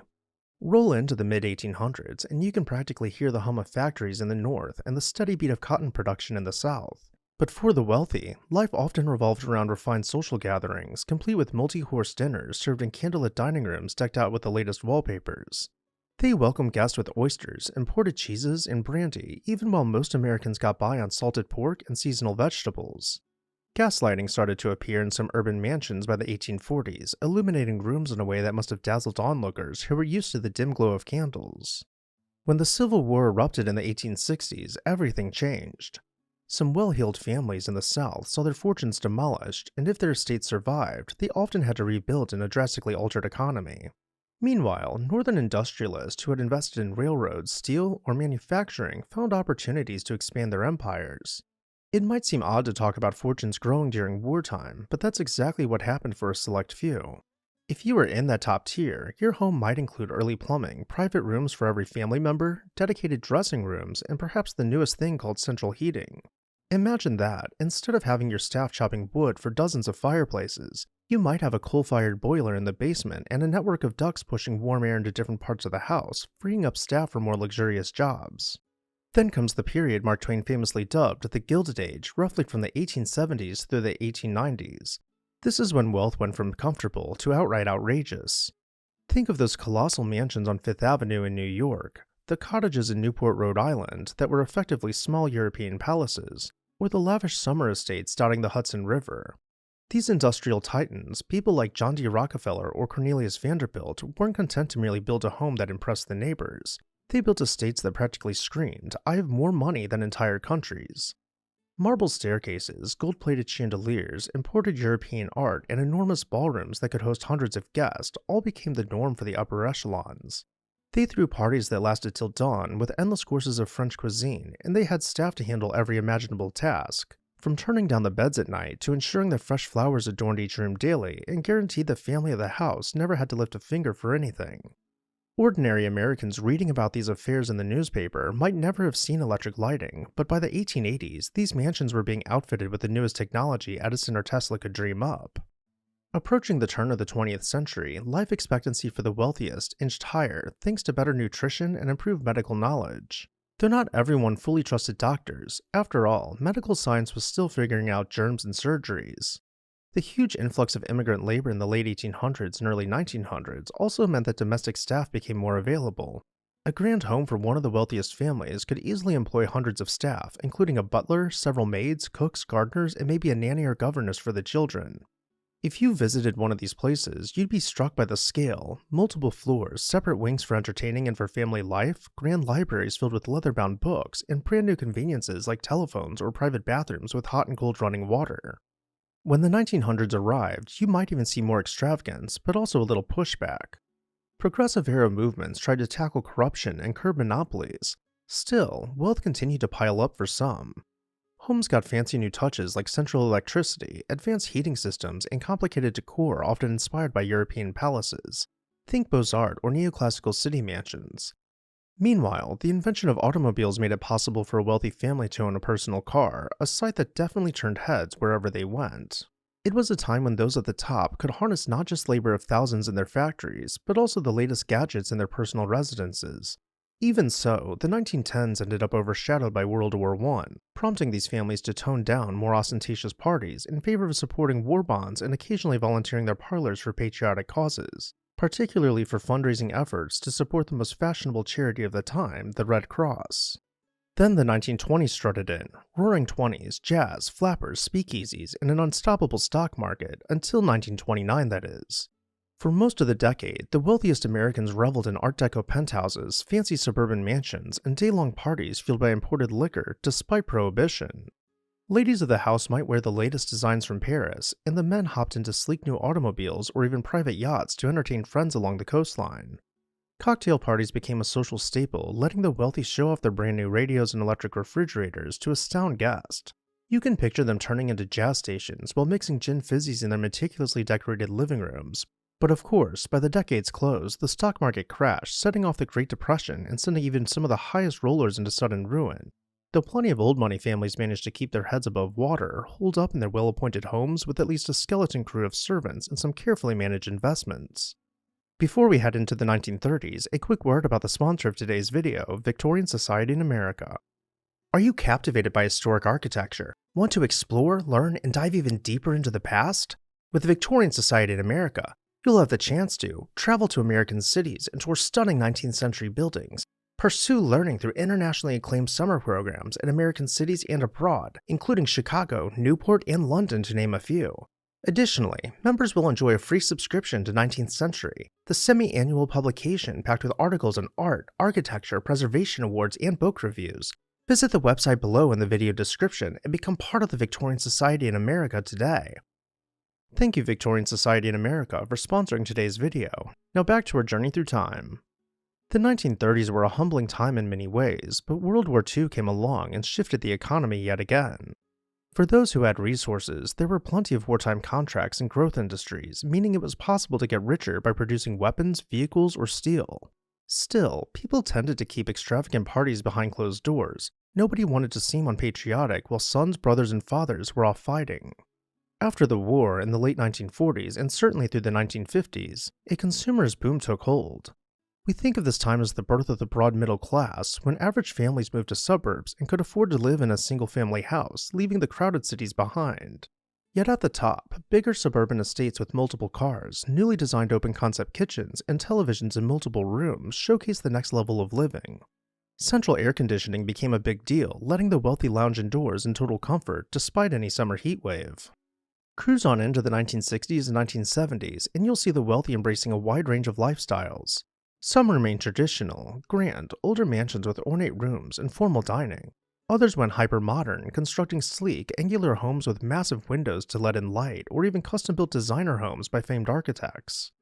The post-war economy may have created more comfortable lives for many Americans, but the ultra-rich still maintained their advantage with second and even third homes in scenic spots, private jets, or at least first-class travel, and the best medical care money could buy. By now, life expectancy among this group was pushing up thanks to advanced antibiotics, hospital technology, and specialized doctors who catered to their every need.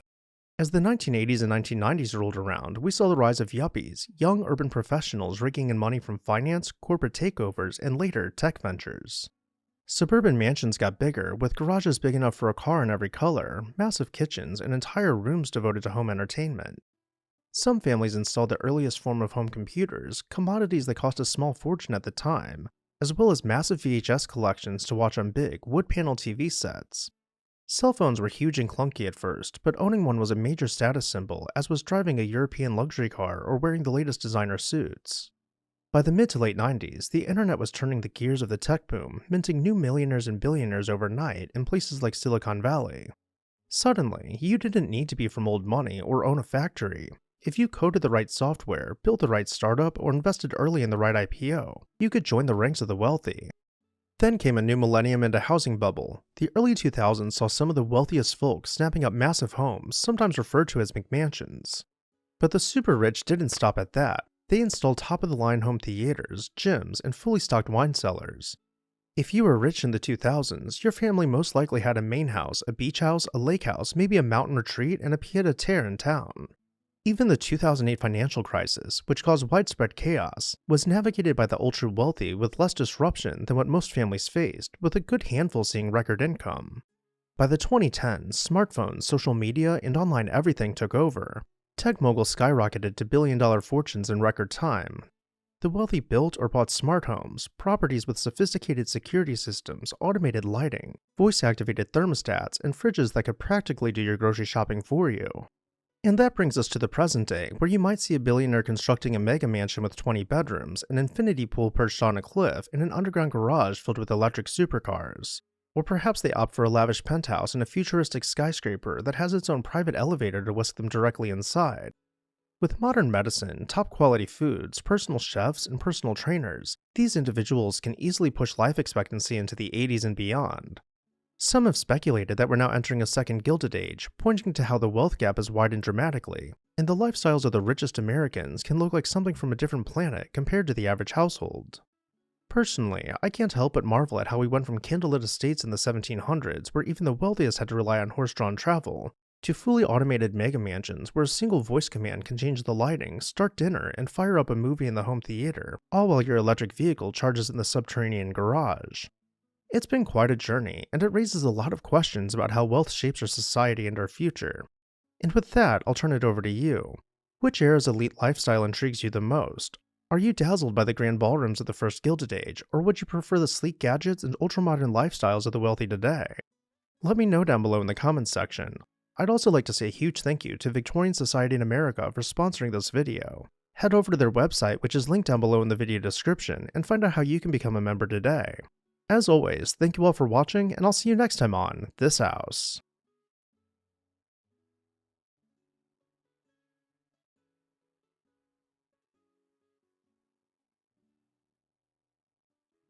Before famous mansions such as Casa Loma loomed over the city of Toronto, there was another castle that claimed the title of the area's largest residence. Hi everyone, Ken here. Today we are uncovering the Lost Benvenuto. Hit that subscribe button and let's explore this house. In the 1880s, Toronto was experiencing a major economic boom. The city's population had nearly tripled over the previous decades as jobs and industry rapidly excelled. During this time, the city looked to the future, incorporating the latest technology into urban planning, including running both electric and telephone lines, paving the streets with asphalt, and introducing trolleys to carry residents all over town. It was in this environment that wealthy landowner and real estate developer Simeon Janes set out to build his dream house. He chose a prime lot along Avenue Road at the intersection of modern-day Edmund Road, where the hill jutted up just high enough to offer sweeping views of the city. At the base of his property, other wealthy barons of Canadian industry were building their stately residences, but the type of house Simeon had in mind would overshadow them in every way. He hired A. Page Brown, an American architect, to design for him a sprawling Richardsonian Romanesque mansion to appear as a castle on the hill, visible from downtown Toronto with uninterrupted views. The house was built from thick, rusticated limestone blocks and topped off by a fiery red clay tile roof. All about the property, the same rusticated limestone was used to create retaining walls, guest houses, and gatehouses. The gate was intricately crafted from wrought iron and illuminated by an electric lantern welcoming guests to the property. Despite the estate's perfectly manicured gardens and imposing stone facade, the idea of being welcoming was very important to Simeon, who named his estate Benvenuto, which literally means welcome in Italian. As we make our way back up to the house, noticing the veranda sweeping out between towers, it's important to mention the house's subsequent owner, Sir William Mackenzie. William was a railroad magnate who had built Canada's second transcontinental railroad. In doing so, he not only amassed one of Canada's greatest fortunes, but for his efforts and dedication to Canada's infrastructure, he was knighted, earning him the title Sir. Even though Benvenuto was still among the largest homes in Toronto, Sir William Mackenzie had it greatly enlarged, adding this hulking section to the rear of the mansion. And staying true to the estate's namesake, he kept Benvenuto a welcoming place, hosting lavish garden parties and costume balls. Guests could be found dancing and socializing, or even on one occasion, sitting down with a fortune teller, as mysticism was all the rage in that day. Though admittedly, we did not come to the mansion for a garden party, we came here to explore the interior. Entering the house, we pass through the vestibule to arrive in the hall, where the grand staircase competes for attention against marble statues and paintings by the greats.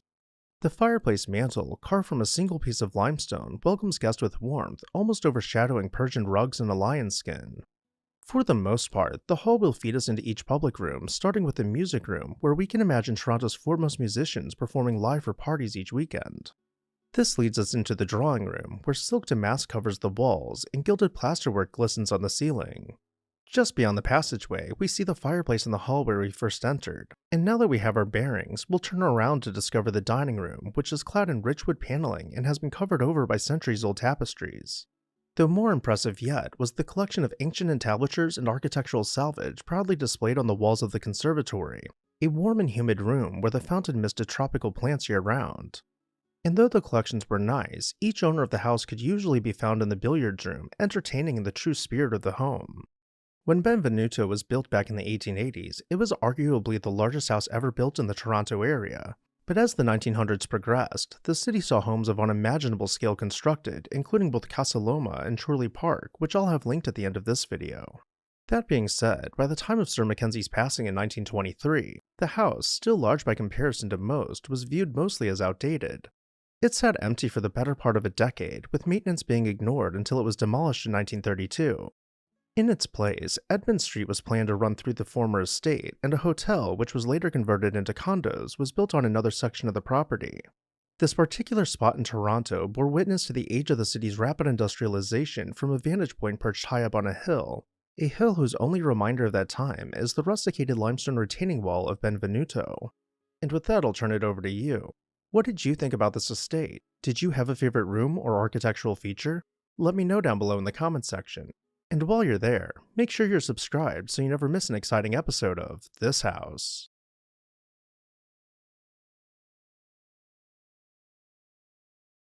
Lustron houses were made from porcelain enameled steel panels and sold as prefabricated kits during the post-World War II era as a visionary response to a nationwide housing shortage.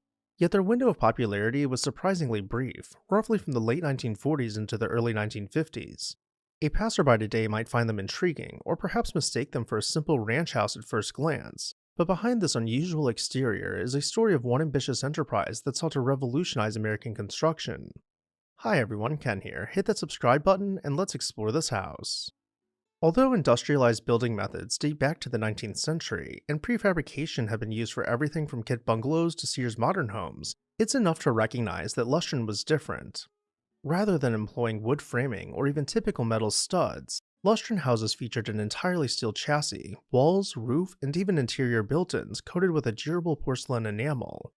These unconventional dwellings echo the dreams of post-war America: mass production, rapid assembly, and a promise of modern living at a modest price. But the reality of executing such a grand plan would prove challenging in unforeseen ways.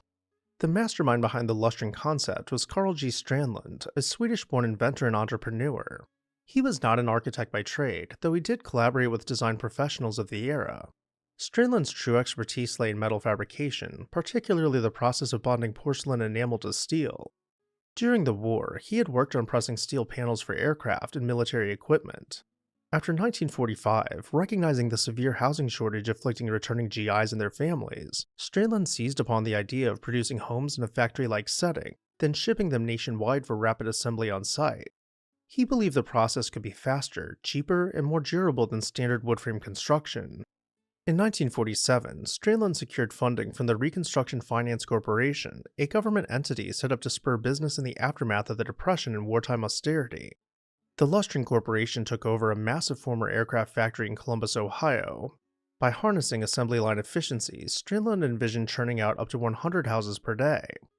Each house would arrive on a truck, packed flat with thousands of numbered steel panels, ready for local contractors to bolt together in weeks, or even days.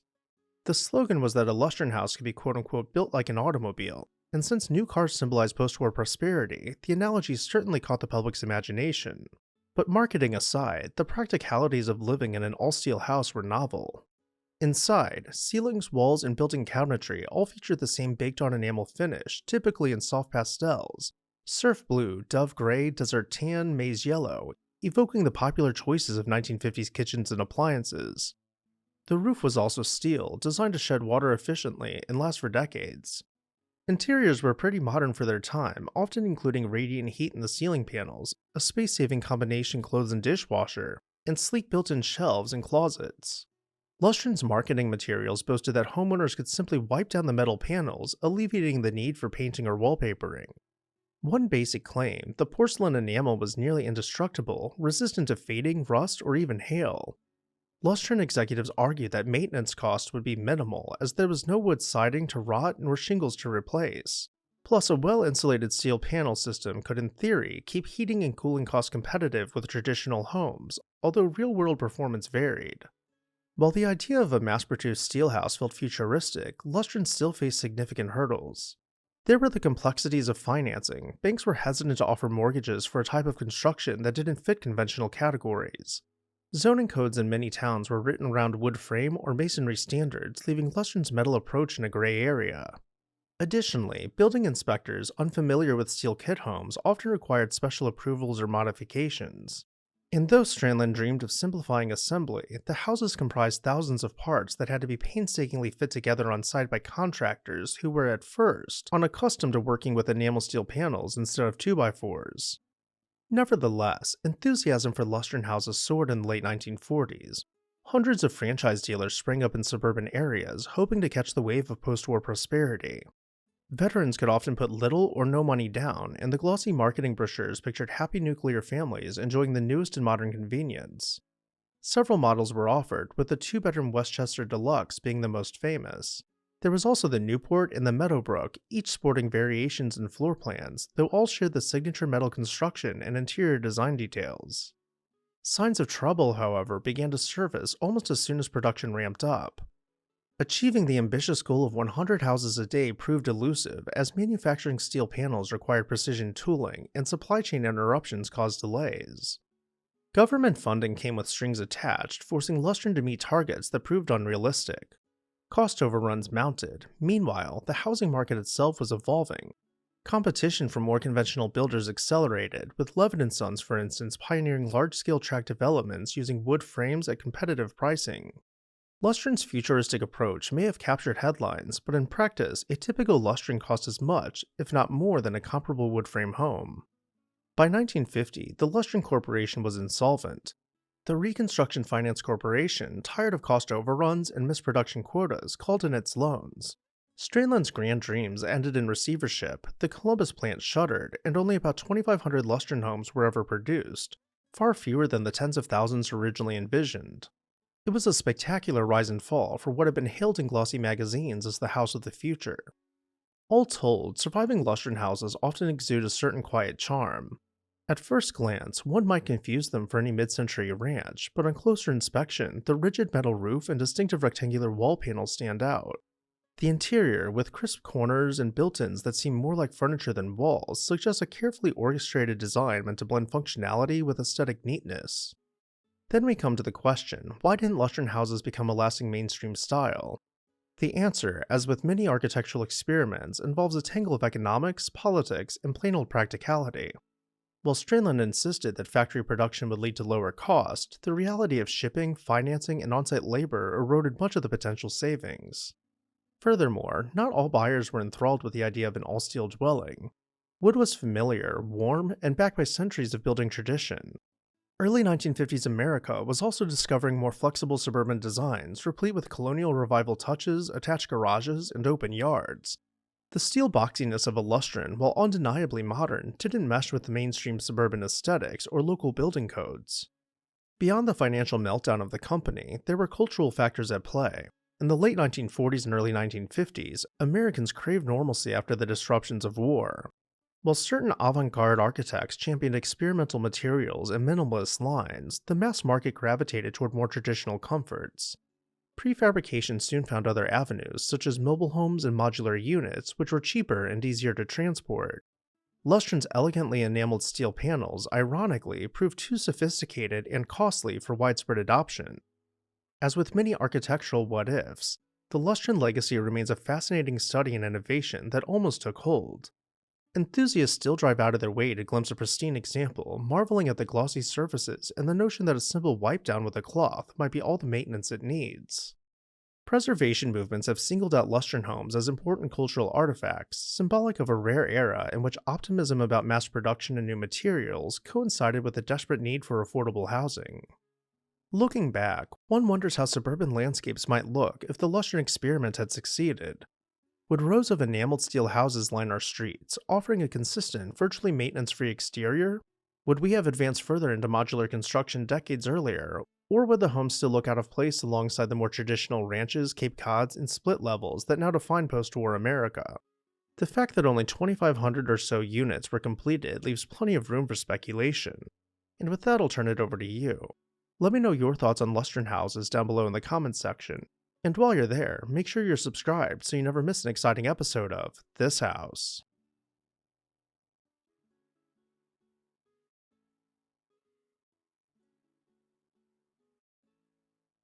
Columbus, Ohio was once a world-class city, boasting some of the most amazing architecture ever known in America. But what happened? Where did these magnificent mansions and buildings go, and why isn't Columbus known for its architecture anymore? Hi everyone, Ken here. Today we are uncovering the shocking history of Columbus, Ohio's lost mansions. Hit that subscribe button and let's dive into an extra special episode of This House. To fully grasp this concept of Columbus, Ohio being an epicenter of art and architecture, we need to go back to the early 19th century, when the area known as Columbus is set against the backdrop of a restless nation eager to expand its borders. The Ohio country, a region marked by dense forest and fertile land, attracted settlers and traders who sought to harness its potential. The area's strategic location at the confluence of two major rivers made it a natural hub for commerce and transportation. In 1812, the state legislature decided to establish a new capital, and Columbus was born. Named after Christopher Columbus, the city was meticulously planned with a grid layout that mirrored the aspirations of its founders. The streets were lined with grand structures, from government buildings to cultural institutions, each echoing the architectural styles of the time. As the 19th century progressed, Columbus emerged as a powerhouse of industry and innovation. The arrival of the railroad in the 1850s transformed the city into a bustling nexus of trade, facilitating the movement of goods and people across the region. Factories and workshops sprang up, and the city earned its reputation as the buggy capital of the world, with the Columbus Buggy Company leading the charge. This era of economic prosperity brought with it a boom in construction, as wealthy residents built their legacies in stone, constructing a city full of beautiful artisan work to last for centuries, a world-class city their descendants could inherit and be proud of. But unfortunately, fate had different plans. The architectural legacy of Columbus is a reflection of its historical evolution, marked by periods of construction, adaptation, and demolition. In the late 19th and early 20th centuries, the city boasted an array of opulent mansions and public buildings, each a masterpiece of their respective architectural styles, and as we'll find out, each and every mansion you are about to see has been demolished. Constructed from 1886 to 1888 at 750 East Broad Street, the Frisbee Mansion, later known as the Frederick W. Schumacher Mansion, was commissioned by Mary L. Frisbee, the widow of Charles Frisbee, who had been a prominent hardware merchant. The 12,000 square foot house was envisioned as a family residence to be the home of Mary and her 10 children. The home quickly became a landmark in Columbus. Its robust construction, featuring stone quarried from the nearby marble cliff, lent the mansion a distinct presence, elevating it above the surrounding cityscape. Yet despite its grandeur, Mary Frisbee did not reside in the mansion for long. In 1901, she sold the estate to Frederick W. Schumacher, a man whose life and contributions would become inseparable from the mansion's legacy. Schumacher was an immigrant who arrived in the United States in 1873 and achieved success as the head of advertising for the Peruna Drug Company. His entrepreneurial spirit and keen business acumen earned him a fortune, which he invested in both his home and the cultural enrichment of Columbus. Under Schumacher's ownership, the mansion became not only a residence but also a cultural hub. He transformed the interior into a showcase for his extensive art collection, which included work by European masters and priceless artifacts from around the world. The mansion's music room, library, and dining hall were all adorned with opulent furnishings and decorative arts that echoed Schumacher's commitment to beauty and refinement. Following his passing in 1957, the fate of the mansion became unknown and was demolished only a few years later in 1961. Today, this apartment building occupies the lot that once housed the Grand Frisbee Mansion. Nearby, at 721 East Broad Street, was the Italianate mansion of William Miles, which managed to stand for 82 years, and is now home to a Chinese restaurant. Thankfully, the neighboring house managed to survive. While Broad Street was considered Millionaires Row, Brighton Road also boasted some incredible mansions such as the John Kaufman House, designed in the Italian Renaissance Revival style and clad in limestone. Unfortunately, it was replaced by this rather unremarkable apartment building in the 1940s. Back over on Broad Street, the Alfred Kelly Mansion, completed in 1838, was a striking example of Greek Revival architecture. Known for its grand two-story portico and Ionic columns, the mansion was built from warm gray sandstone, reflecting Kelly's prominence as a lawyer and politician instrumental in the Ohio and Erie Canal. It served as a governor's residence and later as a Catholic school, embodying the civic and cultural life of the city. Despite efforts to preserve it, the mansion was dismantled in 1961, with its stone remnants now resting at Hale Farm and Village, marking both a lost piece of Columbus history and a lesson in the challenges of historic preservation. Perhaps one of the most important mansions to be lost was that of Clinton Firestone, the founder of the Columbus Buggy Company, and a major driver of the local economy. This Romanesque revival mansion had been completed in 1887 and clad in dozens of unique terracotta blocks, making it one of the most complex brick structures in the US at the time. After Firestone's passing in 1913, the house was given new life, being adaptively reused as office space. However, that would only carry on for so long. In 1962, it was demolished and replaced by this auto body shop. While Clinton Firestone's mansion was being demolished, Joseph Firestone's mansion continued to live on. It went on to be owned by an architect through the 1990s who cherished and maintained the mansion, selling it way below its assessed value to a local foundation which neglected its upkeep. Despite protest, and instead of selling the mansion to someone willing to preserve it, the Joseph Firestone mansion was demolished by the foundation in 2008, and the lot remains an empty field to this day. The march of progress often came at the expense of preservation. As Columbus expanded and modernized, many of its architectural gems faced the wrecking ball. Urban renewal efforts in the mid-20th century prioritized development over preservation, leading to the loss of significant landmarks. The rise of the automobile and the suburban sprawl further contributed to this trend, as historic structures were replaced with parking lots and commercial spaces. While I could tell you that some of these structures were saved, the very best were lost forever, often for cinderblock buildings, drive-thrus, and gas stations. What was once considered a world-class city grew too rapidly, forsaking its past in a hurdle towards the future, losing the very essence of what made it desirable in the first place. Unlike other cities such as New York and Atlanta, where mansions were replaced by high-rise apartments, there wasn't a demand in most cases for population density in Columbus, just a general disregard for maintenance. These magnificent structures were built to last for centuries by people who had a vision of giving their descendants a city to be proud of, which leads us to today, where Columbus is just another city, and certainly is no longer known for its architecture, but rather for what it has lost. As always, I'd love to hear your thoughts on Columbus, Ohio's lost architecture down below in the comments section, and while you're there, make sure you're subscribed so you never miss a fascinating episode of This House.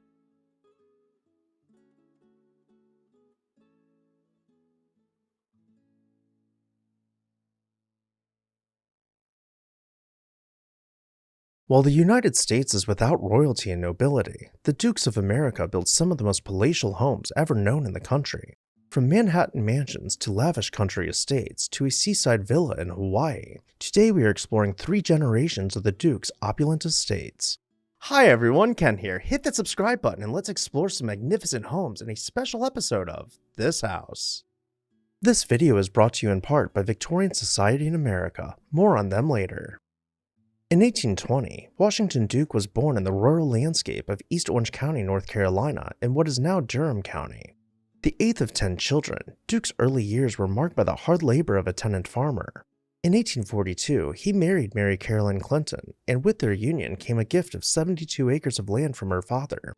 It was on this plot that Duke began his journey as a subsistence farmer, a humble start that would lay the foundation for a remarkable future. The couple's happiness was short-lived. Mary died in 1847, leaving Duke to care for their 2 young sons. In 1852, he married Artelia Rodney, and they built a new homestead together, welcoming 3 more children into their family. At the outbreak of the Civil War, Duke, then 40 years old, found himself too old for the initial conscription, but was eventually enlisted in the Confederate Navy. After a brief imprisonment, he made a long and arduous journey back home, walking 134 miles from New Bern to his farm. Upon returning from the war, Duke decided to abandon farming and venture into the tobacco business. In 1865, with nothing but a converted corn crib as his factory, he established W. Duke Sons and Company and began producing pipe tobacco under the brand Pro Bono Publico. The enterprise was a family affair, with Duke and his sons, Ben and Buck, producing between 400 and 500 pounds of tobacco daily. As their operation grew, they constructed a larger, two-story factory on their homestead. By 1874, the Duke family had moved to the burgeoning city of Durham, where they built a factory on Main Street. In 1880, at 60 years old, Washington Duke sold his share of the company to Richard Harvey Wright, a local farmer. Under Buck Duke's leadership, W. Duke Sons and Company flourished, eventually merging with other companies to form the American Tobacco Company in 1890, which would become the largest tobacco manufacturer in the world. Around this time, his sons began building their first mansions in Durham, though they would be compared to doghouses later on when they built their mega mansions. Finished in 1883, Brodie, the eldest son of Washington, built the stately Italianate mansion in Durham County. He was Buck's half-brother and did not end up with nearly as large of a fortune, but nonetheless, his home is still worth a mention. Buck's full brother Ben built the stately house just up the road from his father's mansion, which he named the Terrace, though he would soon find the house to be too small, choosing to start over by building a second mansion in the area known as 4 Acres. Unlike Brodie's clapboard house, Benjamin's was constructed from granite blocks with cutting-edge technology built into the home, including radiator heating and electricity. The interior was finished out with imported wood, European and Asian antiques, as well as plush carpets, allowing him to have his first taste of luxury. All 4 acres of the aptly named property were curated by his full-time groundskeepers to maintain its park-like setting. Even though this property was beyond what 99% of the population could afford, it would pale in comparison to what would come next. Now with Buck running the family business, Washington immersed himself in politics and devoted significant time to philanthropy. A devout Methodist, he generously supported local churches as well as educational institutions. His most notable contribution was his role in relocating Trinity College to Durham in 1890. Facing financial difficulties in 1896, the college received a lifeline in the form of $100,000 from Duke, contingent upon the institution admitting women on an equal basis with men. Although the college offered to rename itself in his honor, Washington modestly declined, though nearly 2 decades after his passing, it was renamed in his honor as Duke University. Washington Duke passed away in 1905 at the age of 84 years old, and the first major transfer of wealth in the Duke family followed. Backing up a bit, in the early 1880s, Buck and Benjamin took over their family's tobacco business. Buck's visionary approach quickly became evident. In 1885, he secured a license to use James Albert Bonsack's revolutionary cigarette rolling machine. This device could produce 133 cigarettes per minute, dramatically reducing production costs and enhancing uniformity. By 1890, Buck Duke's company supplied 40% of the American cigarette market. Recognizing an opportunity to dominate the industry, Buck orchestrated the consolidation of 4 major competitors into one powerful entity, the American Tobacco Company. This strategic move allowed him to control over 90% of the American cigarette market, establishing a near monopoly. Buck's ambition extended beyond American borders. In the early 1900s, he sought to conquer the British market, challenging the then divided British manufacturers. His aggressive tactics forced them to merge into the Imperial Tobacco Company. The intense competition led to a settlement where American Tobacco controlled the U.S. market, Imperial Tobacco dominated British territories, and a new cooperative venture, the British American Tobacco Company, was formed to handle the rest of the world's trade. During this period, Duke's business practices drew scrutiny and legal challenges. Just 1 year after Washington's passing, the American Tobacco Company was found guilty of antitrust violations, leading to its breakup in 1911 into 4 separate entities: American Tobacco Company, Liggett & Myers, also known as L&M, R.J. Reynolds, and P. Lorillard Company. Despite these setbacks, the British American Tobacco Company remained under Duke's control. Along for the ride was his brother Ben, and together, the Duke brothers achieved a level of wealth their father would have had a hard time ever imagining, becoming one of the wealthiest families not just in the US, but in the entire world. Ben and Buck moved to Manhattan and began building their first palatial mansions, but before we check those out, a quick word about the sponsor of today's video, Victorian Society in America. Are you obsessed with historic architecture? Have you ever wanted to go beyond reading and learning to actually experiencing historically and architecturally significant sites? With the Victorian Society in America, you can travel to American cities and tour exceptional 19th century buildings. Join the Victorian Society in America this October for an educational tour in St. Louis, Missouri. The itinerary is packed with exciting visits to key architectural sites, landscapes, and artistic gems in and around the greater St. Louis area. Click the link in the video description to visit victoriansociety.org and register today. Thank you, Victorian Society in America, for sponsoring this video. Now, let's explore the Duke's Manhattan mansions. Finished in 1901, Benjamin's first Manhattan mansion stood at 1009 Fifth Avenue. Even though the copper-clad brick mansion rested on a regal limestone base, the 12-bedroom house wasn't enough for him. He began purchasing lots further up Fifth Avenue at 89th Street and hired famed architect C.P.H. Gilbert to design for him a more refined limestone mansion. The interior of the second mansion was completed with a grand marble staircase winding through the 6-story residence. We'll begin exploring its sumptuous interior through the foyer hall on the second floor. Behind us is the drawing room, clad in gilded wall panels with ornate plasterwork soaring above us on the ceiling. Opposite from the drawing room is the dining room, where he once again incorporated both Asian and European antiques. As we travel further up in the house, we come across the library, boasting half-height bookcases to match the wainscoting and all set below a coffered ceiling. His wife's suite was fit for royalty, as we can imagine her waking up every day being waited on by 9 servants. Unfortunately, this mansion would be torn down mere decades later to make way for the Solomon R. Guggenheim Museum.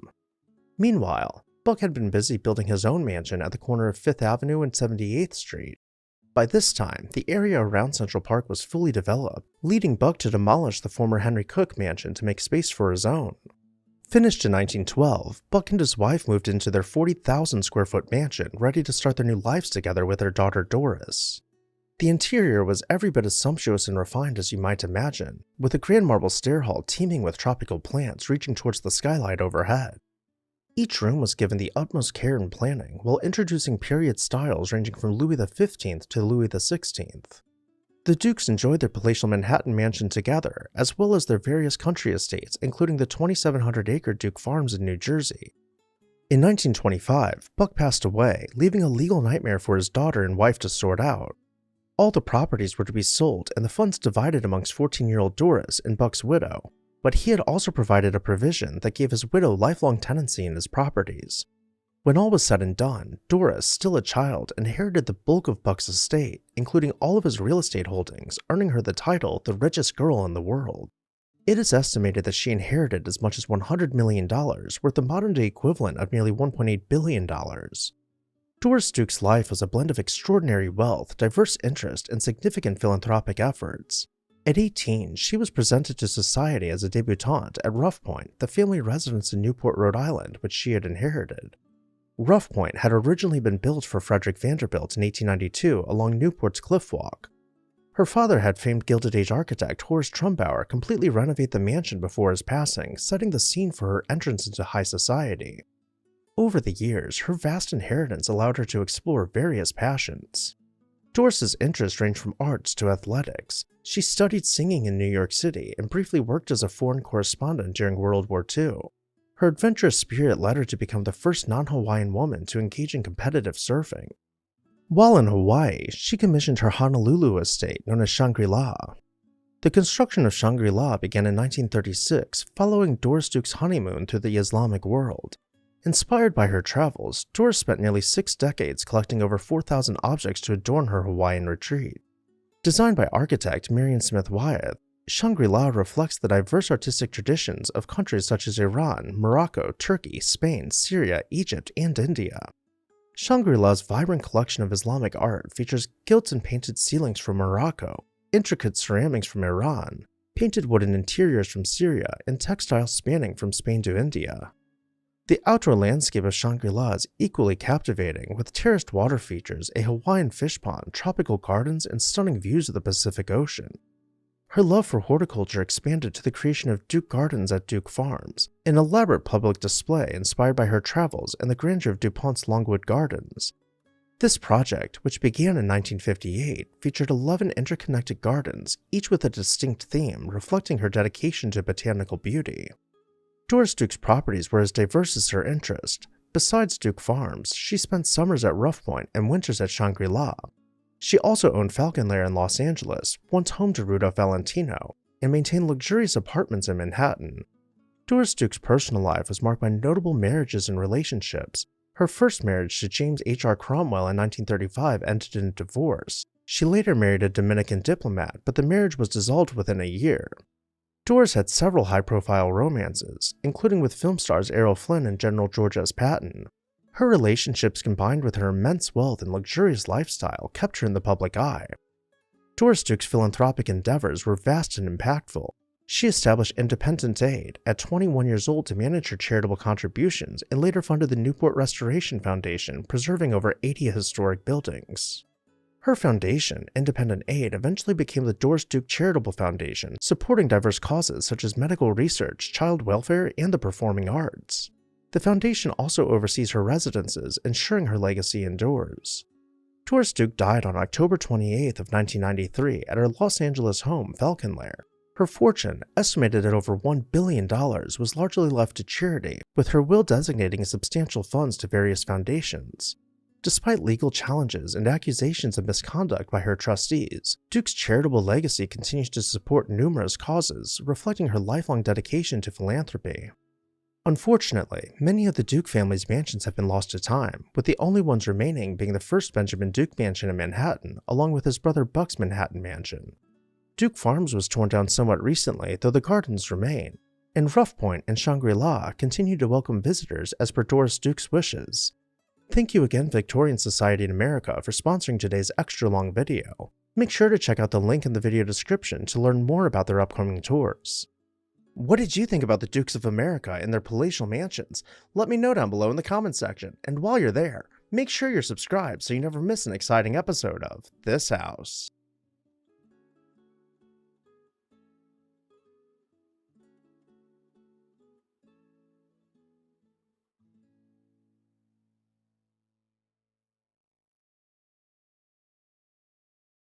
While the United States is without royalty and nobility, the Dukes of America built some of the most palatial homes ever known in the country. From Manhattan mansions to lavish country estates to a seaside villa in Hawaii, today we are exploring 3 generations of the Duke's opulent estates. Hi everyone, Ken here. Hit that subscribe button and let's explore some magnificent homes in a special episode of This House. This video is brought to you in part by Victorian Society in America. More on them later. In 1820, Washington Duke was born in the rural landscape of East Orange County, North Carolina, in what is now Durham County. The 8th of 10 children, Duke's early years were marked by the hard labor of a tenant farmer. In 1842, he married Mary Caroline Clinton, and with their union came a gift of 72 acres of land from her father. It was on this plot that Duke began his journey as a subsistence farmer, a humble start that would lay the foundation for a remarkable future. The couple's happiness was short-lived. Mary died in 1847, leaving Duke to care for their 2 young sons. In 1852, he married Artelia Rodney, and they built a new homestead together, welcoming 3 more children into their family. At the outbreak of the Civil War, Duke, then 40 years old, found himself too old for the initial conscription, but was eventually enlisted in the Confederate Navy. After a brief imprisonment, he made a long and arduous journey back home, walking 134 miles from New Bern to his farm. Upon returning from the war, Duke decided to abandon farming and venture into the tobacco business. In 1865, with nothing but a converted corn crib as his factory, he established W. Duke Sons & Company and began producing pipe tobacco under the brand Pro Bono Publico. The enterprise was a family affair, with Duke and his sons, Ben and Buck, producing between 400 and 500 pounds of tobacco daily. As their operation grew, they constructed a larger 2-story factory on their homestead. By 1874, the Duke family had moved to the burgeoning city of Durham, where they built a factory on Main Street. In 1880, at 60 years old, Washington Duke sold his share of the company to Richard Harvey Wright, a local farmer. Under Buck Duke's leadership, W. Duke Sons & Company flourished, eventually merging with other companies to form the American Tobacco Company in 1890, which would become the largest tobacco manufacturer in the world. Around this time, his sons began building their first mansions in Durham, though they would be compared to doghouses later on when they built their mega mansions. Finished in 1883, Brody, the eldest son of Washington, built the stately Italianate mansion in Durham County. He was Buck's half-brother and did not end up with nearly as large of a fortune, but nonetheless, his home is still worth a mention. Buck's full brother Ben built the stately house just up the road from his father's mansion, which he named the Terrace, though he would soon find the house to be too small, choosing to start over by building a second mansion in the area known as 4 Acres.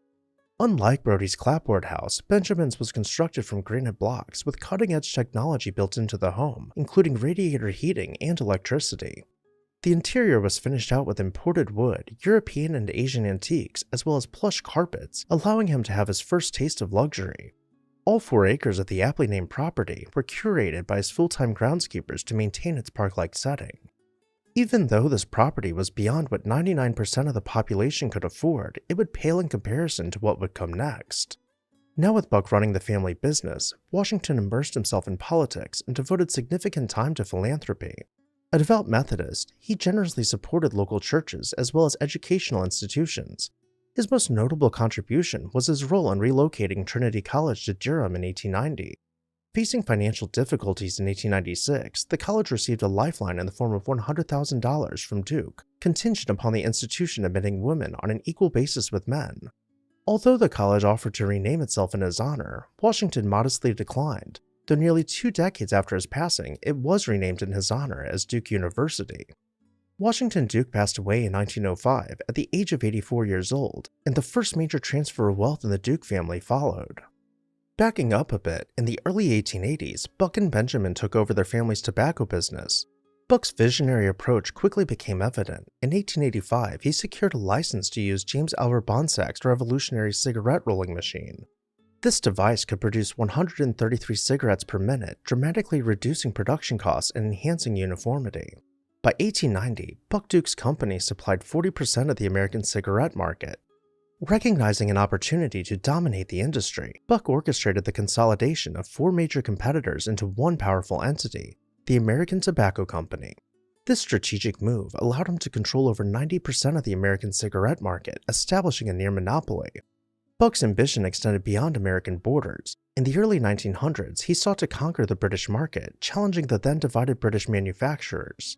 His aggressive tactics forced them to merge into the Imperial Tobacco Company. The intense competition led to a settlement where American Tobacco controlled the US market, Imperial Tobacco dominated British territories, and a new cooperative venture, the British American Tobacco Company, was formed to handle the rest of the world's trade. During this period, Duke's business practices drew scrutiny and legal challenges. Just 1 year after Washington's passing, the American Tobacco Company was found guilty of antitrust violations, leading to its breakup in 1911 into 4 separate entities: American Tobacco Company, Liggett & Myers, also known as L&M, R.J. Reynolds, and P. Lorillard Company. Despite these setbacks, the British American Tobacco Company remained under Duke's control. Along for the ride was his brother Ben, and together, the Duke brothers achieved a level of wealth their father would have had a hard time ever imagining, becoming one of the wealthiest families not just in the US, but in the entire world. Ben and Buck moved to Manhattan and began building their first palatial mansions, but before we check those out, a quick word about the sponsor of today's video, Victorian Society in America.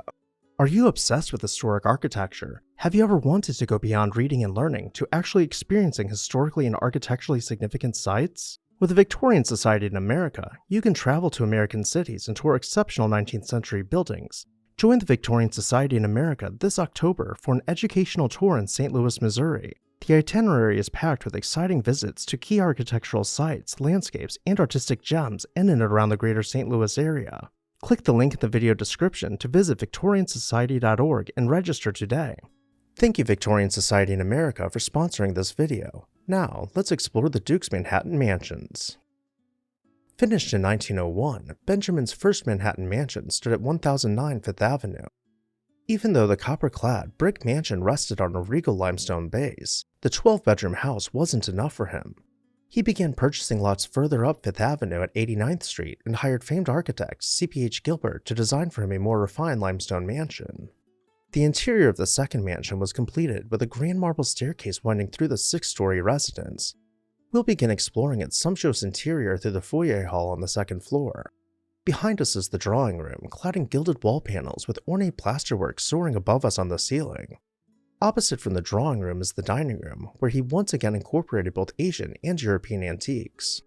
As we travel further up in the house, we come across the library, boasting half-height bookcases to match the wainscoting and all set below a coffered ceiling. His wife's suite was fit for royalty, as we can imagine her waking up every day being waited on by 9 servants. Unfortunately, this mansion would be torn down mere decades later to make way for the Solomon R. Guggenheim Museum. Meanwhile, Buck had been busy building his own mansion at the corner of 5th Avenue and 78th Street. By this time, the area around Central Park was fully developed, leading Buck to demolish the former Henry Cook mansion to make space for his own. Finished in 1912, Buck and his wife moved into their 40,000 square foot mansion, ready to start their new lives together with their daughter Doris.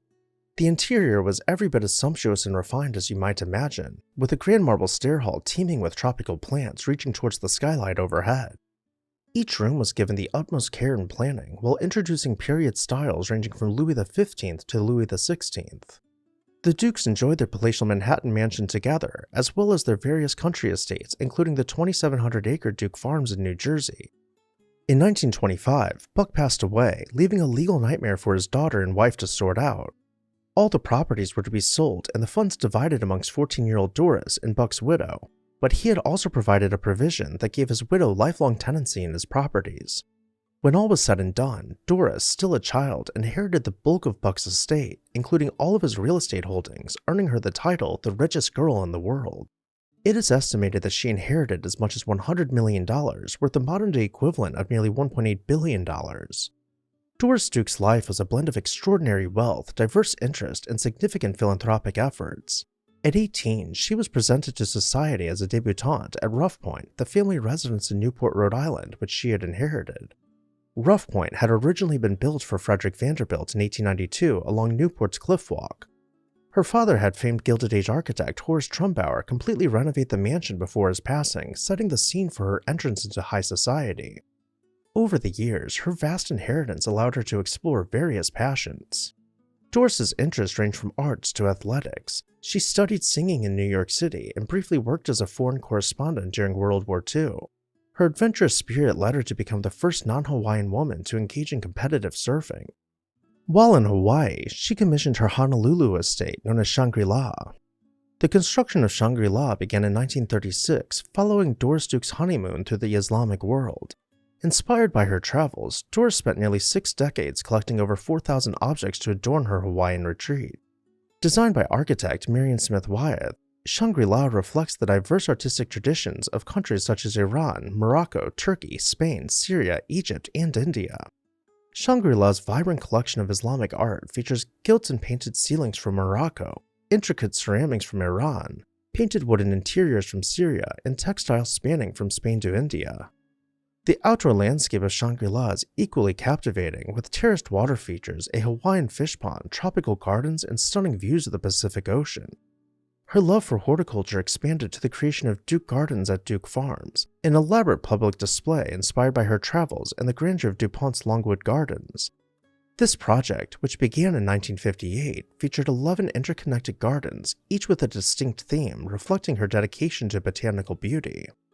Doris Duke's properties were as diverse as her interest. Besides Duke Farms, she spent summers at Rough Point and winters at Shangri-La. She also owned Falcon Lair in Los Angeles, once home to Rudolph Valentino, and maintained luxurious apartments in Manhattan. Doris Duke's personal life was marked by notable marriages and relationships. Her first marriage to James H.R. Cromwell in 1935 ended in divorce. She later married a Dominican diplomat, but the marriage was dissolved within a year. Doris had several high-profile romances, including with film stars Errol Flynn and General George S. Patton. Her relationships combined with her immense wealth and luxurious lifestyle kept her in the public eye.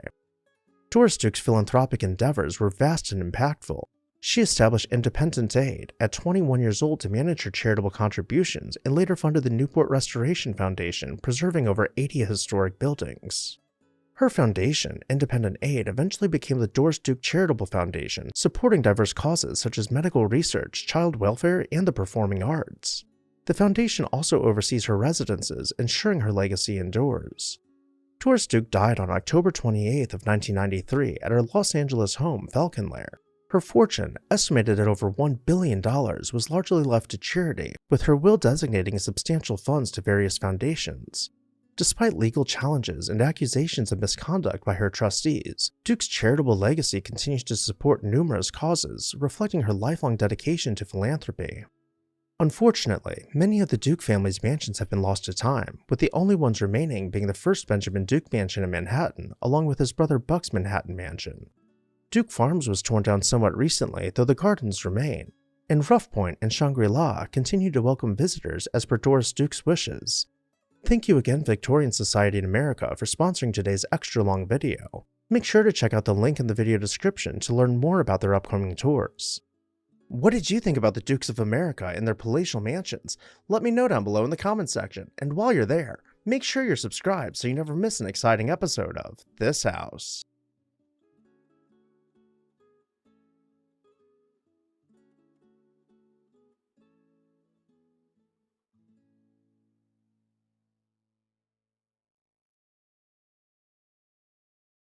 Rejecting his royal duties for a life of escapism, the fairy tale king of Bavaria built some of Europe's most iconic castles and palaces, each its own world where reality was never welcomed. Hi everyone, Ken here. Today we're uncovering the many palaces of King Ludwig II. Hit that subscribe button and let's explore this house. Born in 1845 in the magnificent Nymphenburg Palace, Ludwig II arrived into a world of grandeur and expectation. As the eldest son of Maximilian II of Bavaria and Maria of Prussia, Ludwig was destined for royalty, yet his childhood was marked by an unusual blend of strict discipline and wild imagination. His father, King Maximilian II, intended to mold Ludwig into a ruler from an early age, but the young prince often escaped into a world of fairy tales and legends at Hohenschwangau Castle, where murals of heroic sagas adorned the walls and sparked his vivid dreams. In 1864, at just 18 years old, Ludwig ascended to the throne, unprepared for the weight of kingship but armed with a vision that would captivate the world. His reported charm and striking good looks won him immediate popularity, but Ludwig's heart was not in politics. Instead, he was drawn to the arts, particularly the music of Richard Wagner, whom he summoned to his court almost immediately. This meeting would ignite a lifelong patronage and friendship that would shape Ludwig's reign and ignite a lifelong pursuit of fantasy. King Ludwig II, often feeling constrained by the political intrigues and formalities of court life in Munich, yearned for a place of solace and creativity. The rugged beauty of the Bavarian Alps near the Austrian border offered the perfect retreat. Overlooking the serene Alpsee and Schwansee lakes and standing above a charming village, Neuschwanstein was envisioned as a private sanctuary where Ludwig could escape from the demands of kingship and indulge in his passion for art and mythology. The inspiration for Neuschwanstein came from Ludwig's visits to Wartenberg Castle and the Château de Pierrefonds in 1867. These journeys ignited his desire to create a castle that embodied the romantic ideals of the Middle Ages and celebrated the musical mythology of his beloved composer.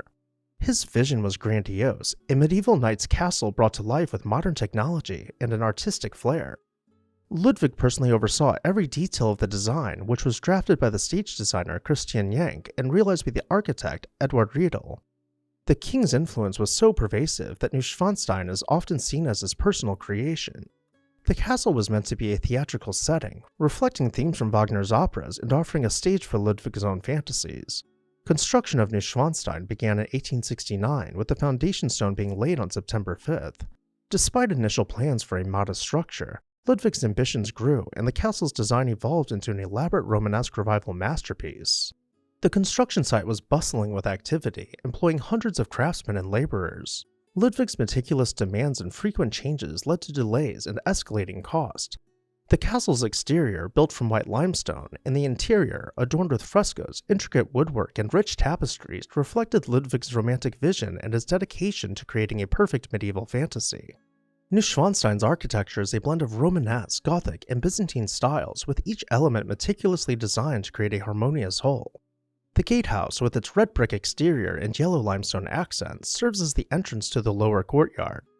From there, visitors ascend to the upper courtyard, where the rectangular tower and the knight's house evoke the grandeur of a medieval fortress. The palace, or main building, is the heart of Neuschwanstein. Inside, the throne hall dazzles with its gilded columns, intricate mosaics, and grand chandelier. This hall, inspired by Byzantine churches, was intended to symbolize Ludwig's divine right to rule, though perhaps, in a poetic foreshadowing, the throne itself was never completed. The Hall of Singers, another highlight, was designed for grand musical performances, reflecting Ludwig's love for Wagner's operas. With its ornate stage, gallery, and murals depicting scenes from Wagner's work, this hall is a celebration of art and legend. Even with so much grandeur, all set on such a fantastical scale and never being completed, Ludwig II would set out to expand his fairy tale empire. Linderhof Palace, completed in 1878, is a dazzling reflection of his obsession with the opulence of French Rococo. The story of Linderhof begins with a modest hunting lodge, which Ludwig inherited from his father. The young king, familiar with the serene landscape from hunting trips, saw the potential for something extraordinary. In 1869, Ludwig embarked on a journey to transform the hunting lodge into a new palace. By 1874, he had relocated and expanded the original lodge, cladding the wooden exterior with elegant stone facades, creating the Rococo-inspired palace we see today. Ludwig's admiration for the French Sun King, Louis XIV, is evident throughout Linderhof. The palace's design, though on a smaller scale, draws inspiration from the opulent grandeur of Versailles. The interior design, however, reflects the mid-18th century Rococo style of Louis XV's Petit Trianon. Everywhere, the sun motif, symbolizing absolute power, can be found, echoing Ludwig's ideal for a divine monarchy. Despite its grandeur, Linderhof has an intimate, almost private atmosphere. The palace contains only 4 rooms with specific functions, a masterpiece of design and opulence, though the true magic of the site lies beyond the palace's walls. The gardens surrounding Linderhof are considered masterpieces of garden design, blending Renaissance and Baroque formal elements with the natural beauty of the English landscape garden. Designed by court garden director Karl von Effner, the gardens are divided into sections adorned with allegorical sculptures representing the continents, the seasons, and the elements. One of the most enchanting features of Linderhof's park is the Venus Grotto, an artificial cave inspired by the first act of Wagner's Tannhäuser. Built between 1875 and 1877 under the direction of an opera set designer, the grotto features a shell-shaped boat, a waterfall, and a rainbow projection device. Ludwig would be rowed around the grotto's artificial lake while musicians played Wagnerian motifs, creating an immersive, otherworldly experience. Hunting's Hut, inspired by Wagner's Die Walküre, and German's Hermitage from Parsifal are other fantastical structures within the park. These rustic buildings allowed Ludwig to live out scenes from his favorite operas celebrating Germanic legends and medieval chivalry. Reflecting on Ludwig's fascination with the exotic, the Moorish kiosk and Moroccan house add an oriental flair to Linderhof's landscape. The Moorish kiosk, with its stunning peacock throne, and the Moroccan house, originally built for the Vienna International Exhibition, were both reassembled in the park, providing Ludwig with even more imaginative retreats. Now with 2 palaces under construction, the king wanted to outdo even the most impressive palaces in Europe by creating a replica of the Palace of Versailles, but on a larger scale. In the serene waters of the Chiemsee Lake, nestled in the heart of Bavaria, lies Herreninsel, an island shrouded in history and grandeur. Once the site of a humble Augustinian monastery, this island was destined for transformation once Ludwig acquired it in 1873. His vision was to create a monumental homage to his idol, King Louis XIV of France. Thus began the story of Herrenchiemsee Palace, the grandest and last of Ludwig's architectural dreams. Ludwig's fascination with the Palace of Versailles was no secret. In 1867, he traveled to France, yearning to see the splendor of Versailles. Though he was called back to Bavaria before he could visit, his obsession with the Sun King's residence only grew. Ludwig envisioned a Bavarian Versailles and tasked his court architect with designing a palace that would rival the French masterpiece.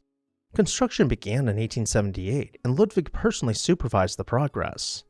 The new Herrenchiemsee Palace was conceived as a private retreat, a tribute to Louis XIV, and a statement of Ludwig's royal aspirations. Unlike the medieval-themed Neuschwanstein, Herrenchiemsee was a neo-Baroque marvel, a testament to Ludwig's admiration for French grandeur. Schloss Herrenchiemsee was designed to be a sprawling complex, yet only the central portion was completed. The palace's architecture and interior were meticulously crafted to emulate Versailles, but with modern innovations. The Hall of Mirrors, the centerpiece of the palace, mirrored its Versailles counterpart with 17 arches and 25 frescoes depicting Louis XIV's glory, though Ludwig's Hall of Mirrors was designed to be longer. Technological advances such as central heating, running water, and toilets were incorporated, reflecting nearly 2 centuries of progress since Versailles' construction. The palace's grand facade and elaborate interiors were intended to celebrate the divine right of kings, with Ludwig casting himself in the role of a Bavarian Sun King. The dining room featured an elevator table, and the world's largest Meissen porcelain chandelier adorned the ceiling. Yet despite its splendor, Herrenchiemsee was never intended to host a royal court. It was Ludwig's personal sanctuary, a place where he could live out his royal fantasies in solitude. The gardens of Herrenchiemsee, designed to complement the palace's magnificence, are filled with fountains, statues, and meticulously manicured lawns. The Latona Fountain, a replica of the one at Versailles, stands as a testament to Ludwig's dedication to his vision. Statues inspired by antiquity and romanticism, reminiscent of Wagner's operatic themes, adorn the gardens, creating a landscape that is both classical and fantastical. As Ludwig's architectural dreams grew, so did his distance from the mundane realities of governance. He shunned public appearances and state affairs, preferring the solitude of his castles and the company of his imagination. His nocturnal sleigh rides through the Bavarian countryside, often stopping to converse with astonished peasants, became the stories of legend. These whimsical escapades earned him the moniker the Fairy Tale King, but they also strained his relationship with ministers who grew increasingly concerned about his extravagance and eccentricity. By 1885, Ludwig's relentless spending had plunged him into deep debt. Desperate and alarmed, his ministers sought a way to depose him. They conspired to declare Ludwig insane, presenting a dubious medical record that concluded that he was unfit to rule. On June 10, 1886, a government commission arrived at Neuschwanstein to deliver the deposition order. Forewarned, Ludwig had the castle guarded and the commissioners turned away at gunpoint. The castle, which once felt like a sanctuary, now became a fortress against his own government. The standoff was brief. Just 2 days later, Ludwig was captured and taken to Burg Castle.